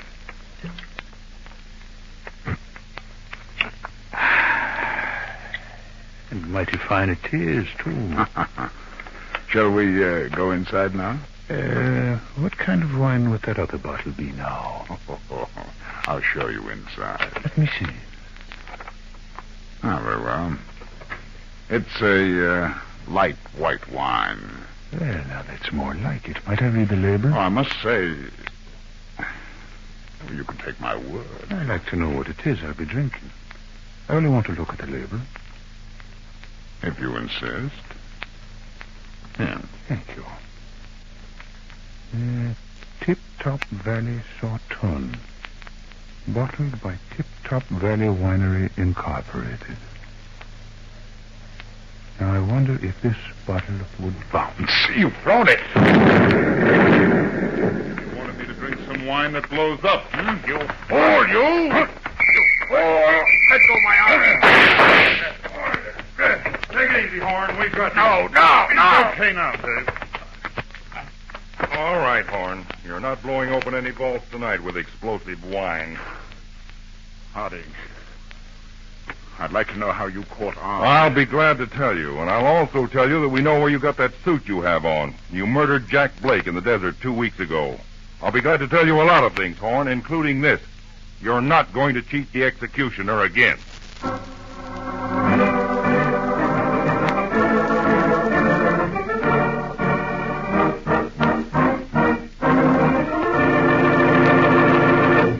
When your friends drop in, be generous, but be thrifty, too. Serve plenty of delicious Pepsi-Cola. Pepsi's big 12-ounce bottle gives you not just one sparkling glassful, but 2. Get a carton of 6 and serve 12 delicious drinks. Yes, Pepsi is America's biggest cola value. You get twice the tangy taste, twice the refreshment, twice the Pepsi. So why take less when Pepsi is best? Whenever you reach for refreshment, Remember, Pepsi-Cola hits the spot. 2 full glasses, that's a lot. Lots more value, lots more zest. Why take less when Pepsi's best? tune in every Tuesday and Thursday, same time, same station, to Counterspy. Listen next Tuesday for the exciting Counterspy case of the arrogant arsonist. When an international combine was threatened with exposure, the secret owner hired an operator to erase certain files with kerosene globules. How this incident forced certain counterspy agents to act as Cupids in reverse will be exposed on our next broadcast. Be sure to tune in next Tuesday for Case of the Arrogant Arsonist on Counterspy.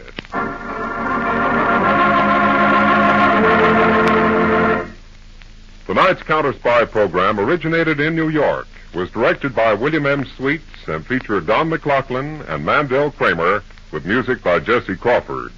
Counterspy is a Phillips H. Lord production for Pepsi-Cola. Enjoy some Pepsi, ice cold tonight.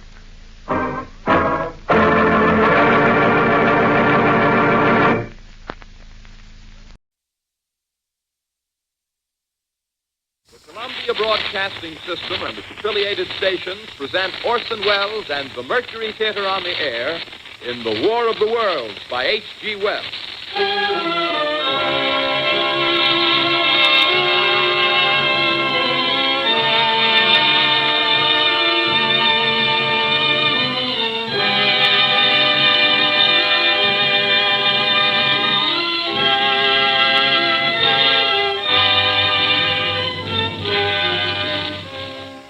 Ladies and gentlemen, the director of the Mercury Theater and star of these broadcasts, Orson Welles. We know now that in the early years of the 20th century, this world was being watched closely by intelligences greater than man's, and yet as mortal as his own.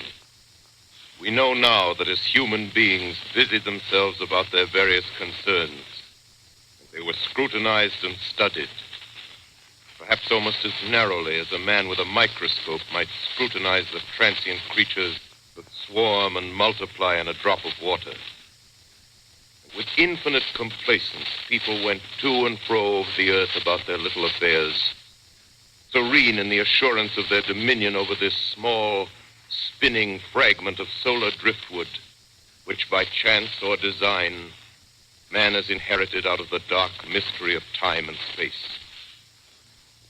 Yet across an immense ethereal gulf, minds that are to our minds as ours are to the beasts in the jungle, intellects vast, cool, and unsympathetic, regarded this earth with envious eyes and slowly and surely drew their plans against us.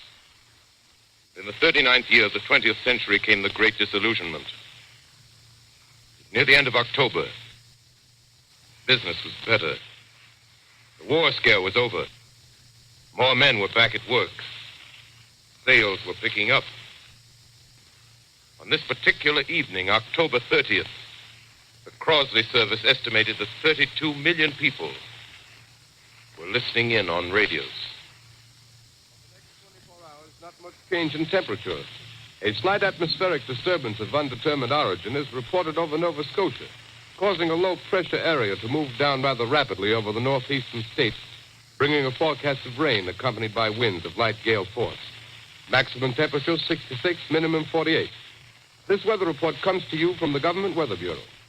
We take you now to the Meridian Room in the Hotel Park Plaza in downtown New York, where you will be entertained by the music of Raymond Raquello and his orchestra.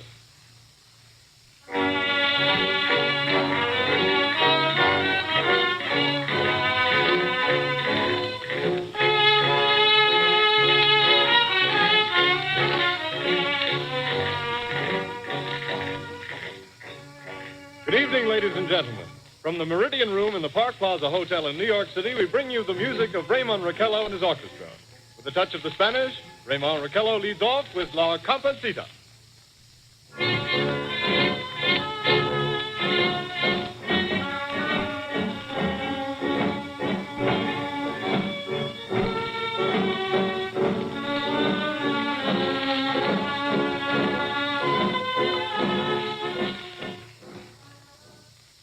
Ladies and gentlemen, we interrupt our program of dance music to bring you a special bulletin from the Intercontinental Radio News.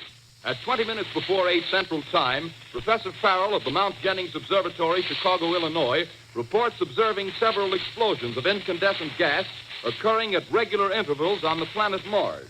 The spectroscope indicates the gas to be hydrogen and moving toward the Earth with enormous velocity. Professor Pearson of the observatory at Princeton confirms Farrell's observation and describes the phenomenon as, quote, like a jet of blue flame shot from a gun, unquote.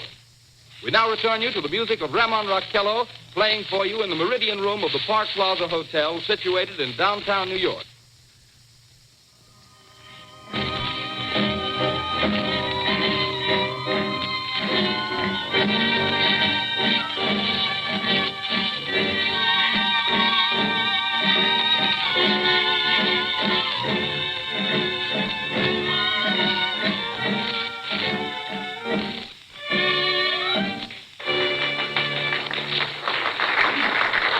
And now a tune that never loses favor, the ever-popular Stardust, Raymond Raquello and his orchestra.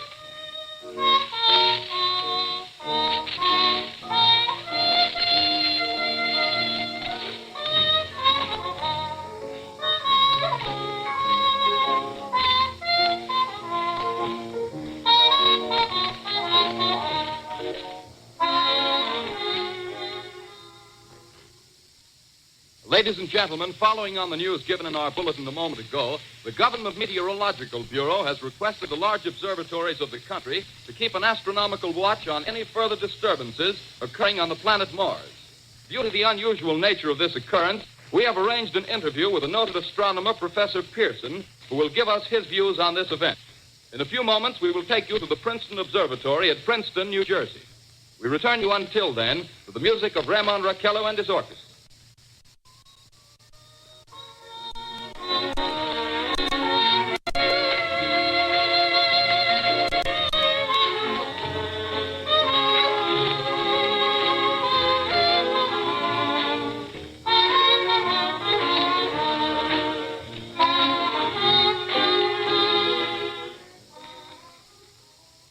We are ready now to take you to the Princeton Observatory at Princeton, where Carl Phillips, our commentator, will interview Professor Richard Pearson, famous astronomer. We take you now to Princeton, New Jersey. Good evening, ladies and gentlemen. This is Carl Phillips speaking to you from the observatory at Princeton. I'm standing in a large semicircular room, pitch black except for an oblong split in the ceiling. Through this opening, I can see a sprinkling of stars that cast a kind of frosty glow over the intricate mechanism of the huge telescope. The ticking sound you hear is the vibration of the clockwork. Professor Pearson stands directly above me on a small platform, peering through the giant lens. I ask you to be patient, ladies and gentlemen, during any delay that may arise during our interview. Besides the ceaseless watch of the heavens, Professor Pearson may be interrupted by telephone or other communications. During this period, he is in constant touch with the astronomical centers of the world. Professor, may I begin our questions? At any time, Mr. Phillips. Professor, would you please tell our radio audience exactly what you see as you observe the planet Mars through your telescope? Nothing unusual at the moment, Mr. Phillips. A red disk swimming in the blue sea. Transverse stripes across the disk. Quite distinct now because Mars happens to be at the point nearest the Earth, in opposition, as we call it. In your opinion, what do these transverse stripes signify, Professor Pearson? Not canals, I can assure you, Mr. Phillips. Although that's the popular conjecture of those who imagine Mars to be inhabited. From a scientific viewpoint, the stripes are merely the result of atmospheric conditions peculiar to the planet. Then you're quite convinced, as a scientist, that living intelligence as we know it does not exist on Mars? I'd say the chances against it are 1,000 to 1. And yet, how do you account for these gas eruptions occurring on the surface of the planet at regular intervals? Phillips, I cannot account for it. By the way, Professor, for the benefit of our listeners, how far is Mars from the Earth? Approximately 40 million miles. Well, that seems a safe enough distance. Just a moment, ladies and gentlemen. Someone has just handed Professor Pearson a message. While he reads it, let me remind you that we are speaking to you from the observatory in Princeton, New Jersey, where we are interviewing the world-famous astronomer, Professor Pearson. One moment, please. Professor Pearson has passed me a message which he has just received. Professor, may I read the message to the listening audience? Certainly, Mr. Phillips. Ladies and gentlemen, I shall read you a wire addressed to Professor Pearson from Dr. Gray of the Natural History Museum, New York. Quote, 9:15 p.m. Eastern Standard Time. Seismograph registered shock of almost earthquake intensity occurring within a radius of 20 miles of Princeton. Please investigate. Signed, Lloyd Gray, Chief of Astronomical Division. Unquote. Professor Pearson, could this occurrence possibly have something to do with the disturbances observed on the planet Mars? Hardly, Mr. Phillips. This is probably a meteorite of unusual size, and its arrival at this particular time is merely a coincidence. However, we shall conduct a search as soon as daylight permits. Thank you, Professor. Ladies and gentlemen, for the past 10 minutes, we've been speaking to you from the observatory at Princeton, bringing you a special interview with Professor Pearson, noted astronomer. This is Carl Phillips speaking. We are returning you now to our New York studio.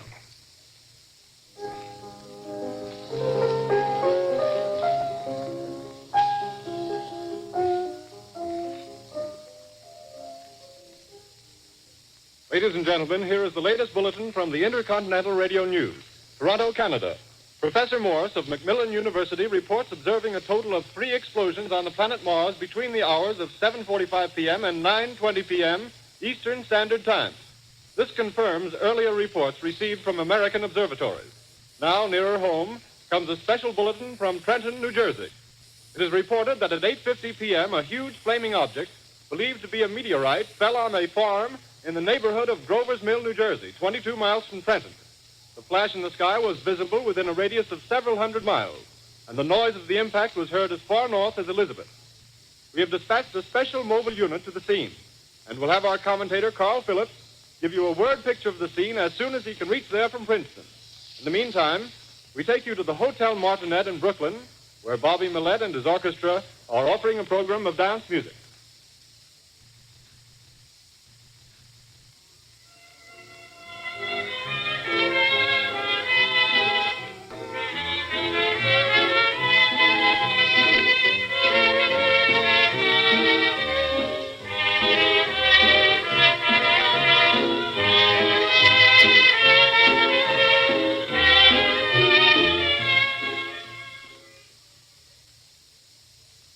We take you now to Grover's Mill, New Jersey.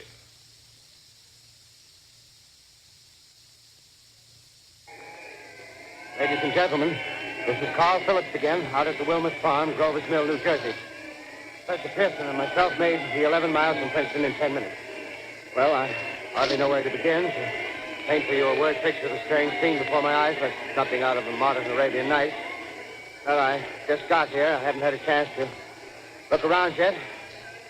I guess that's it. Yes, I guess that's the thing directly in front of me, half buried in a vast pit. Must have struck with terrific force. The ground is covered with splinters of a tree. It must have struck on its way down. But I can see the object itself doesn't look very much like a meteor. At least not the meteors I've seen. It looks more like a huge cylinder. Has a diameter of, what would you say, Professor Pearson? What's that? What would you say, what's the diameter of this? About 30 yards. About 30 yards. The metal on the sheath is, well, I've never seen anything like it. The color is sort of yellowish white. Its curious spectators now are pressing close to the object in spite of the efforts of the police to keep them back. Getting in front of my line of vision. Would you mind standing one side, please, while the police are pushing the crowd back? Here's Mr. Wilmot, owner of the farm here. He may have some interesting facts to add. Mr. Wilmot, would you please tell the radio audience as much as you remember of this rather unusual visitor that dropped in your backyard? Step closer, please. Ladies and gentlemen, this is Mr. Wilmot. Well, I was listening to the radio. Closer and louder, please. Pardon me? Louder, please, closer. Yes. I was listening to the radio and kind of drowsing. That professor fellow was talking about Mars, so I was half dozing and half... Yes, Mr. Wilmot, and then what happened? Well, as I was saying, I was listening to the radio, kind of halfway. Yes, Mr. Wilmot, and then you saw something. Well, not first off. I heard something. And what did you hear? A hissing sound like this. Kind of like a 4th of July rocket. Yes, then what? I turned my head out the window and would have sworn I was asleep and dreaming. Yes? I seen a kind of greenish streak and then zingo. Something smacked the ground, knocked me clear out of my chair. Well, were you frightened, Mr. Wilmot? Well, I ain't quite sure. I reckon I was kind of riled. Well, thank you, Mr. Wilmot. Thank you very much. Yeah, you want me to tell No, that's some quite more? all right. That's plenty. Ladies and gentlemen, you've just heard Mr. Wilmot, owner of the farm where this thing has fallen. I wish I could convey the atmosphere, the background of this fantastic scene. Hundreds of cars are parked in a field in back of us, and the police are trying to rope off the roadway leading into the farm, but it's no use. They're breaking right through. The car's headlights throw an enormous spotlight on the pit where the object's half buried. Now, some of the more daring souls now are venturing near the edge. The silhouettes stand out against the metal sheen. One man wants to touch the thing. He's having an argument with the policeman. Now, the policeman wins. Now, ladies and gentlemen, there's something I haven't mentioned in all this excitement, but it's becoming more distinct. Perhaps you've caught it already on your radio. Listen, please. Do you hear it? It's a curious humming sound that seems to come from inside the object. I'll move the microphone nearer. Here. Now, we're not more than 25 feet away. Can you hear it now? Professor Pearson. Yes, Mr. Brooks. Can you tell us the meaning of that scraping noise inside the thing? Possibly the unequal cooling of its surface. I say, do you still think it's a meteor, Professor? I don't know what to think. The metal casing is definitely extraterrestrial. Not found on this Earth. Friction with the Earth's atmosphere usually tears holes in a meteorite. This thing is smooth, and you can see its cylindrical Just a minute. shape. Something's happening. Ladies and gentlemen, this is terrific. This end of the thing is beginning to flake off. The top is beginning to rotate like a screw, and this thing must be hollow. He's moving. Keep back there. Keep back there. Keep those men back. Keep back there. Keep those idiots back. He's off. The top blew. Look out there. Stand back. Ladies and gentlemen, this is the most terrifying thing I've ever witnessed. Wait a minute. Someone calling someone or something. I can see coming out of that black hole two luminous discs. The eyes, it might be a face, might be almost... Good heavens, something wriggling out of the shadow like a gray snake. Now it's another one, and another one, and another one. They look like tentacles to me. Oh, yeah, I can see the thing's body now. It's large as a bear.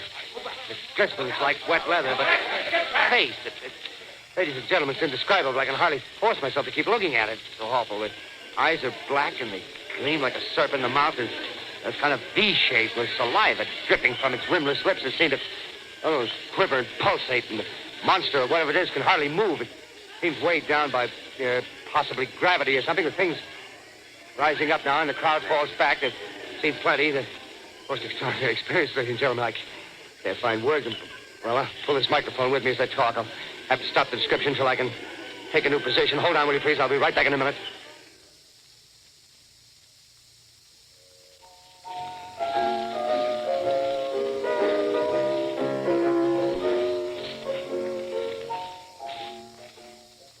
We are bringing you an eyewitness account of what's happening on the Wilmuth Farm, Grover's Mill, New Jersey.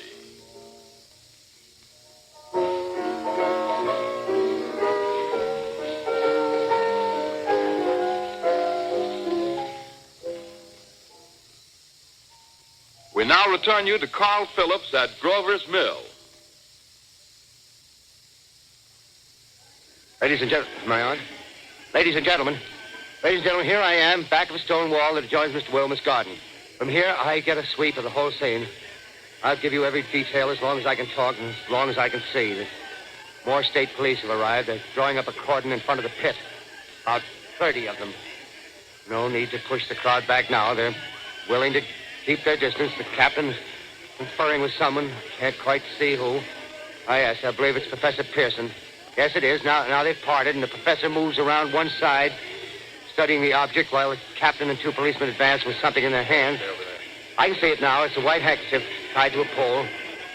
Flag of truce. If those creatures know what that means, what anything means. Wait a minute. Something's happening. A humped shape is rising out of the pit. I can make out a small beam of light against a mirror. What's that? There's a jet of flame springing from the mirror, and it leaps right at the advancing men. It strikes them head on. Oh, Lord, they're turning into flames. Now the whole field's caught up by the woods, the barns, the gas spreading everywhere. It's coming this way now, about 20 yards to my right.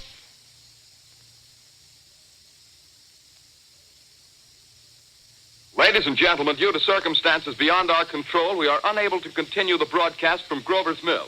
Evidently, there's some difficulty with our field transmission.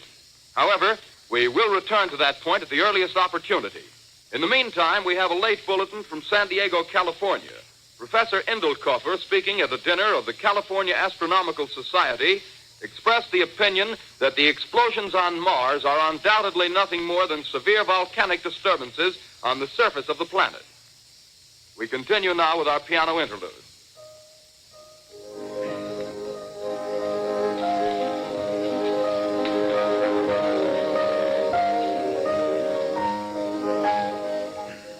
Ladies and gentlemen, I've just been handed a message that came in from Grover's Mill by telephone. Just one moment, please. At least 40 people, including 6 state troopers, lie dead in a field east of the village of Grover's Mill. Their bodies burned and distorted beyond all possible recognition. The next voice you hear will be that of Brigadier General Montgomery Smith, commander of the state militia at Trenton, New Jersey. I have been requested by the governor of New Jersey to place the counties of Mercer and Middlesex as far west as Princeton and east to Jamesburg under martial law. No one will be permitted to enter this area except by a special pass issued by state or military authorities. 4 companies of state militia are proceeding from Trenton to Grover's Mill and will aid in the evacuation of Holmes within the range of military operations. Thank you. You have just been listening to General Montgomery Smith, commanding the state militia at Trenton. In the meantime, further details of the catastrophe at Grover's Mill are coming in. The strange creatures, after unleashing their deadly assault, crawled back in their pit and made no attempt to prevent the efforts of the firemen to recover the bodies and extinguish the fire. The combined fire departments of Mercer County are fighting the flames which menace the entire countryside. We have been unable to establish any contact with our mobile unit at Grover's Mill, but we hope to be able to return you there at the earliest possible moment. In the meantime, we take you to... Just one moment, please. Ladies and gentlemen, I have just been informed that we have finally established communication with an eyewitness of the tragedy. Professor Pearson has been located at a farmhouse near Grover's Mill, where he has established an emergency observation post. As a scientist, he will give you his explanation of the calamity. The next voice you hear will be that of Professor Pearson, brought to you by direct wire. Professor Pearson. Of the creatures in the rocket cylinder at Grover's Mill, I can give you no authoritative information, either as to their nature, their origin, or their purposes here on Earth. Of their destructive instrument, I might venture some conjectural explanation. For want of a better term, I shall refer to the mysterious weapon as a heat ray. It's all too evident that these creatures have scientific knowledge far in advance of our own. It's my guess that in some way they are able to generate an intense heat in a chamber of practically absolute non-conductivity.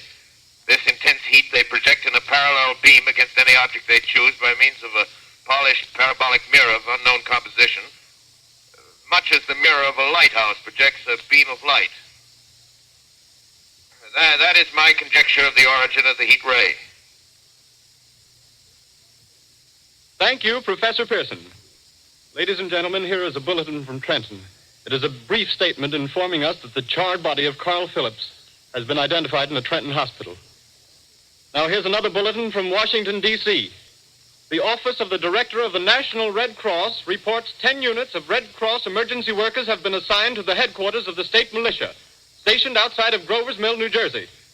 Here's a bulletin from State Police, Princeton Junction. The fires at Grover's Mill and vicinity are now under control.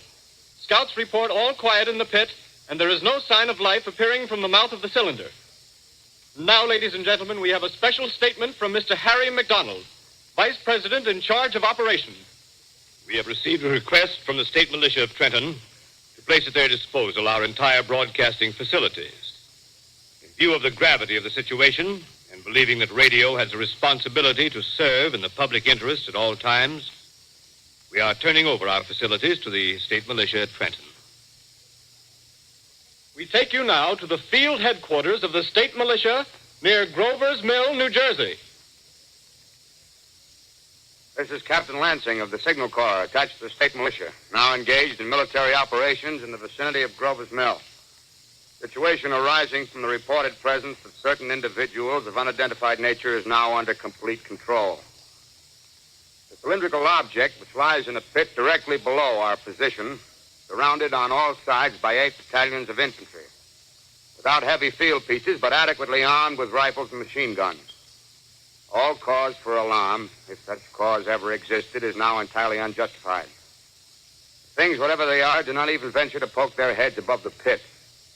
I can see their hiding place plainly in the glare of the searchlights here. With all their reported resources, these creatures can scarcely stand up against heavy machine gun fire. Anyway, it's an interesting outing for the troops. I can make out their khaki uniforms crossing back and forth in front of the lights. Looks almost like a real war. There appears to be some slight smoke in the woods bordering the Millstone River, probably fire started by campers. Well, we ought to see some action soon. One of the companies is deploying on the left flank. A quick thrust and it'll all be over. Now, wait a minute. I see something on top of the cylinder. No, it's nothing but a shadow. Now the troops are on the edge of the Wilmot Farm. 7,000 armed men closing in on an old metal tube. A tub, rather. Well, wait, that wasn't a shadow. It's something moving. Solid metal, kind of a shield-like affair rising up out of the cylinder. It's going higher and higher. What? It's standing on legs, actually rearing up on a sort of metal framework. Now it's reaching above the trees and the searchlights are on it. Hold on.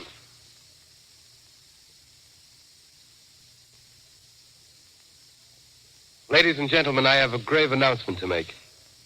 Incredible as it may seem, both the observations of science and the evidence of our eyes lead to the inescapable assumption that those strange beings who landed in the Jersey farmlands tonight are the vanguard of an invading army from the planet Mars. The battle which took place tonight at Grover Mills has ended in one of the most startling defeats ever suffered by an army in modern times. 7,000 men armed with rifles and machine guns pitted against a single fighting machine of the invaders from Mars. 120 known survivors. The rest strewn over the battle area from Grover's Mill to Plainsboro, crushed and trampled to death under the metal feet of the monster, or burned to cinders by its heat ray. The monster is now in control of the middle section of New Jersey and has effectively cut the state through its center. Communication lines are down from Pennsylvania to the Atlantic Ocean. Railroad tracks are torn and service from New York to Philadelphia discontinued, except routing some of the trains through Allerton and Phoenixville. Highways to the north, south, and west are clogged with frantic human traffic. Police and army reserves are unable to control the mad flight. By morning, the fugitives will have swelled Philadelphia, Camden, and Trenton, it is estimated, to twice their normal population. Martial law prevails throughout New Jersey and eastern Pennsylvania. At this time, we take you to Washington for a special broadcast on the national emergency. The Secretary of the Interior. Citizens of the nation, I shall not try to conceal the gravity of the situation that confronts the country, nor the concern of your government in protecting the lives and property of its people. However, I wish to impress upon you, private citizens and public officials, all of you, the urgent need of calm and resourceful action.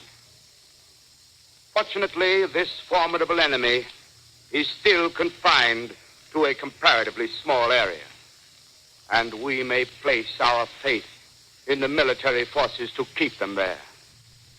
In the meantime, placing our faith in God, we must continue the performance of our duties, each and every one of us, so that we may confront this destructive adversary with a nation united, courageous, and consecrated to the preservation of human supremacy on this earth. I thank you. You have just heard the Secretary of the Interior speaking from Washington. Bulletins too numerous to read are piling up in the studio here. We're informed that the central portion of New Jersey is blacked out from radio communication due to the effect of the heat ray upon power lines and electrical equipment. Here's a special bulletin, New York. Cables have been received from English, French, and German scientific bodies offering assistance. Astronomers report continued gas outbursts at regular intervals on the planet Mars. The majority voiced the opinion that the enemy will be reinforced by additional rocket machines. There have been several attempts made to locate Professor Pearson of Princeton, who has observed Martians at close range. It is feared he was lost in the recent battle. Langham Field, Virginia. Scouting planes report 3 Martian machines visible above treetops, moving north toward Somerville with population fleeing ahead of them. The heat ray is not in use, although advancing at express train speed, invaders pick their way carefully. They seem to be making a conscious effort to avoid destruction of cities and countryside. However, they stop to uproot power lines, bridges, and railroad tracks. Their apparent objective is to crush resistance, paralyze communication, and disorganize human society. Here is a bulletin from Basking Ridge, New Jersey. Coon hunters have stumbled on a second cylinder similar to the first, embedded in the great swamp 20 miles south of Morristown. Army field pieces are proceeding from Newark to blow up the second invading unit before the cylinder can be opened and the fighting machine rigged. They are taking up a position in the foothills of Watchung Mountain. Another bulletin from Langham Field, Virginia. Scouting planes report enemy machines, now 3 in number, increasing speed northward, kicking over houses and trees in their evident haste to form a conjunction with their allies south of Morristown. Machines also sighted by telephone operator east of Middlesex within 10 miles of Plainfield. Here's a bulletin from Winstonfield, Long Island. A fleet of Army bombers carrying heavy explosive flying north in pursuit of enemy. Scouting planes act as guides. They keep the speeding enemy in sight. Just a moment, please, ladies and gentlemen. We've run special wires to the artillery line and adjacent villages to give you direct reports in the zone of the advancing enemy. First, we take you to the battery of the 22nd Field Artillery, located in the Watchung Mountains. Range 32 meters. 32 meters. Direction 39 degrees. 39 degrees. Fire. 140 yards to the right, sir. Fifth range, 31 meters. 31 meters. Projection 37 degrees. 37 degrees. Fire. Hit, sir. Got the tripod of one of them. They're stopped. The others are trying to repair it. Quick, get the range. Shift 30 meters. 30 meters. Projection 27 degrees. 27 degrees. Fire. Can't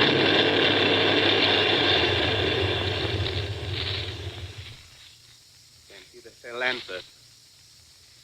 Letting off a smoke. What is it? Black smoke, sir. Moving this way. Lying close to the ground. Moving fast. Put on gas mask. Ready to fire. Shift to 24 meters. 24 meters. Projection 24 degrees. 24 degrees. Fire.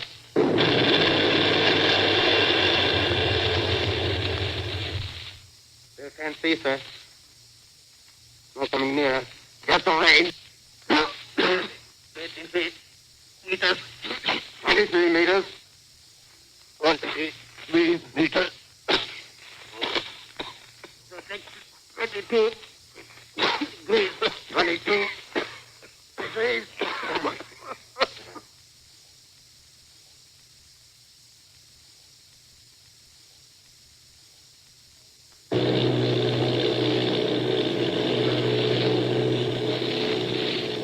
Army bombing plane V-843 off Bayonne, New Jersey. Lieutenant Bolt, commanding 8 bombers, reporting to Commander Fairfax, Langham Field. This is Bolt reporting to Commander Fairfax, Langham Field. Enemy tripod machines now in sight. Reinforced by 3 machines from the Morristown cylinder. 6 altogether. 1 machine partially crippled. Believed hit by shell from Army gun in Watchung Mountains. Guns now appear silent. A heavy black fog hanging close to the earth of extreme density, nature unknown. No sign of heat ray. Enemy now turns east, crossing Passaic River into the Jersey marshes. Another straddles the Pulaski Skyway. Evident objective is New York City. They're pushing down a high-tension power station. Machines are close together now, and we're ready to attack. Planes circling, ready to strike. 1,000 yards and we'll be over the first. 800 yards.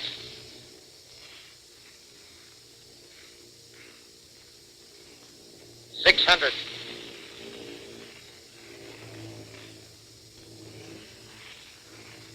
400. 200. There they go. The giant arm raised.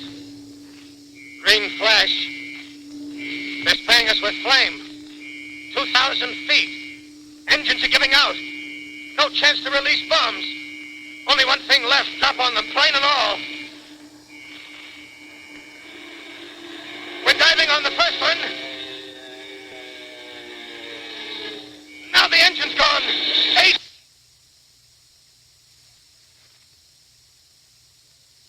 This is Bayonne, New Jersey, calling Langham Field. This is Bayonne, New Jersey, calling Langham Field. Come in, please. This is Langham Field. Go ahead. 8 Army bombers in engagement with enemy tripod machines over Jersey Flats. Engines incapacitated by heat ray. All crashed.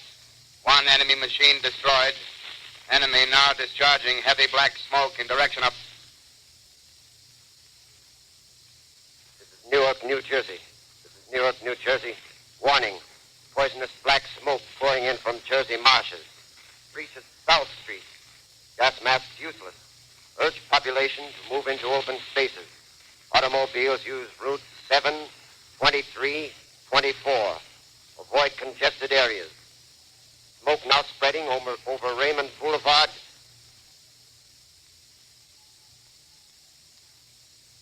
X2L calling CQ, 2X2L calling CQ, 2X2L calling 8X3R. Come in, please.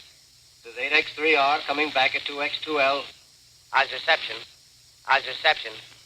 K, please. Where are you, 8X3R? What's the matter? Where are you?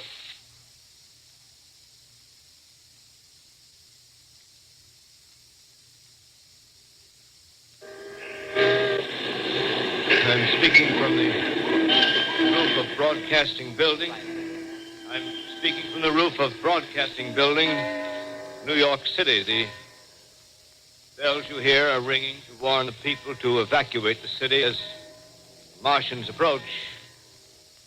Estimated in the last 2 hours, 3 million people have moved out along the roads to the north.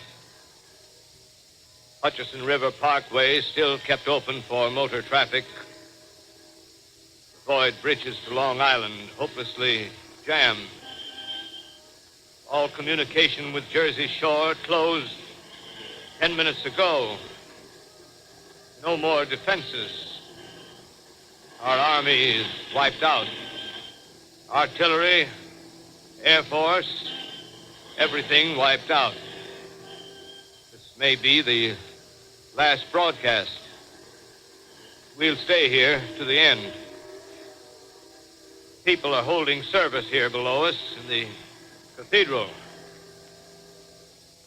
Now I look down the harbor, all manner of boats, overloaded with fleeing population pulling out from docks. Streets are all jammed. Noise and crowds like New Year's Eve in city. Wait a minute, the enemy is now in sight above the Palisades. Five great machines. First one is crossing the river. I can see it from here, wading the Hudson like a man wading through a brook. A bulletin is handed me. Martian cylinders are falling all over the country. One outside of Buffalo, one in Chicago, St. Louis. Seem to be timed in space. Now the first machine reaches the shore. He stands watching, looking over the city. Steel cowlish head is even with the skyscrapers. He waits for the others. They rise like a line of new towers on the city's west side. Now they're lifting their metal hands. This is the end now. Smoke comes out, black smoke drifting over the city. People in the streets see it now. They're running toward the East River, thousands of them, dropping in like rats. Now the smoke's spreading faster. It's reached Times Square. People are trying to run away from it, but it's no use. They're falling like flies. Now the smoke's crossing 6th Avenue, 5th Avenue, 100 yards away. It's 50 feet.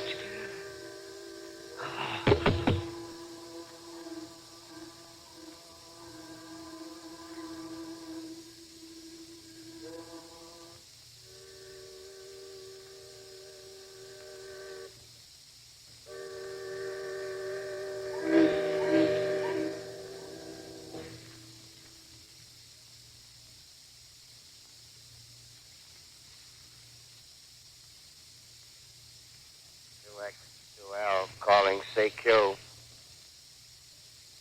2X2L calling CQ. 2X2L calling CQ, New York. Isn't there anyone on the air? Isn't there anyone on the air?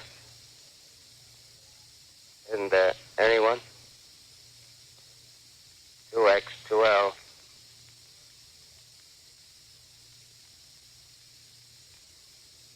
You are listening to a CBS presentation of Orson Welles and the Mercury Theater on the Air in an original dramatization of The War of the Worlds by H.G. Wells. The performance will continue after a brief intermission. This is the Columbia Broadcasting System. The War of the Worlds by H.G. Wells, starring Orson Welles and the Mercury Theater on the Air.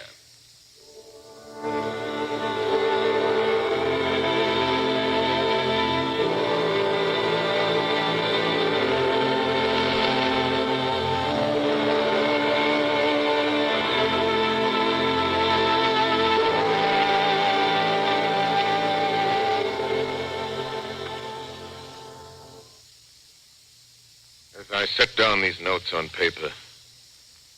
I'm obsessed by the thought that I may be the last living man on Earth. I've been hiding in this empty house near Grover's Mill, a small island of daylight cut off by the black smoke from the rest of the world. All that happened before the arrival of these monstrous creatures in the world now seems part of another life. A life that has no continuity with the present. Furtive existence of the lonely derelict who pencils these words on the back of some astronomical notes bearing the signature of Richard Pearson. I look down at my blackened hand and I try to connect them with a professor who lives at Princeton and who on the night of October 20th glimpsed through his telescope an orange splash of light on a distant planet. My wife, my colleagues, my students, my books, my observatory, my world. Where are they? Did they ever exist? Am I Richard Pearson? What day is it? Do days exist without calendars? Does time pass when there are no human hands left to wind the clocks? Writing down my daily life, I tell myself I shall preserve human history between the dark covers of this little book that was meant to record the movements of the stars. But to write, I must live, and to live, I must eat. Find moldy bread in the kitchen and an orange not too spoiled to swallow. Keep watch at the window. Time to time, I catch sight of a Martian above the black smoke. The smoke still holds the house in its black coil, but at length there's a hissing sound, and suddenly I see a Martian mounted on his machine, spraying the air with a jet of steam as if to dissipate the smoke. I watch in a corner as his huge metal legs nearly brush against the house. Exhausted by terror, I fall asleep. Morning. Morning. Sun streams in the window. Black cloud of gas is lifted, and the scorched meadows to the north look as though a black snowstorm had passed over them. I venture from the house. I make my way to a road, no traffic. Here and there, a wrecked car, baggage overturned, a blackened skeleton. Push on north. For some reason I feel safer trailing these monsters than running away from them. And I keep a careful watch. I've seen the Martians feed. Should one of their machines appear over the top of trees, I'm ready to fling myself flat on the earth. Come to a chestnut tree. October. Chestnuts are ripe. Fill my pockets. Let's keep alive. 2 days I wander in a vague northerly direction through a desolate world. Finally, I noticed a living creature. A small red squirrel in a beech tree. I stare at him and wonder. He stares back at me. I believe at that moment the animal and I shared the same emotion. Joy of finding another living being. Push on north. I find dead cows in a brackish field, and beyond the charred ruins of a dairy, a silo remains standing guard over the wasteland like a lighthouse, deserted by the sea. Astride the silo perches a weathercock. The arrow points north. North. Next day, I come to a city. City vaguely familiar in its contours, yet its buildings strangely dwarfed and leveled off as if a giant had sliced off its highest towers with a capricious sweep of his hand. Reached the outskirts, I found Newark. Newark, undemolished but humbled by some whim of the advancing Martians.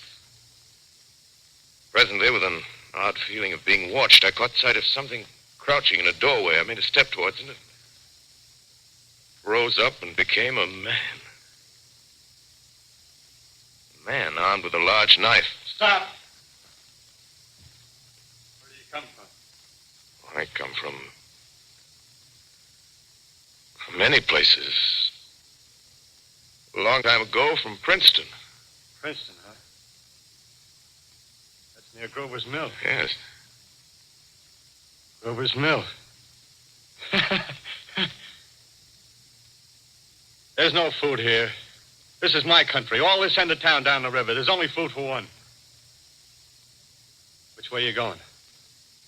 I don't know. I guess I'm looking for people. Hey, what was that? Did you hear something just then? No. Only a bird. A live bird. Yeah. You get to know that birds have shadows these days. Hey, we're in the open here. Let's crawl in this doorway here and talk. Have you seen any Martians? No. They're going over to New York. Night, the sky's alive with their lights, just as if people were still living in it. By daylight, you can't see them. 5 days ago, a couple of them carried something big across the flats from the airport.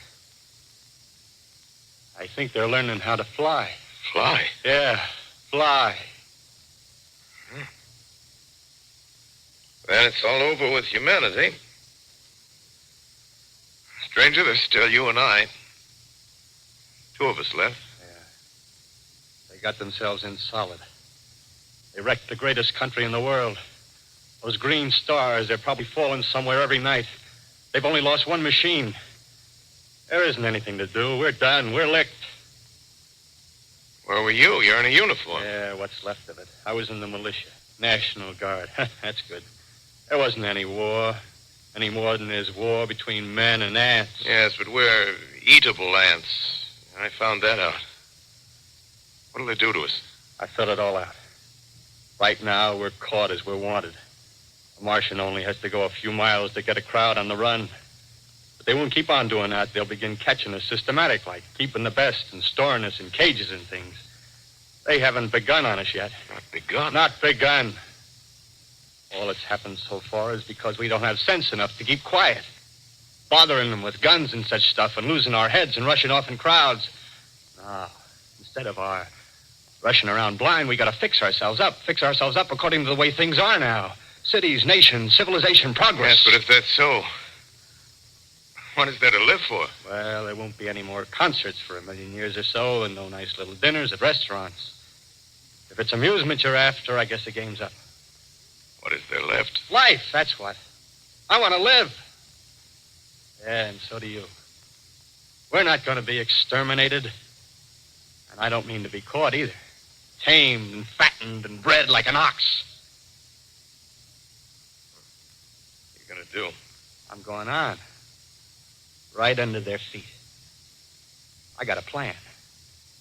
We men as men, we're finished. We don't know enough.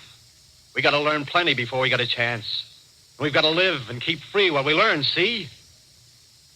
I've thought it all out, see? Well, tell me the rest. Well, it isn't all of us that are made for wild beasts. That's what it got to. That's what it got to be. That's why I watched you. Watched you. All those little office workers that used to live in these houses. They be no good. They haven't any stuff in them. They used to run off to work. I've seen hundreds of them running to catch their commuter's train in the morning, afraid they'd get canned if they didn't. Running back at night, afraid they wouldn't be in time for dinner. Lives insured and a little invested in case of accidents. Yeah, and on Sundays, worried about the hereafter. Well, the Martians, they'll be a godsend for those guys. Nice, roomy cages, good food, careful breeding, no worries. Yeah, after a week or so of chasing around the fields on empty stomachs, they'll come and be glad to be caught. You've thought it all out, haven't you? Sure, you bet I have. That isn't all. These Martians are going to make pets of some of them. Train them to do tricks.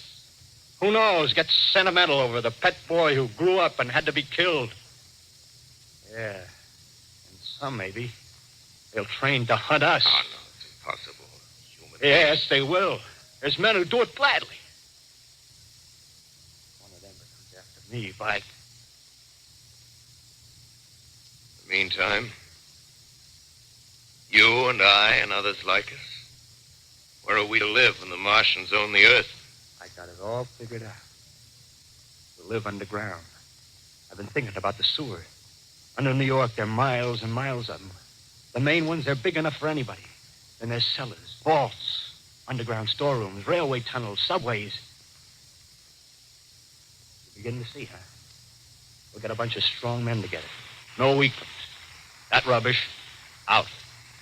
As you meant me to go. All right. Give you a chance, didn't I? Won't quarrel about that. Go on. Well, we got to make safe places for us to stay in, see? Get all the books we can. Science books. That's where men like you come in, see? We raid the museums. We'll even spy on the Martians. May not be so much we have to learn before... Listen. Just imagine this. 4 or 5 of their own fighting machines suddenly start off. Heat rays right and left. Not a Martian in them. Not a Martian in them, see? But men. Men who've learned the way how. May even be in our time. Gee. Imagine having one of them lovely things with its heat ray wide and free. We'd turn it on Martians. We'd turn it on men. We'd bring everybody down on their knees. That's your plan. Yeah. You. Me. A few more of us. We'd own the world. I see. Hey. Hey, what's the matter? Where you going? Not to your world. Bye, stranger. Well, after parting with the artilleryman, I came at last to the Holland Tunnel, entered that silent tube, anxious to know the fate of the great city on the other side of the Hudson. Cautiously, I came out of the tunnel and made my way up Canal Street. Reached 14th Street, and there again were black powder and several bodies and an evil, ominous smell from the gratings of the cellars of some of the houses. Wandered up through the 30s and 40s. Stood alone on Times Square. Caught sight of a lean dog running down 7th Avenue with a piece of dark brown meat in his jaws and a pack of starving mongrels at his heels. Made a wide circle around me as though he feared I might prove a fresh competitor. Walked up Broadway in the direction of that strange powder, past silent shop windows, displaying their mute wares to empty sidewalks. Past the Capitol Theater, silent, dark. Past a shooting gallery where a row of empty guns faced an arrested line of wooden ducks. Near Columbus Circle, I noticed models of 1939 motor cars in the showrooms facing empty streets. Over the top of the General Motors building, I watched a flock of black birds circling in the sky. Hurried on.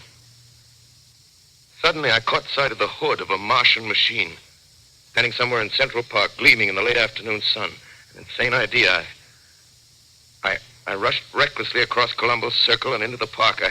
I climbed a small hill above the pond at 60th Street, and from there I could see standing in a silent row along the mall 19 of those great metal Titans, their cowls empty, their steel arms hanging listlessly by their sides. I looked in vain for the monsters that inhabit those machines. Suddenly, my eyes were attracted to the immense flock of black birds that hovered directly below me. They circled to the ground. And there before my eyes, stark and silent, lay the Martians with the hungry birds pecking and tearing brown shreds of flesh from their dead bodies. Later, when their bodies were examined in laboratories, it was found that they were killed by the putrefactive and disease bacteria against which their systems were unprepared. Slain, after all, man's defenses had failed by the humblest thing that God, His wisdom, has put upon this earth. Before the cylinder fell, there was a general persuasion that through all the deep of space, no life existed beyond the petty surface of our minute sphere. Now we see further. Dim and wonderful is the vision I've conjured up in my mind of life spreading slowly from this little seedbed of the solar system throughout the inanimate vastnesses of sidereal space. But a remote dream, maybe. Maybe that the destruction of the Martians is only a reprieve to them and not to us. The future ordained, perhaps. Strange it now seems to sit in my peaceful study at Princeton, writing down this last chapter of the record, begun at a deserted farm in Grover's Mill. Strange to watch children playing in the streets. Strange to see young people strolling on the green where the new spring grass heals the last black scars of a bruised earth. Strange to watch the sightseers enter the museum where the dissembled parts of a Martian machine are kept on public view. Strange when I recall the time when I first saw it. Bright and clean cut, hard and silent under the dawn of that last great day.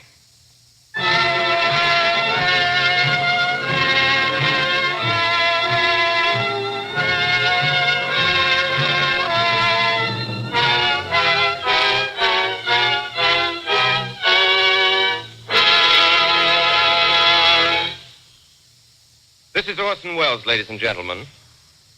Out of character, to assure you that the War of the Worlds has no further significance than as the holiday offering it was intended to be. The Mercury Theater's own radio version of dressing up in a sheet and jumping out of a bush and saying boo. Starting now, we couldn't soap all your windows and steal all your garden gates. By tomorrow night, so we did the best next thing. We annihilated the world before your very ears and utterly destroyed the CBS. You will be relieved, I hope, to learn that we didn't mean it and that both institutions are still open for business. So goodbye, everybody, and remember, please, for the next day or so, the terrible lesson you learned tonight. That grinning, glowing, globular invader of your living room is an inhabitant of the pumpkin patch, and if your doorbell rings and nobody's there, that was no Martian. It's Halloween.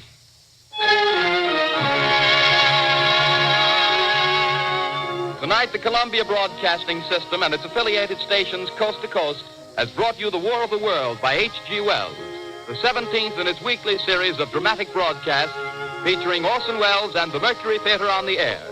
Next week, we present a dramatization of 3 famous short stories. This is the Columbia Broadcasting System.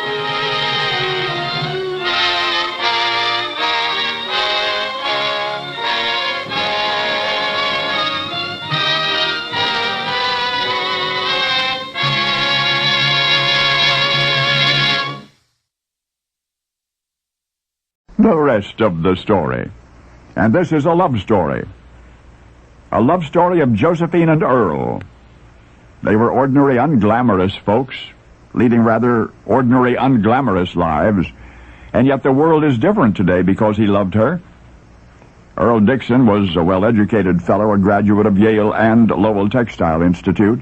Age 24, he fell hopelessly in love with a young lady named Josephine Knight, and they were married December 6, 1917, settled in New Brunswick, New Jersey. After months of marriage, it was quite clear to the newlyweds that they were meant for each other. Now, you know how sometimes, after the honeymoon wears off, little, even monumental differences become apparent. It's all part of the getting-to-know-you period of adjustment. But it didn't happen that way for Earl and Josie. In fact, the longer they were man and wife, the more perfect that status seemed. But there was one thing about Josie that, well, it rather surprised Earl, something that he had not imagined during their courtship, and which he now found distressing. Josie was accident-prone. Hers were minor accidents mostly, but there were so many of them. The mishaps occurred most frequently in the kitchen. Every day, as Earl returned home from work, he played a guessing game with himself. What trip up or slip up, he wondered, would Josie be waiting to tell him about this time? So slippery were the bride's butter fingers that had she experienced this difficulty today, in an era of such health hyperconsciousness, she might have been concerned enough to visit the doctor. Inner ear problems are often at the root of accident-proneness. Various motor afflictions are sometimes blamed, and yet prior to 1920, people like Josie were simply diagnosed as butterfingers, and that's all there was to it. And considering the circumstances, Earl was as loving and understanding as a husband could possibly be. If Earl was at home when Josie burned herself on a pot or cut herself with a kitchen knife, he faithfully ran to her side and inspected her wound, no matter how small. He would dress it neatly to prevent it from becoming infected. In fact, this happened so often, and he bandaged her so many times, that he devised a shortcut. He devised a less tedious way to say, "I love you." And yes, that is precisely when and where and how it all began. For Earl eventually showed his invention to his employer, and his employer made it and him famous. You see, Earl Dixon worked as a cotton buyer for a company called Johnson & Johnson. And what he, Earl, created for his Butterfingers bride, and for the rest of us as well, you know as the adhesive bandage, the Band-Aid. Only now you know the rest of the story.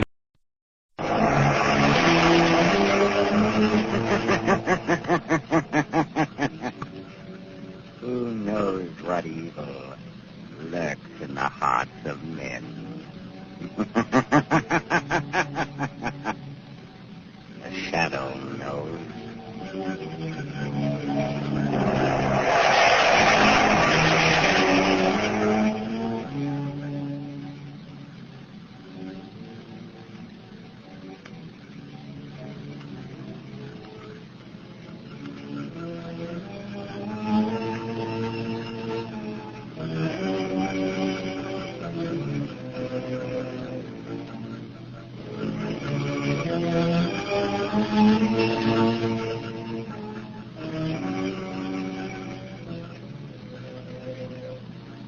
Ladies and gentlemen, the Shadow's latest adventure starts in just a moment.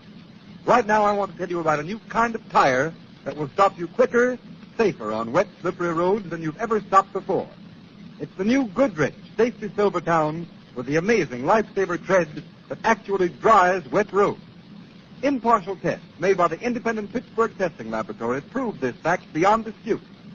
Not one of the regular or premium price tires of America's 6 largest tire manufacturers came up to the new Goodrich Silvertown in resistance to skid. These exhaustive tests also prove that the new Silvertown averaged 19.1% more non-skid mileage than any other tire tested in its own price range, which means you get every 6 mile free. Equip your car with Goodrich Safety Silvertown. Then you'll know what it means to be saved by a Silvertown stop. The Shadow, Lamont Cranston, a man of wealth, a student of science, and a master of other people's minds, devotes his life to righting wrongs, protecting the innocent, and punishing the guilty. Using advanced methods that may ultimately become available to all law enforcement agencies, Cranston is known to the underworld as the Shadow.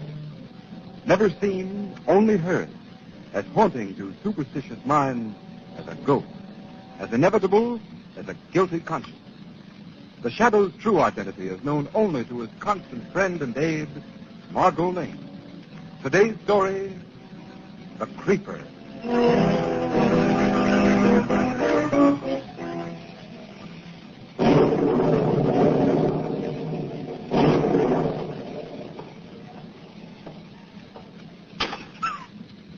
Mother, is that you?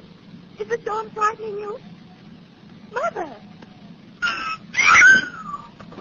Be quiet. I won't hurt you. I'm just going to take you away. Away where nobody will ever find you. Nobody will ever find you. And you won't be lonely. There are other fine young ladies like yourself where I'm taking you. They were rich and beautiful, too. One. One.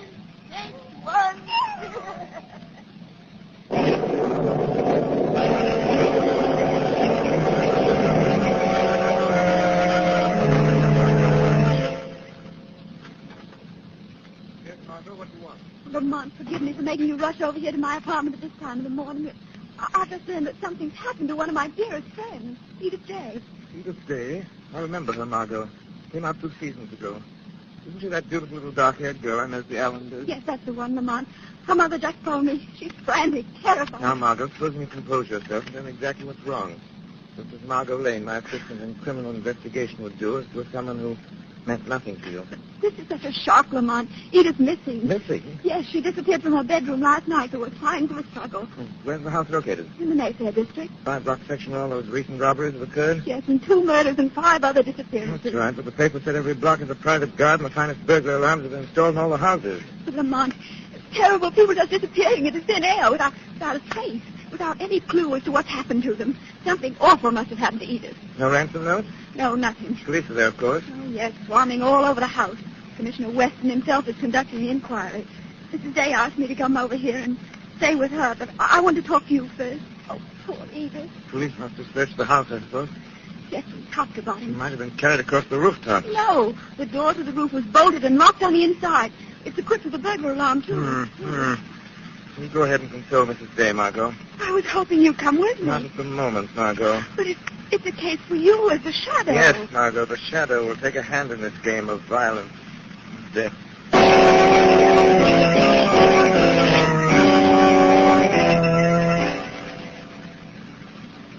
Dave, are you absolutely certain your daughter did not leave the house after midnight? Yes.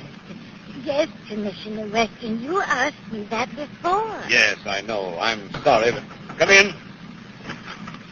Callahan, the watchman said, Commissioner. Have him come in. Morning, Commissioner. Callahan, your report shows you tried all the doors of this house every hour on the hour last night. That's right. They were okay. They were all locked. And nobody could have opened a door or a window in this house without setting off the burglar alarm in your agency's central office? Yes, that's right, sir. And Miss Day must still be in this house. Sergeant. Yes, sir? Your men made a complete search all through the house? Oh, yes, Commissioner, from top to bottom. But ain't the place we haven't looked whatever. I mean, where to stay, don't you? My poor baby. Oh, eat us. Eat us.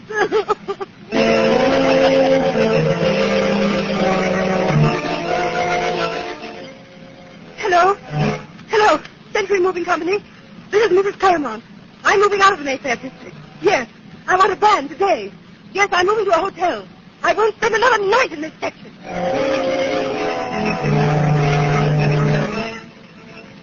I'm sorry, Mrs. Kent, but I'm giving notice. I've been your butler for 10 years, but also the things that have happened in this Mayfair.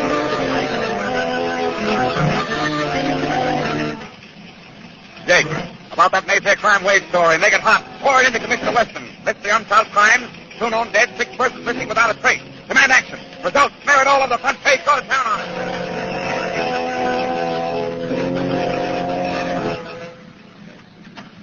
There you are, Margot. Lamont, what on earth are you doing here in the public I'm library? discovering things about this fair city of ours that I never knew before, Margot. I don't understand, Lamont. I'm trying to find Edith Day, Margot. It may seem a very roundabout way, but the police and the private detective agencies have proven the futility of direct methods. Then you have discovered something. Oh, Lamont, what is it? And why did you come here to the public library? Because I wanted to look up some old maps and records of the city. But why? What could that possibly have to do with Edith's disappearance? I'm not sure, Margot, but it may have everything to do with it. I'll show you something that may surprise you.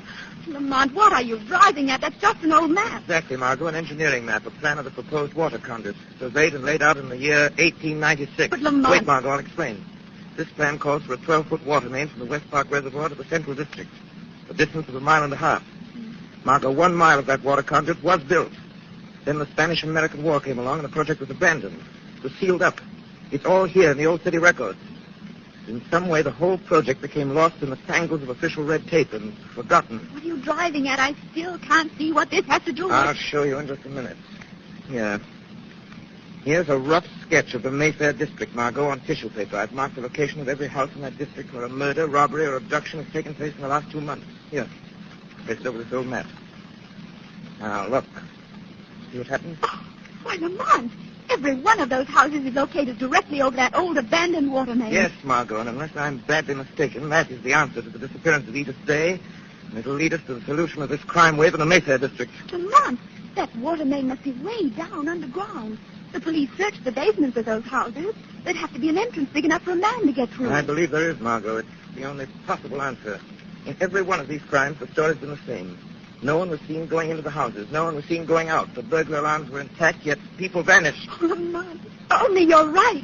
If there's still some chance Edith and those other poor people are still alive, down there in that abandoned hole in the earth. But who could do a thing like that, and why would they do it? Must be the work of a monster, Margot. I checked up on the things that were stolen, the other crimes.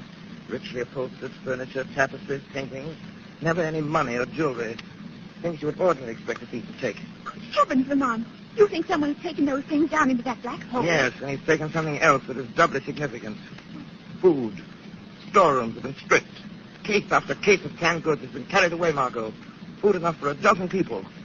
And if more than anything else convinces me that the people who vanished are still alive somewhere down there in a labyrinth of tunnels carved out of solid rock. Oh, Lamont, if only you're right. There's only some way we can get down there. I believe there is. I believe there is a way. A way the shadow can get down there with your help. I'll do anything. Anything. You know that, Lamont. Margot, I want you to go straight from here to Mrs. Day's. I want you to stay there tonight. But what about you? Where will you be? Can't I do something to help? Later, Margot, but don't worry. You walk through the door of the Day Mansion, the shadow will be with you. And I'm sure that somewhere the wall, the floor, the basement of that house will yield the answer to this ghastly riddle.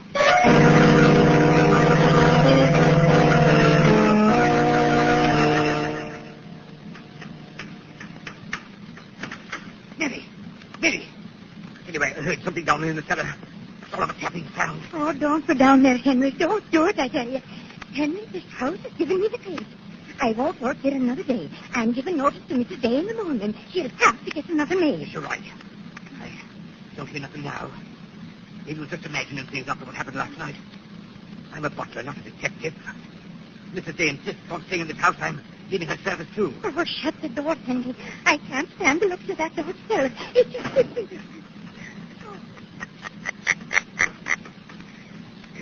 Yes. You have good reason to be afraid to stay in this house. Unless I find what I'm looking for.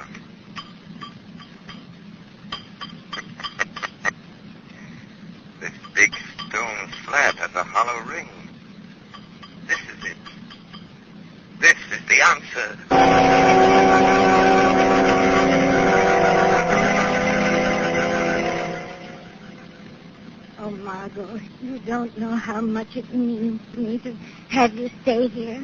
All my friends want me to leave this house, but I can't. And the servants, they're afraid. I'm sure they'll leave tomorrow. I'm glad I could be with you, Mrs. Day. But now, don't think any more about it, please. Try to get some rest. You're exhausted. Well, I'll try, Margot, but I'm afraid I can't rest. All I can do is think of what's happened and what may be happening to Edith. Oh, my poor darling. Oh, so awful, Margot, not to know. What's that, Mrs. Day? Oh, it's the house phone in the hall, Margot. Will you run? Yes, I'll answer it right away. Try to get some rest, Mrs. Day, please. Hello? Hello? Margot. Yes, Lamont. You come down to the basement immediately. Try to get here without big scene. The servants have gone to bed. Hurry, Margot.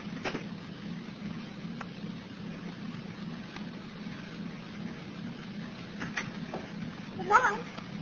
Lamont, it's Margot. Where are you? Right here, Margot. As quiet as you can. Now turn on my flashlight. What have you found? Come over here a minute. Look, that stone slab. Then you were right, Lamont. This is how Edith was carried away, down through that hole. But how in the world did you get the slab up? For quite a while, I found an iron bar. Be careful. Don't get too close to that hole, Margot. There's no telling how deep it is. Lamont, now what are we going to do? Hadn't we better notify the police? No, Margot. Calling the police now might mean the death of every one of his victims, if they're still alive. But suppose whoever's doing this heard you tapping down here, heard you lifting the stone. Suppose he's waiting for you down there in the dark somewhere. I've got to risk that. Oh, how will you get down? There's no ladder. There's a heavy clothesline in the laundry room at the other end of the cellar. I noticed it when I was examining the walls in there. I'll get it. All right, but I wish you had... Oh!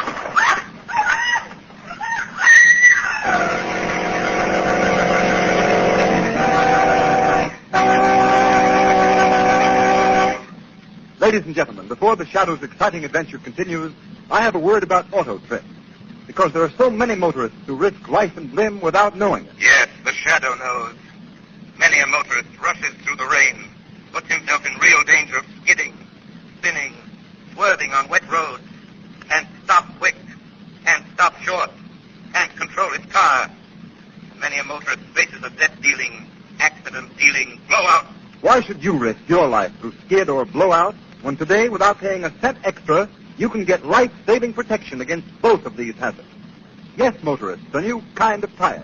The new Goodrich Safety Silvertown with its lifesaver tread grips dry roads, dries wet roads, overcomes the hazard zone of motoring where a slippery film of water on the road may make complete control of your car almost impossible. This means that you stop quicker, safer than you've ever stopped before. And the exclusive Golden Ply gives you real protection against dangerous high-speed blowouts. The new Goodrich Silvertown is the safest thing on wheels. It's here to save your life. Yes, save your life at no extra cost. Don't forget, your car and everyone in it will be safer if you ride on Goodrich Safety Silvertown. Did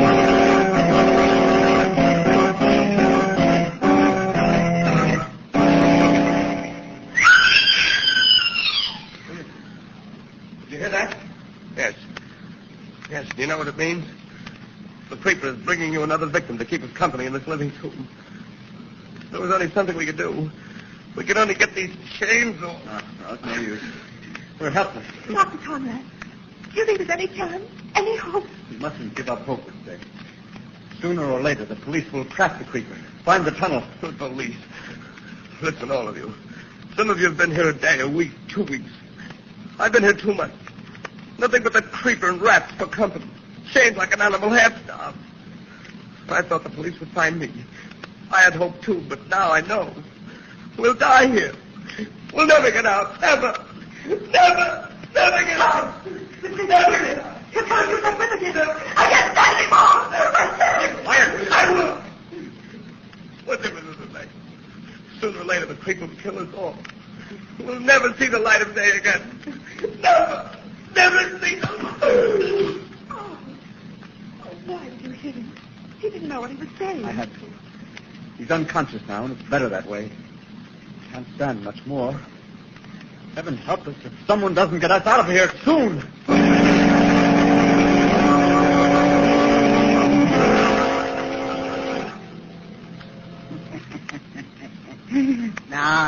you'll find out how I catch all the fine, beautiful ladies and bring them down here. Wait, you don't have to put those chains on me. I won't try to get away. Nobody gets away. Nobody ever gets away. Nobody knows about this old tunnel. I found it long ago. How long have you lived down here? Who are you? Why have you crawled up into people's homes and dragged them down here? What have you done with them? You haven't killed them, have you? No. Only one. And because he wouldn't talk to me, always kept trying to get away. I killed him so he wouldn't run away. But then there was no one to talk to. I got lonely. That was long, long ago. But the others, and need to say, the girl you carried away last night, where are they? Oh, you'll see them real soon. It's not far from here down the tunnel. A great wide place in the tunnel. It's like a big room. You shall see. Wait, let me rest here a minute more, then I'll go with you. No, you don't. You come now, quickly. Don't. Let go of me. Let me tell you something. How do you know someone else will find your hiding place just as I did? Hadn't you better go up and shaft and lower that stone? No, you come now. You tried to trick me. I'll come back and fix that when I chain you up with the rest of them. Maybe it's too late. Someone knows I'm here. He was in the basement when you pulled me down here. Well, let him come. I'm not afraid of any man. All men are afraid of me. I make them afraid. I make them my slaves. They call me the Creeper. Creeper? So, you were the Creeper, and all men fear you. What was that? What was that? I heard laughter. A voice. Yes, the laughter and voice of the shadow. But there's no one here. I see no one, and yet I... Someone is here. Someone you can't see. Someone who's not afraid of you. You're hearing the shadow. Shadow? But shadows do not laugh. They do not speak. Oh, no. For years I have lived among shadows in the darkness. Your crimes have found you out, Creeper. The voice of a man. Why can't I see him? There's no place he can hide, not here. I am here, close to you, Creeper. Even by the yellow light of your lantern, you cannot see me. Because I have the power to cast a shadow across your mind. A veil across your eyes. No! No! It's like a dream. Like the dreams I used to have when I lived down here alone. I used to pretend. I used to talk to people. Pretend they talk to me. No, Creeper. Those others who spoke to you were fantastic creatures of your imagination. I am here. Watch, I'll prove it to you. See? I was close enough to snatch that chain from your hand, throw it away. Now you are going to lead me to your other victims. Margot, get back. Get away from me. No, you keep away from me. Keep away or I'll kill you. Is that the gun you used to kill Haggerty, the night watchman, Creeper? Yes, he almost caught me. Yes, I killed him. And I'll kill you. Why don't you try? Why don't you shoot, Creeper? If I can only see you,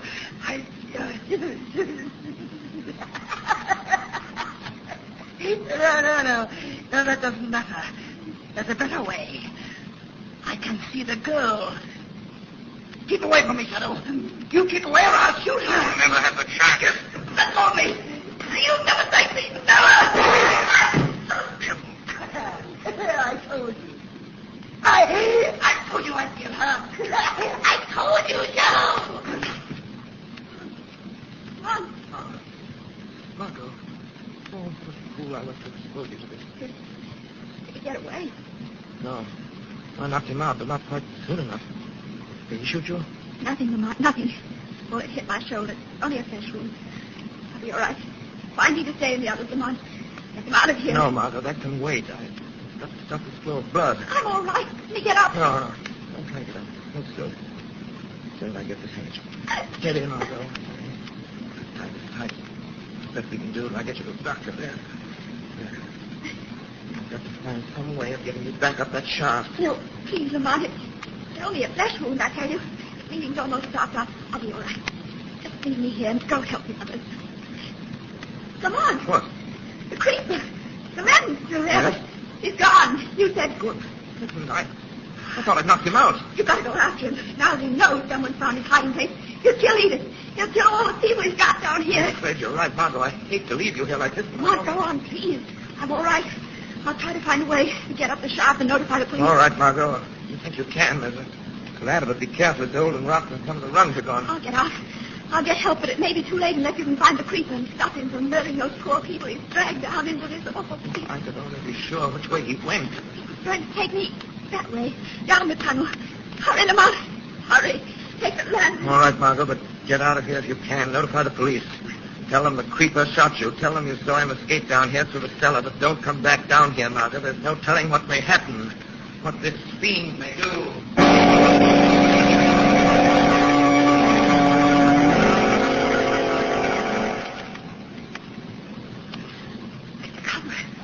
Look, the creeper's come back. Oh, man, something's happened this day.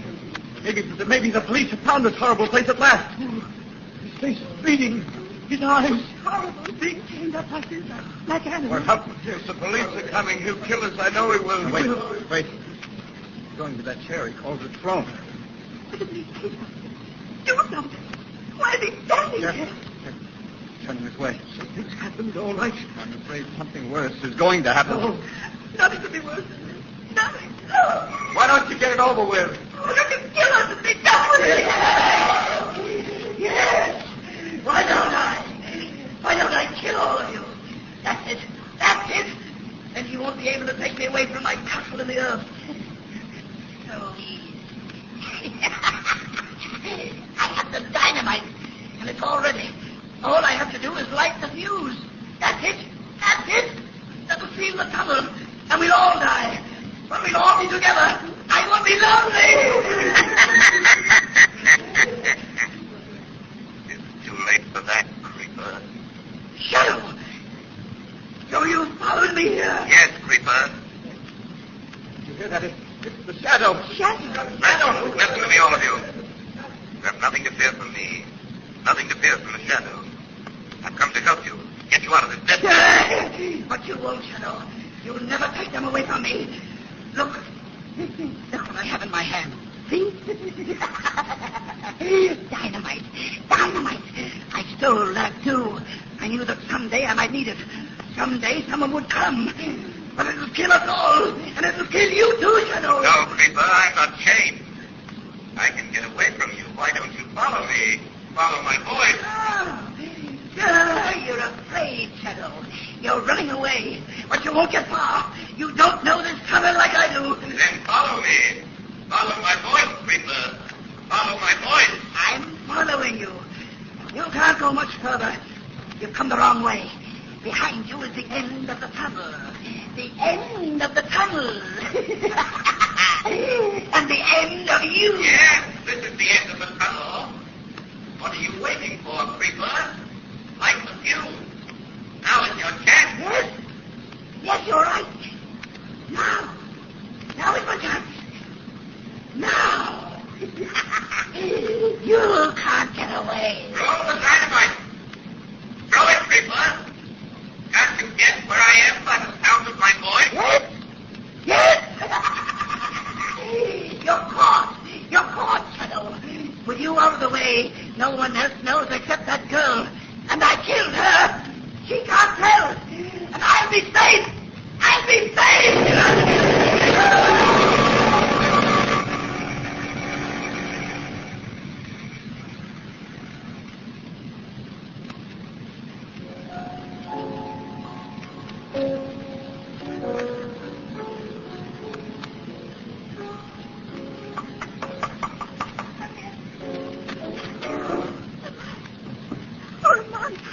Yes, Margot, I know. I've read the papers. They gave the shadow a very fine obituary. Oh, but Lamont, what really happened? When the police got there, Edith Day and Mr. Conrad and the others told them the shadow arrived just as the creeper was going to dynamite the place and kill them all. They said the shadow tricked the creeper into following him down the tunnel away from the others so they wouldn't be killed. And then there was an explosion. They said the creeper and the shadow were blown to pieces. Do I look blown to pieces, Margot? Oh, but Lamont, how did you escape? The old trick of voice projection, Margot. Ventriloquism. Easy in that tunnel. The creeper followed my voice, hurled the dynamite where he thought my voice was coming from. Ahead of him. All the time I was behind him. far enough behind him to be safe. Oh, I'm glad. Oh, I'm so glad, Lamont. I was afraid that this time was true, that the shadow was dead. No, Margot. As Mark Twain once said, the report of my death has been grossly exaggerated. The shadow is still alive. Very much alive, as the criminal world will discover to its sorrow.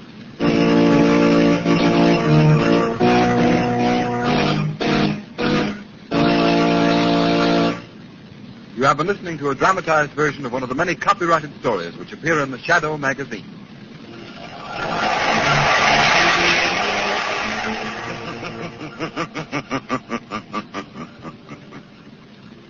The weed of crime bears bitter fruit. Crime does not pay. The shadow knows.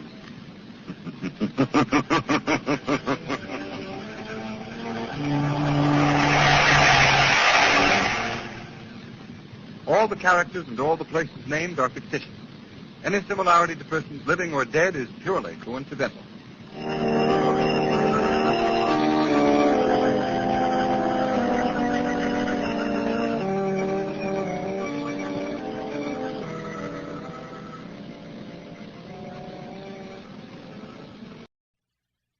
Where's the girl? 16? Where is it? Yeah. East 75th from the basement. You're in the muster room at the 21st Precinct, the nerve center. A call is coming through. You will follow by transcription the action taken pursuant to that call from this minute until the final report is written in the 124 room at the 21st Precinct. All right. The officers are on their way over there now. You wait outside for them. Show them where it is. An ambulance, too. An ambulance is coming. All right. They'll be there right away. 21st Precinct. It's just lines on a map of the city of New York. Most of the 173,000 people wedged into the 9/10 of a square mile between Fifth Avenue and the East River wouldn't know if you asked them that they lived or worked in the 21st. Whether they know it or not, the security of their homes, their persons, and their property is the job of the men of the 21st Precinct. The 21st, 160 patrolmen, 11 sergeants, and 4 lieutenants, of whom I'm the boss. My name is Kennelly, Frank Kennelly. I'm captain in command of the 21st. I was working my night tour, 4 p.m. to 8 a.m. It was a cold, windy night, and I was on patrol in sector car number 2 with Patrolman Edward Farrell as operator and myself as recorder. It was about 11:30 p.m., and I had instructed Farrell to drive west on 75th Street from 1st Avenue to Lexington, and then return to the station house where I was due to turn out the platoon for the late tour at midnight. After we crossed 1st Avenue, there was no traffic in the block ahead of us, and I saw no pedestrians. Cold weather keeps them off the streets. It's a good policeman. Our headlights cut a swath in the darkness as we cruised slowly in the long block toward 2nd Avenue. Captain, that old man down there, I think he wants us. Go ahead, pull up. Yes, sir. Okay. Come on, Farrell. Right. What's the trouble, Pom? Killing her. Where? In the basement there. Let's go, Farrell. Killing her, I tell you.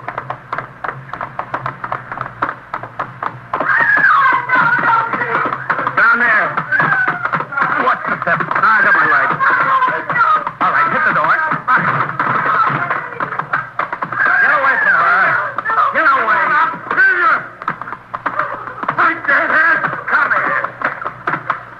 I'll kill you all. Hold still there. I mean, get up against there. Get the nippers on him. Let me out of here. Stay still, I said. All right, I got him. Let me go. You've got enough trouble now, mister. Stay still or you've got plenty more. He's all right now, Captain. All right, get those hands against the wall. Get them up there. Yeah, all right, okay. Okay. Sit down on the floor. He said sit down on the floor. All right, yeah. Don't kill her yet, I'll kill her. You won't kill anybody, mister. Watch it, Farrell. That's it. Let me take a look at her. Stay still. No, don't, please. It's all right. I'm a police officer.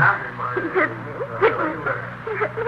Oh, my side. Hit me, my side. She's only a kid, Farrell. All right. How old are you? 16. My side. My trying to kill it.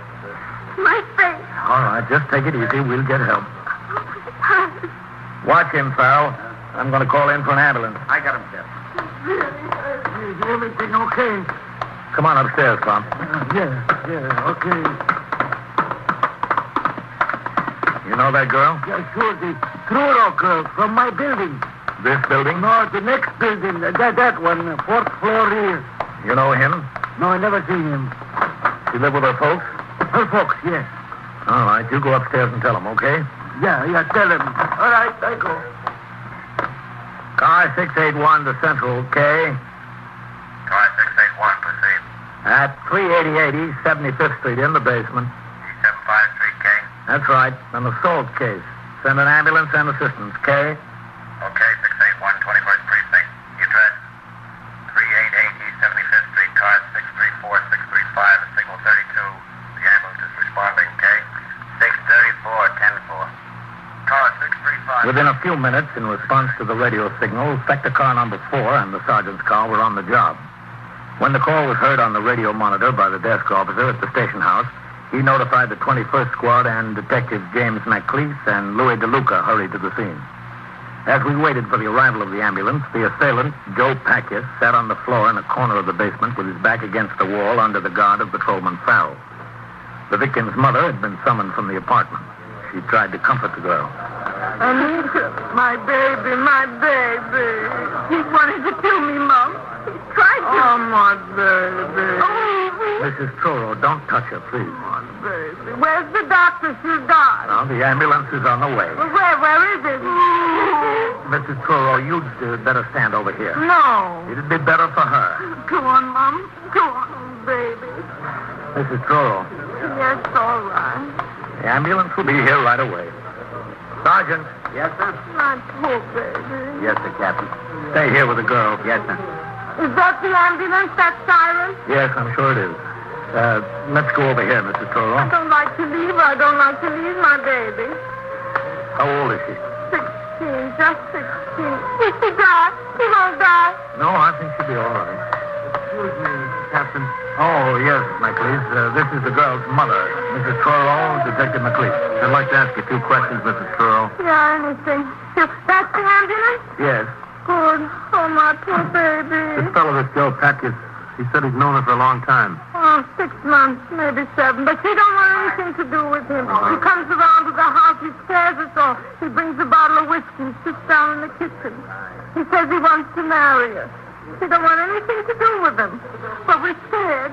Oh, and why didn't you call the police? I said once I would. I said, get out or I call the police. He said, what would the police do to him? Nothing. He'd come back and tear up the house. So I didn't call. He'd come. Anita would lock herself in the bathroom. We were all scared. Well, where was she tonight? Did she have a date with him? Oh, no. She went to a girlfriend's on First Avenue. We do our homework together. She's a good girl, Anita. She goes to school. She wants to learn. She wants to learn to go to business. All right, bring it in. Over here. They take her where? To a hospital? Yes. What hospital? Could I go? Yes, you can go. Tell me, what was he doing? Was he waiting for her on the street? I guess. I don't know. I want to help. Let's leave it to them, Mrs. Truro. They know what they're doing. All right, easy. Easy.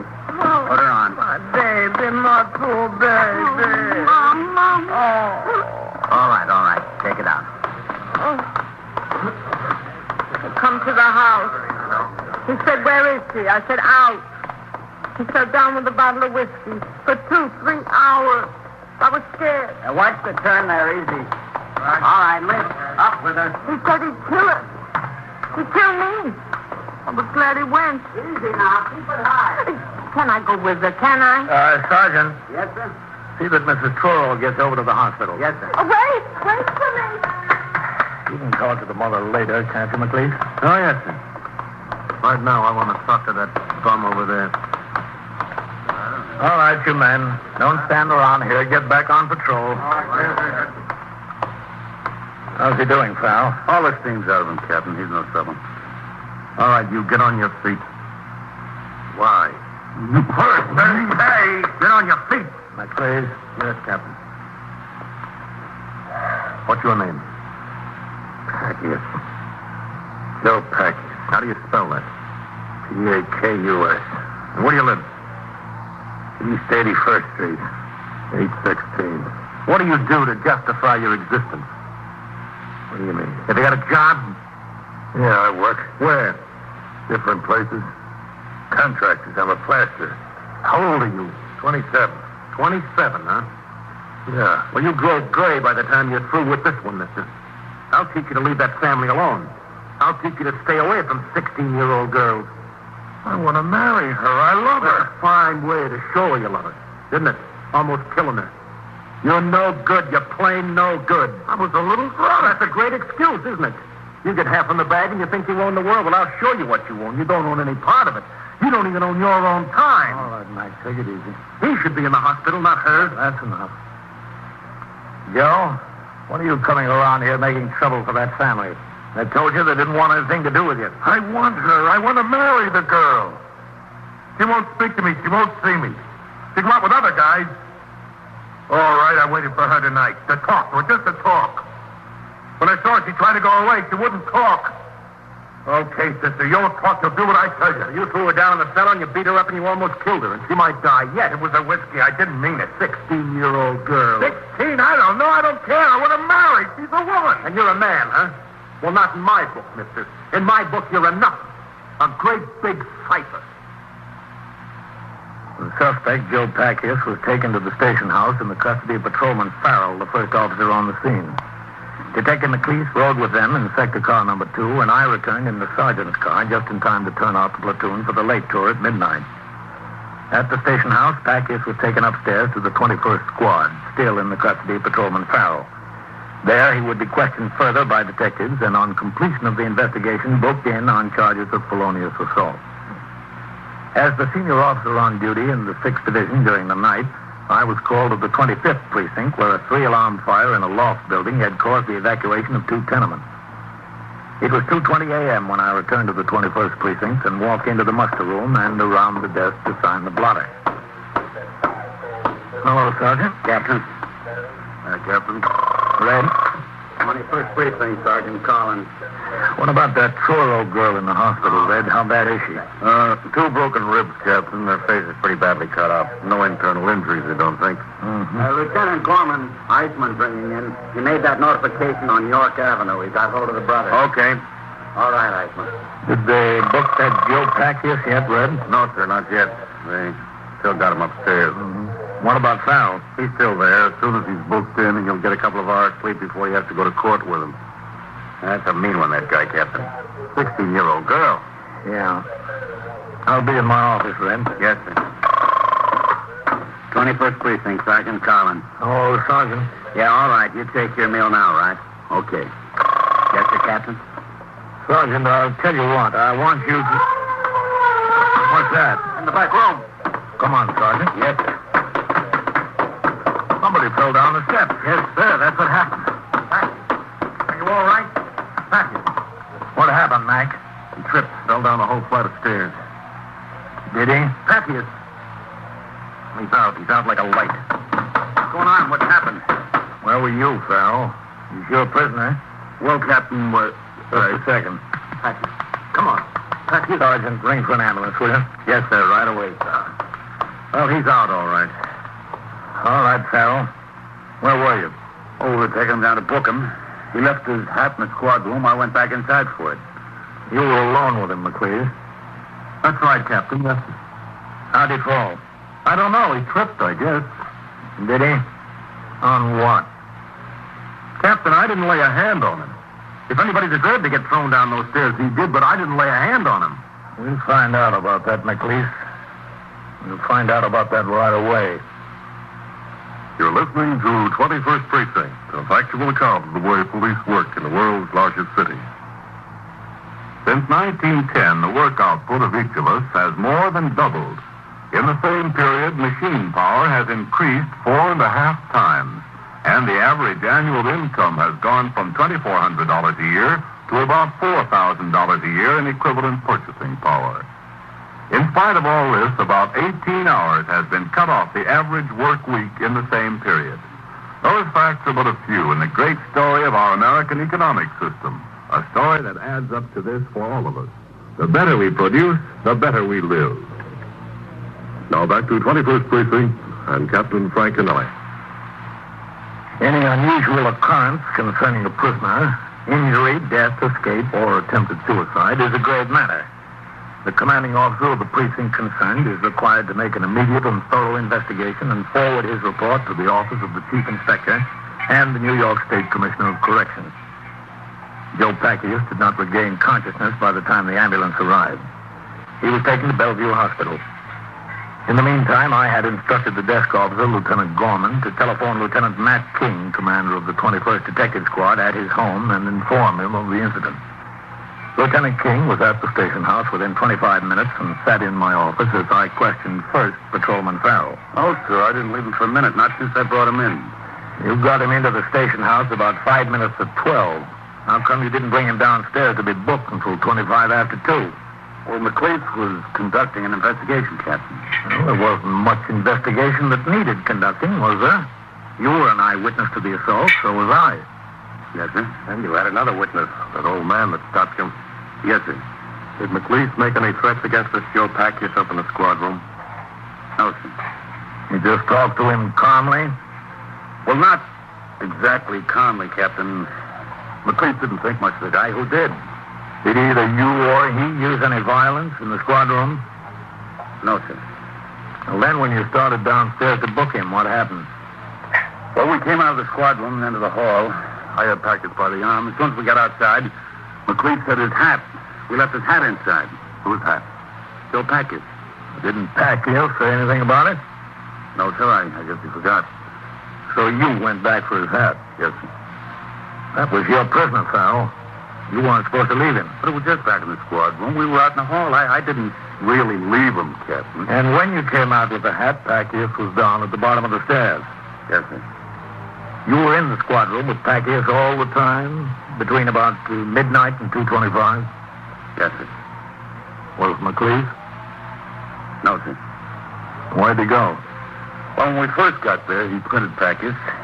Then we went into your office, Lieutenant. McLeese started to question him. You didn't touch him, you said? No, sir. He got awful mad at him, but he didn't touch him. Then about 1 o'clock, McLeese went out. Where'd he go? I don't know, Captain. He said he'd be back. We'd book him in when he got back. I just sat there with Packius until he came back about, 10 minutes after 2. Any more questions, man? No, sir. All right, Farrell, that's all. Yes, sir. You can go on home. Packius won't be going to court tomorrow. How is he, Captain? We're waiting to hear. Yes, sir. Thank you very much. Farrell. Yes, sir. Tell McLeese to come in here. Yes, sir. Well, Matt, looks like a rough spot, doesn't it? Oh, sure timed out right. Yep. I'm kind of anxious to hear what Packius has to say. Well, he was unconscious when they took him out of here. He was unconscious when they got him to the hospital. We might not get to hear what he has to say, Captain? Doesn't look good for him, Matt. It was an awful wallop on the head he took. Come in. Yes, Captain? Oh. Sit down over here, McLeese. Yes. Hello, Lieutenant. McLeese, sit down. Yes. Well, you got yourself in a jam, huh? I'm not in any jam, Lieutenant. What do you call it? Excuse me. Sure, sir. 21st Precinct, Captain Canelli. Sergeant Collins, Captain. Lieutenant Gorman would like to talk to you. Okay. Go ahead. Captain? Yes, Fred. The doctor down at Bellevue just called back. Yes? That Joe Packius has a possible fractured skull. Possible, that's all they know. Well, they're making x-rays now. Yeah. He didn't regain consciousness? No, sir, not yet. All right, Fred. If you hear anything else, ring in here, huh? Yes, sir. How is he, Captain? Possible fractured skull. I didn't push him down those stairs. He tripped. McLeese, I've been in command of this precinct 2 years. Every day, 24 hours a day, people go up and down those stairs. All kinds of people. Cops, complainants, drunks, narcotics addicts, everything. In 2 years, the only man to fall down those stairs is somebody you've been holding back your temper on all night. From top to bottom, he fell and fractured his skull. I didn't lay a hand on him, Captain. And it happens just when you send the only possible witness back into the squad room for a hat. Nobody around, only you. He tripped and fell, Captain. I didn't touch him. You were itching to all night, though, weren't you, McLeese? Well, who wouldn't? I'm only human. That guy weighs almost 200 pounds, and he's no good. He's not even near human. He beat a 16-year-old girl within this far of killing her, and he would have killed her if the captain and Farrell didn't jump him. So what am I supposed to do, love a guy like this like a brother? I want to see him get what's coming to him. That's just the point, exactly. You're a cop, that's all. You're not the judge and jury. It's not up to you to see that he gets what's coming to him. Your job is to bring him and the facts before the people who'll decide that. Not to set yourself up in a throne and decide who's right and who's wrong. That's not your job. Get that through your head. Yes, sir. Did you throw him down the stairs? No, sir. He tripped and fell. Where'd you go about 1 o'clock? I went out for a meal, sir. Where else? You were gone over an hour. Roosevelt Hospital. Why? To interview the victim and her mother. Did you? I saw the mother, Captain. The victim was still in the treatment room. You didn't need the mother or the girl. You had 2 police officers and another civilian as eyewitness. Yes, sir. There wasn't any doubt in your mind that on Farrell's testimony alone, Pacquias would be held without bail for the grand jury, was there? No, sir. Well, then why did you have to go to the hospital at that point? I don't know, Captain. I thought I ought to get the girl's story. This was a felony case. Did he call the district attorney? No, sir. Why not? Those are your instructions, aren't they? It looked open and shut to me. It looks open and shut to me, too, McLeese. I've got the same feeling about it. After the interview with Detective McLeese, Lieutenant King instructed him to return to his duty. At 3:30 a.m., Lieutenant King and I drove to Roosevelt Hospital, where we found the mother of the assault victim waiting in the corridor. Mrs. Truro told us her daughter was at last asleep and that she intended to wait at the hospital for any word about her condition. We said nothing of the injury to Joe Pacquias to the mother. In order to talk to her, we suggested that she have something to eat. She went with us to a nearby all-night luncheonette. You want something else besides the soup, Mrs. Truro? No, it's enough, just the soup. Some coffee? No, nothing. Poor Nita, poor baby. I don't understand how she happened to get involved with this guy. How did that happen? Oh, girlfriend knew him. They met. He wanted to come to see her, to take her on dates and so forth. She didn't want to. Didn't want anything to do with him. He used to come in the house, breaking on those drunk like a maniac. He'd scare her. Scare me. Sit in the kitchen and holler. He wants to marry her. Push me around. I was scared of him. Well, you don't have to worry about him anymore. I'm still scared. Believe me, Mrs. Truro. He's got brothers. If he goes to jail, he'll send his brothers. They're just as bad. One came with him once to the house. Just as bad. I don't want anything more to do with him. I move. I take Anita. It's just the 2 of us. That's all. You'll be in jail? No, that's worse. The brothers will find us. I don't want anything to do with sending him to jail. I told the detective that. I said to him before. Detective McLeese? Yes, McLeese. I told him I didn't want anything to do with it. And what did he say? He said not to be scared. I don't have to. He said Joe Pacquias would be fixed good. Nobody would bother us. Not anymore. Fixed good, huh? Yeah. I told him, don't fix him. When the brothers come around, they fix us. So I told him. Maybe I ought to go back to the hospital. This is very nice, but maybe Anita wakes up, and where am I? Finish your soup, Mrs. Truro. Yeah, all right. Then we go, huh? Yes. I'm going to ring in, man. Order me another cup of coffee, will you? All right, Captain. I'll be right back. Very good soup for a restaurant.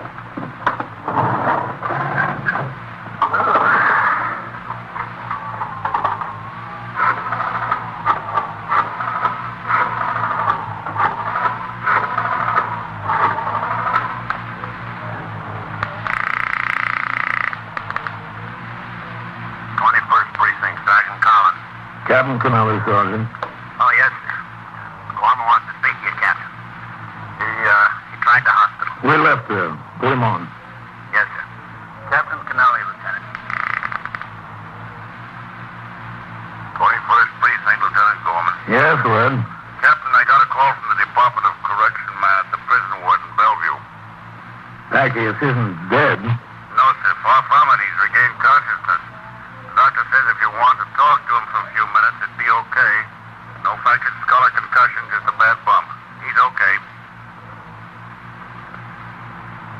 We took Mrs. Toro back to Roosevelt and then drove downtown to Bellevue Hospital. We drove into the grounds at 30th Street and Franklin D. Roosevelt Drive and parked the car. The prison ward on the second floor of I building is under supervision of the Department of Correction. Upstairs, we were admitted through the barred gates and directed to the room. Thank you very much. It's over there. Yes.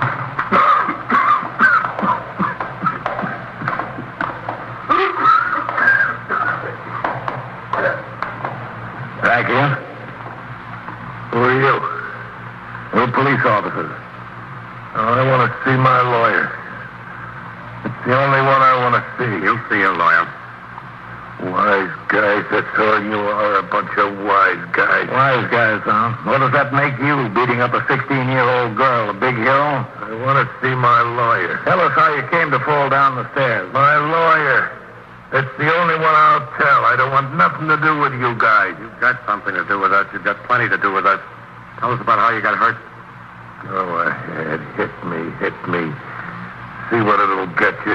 Nobody's going to hit you. Laying here on my back. Hit me. Go on. I'll get more. Get more what? Money, that's what. You'll get nothing but years, Joe. I'll get money. Look at a bushel basket full. I'll sue the city. I'll take them over the coals for that kind of treatment. What kind of treatment? Never mind. I'll take it up with my lawyer. What about slapping that girl around? What do you think your lawyer can do for that? Nothing. I ain't worried. I'll take only half the money I'm going to sue for, and the city will be glad to get off the hook. I'll get off with nothing. I'll buy a car, and I'll go to Florida. You've got great ambitions, Joe. I guess we'll pin a medal on you, too, huh? I wouldn't be surprised. Talk to my lawyer about it. I got the city dead to rights. They can't do that to a guy and get away with it. You don't seem hurt so bad, Joe. Yeah, well, the pain's killing me. What makes you think you're entitled to sue the city? Those stairs, from top to bottom.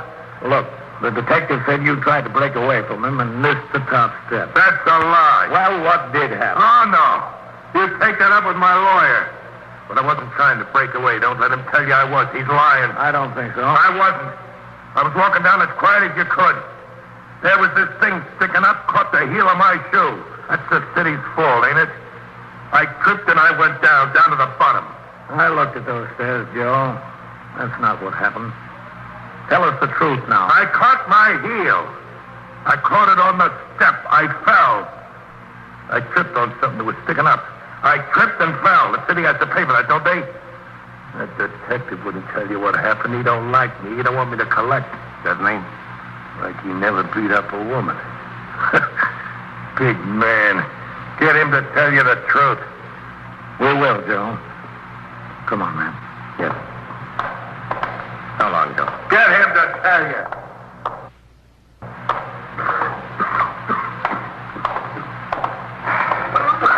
Well, big night, man. Yes, sir. You know, I've got to admit it. I thought McLeese gave him at least a little help down those stairs. Captain, I was sure of it. Oh, thank you, boys. Got a light, man? Yes. Cigarette? No, thanks. Much obliged. We told McLeese he shouldn't try to be judge and jury. You know something, man? Neither should we.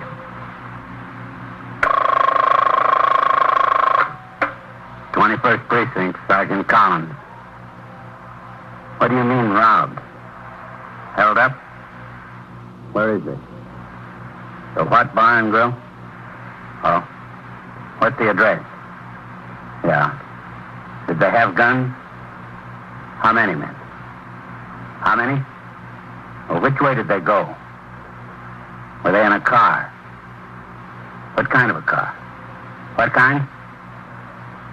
What color? And so it goes, around the clock, through the week, every day, every year. A police precinct in the city of New York is a flesh and blood merry-go-round. Anyone can catch the brass ring, or the brass ring can catch anyone. 21st Precinct. a transcribed factual account of the way the police work in the world's largest city. It's presented with the official cooperation of the Patrolmen's Benevolent Association, an organization of more than 20,000 members of the Police Department, City of New York. Everett Sloan in the role of Captain Kennelly, Ken Lynch as Lieutenant King. Featured in tonight's cast were Bill Quinn, Louis Van Ruten, Phil Sterling, Joan Morgan, Barbara Weeks, Jack Orson, and John Larkin. Written and directed by Stanley Niss. Produced for CBS Radio by John Ives. Bob Hall speaking.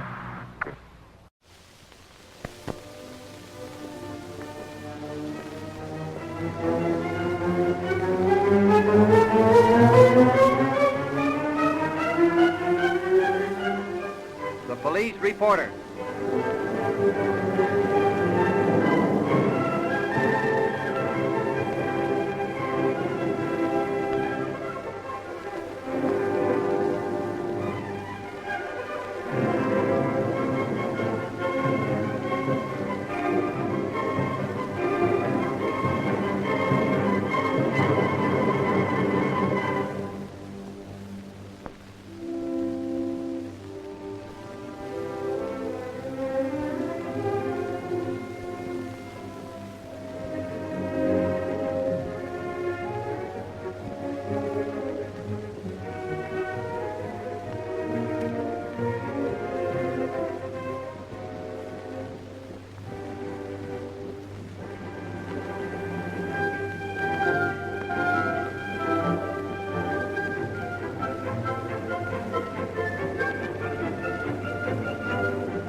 Police reporter brings you another true murder mystery. On June 29, 1915, Vienna, Austria was still a city of lights and gaiety. In the suburbs of this lovely European capital, there lived what appeared to be a happy family. Rudolf Falk, a retired businessman, Mrs. Falk, and a brilliant young medical student, Anton Herzog. Rudolf Falk believed such young men should be encouraged, so he helped Anton over the rough spots by giving the student free board and lodging. It was a hot June night, and Mr. Falk had gone to his room while Mrs. Falk stayed downstairs to read. At about midnight, she decided to go to bed.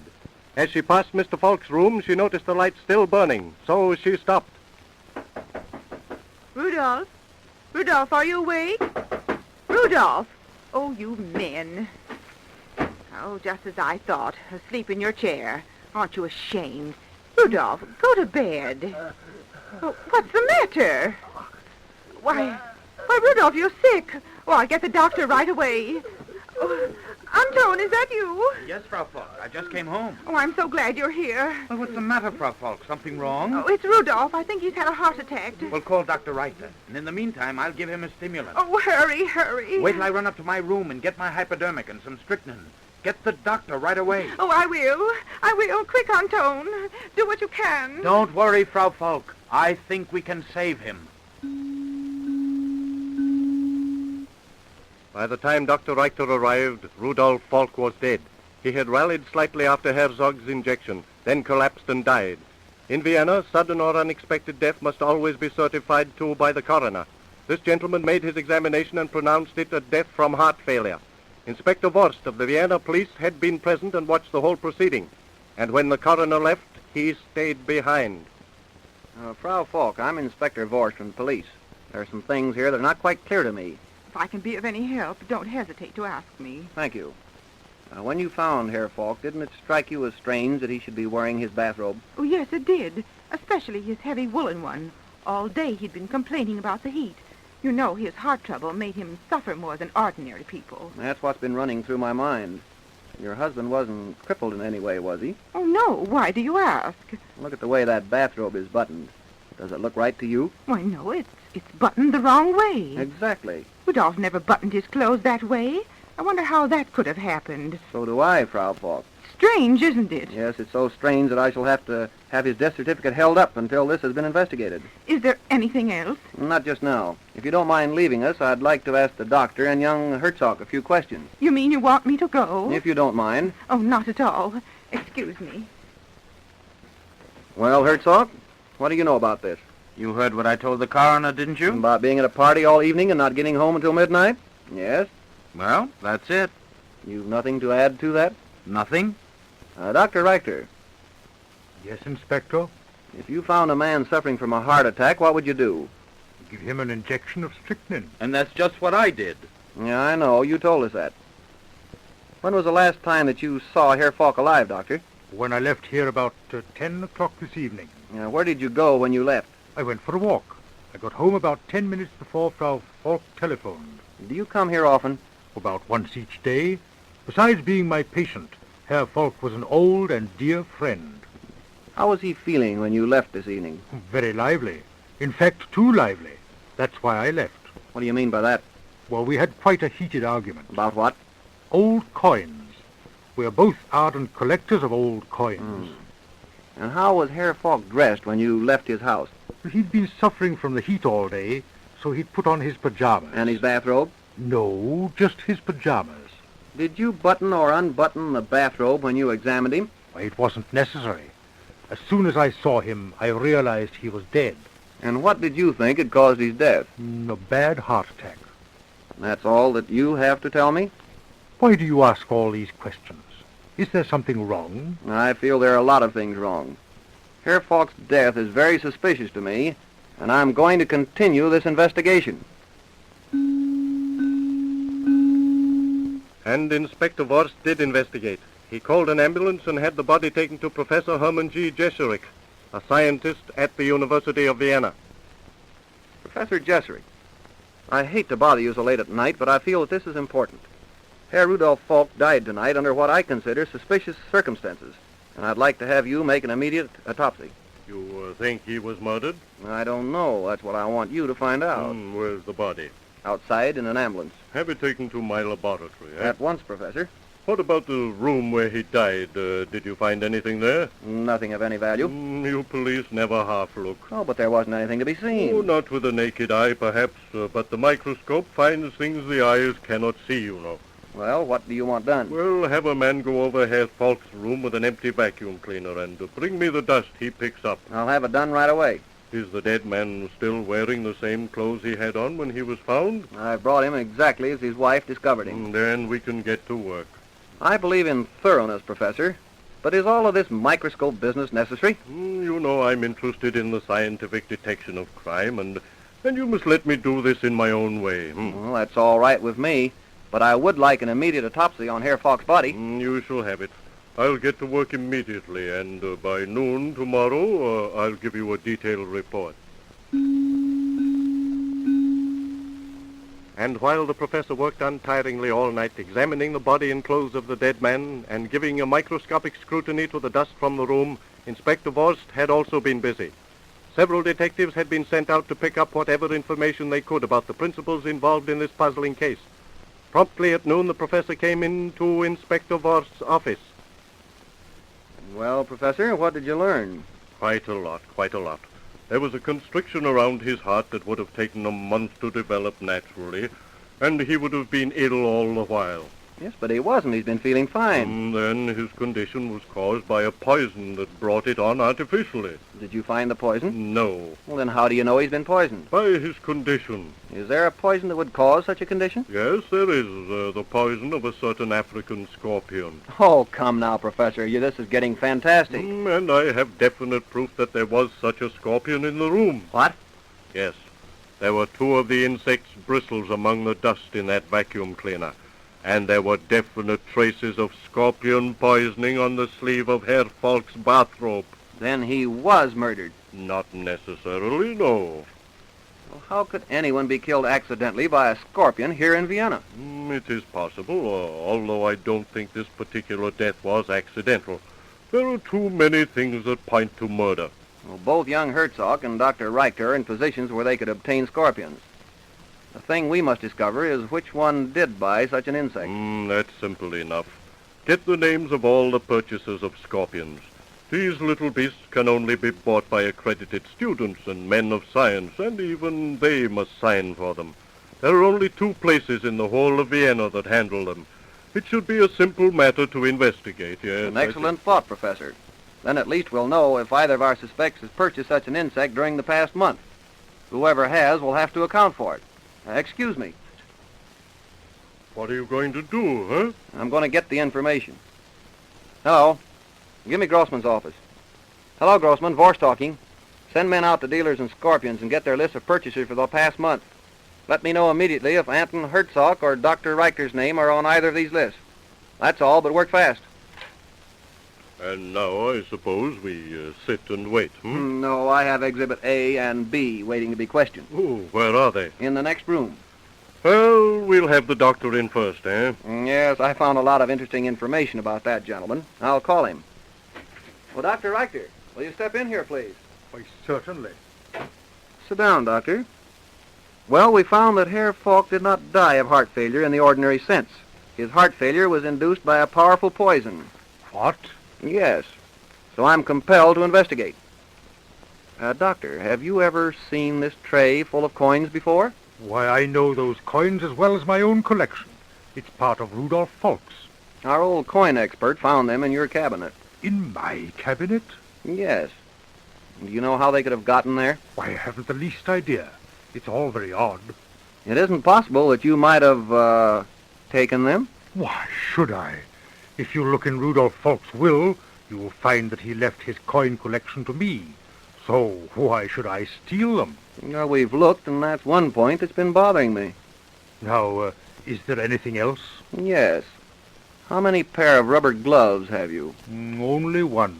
They're hard to procure since the war started. And, where are they?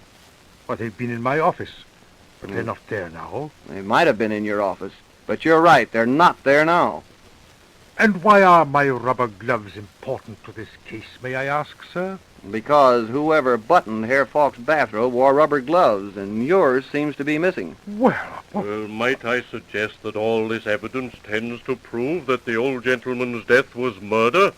But in my mind, it also proves that the doctor isn't the guilty man. He's too intelligent to make such stupid blunders. Someone has been trying to throw suspicion on the doctor. Yeah, perhaps. We'll see what Herzog has to say. Oh, Herzog. Yes? Come in here, please. Sit down. Thanks. So you were at a party on the night that Rudolph Falk, shall we say, died? Yes. And you didn't leave all evening? No. Well, we've discovered that this isn't true. You were gone almost the whole time between 10 and 11. Who said that? Your host. He's mistaken. He doesn't seem to think so. Herr Falk was very fond of you, wasn't he? Yes. So fond that he left you quite a sum in his will. That's true. What of it? You could use that money, couldn't you? Are you suggesting that I killed him for money? I'm not suggesting. I'm just trying to prove it. Well, it's not true. You've got the wrong man. Why do you keep hounding me? Why not investigate Dr. Reichter? We have been investigating both of you. And that telephone may tell us who is guilty. Hello? Yes? Yes, Grossman? Yeah, that's all. Thanks.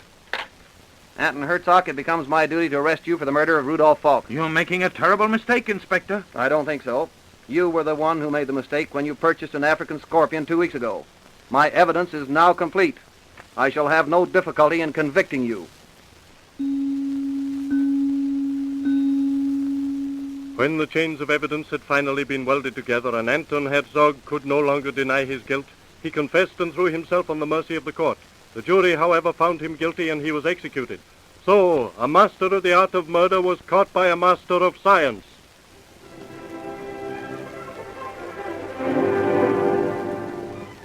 You have just heard a dramatization of a true story in a series collected from the police and newspaper records of the world and brought to you by the police reporter. This is a radio release production.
for Chesterfield.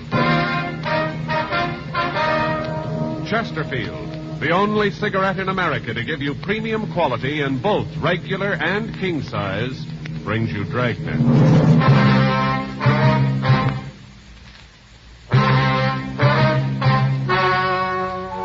Ladies and gentlemen, the story you are about to hear is true. The names have been changed to protect the innocent.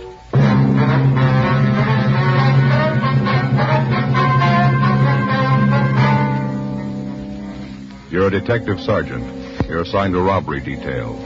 A series of holdups takes place in your city. The victims are managers of large markets. You've got a description of the suspect. Your job, get him. Thousands are changing to Chesterfield, both regular and king size, because only Chesterfield has premium quality in both sizes. That means king-size Chesterfield contains tobaccos of better quality and higher price than any other king-size cigarette. The same fine tobacco as in regular Chesterfield. There is absolutely no difference, except that king-size Chesterfield is larger. Contains so much more of the same tobaccos, it gives more than a fifth longer smoke. Yes, more than a fifth longer smoke from king-size Chesterfields. So remember, Chesterfield is the only cigarette to give you premium quality in both regular and king size. Buy 'em either way you like 'em, regular or king size. You'll find premium quality Chesterfields much milder. Yes, Chesterfield is best for you.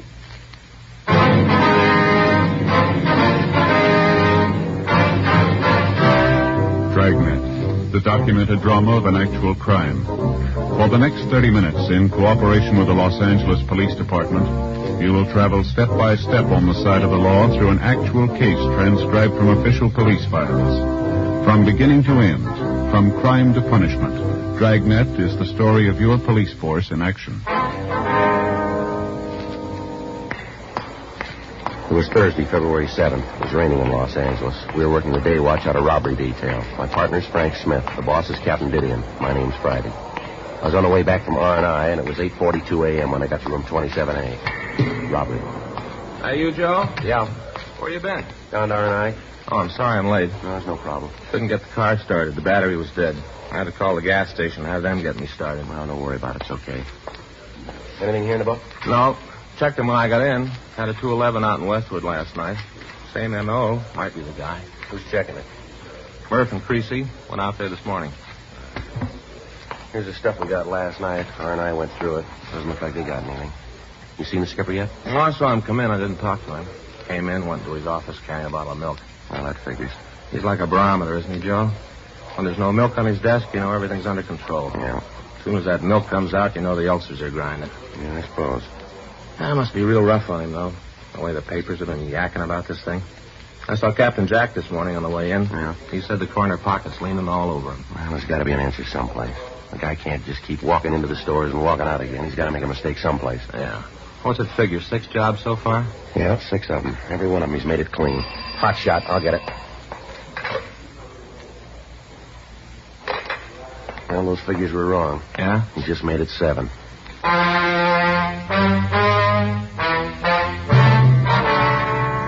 For the past 2 months, a hold-up man had been hitting markets throughout the central area. In each case, the description of the bandit was the same.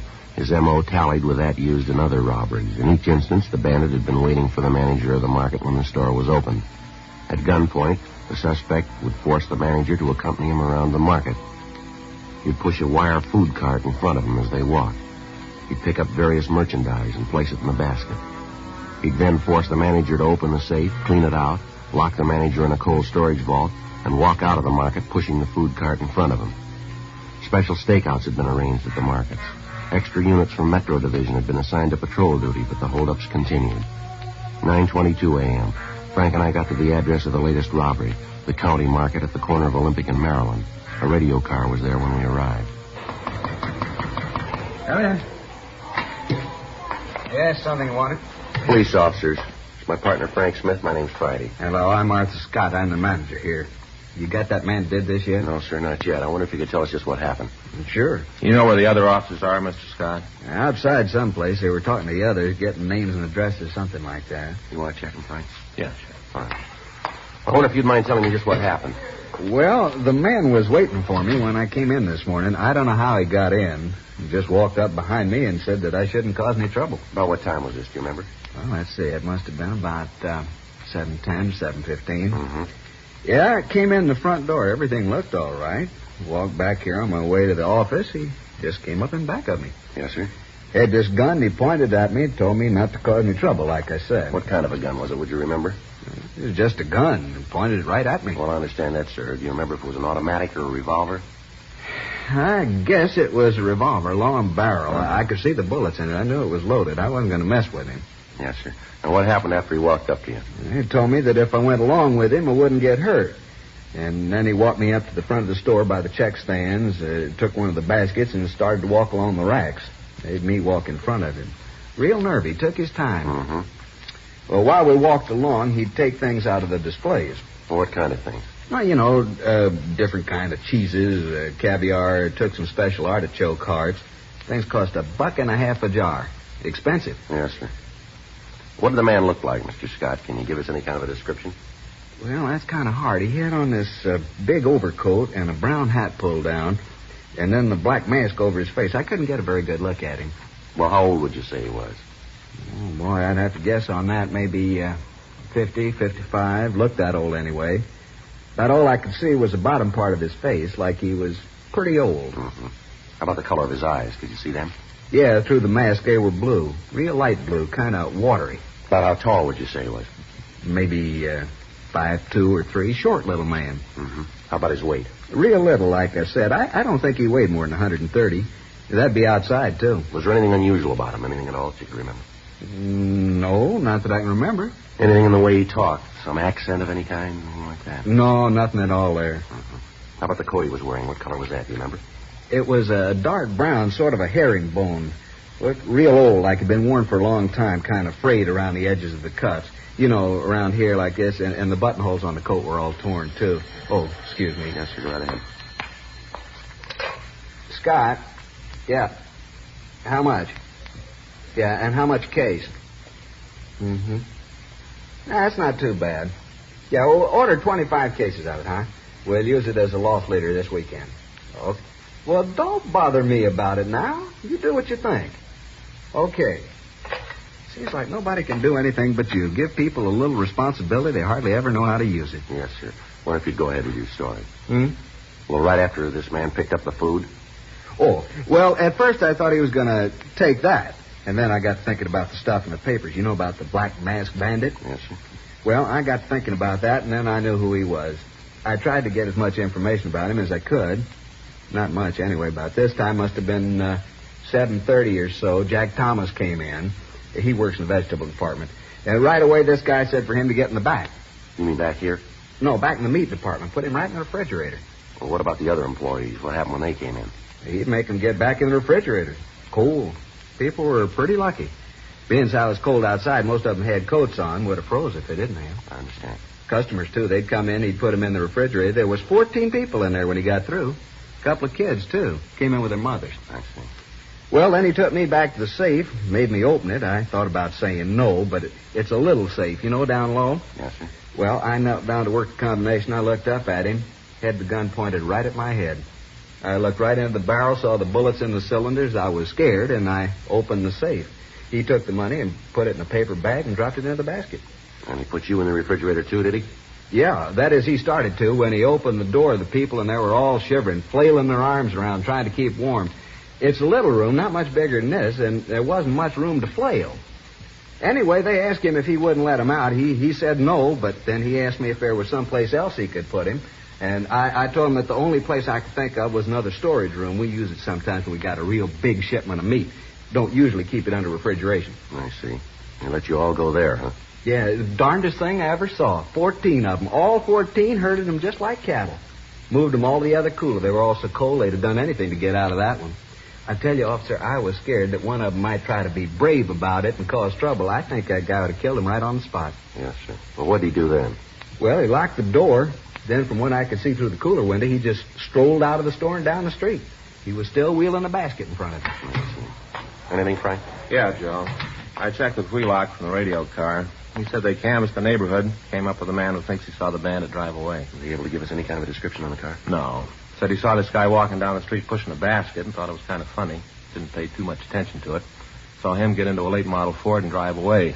Couldn't give a very good description of the car. Said it was a dark color. Not sure about the year. The guy still had that mask on? No. Didn't have the mask, but the fellow didn't notice anything about his face. Can't help us much there. He's going to come down and look through the mug books. Oh, that's good. Do you have any idea how much money was taken here, sir? Well, no, I can't tell you to the penny, but I figure about $3,500. You usually keep this much money on hand, do you? No, not as a rule. I didn't get to the bank yesterday. We had an inventory sale going on. I just didn't get the chance. Did the bandit take anything you think might help us identify him? Anything from the safe that you might be able to describe? No, not a thing. Just the money. Of course, that's enough. There wasn't much in there. A wristwatch that was lost here in the store. He looked at that but threw it back into the safe. Was he wearing gloves, do you remember? Yeah, he was. Looked like pigskin, sort of a light tan. Mm-hmm. Oh, I know what you're thinking about, fingerprints. Oh, with those gloves, he wouldn't leave any. Yes, sir. Say, officer. Yeah? You talked to the other officer that was here, the one in the car? Yes, sir, I did. He was kind of in charge of the people in the icebox, took care of them. Was any of them hurt? No, sir. Some of them were pretty cold, but they were all right. Yeah, we keep that box turned way down to sub-zero. Yes, sir. I wonder if, as police officers, you'd mind talking to those folks. They're all good customers here. I'd hate to lose them to French's Fine Foods down the street. Where's that, sir? French's Market just down the street. He's going to make a big thing out of this. By noontime, it'll be all over the neighborhood. Well, I'm sure none of your customers will blame you, sir. Well, no, officer, it ain't exactly that. That Frenchie's going to make a big reputation on my back. Well, Mr. Scott, markets have been held up before. Yeah, but not with our motto. What's that? We freeze anything.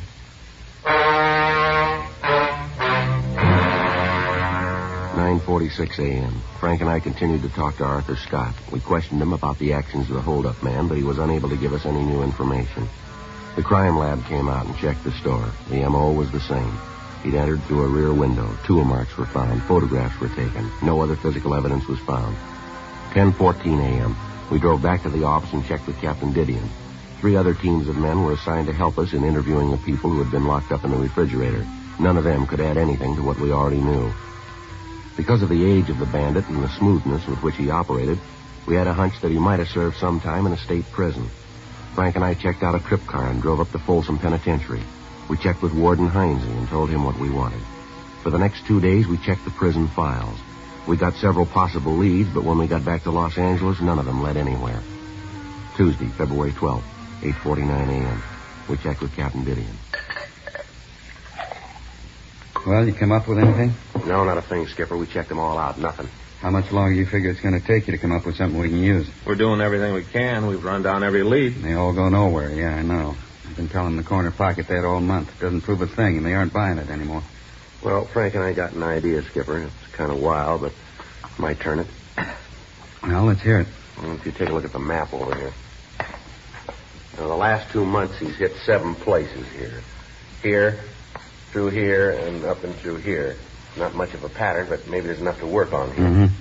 From the way he's worked in the past, he's going to be waiting in the stores when the manager comes in. So the problem is to find some way to check the managers after they first get to the stores. So? Well, so most of the stores open about 8 o'clock. From what we've been able to check out, the managers get in about 6:30 to 7. We make arrangements for them to call the office after they're in the stores and they've checked them through. How are you going to work the calling? Well, Frank and I figured that if we could stagger the call, so we'd get one at, say, 6:30, next one at 6:31 or 6:32, and so forth. We allow them 5 minutes leeway.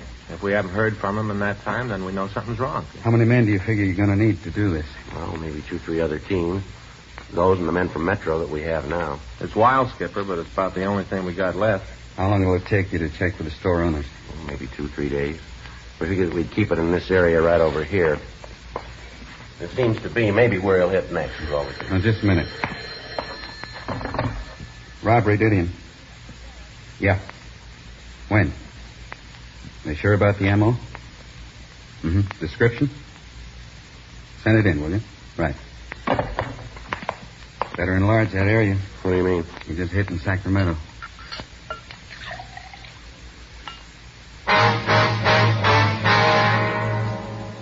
Tuesday, February 12th, 3:45 p.m. Frank and I talked on the phone to Fritz Kaminsky, chief of police in Sacramento. He told us that the market bandit went through the same sequence of events that had characterized his operations in Los Angeles. First, he took several food items from the display stands in the store, and then he forced the manager to open the safe. After robbing the safe, the thief locked the manager in a meat refrigeration locker and left the store. A witness in the neighborhood saw the suspect leave the store and said that he'd escaped in a late-model dark Ford sedan. He was unable to give us much of a description of the man, but he said that he was elderly, small, and that he'd been dressed in a brown overcoat and a brown hat, and he wore a black mask. There could be little doubt that it was the same man who had been hitting the markets in the Southland. Wednesday, February 13th, Frank and I checked out a trip car and we drove up to Sacramento. We talked with the victim and with the witness. Both of them were unable to find the thief's picture in the mug books. Stakeouts were arranged on the markets in the Sacramento area, and additional bulletins were gotten out on the Ford sedan. Frank and I returned to Los Angeles and started to set up the plan that we discussed with Captain Didion. Each of the store managers agreed to cooperate, and starting the morning of February 18th, the plan was put into operation. 3 weeks passed. The bandit failed to hit again. March 18th, 6:37 a.m. Robbery, Mercury. What's that number? Yeah. Robbery, Smith. Yes, sir. Okay, thanks. Number 38, okay. Right. Still no word from 34. We better get ready to roll on it. Let's see. That's that supermarket on Palmetto Avenue. That's right. Let's go. Murph. Yeah? Catch the rest of the calls, will you? Yeah, sure. What do you think, Joe? I don't know. Let's find out.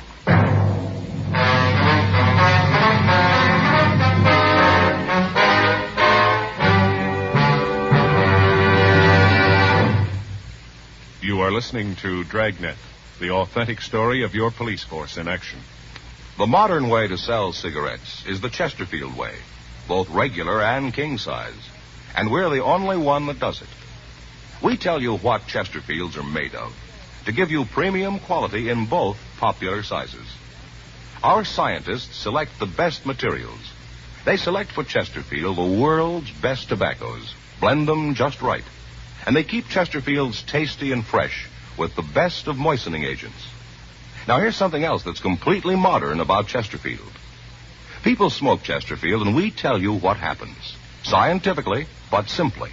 A medical specialist is making regular bi-monthly examinations of a group of people from various walks of life. 45% of this group have smoked Chesterfield for an average of over 10 years. After 8 months, the medical specialist reports that he observed no adverse effects on the nose, throat, and sinuses of the group from smoking Chesterfield. I'd say that means real mildness. And finally, we ask you to try Chesterfield and prove what we say.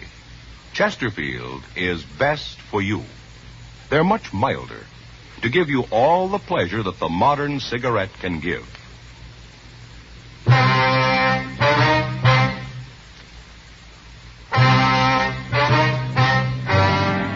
It took us a little over 5 minutes to get to the store on Palmetto.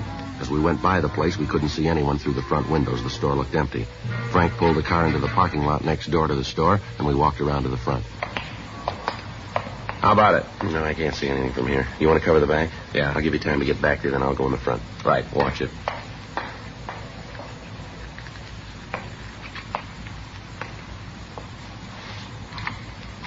I tell you, I don't know the combination. I don't want any trouble. I'm trying to be nice. I don't want to hurt you. Open the safe and everything will be all right. You read the papers. You know about me. Now do what I say. Nothing will... All right, mister. Let's hold it right there. Police officers, put that gun down. Now watch it, Joe. He's coming at you. Get out of my way. You okay, Joe? Yeah, I got him, Frank. Want to shake him down? Right. Here. You got him? You got the gun? Yeah, we got him. I was sure scared there for a minute. I tried to think about how I was going to stall him long enough before you get here. He's clean, Joe. All right, come on, mister. On your feet. Come on. What's your name? Clark. Leonard Clark. All right, let's go. You want me to go along with you? Yeah, well, once you make the crime report. Fine, I'll do anything to help try to rob me. Lousy deal. Might have known something was wrong the way that guy played it. Should have known. Yeah, sure.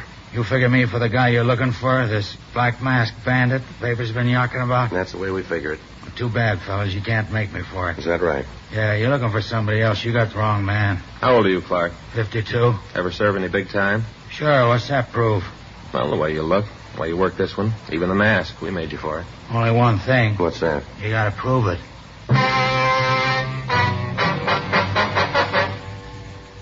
8:30 a.m. We took Leonard Clark downtown to the city hall. We talked to him for about an hour. He admitted trying to hold up the market, but he insisted that he was not the Black Mask Bandit. He told us that he'd read about the holdups in the paper and that it seemed like an easy way to pull a robbery. He told us that he'd used a pinch bar to jimmy a rear window in the market, and then he entered the place. He told us that he'd waited for the manager to come in, and then he tried to get him to open the safe.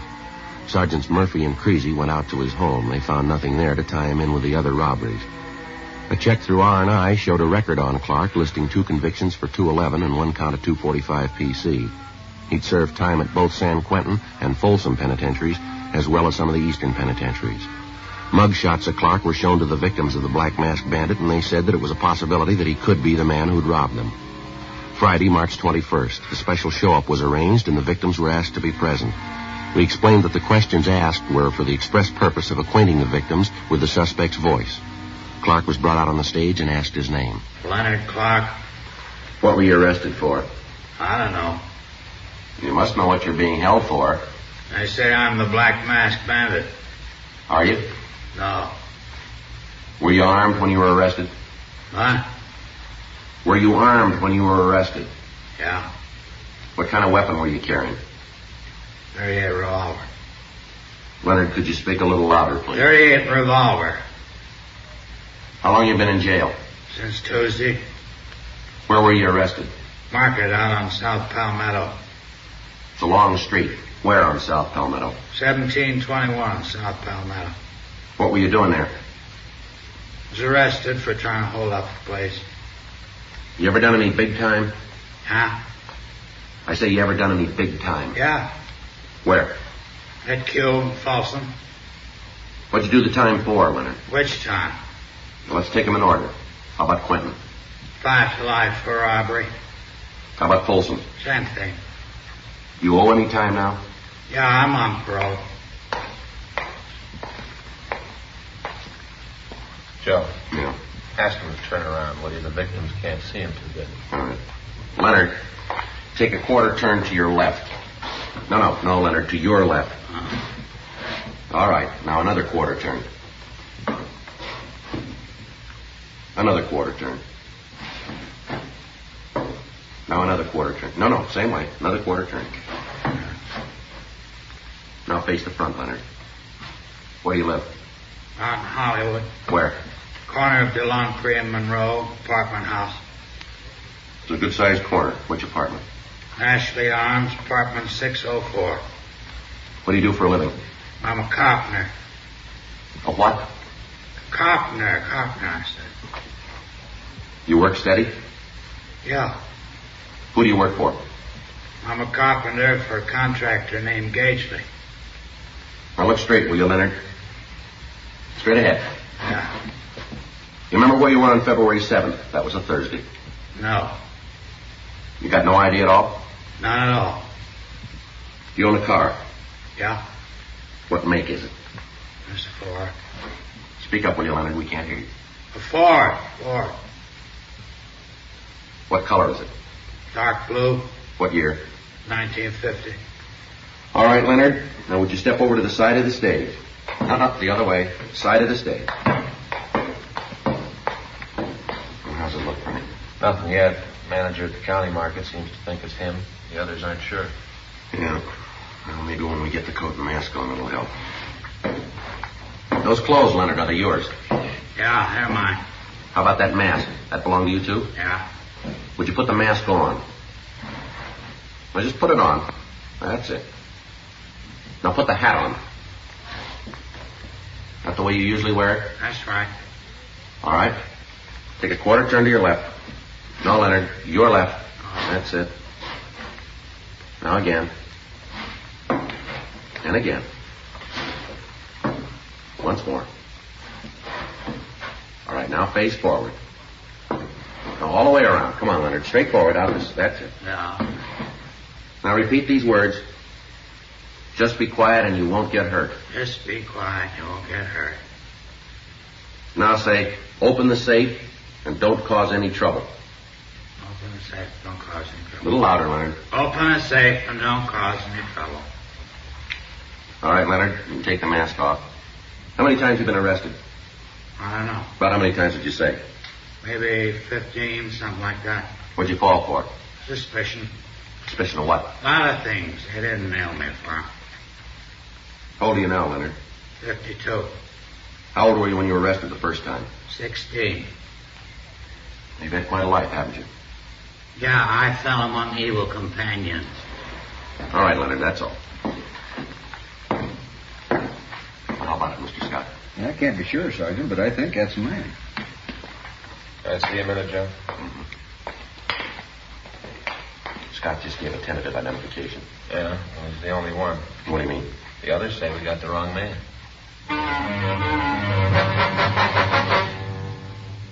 11:45 p.m. We returned Leonard Clark to his cell.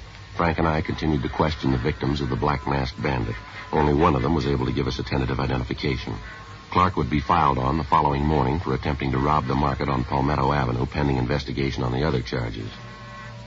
The working detective has come to know that many times at a show-up, identifying witnesses sometimes become confused, sometimes fail to speak up for one reason or another, sometimes due to fear, the idea of incriminating a man, thus making the officer's task of bringing a suspect to justice all the more difficult. In spite of the lack of identifying witnesses, Frank and I felt reasonably sure that we had the Black Masked Bandit in custody. The following morning, March 22nd, we checked into the office to fill out the follow-up forms. You know, Joe, I just can't figure it. He's got to be it. He's got the motive, the opportunity, everything. Yeah, M.O. matches. We got him on one count anyway. What happens now? Well, I guess we just wait. If there aren't any more holdups, we know we got the right guy. It's about the only way you can do it. Anyway, you slice it, Clark's finished. The court gets through with him this time, they'll nail him for life. Yeah, I suppose so. He sure looks like the guy to me, though. I tell you, Joe, he's got to be it. Mm-hmm. Everything fits with him, all the way down the line. That's what I figured, too. Friday, Smith? Yeah, Skipper. Call from Hollywood Division. Just had one at 3rd and Selma. Yeah, what about it? Black Masked Bandit. We haven't got him.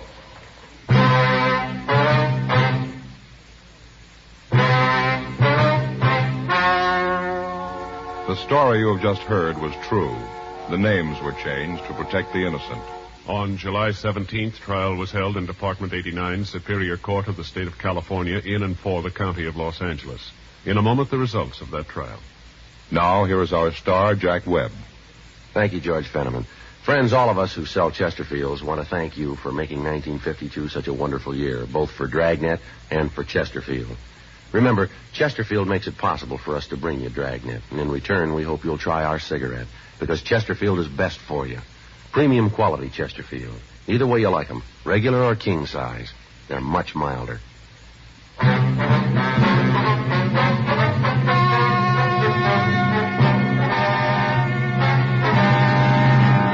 Leonard Stanley Clark was tried and convicted of attempted robbery.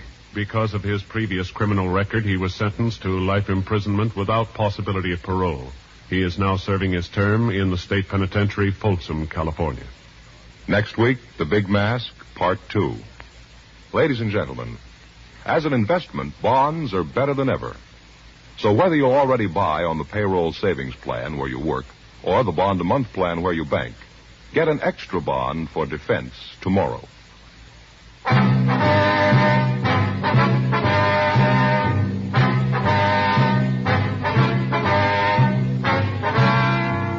You have just heard Dragnet, a series of authentic cases from official files.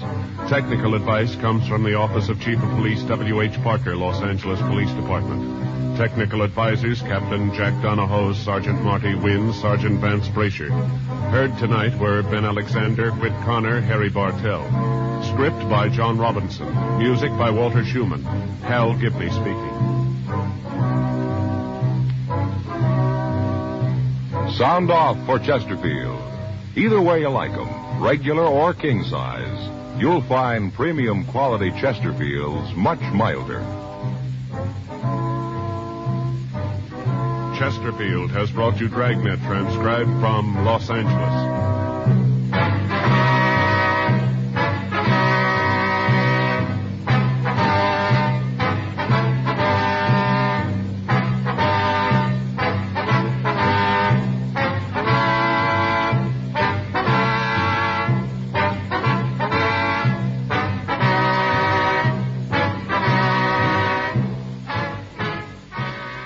Tonight, there's more adventure with Barry Craig, confidential investigator, on NBC.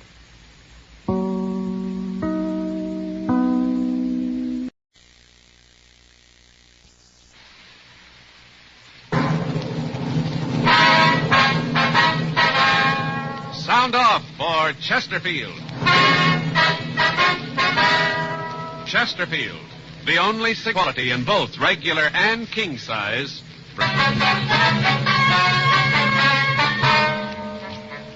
You're a detective sergeant.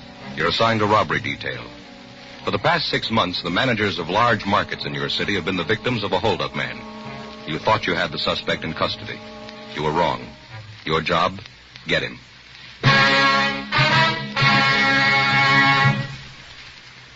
There's only one premium quality cigarette in America, available in both regular and king size, and that is Chesterfield. Premium quality in a cigarette means the world's best tobaccos, the best ingredients, the best cigarette paper. Only Chesterfield gives you this premium quality in both popular sizes. King size Chesterfield contains tobaccos of better quality and higher price than any other king size cigarette. That's certainly important to every king size smoker. Of course, it's the same fine tobacco as in regular Chesterfield. There is absolutely no difference, except that king size Chesterfield is larger. Contains so much more of these premium quality tobaccos that you get more than a fifth longer smoke from king size Chesterfield. Yes, the modern way to sell cigarettes is the Chesterfield way. Premium quality, both regular and king size. And either way you like them, Chesterfields are much milder. Chesterfield is best for you.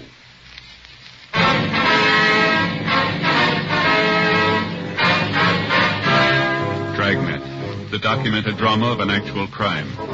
For the next 30 minutes, in cooperation with the Los Angeles Police Department, you will travel step by step on the side of the law through an actual case transcribed from official police files. From beginning to end, from crime to punishment, Dragnet is the story of your police force in action. It was Saturday, March 22nd. It was cold in Los Angeles. We were working a day watch out of robbery detail. My partner's Frank Smith. The boss is Captain Didion. My name's Friday. We were on our way out from the office, and it was 9:36 a.m. when we got to 4623 Linwood, bakery shop. Yes, sir. Can I help you? Police officers, ma'am. Oh, yes, you want to see Mr. Jenkins. He's in the back. Right through that door. Thank you, ma'am. How is Mr. Jenkins? Oh, he's all right. Got a bad cut on his head. The ambulance was here. Uh-huh. Do you know if there are any witnesses? I don't know. The other officers are checking it now, I guess. Mm-hmm. About how long have they been here? I'd say 10 minutes. All right, ma'am. Thank you. Who is it? Police officer, sir. My name's Friday. This is my partner, Frank Smith. Oh, what happened to the other officer? Well, he left, Mr. Jenkins. A couple of questions we'd like to ask you about this. Yeah, sure. Pull up that chair there. Thanks very much. You feel all right, sir? Yeah, headache's a little, but I feel okay. Guy from the ambulance said I should see my own doctor. I don't know when I'm going to get time to do that. It's nothing serious, a little cut. Yes, sir. Would you tell us just what happened here? Yeah, sure, there's not much to it. Where do you want me to start? Well, what time did the man come in? Oh, I see. It must have been about 6:30 this morning. I was just frying the donuts. I heard this knock on the back door, and I let him in. What do you look like, sir? Well, just like the descriptions in the paper. That's how I knew it was the Black Masked Bandit. Had the overcoat on, the hat, and the mask on his face. Was he carrying a gun? Yeah, it looked like a .38 revolver, long barrel. Mm-hmm. What happened then? Well, at first I couldn't figure it. You know, I'd read in the paper where he was robbing markets. I couldn't figure what he was doing in a bakery. He was alone then, huh? Yeah, at least I couldn't see anybody with him. All right, go ahead, sir. Well, he came in and sat down, told me to go ahead with what I was doing. Sat right over there in that chair. Mm-hmm. Leaned back against the wall and just talked. What did he talk about, do you remember? Just that, nothing special. Then he asked me to hand him one of the donuts I'd finished. Said he wanted one of the chocolate ones. I gave it to him. He just leaned back and ate it. I see. I asked him what he wanted. Why the gun, you know? Yes. He said he didn't want me to get any bright ideas. He asked me how much money I had. Yeah. I told him I only had about $150, and he said that wasn't much. I said it wasn't, but it's all I had. And I asked him if he was going to rob me. What did he say to that?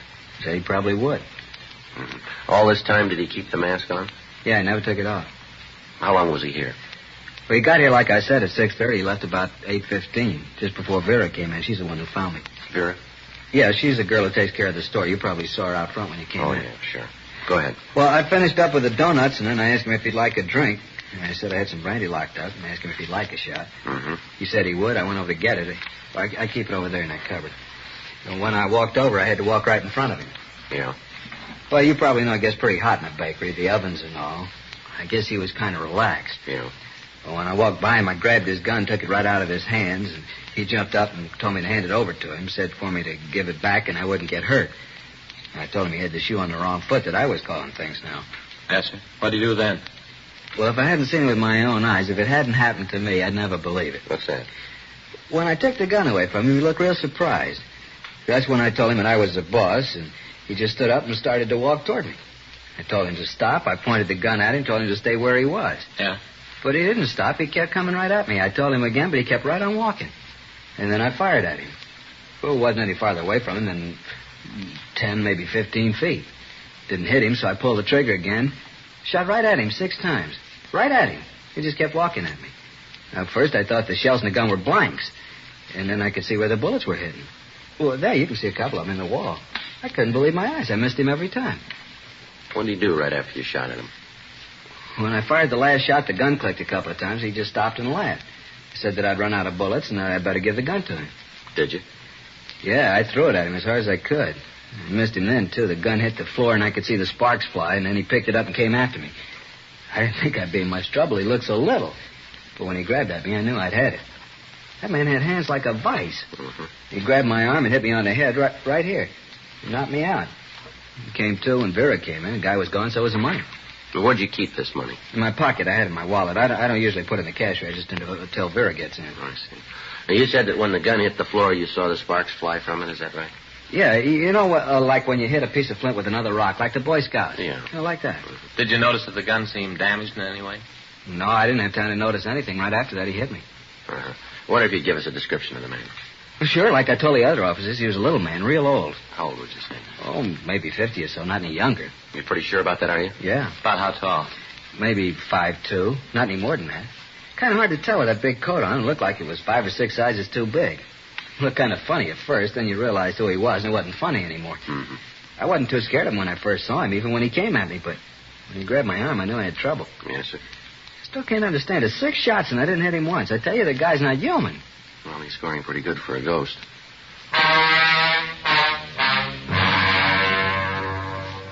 10:02 a.m. The crew from the crime lab came out and went over the bakery. Ray Pinker removed the slugs from the wall and the floor and took them back to the lab. The bandit, as usual, had worn gloves, so there was no possibility for fingerprints. A search of the neighborhood failed to turn up any new leads. None of the people in the immediate area had seen anyone answering the description of the Black Mask Bandit. Additional supplementary bulletins were gotten out, and all of the cars in the surrounding vicinity were alerted. The stats office had made run after run on the M.O. of the bandit. The leads they gave us were all checked out. All gunsmiths were alerted in the event that the suspect's weapon had been damaged and that he might try to have it repaired. All leads were checked and rechecked. They netted us nothing. Informants were questioned and re-questioned. The plan that had been worked out for checking with the managers of the supermarkets in the city was continued. 3 weeks passed. The bandit hit again, this time a market just outside of Eagle Rock. The M.O. was the same as had been used in the previous robberies. However, in this one instance, the market didn't have a storage refrigerator, so the thief locked the manager in a back room. In locking the door, the suspect had taken off his gloves, and Leighton Prince was able to lift a partial print from the doorknob. It wasn't enough for classification, but Bergman said that if we apprehended the man, he'd be able to identify him for us. June came and went. July, August. The bandit had been operating without interference for almost a year. He'd widened his theater of operations. Reports had come in from San Francisco to Stockton, from San Diego to Pomona. In each case, the suspect seemed to know what markets were being staked out, and he stayed away from them. The legwork continued without result. Tuesday, August 19th. Frank and I checked back into the office. Man, I never see it to fail. Every time we have lunch at Sal's, I eat too much. Yeah, he puts out a good lunch, doesn't he? Too good. Want to check the book? Right. Anything? I called from Jerry. Informant? Yeah. Says he can't get with me tonight. He'll call in the morning. Friday, Smith? Yeah, Skipper. Yeah. Come on in here, will you? Right away. Sit down. All right. Well, what is it? You guys been on this Black Mask thing how long now? Well, it's going on a year, isn't it? You're no closer to him than you were when you started. Not much. You know you're tying up half the men at Metro. You got this town covered like a blanket, and you still can't turn the guy. We're doing everything we can, Skipper. I've been telling you for the last 6 months that I wasn't going to buy that anymore. I mean it this time. Now, just exactly what have you got on the guy? Well, I think you know it just as well as we do, Skipper. Description, M.O., even the partial print Bergman lifted from that place out in Eagle Rock. We've been over it 100 times. There's no lead that we haven't run out and then checked over again. Nothing new on the information from Folsom? No, nothing. We've had 5,000 circulars printed. They're scattered all over the country. Doesn't look like the guy's ever done time before. The way he works, you'd think he knew exactly what we were doing. We cover the markets, he hits the bakeries. We cover the bakeries in L.A., he hits in San Diego. They cover the stores, then he hits up north. Where we are, he ain't. How about the car, the Ford? No, nothing. I got no license. You ever hear anything on the damaged gun? No, he never tried to have it fixed that we can find out about. He's gotten a hold of another gun someplace. Latest reports say he's using a revolver with a 2-inch barrel. Well, where do you stand now? I don't know. We got every store from La Cienega to Alameda covered. From Hollywood Boulevard south to Jefferson. Big area. Yeah, it's a lot of stores, too. There's a cruiser car or a cop in or near every large store and bakery in that area. Every police unit in the city's looking for the guy. If he hits again, we should get him. Hey, Friday? Yeah, Murph. A call just came in from Wilshire. Figure you want it. Here you go. Thanks. What is it? Yeah, we got the whole town waiting for him with open arms. Everything's set when he pulls the switch. What is it, Friday? The Black Masked Bandit. He's going in for kidnapping now.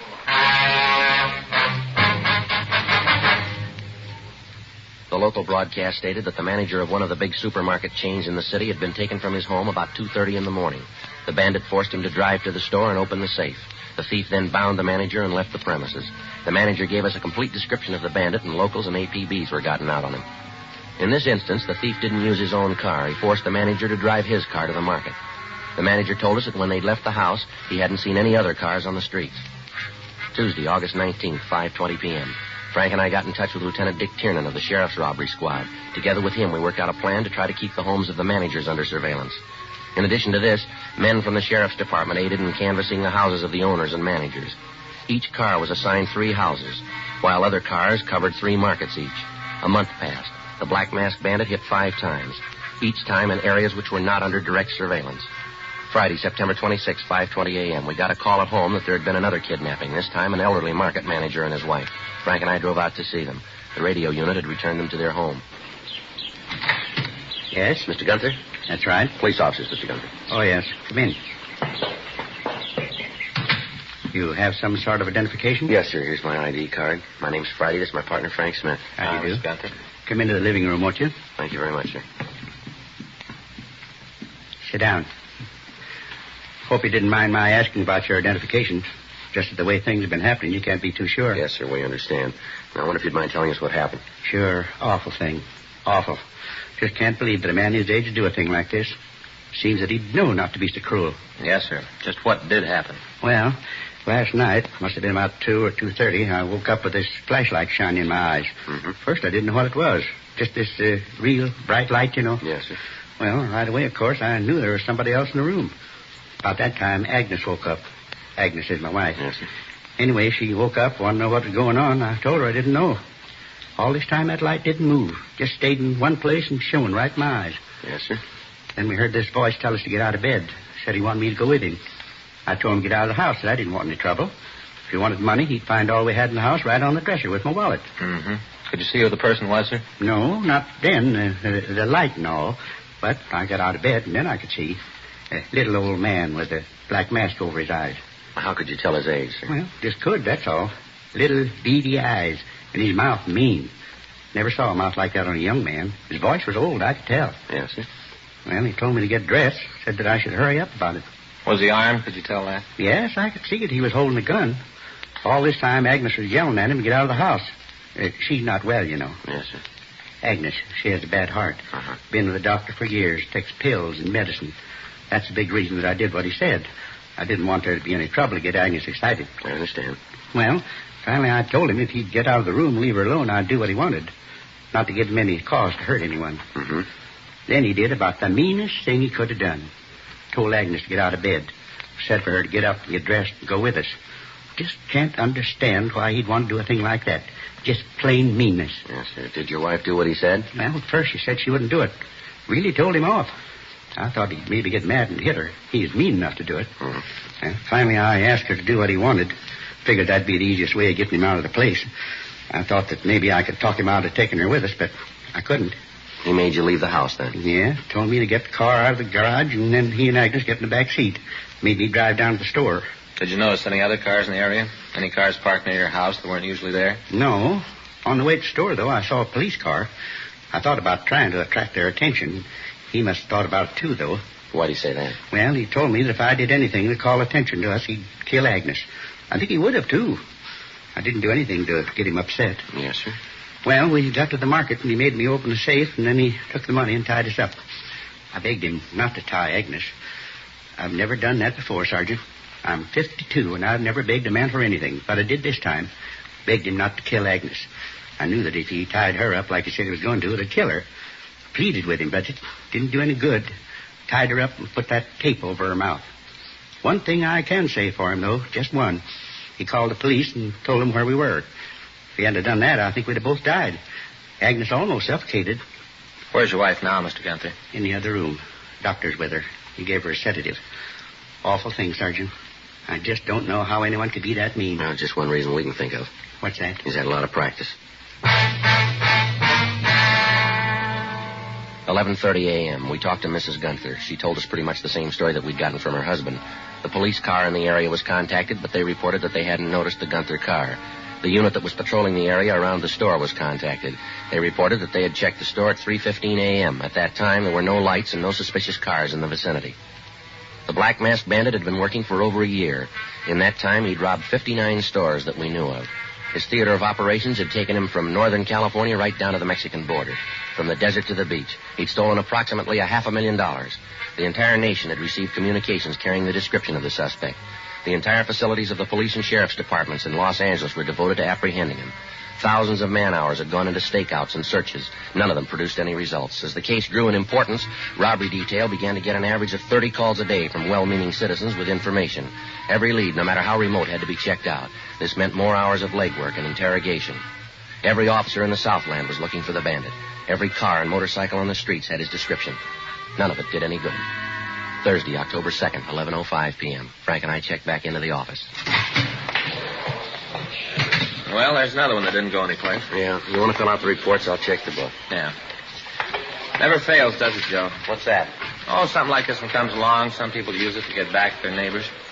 Take that deal tonight. Pretty silly, huh? I'd like to know who gave us that tip.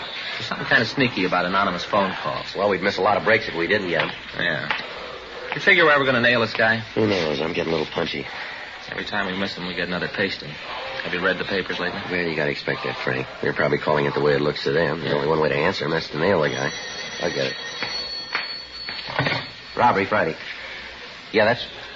Well, what's that? Can you speak a little louder? I can't... That's better. What? Uh-huh. When did this happen? Yeah. What's the address out there? Yeah, the street. Now, give me the number. That's right.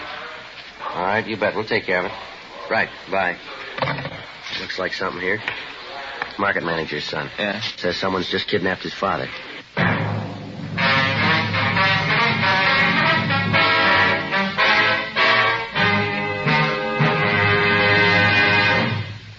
You are listening to Dragnet, the authentic story of your police force in action. The modern way to sell cigarettes is the Chesterfield way. Premium quality in both regular and king size. And we're the only one that does it. We tell you what Chesterfields are made of to give you that premium quality in both popular sizes. Our scientists select the best materials. They select for Chesterfield the world's best tobaccos, blend them just right, and they keep Chesterfields tasty and fresh with the best of moistening agents. Now, here's something else that's completely modern about Chesterfield. People smoke Chesterfield, and we tell you what happens, scientifically but simply. A medical specialist is making regular bi-monthly examinations of a group of people from various walks of life. 45% of this group have smoked Chesterfield for an average of over 10 years. After 8 months, the medical specialist reports that he observed no adverse effects on the nose, throat, and sinuses of the group from smoking Chesterfield. I'd say that means real mildness. And finally, we ask you to try Chesterfield and prove what we say. Chesterfield is best for you. They're much milder to give you all the pleasure that the modern cigarette can give.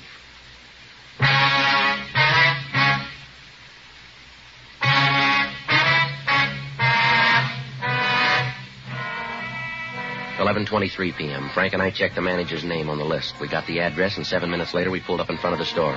In the rear of the store, we could see 2 men. One was dressed in a bathrobe, the other in a large overcoat with a brown hat pulled down over his eyes. Parked in front of the store was a dark blue 1951 Lincoln. We checked the car and found that it bore the registration of Donald Anderson, the manager. Frank went around to the rear door of the market, and I covered the front entrance. We waited. At 11:42 p.m., the bandits started for the front door. All right, mister, police officer, hold it up there. Come on, drop the gun. Give it up. Cop, get out of here! Frank, cover the other side of the building. He's going for that fence, Joe. All right, come on, mister, give it up. You all right, Joe? Yeah, come on, let's get over this fence.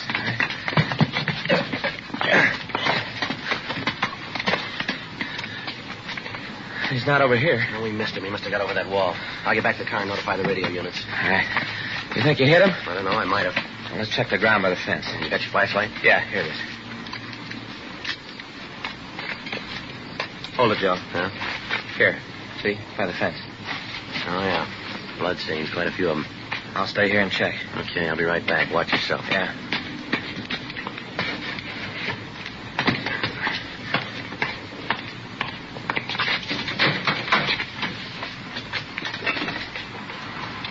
Unit 1K80 to Control 1. Unit 1K80 to Control 1. Control 1 to 1K80, go ahead. While attempting to arrest market bandit during commission of robbery, he exchanged fire with suspect. Suspect is known to be wounded. Suspect armed, use caution. Suspect seen fleeing on foot. All cars in area converge on corner of Figueroa and Woodlawn. Suspect described as WMA, 50 to 55 years, 130 to 140 pounds. Block off area at Vernon to Slauson. And from Figueroa to Maine. Suspect last seen going through houses at 49th and Figueroa. That's 49 and Figueroa. Roger, 1K80. Attention, all units. Attention, all units. All units in the vicinity of 49th and Figueroa. Robbery suspect wounded while attempting robbery of market. Suspect described as WMA, 50 to 55 years, 130 to 140 pounds. Block off area at Vernon to Slauson, and from Figueroa to Main Streets. Suspect last seen going through houses at 49th and Figueroa. Unit 1K80 to Control 1. Unit 1K80 to Control 1. Control 1, Unit 1K80, go ahead. Suspect is known to be armed. Approach with caution. Use caution. Unit 1K80 to Control 1, KMA 367. All units. Robbery suspect at 49th and Figueroa, known to be armed. Approach with caution. Repeat. Approach with caution. What do you figure, Frank? Well, he's in here someplace. Let's find him. In the next 3 hours, 37 police cars combed the area. Every possible hiding place was investigated. A house-to-house search was started. Citizens were asked to lock their doors and to open their homes to no one. In one of the yards, we found the hat and coat worn by the suspect, but apparently he'd made good his escape. Broadcasts were gotten out to the entire city, putting them on the alert. Additional officers were sent to the blockaded area to help with the search. Captain Didion came out from the office to direct the operations. 3:30 a.m. The area had been checked and rechecked. No sign of the suspect. Frank and I went back to our car. I don't know, Joe. The guy's got us jinxed. Seems like everything we do, he's got us beat. It doesn't make much sense, does it? We got to turn him sometime. Yeah, we've been saying that for a year. Didion was sure in a rare mood tonight. Well, he's got trouble with his stomach again. I'm going to have trouble with mine if this keeps up much longer. Yeah. Joe, car. Yeah, take the other side of it. Right. All right, come on out of the car, mister. Come on, we know you're there. Get out. Get out of here, cop! Come on, throw that gun out here. You can't go anywhere. Give it up before you get killed. I ain't coming out. Don't you try come after me. You haven't got a chance. I dropped the gun. All right, I quit. Got no more shells. I can't fight anymore. I quit. Please don't shoot anymore. All right, throw that gun out here. Come on. All right, now get out of the car. Keep those hands up. Put them behind your head. All right, come on over here. Turn around. Put your hands against the car. Straight out in front of you. I'll shake it. Hey, you're going to call an ambulance for me? I'm hurt. Hey, can't you see I'm hurt? Ain't you going to do anything for me? He's clean, Joe. Here. Get your hands behind you. Want to put in a call for the ambulance? Right. You didn't have to shoot. I would have stopped if I'd known you was cops. You got trouble with your ears? No. We told you we were officers. You built this thing. We just went along with you. A lousy deal anyway. I should have stopped. I should have quit when I was ahead. If I'd have stopped, you guys would never caught me. Never. They're on the way, Joe. Good. What's your name, mister? Jerry Rogers. How old are you? 35. All this time we're looking for an old man. How do you figure it, Joe? I don't know. Gray hair, Big overcoat and that mask. Witnesses didn't get too good a look at him. Yeah. You ever been arrested, Rogers? Yeah, once. Is that ambulance ever going to get here? It's coming. What'd you fall for? Huh? What were you arrested for? Drunk driving. Oh, I should have quit. I should have laid off. Yeah, it's too bad you didn't figure it that way a little sooner. Look, I don't want any morals. When's that ambulance going to get here? Don't worry about it, Rogers. Huh? You've got a lot of time.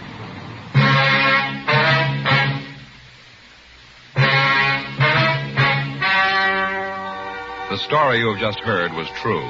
The names were changed to protect the innocent. On February 4th, trial was held in Department 87, Superior Court of the State of California, in and for the County of Los Angeles. In a moment, the results of that trial. Now, here is our star, Jack Webb.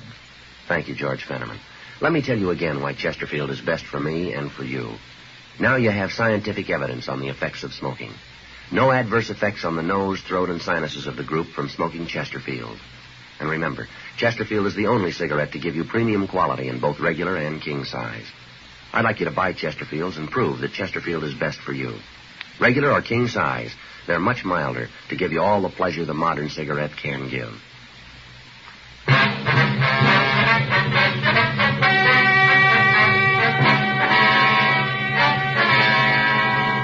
Gerald Stephen Rogers was tried and found guilty of 12 counts of robbery in the first degree and 4 counts of kidnapping. He was sentenced to life imprisonment in the state penitentiary, San Quentin, California.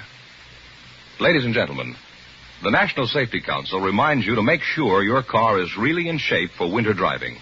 Check headlights, windshield wipers, tires, and brakes. And then winterize your driving. Get the feel of the road when you start out. Keep well behind the car ahead. Instead of slamming on brakes and starting a skid, pump your brakes to slow down or stop. And always take your time in wintertime.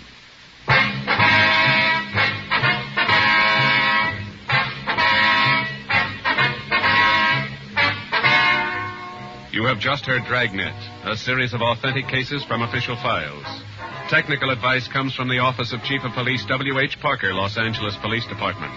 Technical advisors, Captain Jack Donahoe, Sergeant Marty Wynn, Sergeant Vance Brasher. Heard tonight were Ben Alexander, Ralph Moody, Harry Bartell, Jack Crucian. Script by John Robinson. Music by Walter Schumann. Hal Gibney speaking. Sound off for Chesterfield. Either way you like 'em, regular or king size, you'll find premium quality Chesterfields much milder. Chesterfield has brought you Dragnet, transcribed from Los Angeles.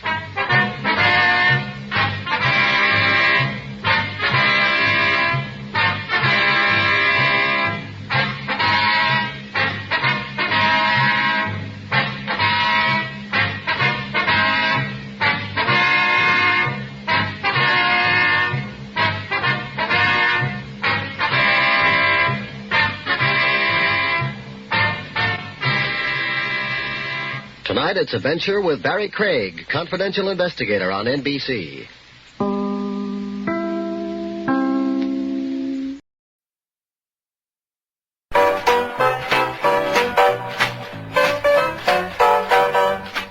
The Epic Casebook.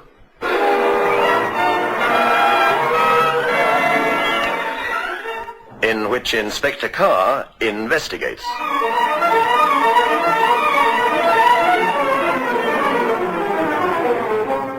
You've often heard me say, whilst interrogating a self-confessed murderer, that no one has the right to take the law into his or her hands. That I cannot stress strongly enough.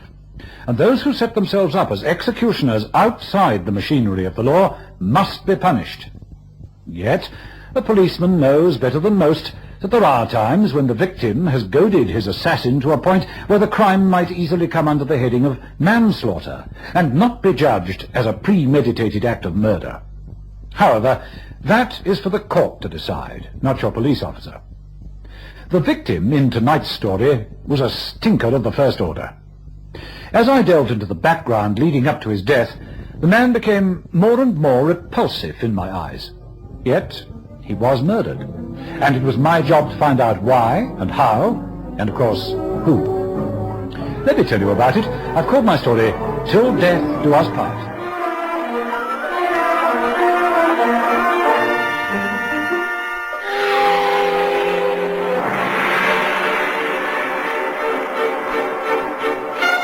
As As you no doubt gathered, I titled this week's story, Till Death Do Us Part, because marriage and murder were very much part of the crime's pattern. Car? Operations here, Inspector. Yes, officer. Call's just come through. Oh, don't tell me. In 20 minutes it'll be the witching hour and I'm off duty. Pray so, sir. Man found battered to death. Dr. Macpherson is on the scene, sir. Well, senior police surgeon, 20 minutes to 12. I thought he'd be in bed by now. Went off duty early to attend a lecture at the Royal Institute. Well, sir, he sends his compliments and says he's at 48 Wilberforce Crescent, South Kensington, sir. Oh, if Dr. Mack says it's murder, then it's murder, all right. Okay, ops, organise transport.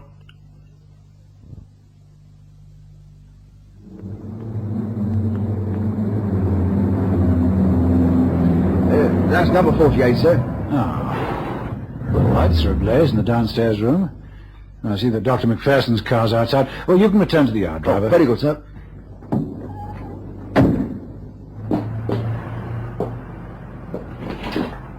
Oh, quick work, car.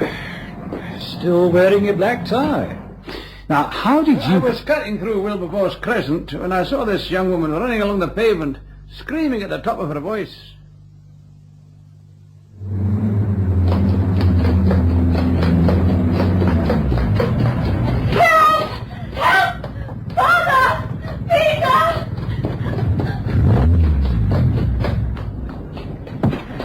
What is it? I can't go back.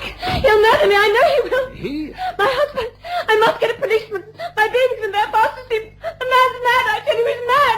He even threatened to... Is that your house with the front doors open? Yes, but he's wild. I must get hold of a Please, come back with me. No harm will come to you. I happen to be a police surgeon. No one seems to be following you. You're trembling. You need a sedative, young lady. Come on. You'd better take a couple as soon as we get back to your house. Well, Carl, we walked back here into this house through their living room, and I found a man she says was her husband who was lying on the floor. He was dead. Murdered? Well, couldn't it have been... I know what you're going to say. The wife could have struck him whilst they were quarrelling. It may not necessarily have been murder, if her own life was in danger. But wait till you get inside, you'll see what I mean.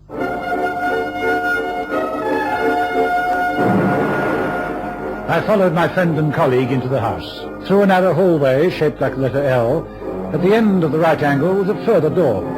It was open, and the framework revealed the body of a man, his head lying in a pool of blood. Nearby, a heavy brass poker. Yeah, I thought it was rather strange. Not a sound as Mrs. Jeffries and I entered the room.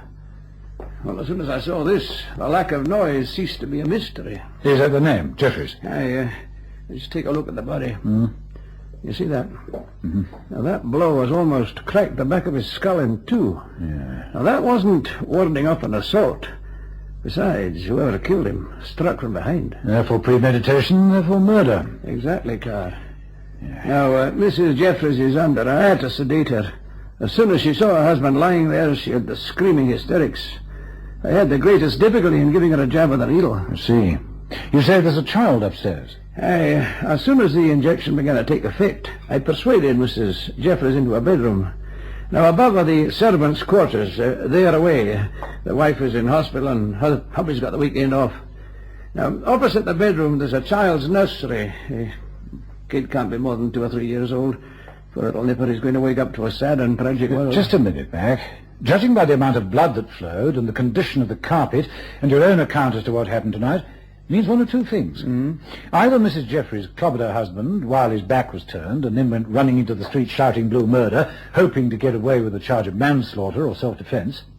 Or, if what she told you is true, someone, in the couple of minutes between the time she ran out of the house and the time you arrived here, murdered him. You mean there was a third party in the house tonight? That's a possibility. That doesn't mean that Mrs. Jeffries was aware of his presence. For that matter, the killer could have nipped into the house and been hiding in the garden. I wouldn't have seen him, not with that tall privet hedge. I tell you this, he's not been dead more than 10 minutes. Oh, dear. She's very deeply sedated, but a mother's instinct, you know.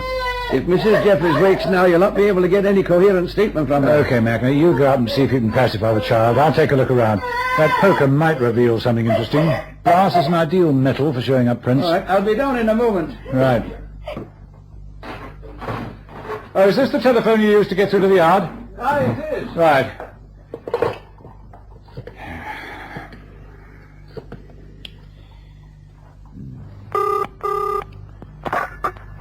Operations. Car here. I'm speaking from the address you gave me. Dr. McPherson's here. The name is Jeffries. Oh, just a minute, Ops. I'll see if I can get his Christian name. Here's an envelope. It's Martin Jeffries. Martin. Check, Ops. You've got the address. I want to find out all about him. Judging by the residential area and the way the house is furnished, he's obviously a man of means. Very good, sir. And I want a print man over here right away.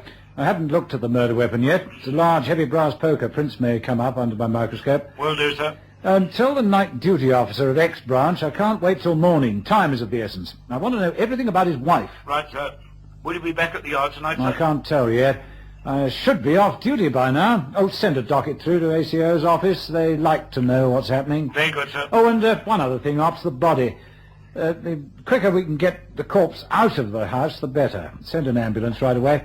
Won't take more than a few minutes for me to make an appreciation of the situation, as my military friends would say. Will do, sir. Right, bye. That money must be worth a few thousand. Ah, I'm afraid I wasn't paying much attention to it. It's all so bizarre. If she murdered him, why does she go running into the street? Why not undress and go to bed and pretend the first inkling she has of the tragedy was when she came down to breakfast? On the other hand, if she did not kill him, is she shielding a lover? Maybe a husband arrives home, finds his wife in another man's arms, they quarrel, a lover picks up the poker... Just a minute, Mac. In the first place, Mr. Jeffries is minus his shoes, his coat and his tie. Oh, there are the shoes, neatly tucked away under that sofa. I saw a jacket thrown across the chair in the hallway. Did Madam look as though she'd just arrived home? Could she have surprised hubby in the arms of his mistress? Now, that's an angle I never thought of. No, as you'll see, she's wearing a skirt and a blouse. The upper middle class who can afford this kind of living room don't go out at night in that sort of attire. Did she say what they were quarrelling over? No, she seemed far too frightened and hysterical. Well, the child seems at peace with the world. A boy or a girl? So, boy is a sweet little chap. I just touched his shoulder and he was sleeping as peaceful as children can sleep. Hey, well, where do we go from here, Carl? Well, I know where you're going. Get some shut-eye. I cased this room, but not very thoroughly. Haven't gone through his private papers. Yeah, just a minute. There's another thought. We're being conditioned by the husband and wife's quarrel.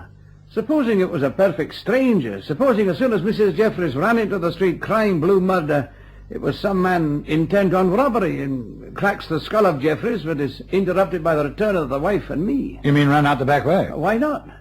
We haven't really tested the tradesman's entrance or any of the rear windows for that True, matter. Mac, true. But somehow tenuous. I'll tell you one thing, though. And what's that? Either husband or wife or both are interested in the theatre. There are all those copies of the theatrical world. You see, the bookshelves are filled with works by James Agate, Shaw. There's a learned volume on that German playwright Brecht. I wonder if she used to be or is an actress. Her frenzied hysterics would then deceive even you, my dear Mac. No. I've never been an actress. And I told you the truth, Doctor. Now, you should still be asleep. You did say you were a doctor. You shouldn't have made me sleep. Oh, no, I can't bear to look at him. I hated Martin, he hated me, but I wouldn't wish this on him. Come into another room, Mrs. Jeffries. My friend is Chief Inspector Carr of New Scotland Yard. Do you feel up to making a statement, Mrs. Jeffries? You realize your husband's been murdered, don't you? Yes. Oh, I don't know. It's all a nightmare. Mrs. Jeffries, in this sort of situation, we have to be heartless in order that justice is done as speedily as possible. Now, I take it there are no servants on the premises, Well, isn't there somewhere where your small son can spend the remainder of the night? It's barely 1 o'clock. Very soon heavy-footed policemen will be tramping all over the place. Are your parents living in London? My mother's dead. My father lives in Wilberforce Street, just around the corner. Do you mind if I phone him? No. Yes, I do mind. My father will be fast asleep. Well, what about your... Stephen, isn't Mummy! it? Oh, dear, oh, dear. Mummy! Look, perhaps, Mrs. Jeffries, you'd better... Yes, darling. Mummy's here.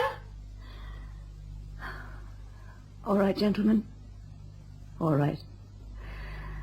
But please let me go and talk to my son. What do you mean by all right, Mrs. Jeffries? I confess. I murdered my husband. I killed him with the poker. The distraught young woman ran out of the room. Dr. Macpherson and I could hear her weeping bitterly as she leapt up the stairs to minister to her small son. It just didn't make sense, particularly as the magnifying glass revealed smudges where fingerprints should be, signs that someone had taken care to remove any telltale clues. You're not going to take that confession seriously, are you, Carr? If she persists in it, yes, I must. We'll just come and take a look at the back of the house while we're waiting for the ambulance and the print men. Yeah, that's a good idea. There's a door just at the back of the stairs. Yeah, that looks as though it leads into the kitchen. Yes. Now, let's have some light on the subject. There's the back door. It's locked, all right. Oh. Now, this is a tradesman's entrance. Leads into the alley that divides these houses from the back of Palmerston Crescent. Oh, when you went upstairs, Mac, did you notice any windows open? No, I looked specially. They're all closed, including the servants' rooms. What about the bathroom? I'm thinking of the drain pipe outside. Securely bolted. Oh, well, then there's nothing for it. Somebody entered the house through the front door. But who? Oh. Well, I'm going to take that. Yes, hello. Is that Sloan 5843? Speaking. Is Mrs. Jeffrey there, please? I'll call her. Who is that? This is her father speaking. Oh, just a moment. Was that the telephone? Yes, your father's on the phone. My father. Hello, Dad. Oh, Daddy, something terrible's happened. Martin's dead. I killed him, Daddy. Oh. Do you understand? I killed him. What on earth are you saying? I'll be right over. No fingerprints on this poker, sir. Careful. Those minute hairs and the dried blood will be needed for forensic evidence, so there's no doubt they came from the man's body. Well, I don't think there's anything more I can do. See you tomorrow, Carr. You going to stay here long? Well, it sounds as though the man I'm waiting for has arrived. That's the girl's father. Mr. Askell is here, sir. Oh, good.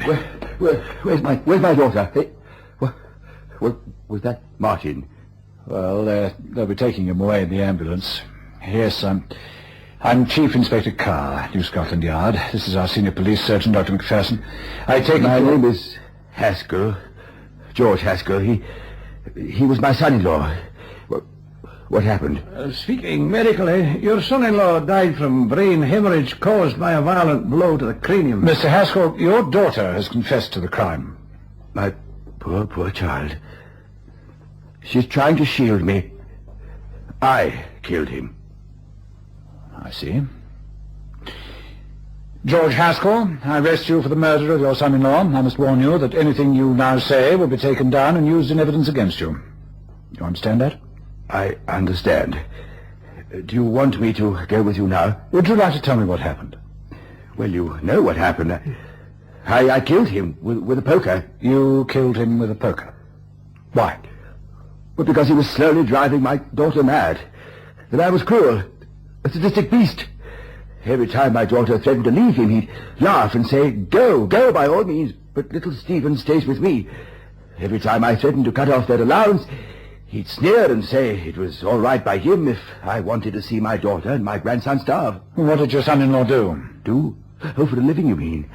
Oh, Martin Jeffries was a reasonably good actor until he persuaded my daughter that he would love and cherish her when she became his wife.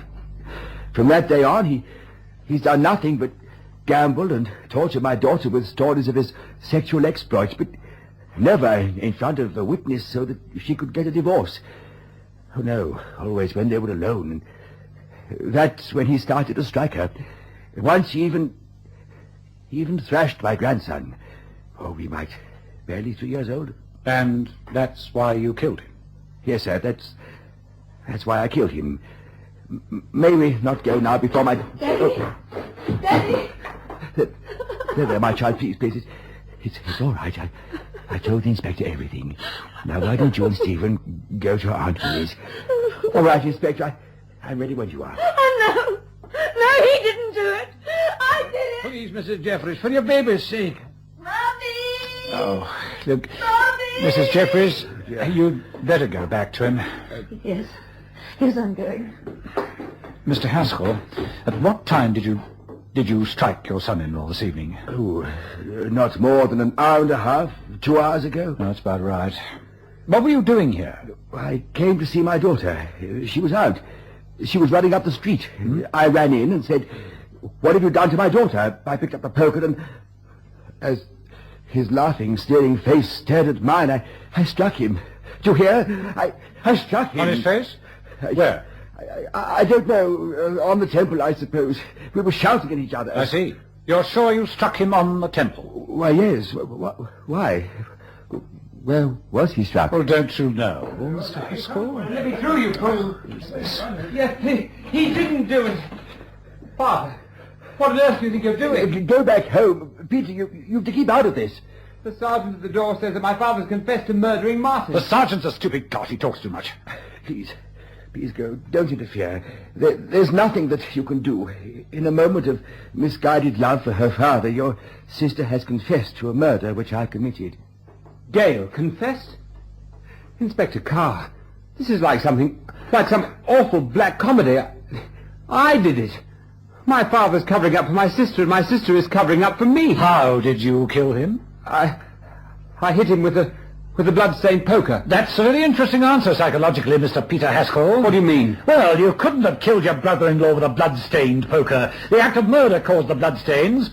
Is it because someone told you that the murder weapon is now all blood-stained? I tell you, I murdered Martin. Isn't that enough? According to the law, a confession cannot be used as evidence unless it's made in front of a magistrate, which means I have to pull the confessor in and bring him before the beak in the morning.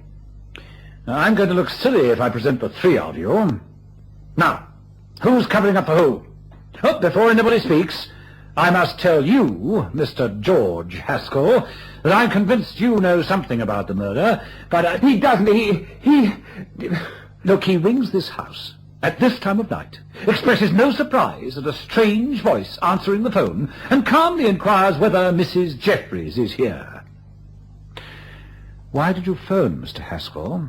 Was it because your son had just returned home to confess that he'd killed his brother-in-law? I don't have to answer anything until I've seen my solicitor. I've confessed. Take me away. Your father didn't even know the nature of the wound that killed Mr. Jeffries, but you did. Of course I did. I've confessed. Isn't that enough? When did you strike the man with the poker, Mr. Haskell? At what time was it? I heard my sister shouting, "Help! Help!" I ran out of the front door, leapt over the hedge which divides our two gardens, ran into this house and clobbered him. And I'm not going to pretend I'm sorry. What do you want to do? Put handcuffs on me? Well, what's the form? Were you wearing gloves at the time? Did you wait to put gloves on? That's not a very funny question, Inspector. I'm not in the habit of being funny when a man's killed while his back's turned. Why don't you all tell me the truth? I'll tell you the truth, Inspector. Don't, my child, please. Just think of my grandson. Well, why didn't you believe me, sir? Yes, I was wearing gloves. It's a freezing cold night, and you've been wearing gloves, and so has this doctor. I take it they're your gloves on the hall stand. You have an observant eye, Mr. Haskell? Of course. Peter Haskell. Are you the man that wrote that bestseller, Out of the Shadows? A most ingenious murder plot. Shall we go? I take it you want to book me in at the police station? That is the jargon, isn't it, Inspector? To be booked in when one is arrested. I'm going to ask the three of you to stay in this room. I want you to discuss this matter amongst yourselves, and I want you to bear in mind that making a false confession is a serious offence. Now, Dr. McPherson and I are going back to where the unfortunate man is lying. Any moment from now, the ambulance will take his body away. I know that you're withholding information. Now, talk about it amongst yourselves. I'll be back in 5 minutes. Let's go, man. The two of us left the trio and made our way back to the scene of the crime. The fact that Peter Haskell was the well-known crime writer was an important factor in my deliberations. As I said to Dr. McPherson, doesn't add up, does it, Mac? This Peter Haskell wouldn't kill so brutally and clumsily. Well, I don't agree, Carr. None of them is type to commit brutal murder, but the fact that this man was maltreating Haskell's sister could cause him to lose all self-control. All right, see, Red hit him with his fists, but the physical act of going to that fireplace over there, reaching for the poker, doesn't suggest a sudden loss of control. It's a clear, deliberate desire to kill. Now, let's take another look at that poker. Now, look at this, Mac. Now, these are old fingerprints which have been smudged. No one had time to wipe this poker clean. They must have heard you and Mrs. Jeffries returning. Of course! Who else? I'm going back into the living room. Well, anybody got anything to tell me? We haven't had 5 minutes. And it's all right. We don't need it. I'm now convinced that my sister didn't kill Martin. My father's been covering up for me, as you gathered. We knew that he'd been murdered. By we, you mean the three of you? No, no, no. I told you the truth when I said that I leapt over the hedge and entered this house. I heard them quarrelling. I wired for my sister's safety. I heard her rushing out into the road. I ran into Martin's study. He was lying on the floor with his head split open. I thought my sister did it. I went back home, and when my father questioned me... Peter told me that he killed Martin. Never mind that now. What's the name of your servant?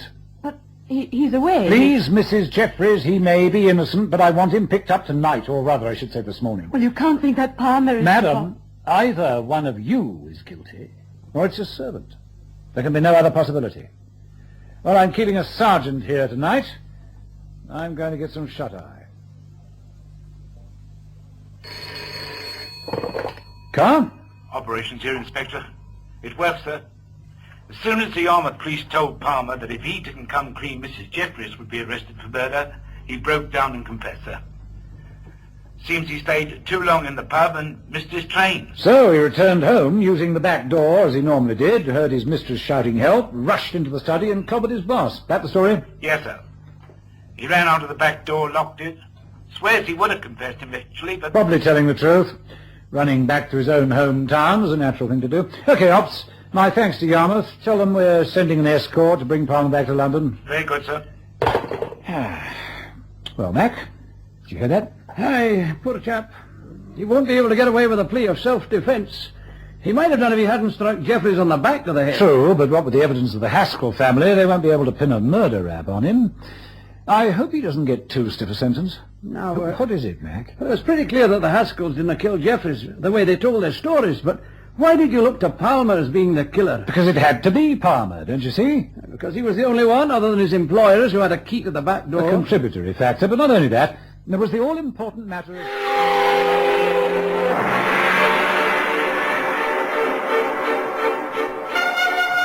In their agitation, the wife and her relatives rushed out into the cold night without wearing gloves. And yet, when we examined the poker... Now look at this, Mac. Now, these are old fingerprints which have been smudged. By someone wearing gloves, of course. And that someone had to be the servant Palmer. He was found guilty of manslaughter under extenuating circumstances and given the minimum sentence allowed under the law.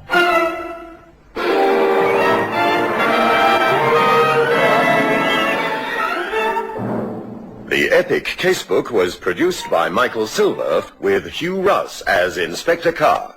Listen again next Thursday night at 9:30 to another exciting story from our epic Casebook.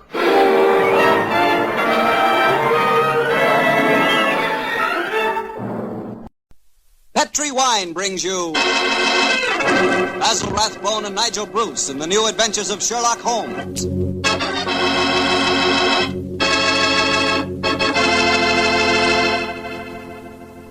The Petri family, the family that took time to bring you good wine, invites you to listen to Dr. Watson tell us another exciting adventure he shared with his old friend, that master detective, Sherlock Holmes.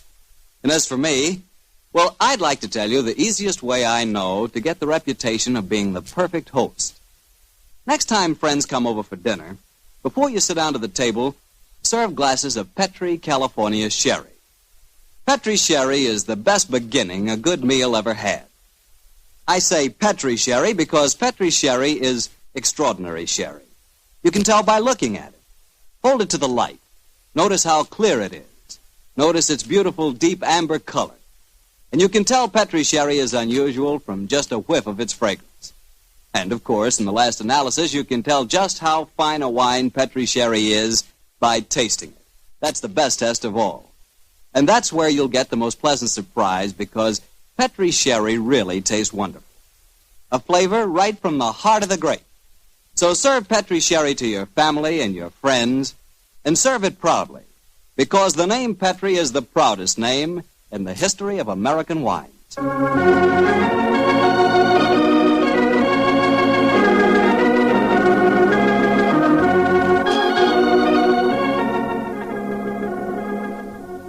And now I'm sure our good friend Dr. Watson's expecting us. Let's not keep him waiting. Come in. Good evening, Doctor. Good evening, Mr. Bartell. You'll forgive me if I don't get up, won't you, my boy? Of course, Doctor. What's the matter, a touch of rheumatism? No, I played 18 holes of golf today. I hope that when I'm your age, Doctor, I can be half as sprightly. Oh, it's very nice of you, but if you don't mind, we won't discuss the question of my age. So draw up your chair, make yourself comfortable. I'll get on with tonight's new Sherlock Holmes adventure. Well, from the hint you gave us last week, it sounded like quite a spooky story. It was, Mr. Bartell. It certainly was. Towards the end of November in the year 1895, a dense yellow fog had settled down over London. For 4 or 5 days, it was impossible from our rooms in Baker Street to see the outline of the houses opposite. A real London pea-souper, huh, Doctor? Yes, my boy, and it became most depressing. The first day, Holmes had spent in cross-indexing his huge book of criminal references. The second and third had been patiently occupied with a subject which he had recently made his hobby, the music of the Middle Ages. But when on the fourth day, on pushing back our chairs after breakfast, we saw the greasy, heavy brown swirl still drifting past us and condensing in oily drops upon the window panes, Sherlock Holmes' impatient and active nature could endure this drab existence no longer. He paced restlessly about our sitting room, chafing against the inaction. After several minutes of these perambulations, he turned to me and spoke. Anything of interest in the paper, Watson? There's news of a revolution, a possible war, and of an impending change in the government. Nothing to interest you, though. No crimes of any importance. The London criminal is certainly a dull and unenterprising fellow these days. Look out of the window, Watson.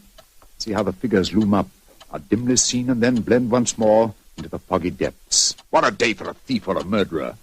He could roam London as the tiger does the jungle, unseen until he pounces, and then evident only to his victim. That's a cheerful thought, I must say. Hello. I wonder who that is. Probably a visitor for Mrs. Hudson, or perhaps the local plumber has finally condescended to pay some attention to the faulty gas jet in our hallway. I don't think you're right on either count. I can hear Mrs. Hudson's footsteps on the stairs. Come in. Yes, Mrs. Hudson, what is it? Oh, excuse me, Mr. Holmes, but there's a gentleman to see you. Says it's most important, and he asked me to give you this card, Oh, sir. thank you. Oh, Mortimer Harley, eh? Show him up, please, Mrs. Hudson. Very good, sir. Mortimer Harley, and who's he? I've not had the pleasure of meeting him personally, but I'm quite familiar with his scientific reputation. Scientific? In what does he specialize? Oh, I suppose one might refer to him as one of the greatest authorities on all matters connected with the occult. You mean the fellow dabbles in supernatural stuff and all that sort of thing? I mean, my dear Watson, that Mortimer Harley is an extremely intelligent man with a thoroughly comprehensive and scholarly knowledge of his field and an intense belief in the existence of the supernatural force. Here he is to speak for himself. Oh, come in, Harley. Thank you, Mrs. Hudson. You're Mr. Sherlock Holmes? Yes, sir. This is my colleague, Dr. Watson. How do you do, Mr. Harley? How do you do, Doctor? Won't you sit down, sir? Thank you. Well, you fellas are probably wondering who I am and what's brought me here. Well, we're not wondering who you are, Mr. Harley. My friend Holmes was just telling me of your scientific eminence. I'm flattered that you know of me, Holmes. Just the same, you're wondering why I'm here. Naturally, sir. Well, since you know I'm a student of the occult, I'll get right down to my problem. Mr. Holmes, have you ever heard of the headless monk of Trevennis Chapel? Oh, yes, indeed, Mr. Harley. An apparition to be counted among our more intangible national treasures, I should say. I'm sorry to appear stupid, but I have never heard of the headless monk of whatever it is, Chapel. Well, then, let me tell you about it, Doctor. Yes, I wish you would. Trevennis Manor in Cornwall was once an abbey. It was expropriated during the reign of Henry VIII, and several of the monks were killed in some of the minor difficulties attendant on such an act. But one of the murdered monks, a certain Brother Hugh, the chapel organist, was persistent. He still haunts the chapel today. He still plays the organ, and since he was beheaded, he always appears headless. It's a charming little legend, Mr. Harley, but you don't expect us to believe it's anything but a legend, surely. Ah, skeptic, eh? How about you, Mr. Holmes? I'm extremely curious to know why you come to see me, Mr. Harley. I'll tell you why. I have a rare opportunity to investigate the phenomena. You see, the son of an old friend of mine, a young fellow by the name of Leonard Miles, is secretary to the owner of Trevennis Manor. He asked me to stay there, and I find the invitation irresistible, particularly since the phenomena have curiously increased of late, Mr. Holmes, almost as though some more mortal agency were motivating them. Oh. Now I see why you've come to me, Mr. Harley. I knew you would, Holmes. You see, I'm like my good friend and fellow investigator, Carnacki. I believe in being prepared to meet phenomena on either the natural or the supernatural plane. If the phenomena are real, then they fall legitimately in my field. Whereas if, as I'm sure you suspect, they are being contrived by human forces, then you think that's more in my department, eh, Harley? Exactly. Well, what do you say, Holmes? A little trip to Cornwall would be a nice few days. We'd probably escape the fog down there. Ah, the place is with the weather, Watson. What? I'm much more concerned with the fog that surrounds the appearances of the headless monk of Trevennis Chapel. And Mr. Harley, I accept your invitation with pleasure. There's still time to catch the Cornish Express. We can be at Trevennis Manor before the moon is up.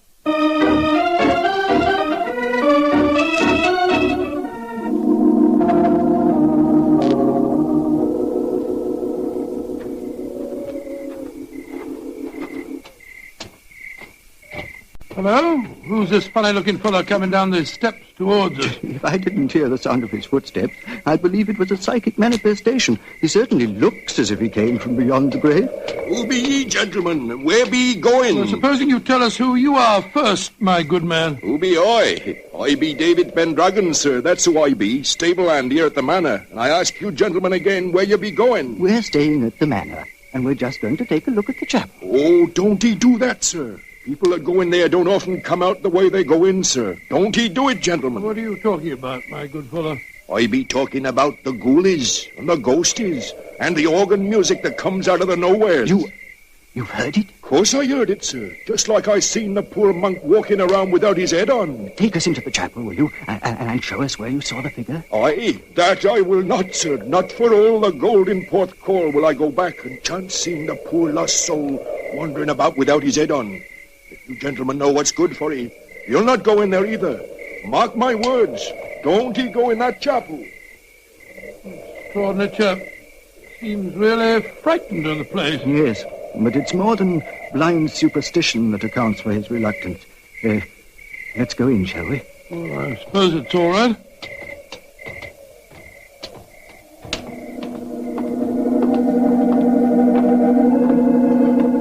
Great Scott! Listen to that. The organ. The ghost's playing it. We're extremely fortunate. A psychic manifestation as soon as we enter. Remarkable. Psychic manifestation rubbish. Look who's sitting at the keyboard. It's Holmes. Holmes! What's the matter, Watson? What's the matter? You frightened us to death, didn't he, Harley? Well, speaking for myself, Doctor, it disappointed me. I thought it was a genuine phenomenon. What do you think you're doing, Holmes? I thought you were still behind us. I'm sorry if I frightened you, Watson. I was curious about this organ. I slipped in by the side door ahead of you and tested the instrument. It's in astonishingly good condition for a disused chapel, don't you think, Harley? Yes, I do, Holmes. One might reasonably presume that someone tends it with great care. In fact, I would go further and say... What are you doing in here? We are guests at the manor house, and we decided to pay a visit to the chapel before we paid our respects to our host. Oh, my father is your host. I'm Dorothy Brownlee. How do you do, Dorothy? My name is Holmes, and these gentlemen are Dr. Watson and Mr. Harley. How do you do, Dr. Watson? Mr. Harley. I heard the organ music, and I was terribly frightened. You've heard of the legend, I suppose. You mean about the headless monk and the ghostly organ and music, Miss Brownlee? Yes, Doctor. And it's more than a legend, I assure you. That's why I rushed over here as soon as I heard it. It must have frightened all the servants within hearing distance. Why were you playing the organ? I was curious to see whether it was in good repair. Obviously it is, Mr. Holmes. Well, my father and his secretary, Mr. Miles, are expecting you, I know. Let's walk over to the house, shall we? I'm sure you've seen enough of the chapel for tonight.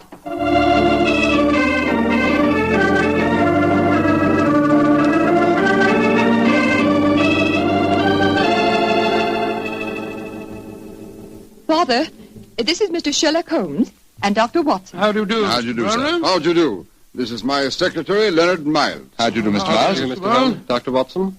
I'm afraid Mr. Brown is rather angry with me. I hadn't told him that you were an expert on psychic phenomena, Mr. Harley. Well, I fail to see why the knowledge of that fact should make you angry, Mr. Brownlee. I don't want you ferreting about into this so-called ghost business.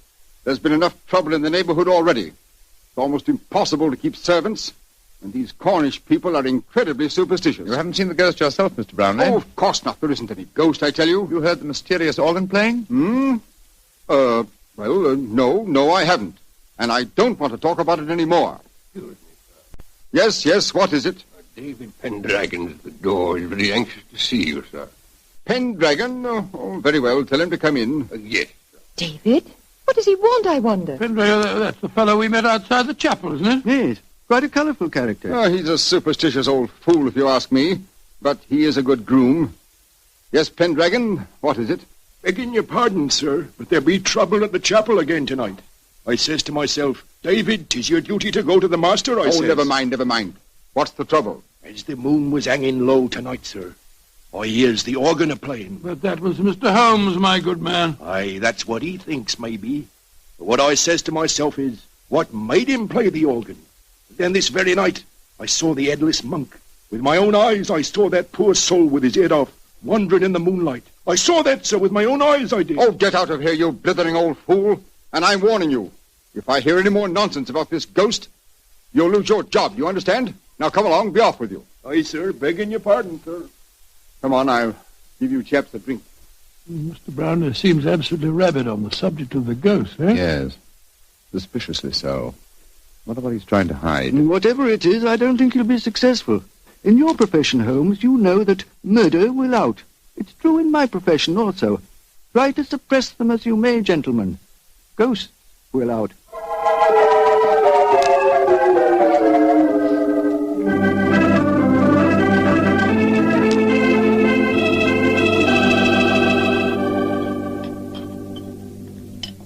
Well, Holmes, this place may be haunted, but I swear that I never spent a better night anywhere.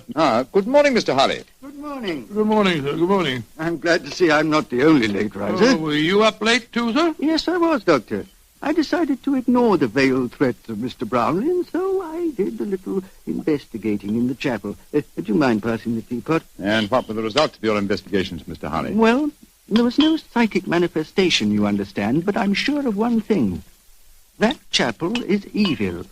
Evil to the hearts of its stones. And I'll swear that evil does not stem from the hapless monk who was murdered there. You confirm certain suspicions aroused by my own investigations last night. There is evil here, Mr. Harley, and I think I know its nature. Unless I mistake every sign and reaction, someone has been initiating the local peasantry into the evils of the Black Mass. Black Mass?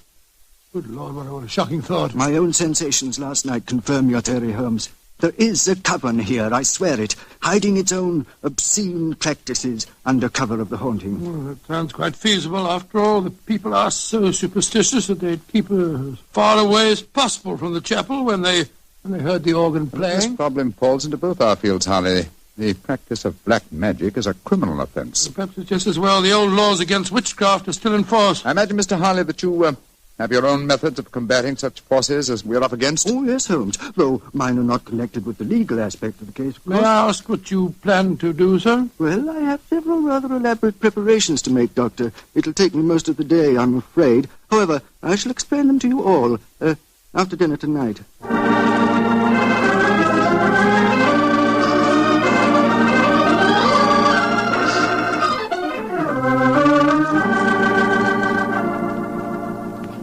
It's very pleasant to sit here after a good dinner with a superb brandy at one's elbow and listen to the piano being so charmingly played. You're very kind, Doctor. Want to play something more, Miss Brownlee? I'd love to. Are you enjoying your stay down here, Oh, Mr. very Holmes? much, thank you. Both Mr. Harley and I have found the local folklore extremely interesting. I say, you fellows haven't been investigating the haunted chapel business again, have you? Now, look here, if you have, I shall be very angry. It's abusing my hospitality.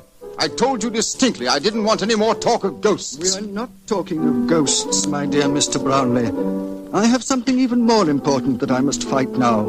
It's possibly a little hard to imagine me as a crusader. Me, the stooped little man, beside the four of you. as toweringly tall a quartet of men as I have ever faced, and yet I am your St. George. What on earth are you talking about, sir? I'll tell you in secrecy.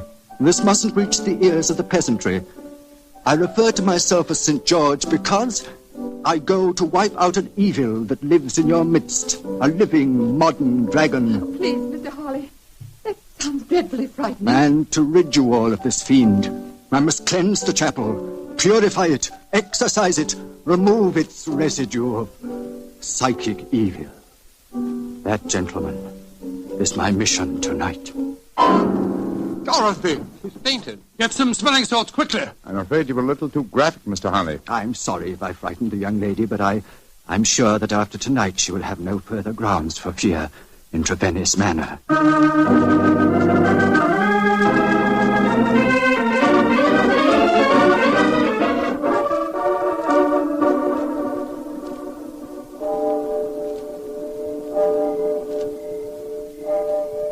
Holmes. Yes, old chap? Did you hear anything? Nothing but the owls and the clock striking midnight. I'm getting awfully jumpy. What do you suppose Harley's up to? I can imagine his procedure. Midnight, the crucial hour, I suppose, in his endeavors. I wish him luck. My own plans are not nearly as clear, unfortunately. I sense a guiding force here, but I lack the clues. There is something, Holmes. Listen. Great heavens! It's the organ in the chapel. And Harley's in there alone. Not alone. Listen to the organ. Pealing forth its madness. Come on, Watson. Something has gone horribly wrong.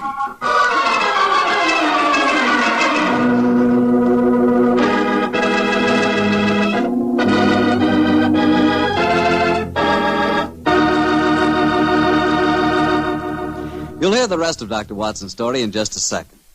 You know, a moment ago I told you how much I thought you'd like Petri California Sherry, but I didn't tell you that Petri Sherry is the all-round, all-American wine.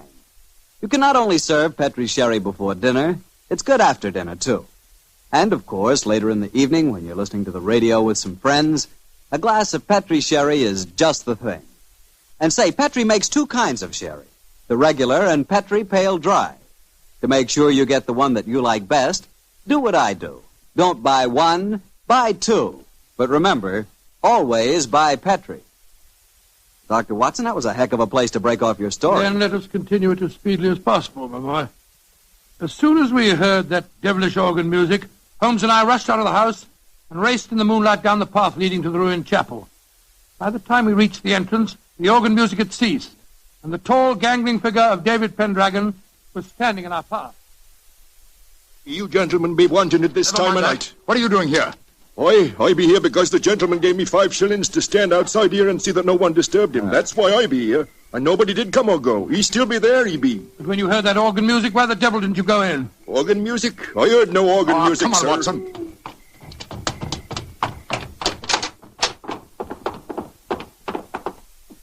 Great heavens. Look at him. We're too late. Poor devil. A knife through his heart. It's obvious who did it. That fellow Pendragon. I'll go and grab him before he gets away. Watson, he's not our man. This murder was planned with devilish cunning. The curious thing, there's no sign of a struggle at all. Looks he just stood here and allowed himself to be stabbed. Are these chalk marks with which the body is surrounded? It is known as a pentagram, I believe. He thought it would protect him completely from the supernatural forces. Poor chap. For once his researches went too far. Yes, because they touched not on the supernatural, but upon natural evil. And remember, Watson, that only 3 people besides ourselves and David Pendragon knew of this vigil. Yes, Brownlee, his daughter, and young Miles, the secretary. Exactly. Go back to the house, will you? And bring them here. Perhaps we can lay a ghost by trapping a murderer.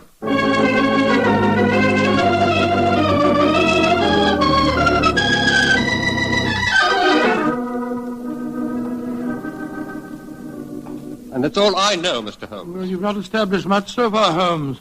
The 3 of them all swear they were asleep and that they didn't hear the organ. Yes, then you can't prove otherwise, I think I can prove that one of you was not only awake, but also murdered, Mortimer Harley. But why should any of us want the poor man dead, In Mr. your Holmes? case, young lady, I confess that I find it hard to conceive a motive. Implying that Mr. Brownlee and I might have one? Well, Mr. Miles, you must admit that you're responsible for Mr. Harley coming here. And you, Mr. Brownlee, must admit that you did everything in your power to prevent the dead man from carrying out his investigations. Why? What were you trying to hide? Nothing. It's just that I wanted to sell the manor house. All this talk about ghosts was giving the place a bad name. And if it had gone on, I'd never have disposed of the property. Well, speculation can get us nowhere. Let's get down to facts. Is there any other entrance to this chapel besides the two doors? None. Oh, there was an old smuggler's cave which came out near the organ lot, but Father had it bricked up some years ago. I had to. The tourists kept crawling in. Go and examine it, will you, Watson, old chap? Right, you are, Holmes. If you don't mind my saying so, Mr. Holmes, it seems obvious who did this murder. You told us David Pendragon admitted that no one went in or out as he stood guard. He must have done it himself. Oh, the man's half-witted. And superstitious. He might have killed Mr. Harley because he was attempting to interfere with a ghost. And then played the organ to celebrate the occasion? I think you overestimate David Pendragon's capabilities, Miss Brownlee. Mr. Miles. Yes, Mr. Holmes. Pendragon is waiting outside. Would you be kind enough to ask him to come here for a moment, please? Certainly. What did you find out, Watson? Well, it's easy to see where it was bricked up, but it's a solid wall now. No one could get in that way. But if no one came in or out, who else could have killed Harley except Pendragon? The ghost, or rather the person disguised as a ghost. The dead man expected a psychic manifestation. When he saw the supposed ghost coming towards him, he offered no resistance. He believed that the magical pentagram would protect him. Ah, there you are, David. Aye, here I be, sir. But I don't know nothing more than what I told thee. Oh, don't be frightened, Pendragon. All we want is the truth. That's what I told thee, sir. And tell us a little more, will you? When you said no one had entered the chapel tonight, you meant that no mortal man had entered, didn't you? That I did, sir. But how could I say I'd seen the ghost when Mr. Brownlee here had told me I'd lose my job if I spoke of the ghost again? Oh, now we're getting somewhere.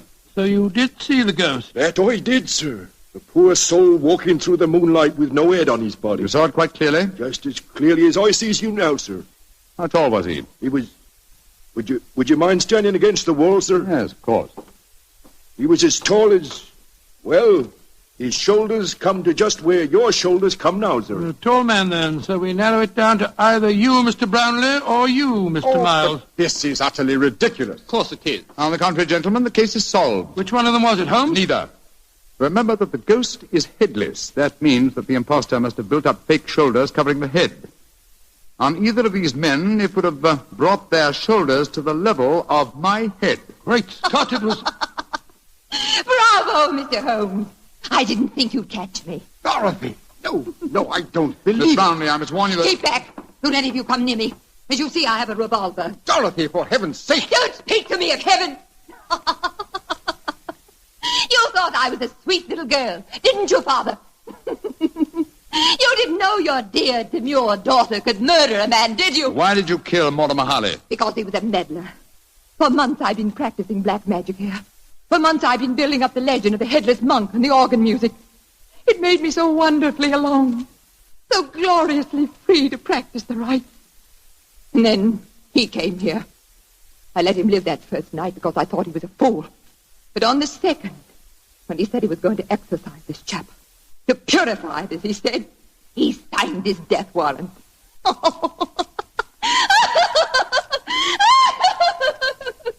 you could have seen his face, if you could only have seen his stupid, toddled face as I plunged the knife into him. Dorothy! He bled so beautifully. Holmes, she's mad as a hatter. What are we going to do? Brownlee, give me that revolver. And let you take me to prison or an asylum?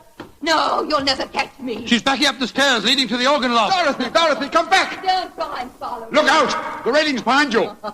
And turn my head. Oh, no, Mr. Holmes,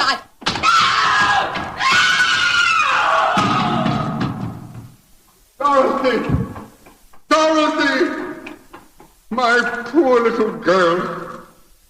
Mr. Brownlee, the powers of evil are frightening. Your daughter had killed one man and might have killed more. She was insane. Hopelessly insane.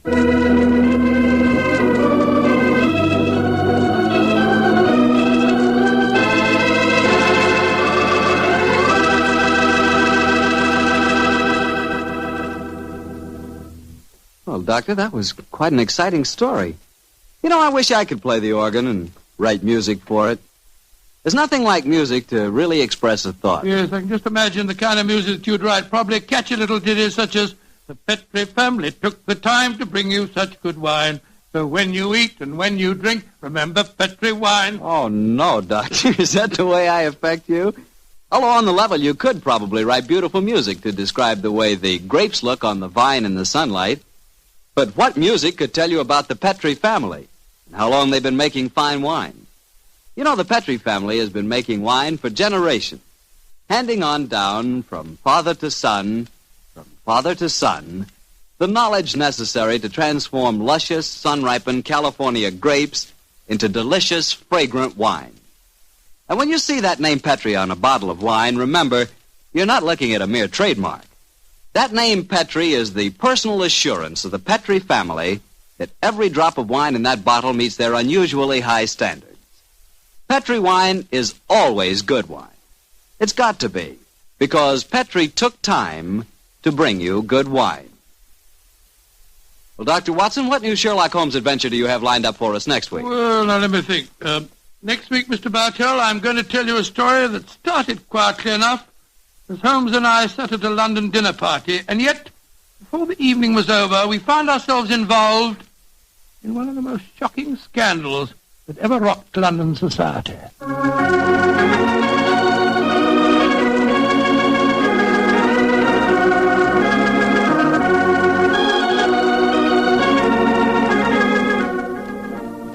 Tonight's Sherlock Holmes adventure was written by Dennis Green and Anthony Boucher and was suggested by an incident in Sir Arthur Conan Doyle's story, The Adventure of the Devil's Foot. Music is by Dean Fossler. Mr. Rathbone appears through the courtesy of Metro-Goldwyn-Mayer, and Mr. Bruce through the courtesy of Universal Pictures, where they are now starring in the Sherlock Holmes series.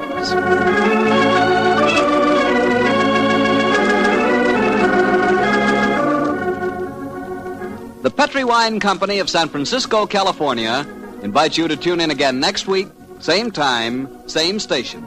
Sherlock Holmes comes to you from our Hollywood studios.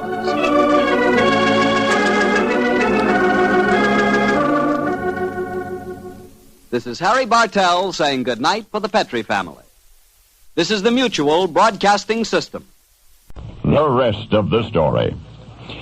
Now, I'm not saying Larry Pope was a lousy bank robber, but the police, after apprehending him, described his crimes and his getaways, so-called, as masterpieces in the art of self-incrimination.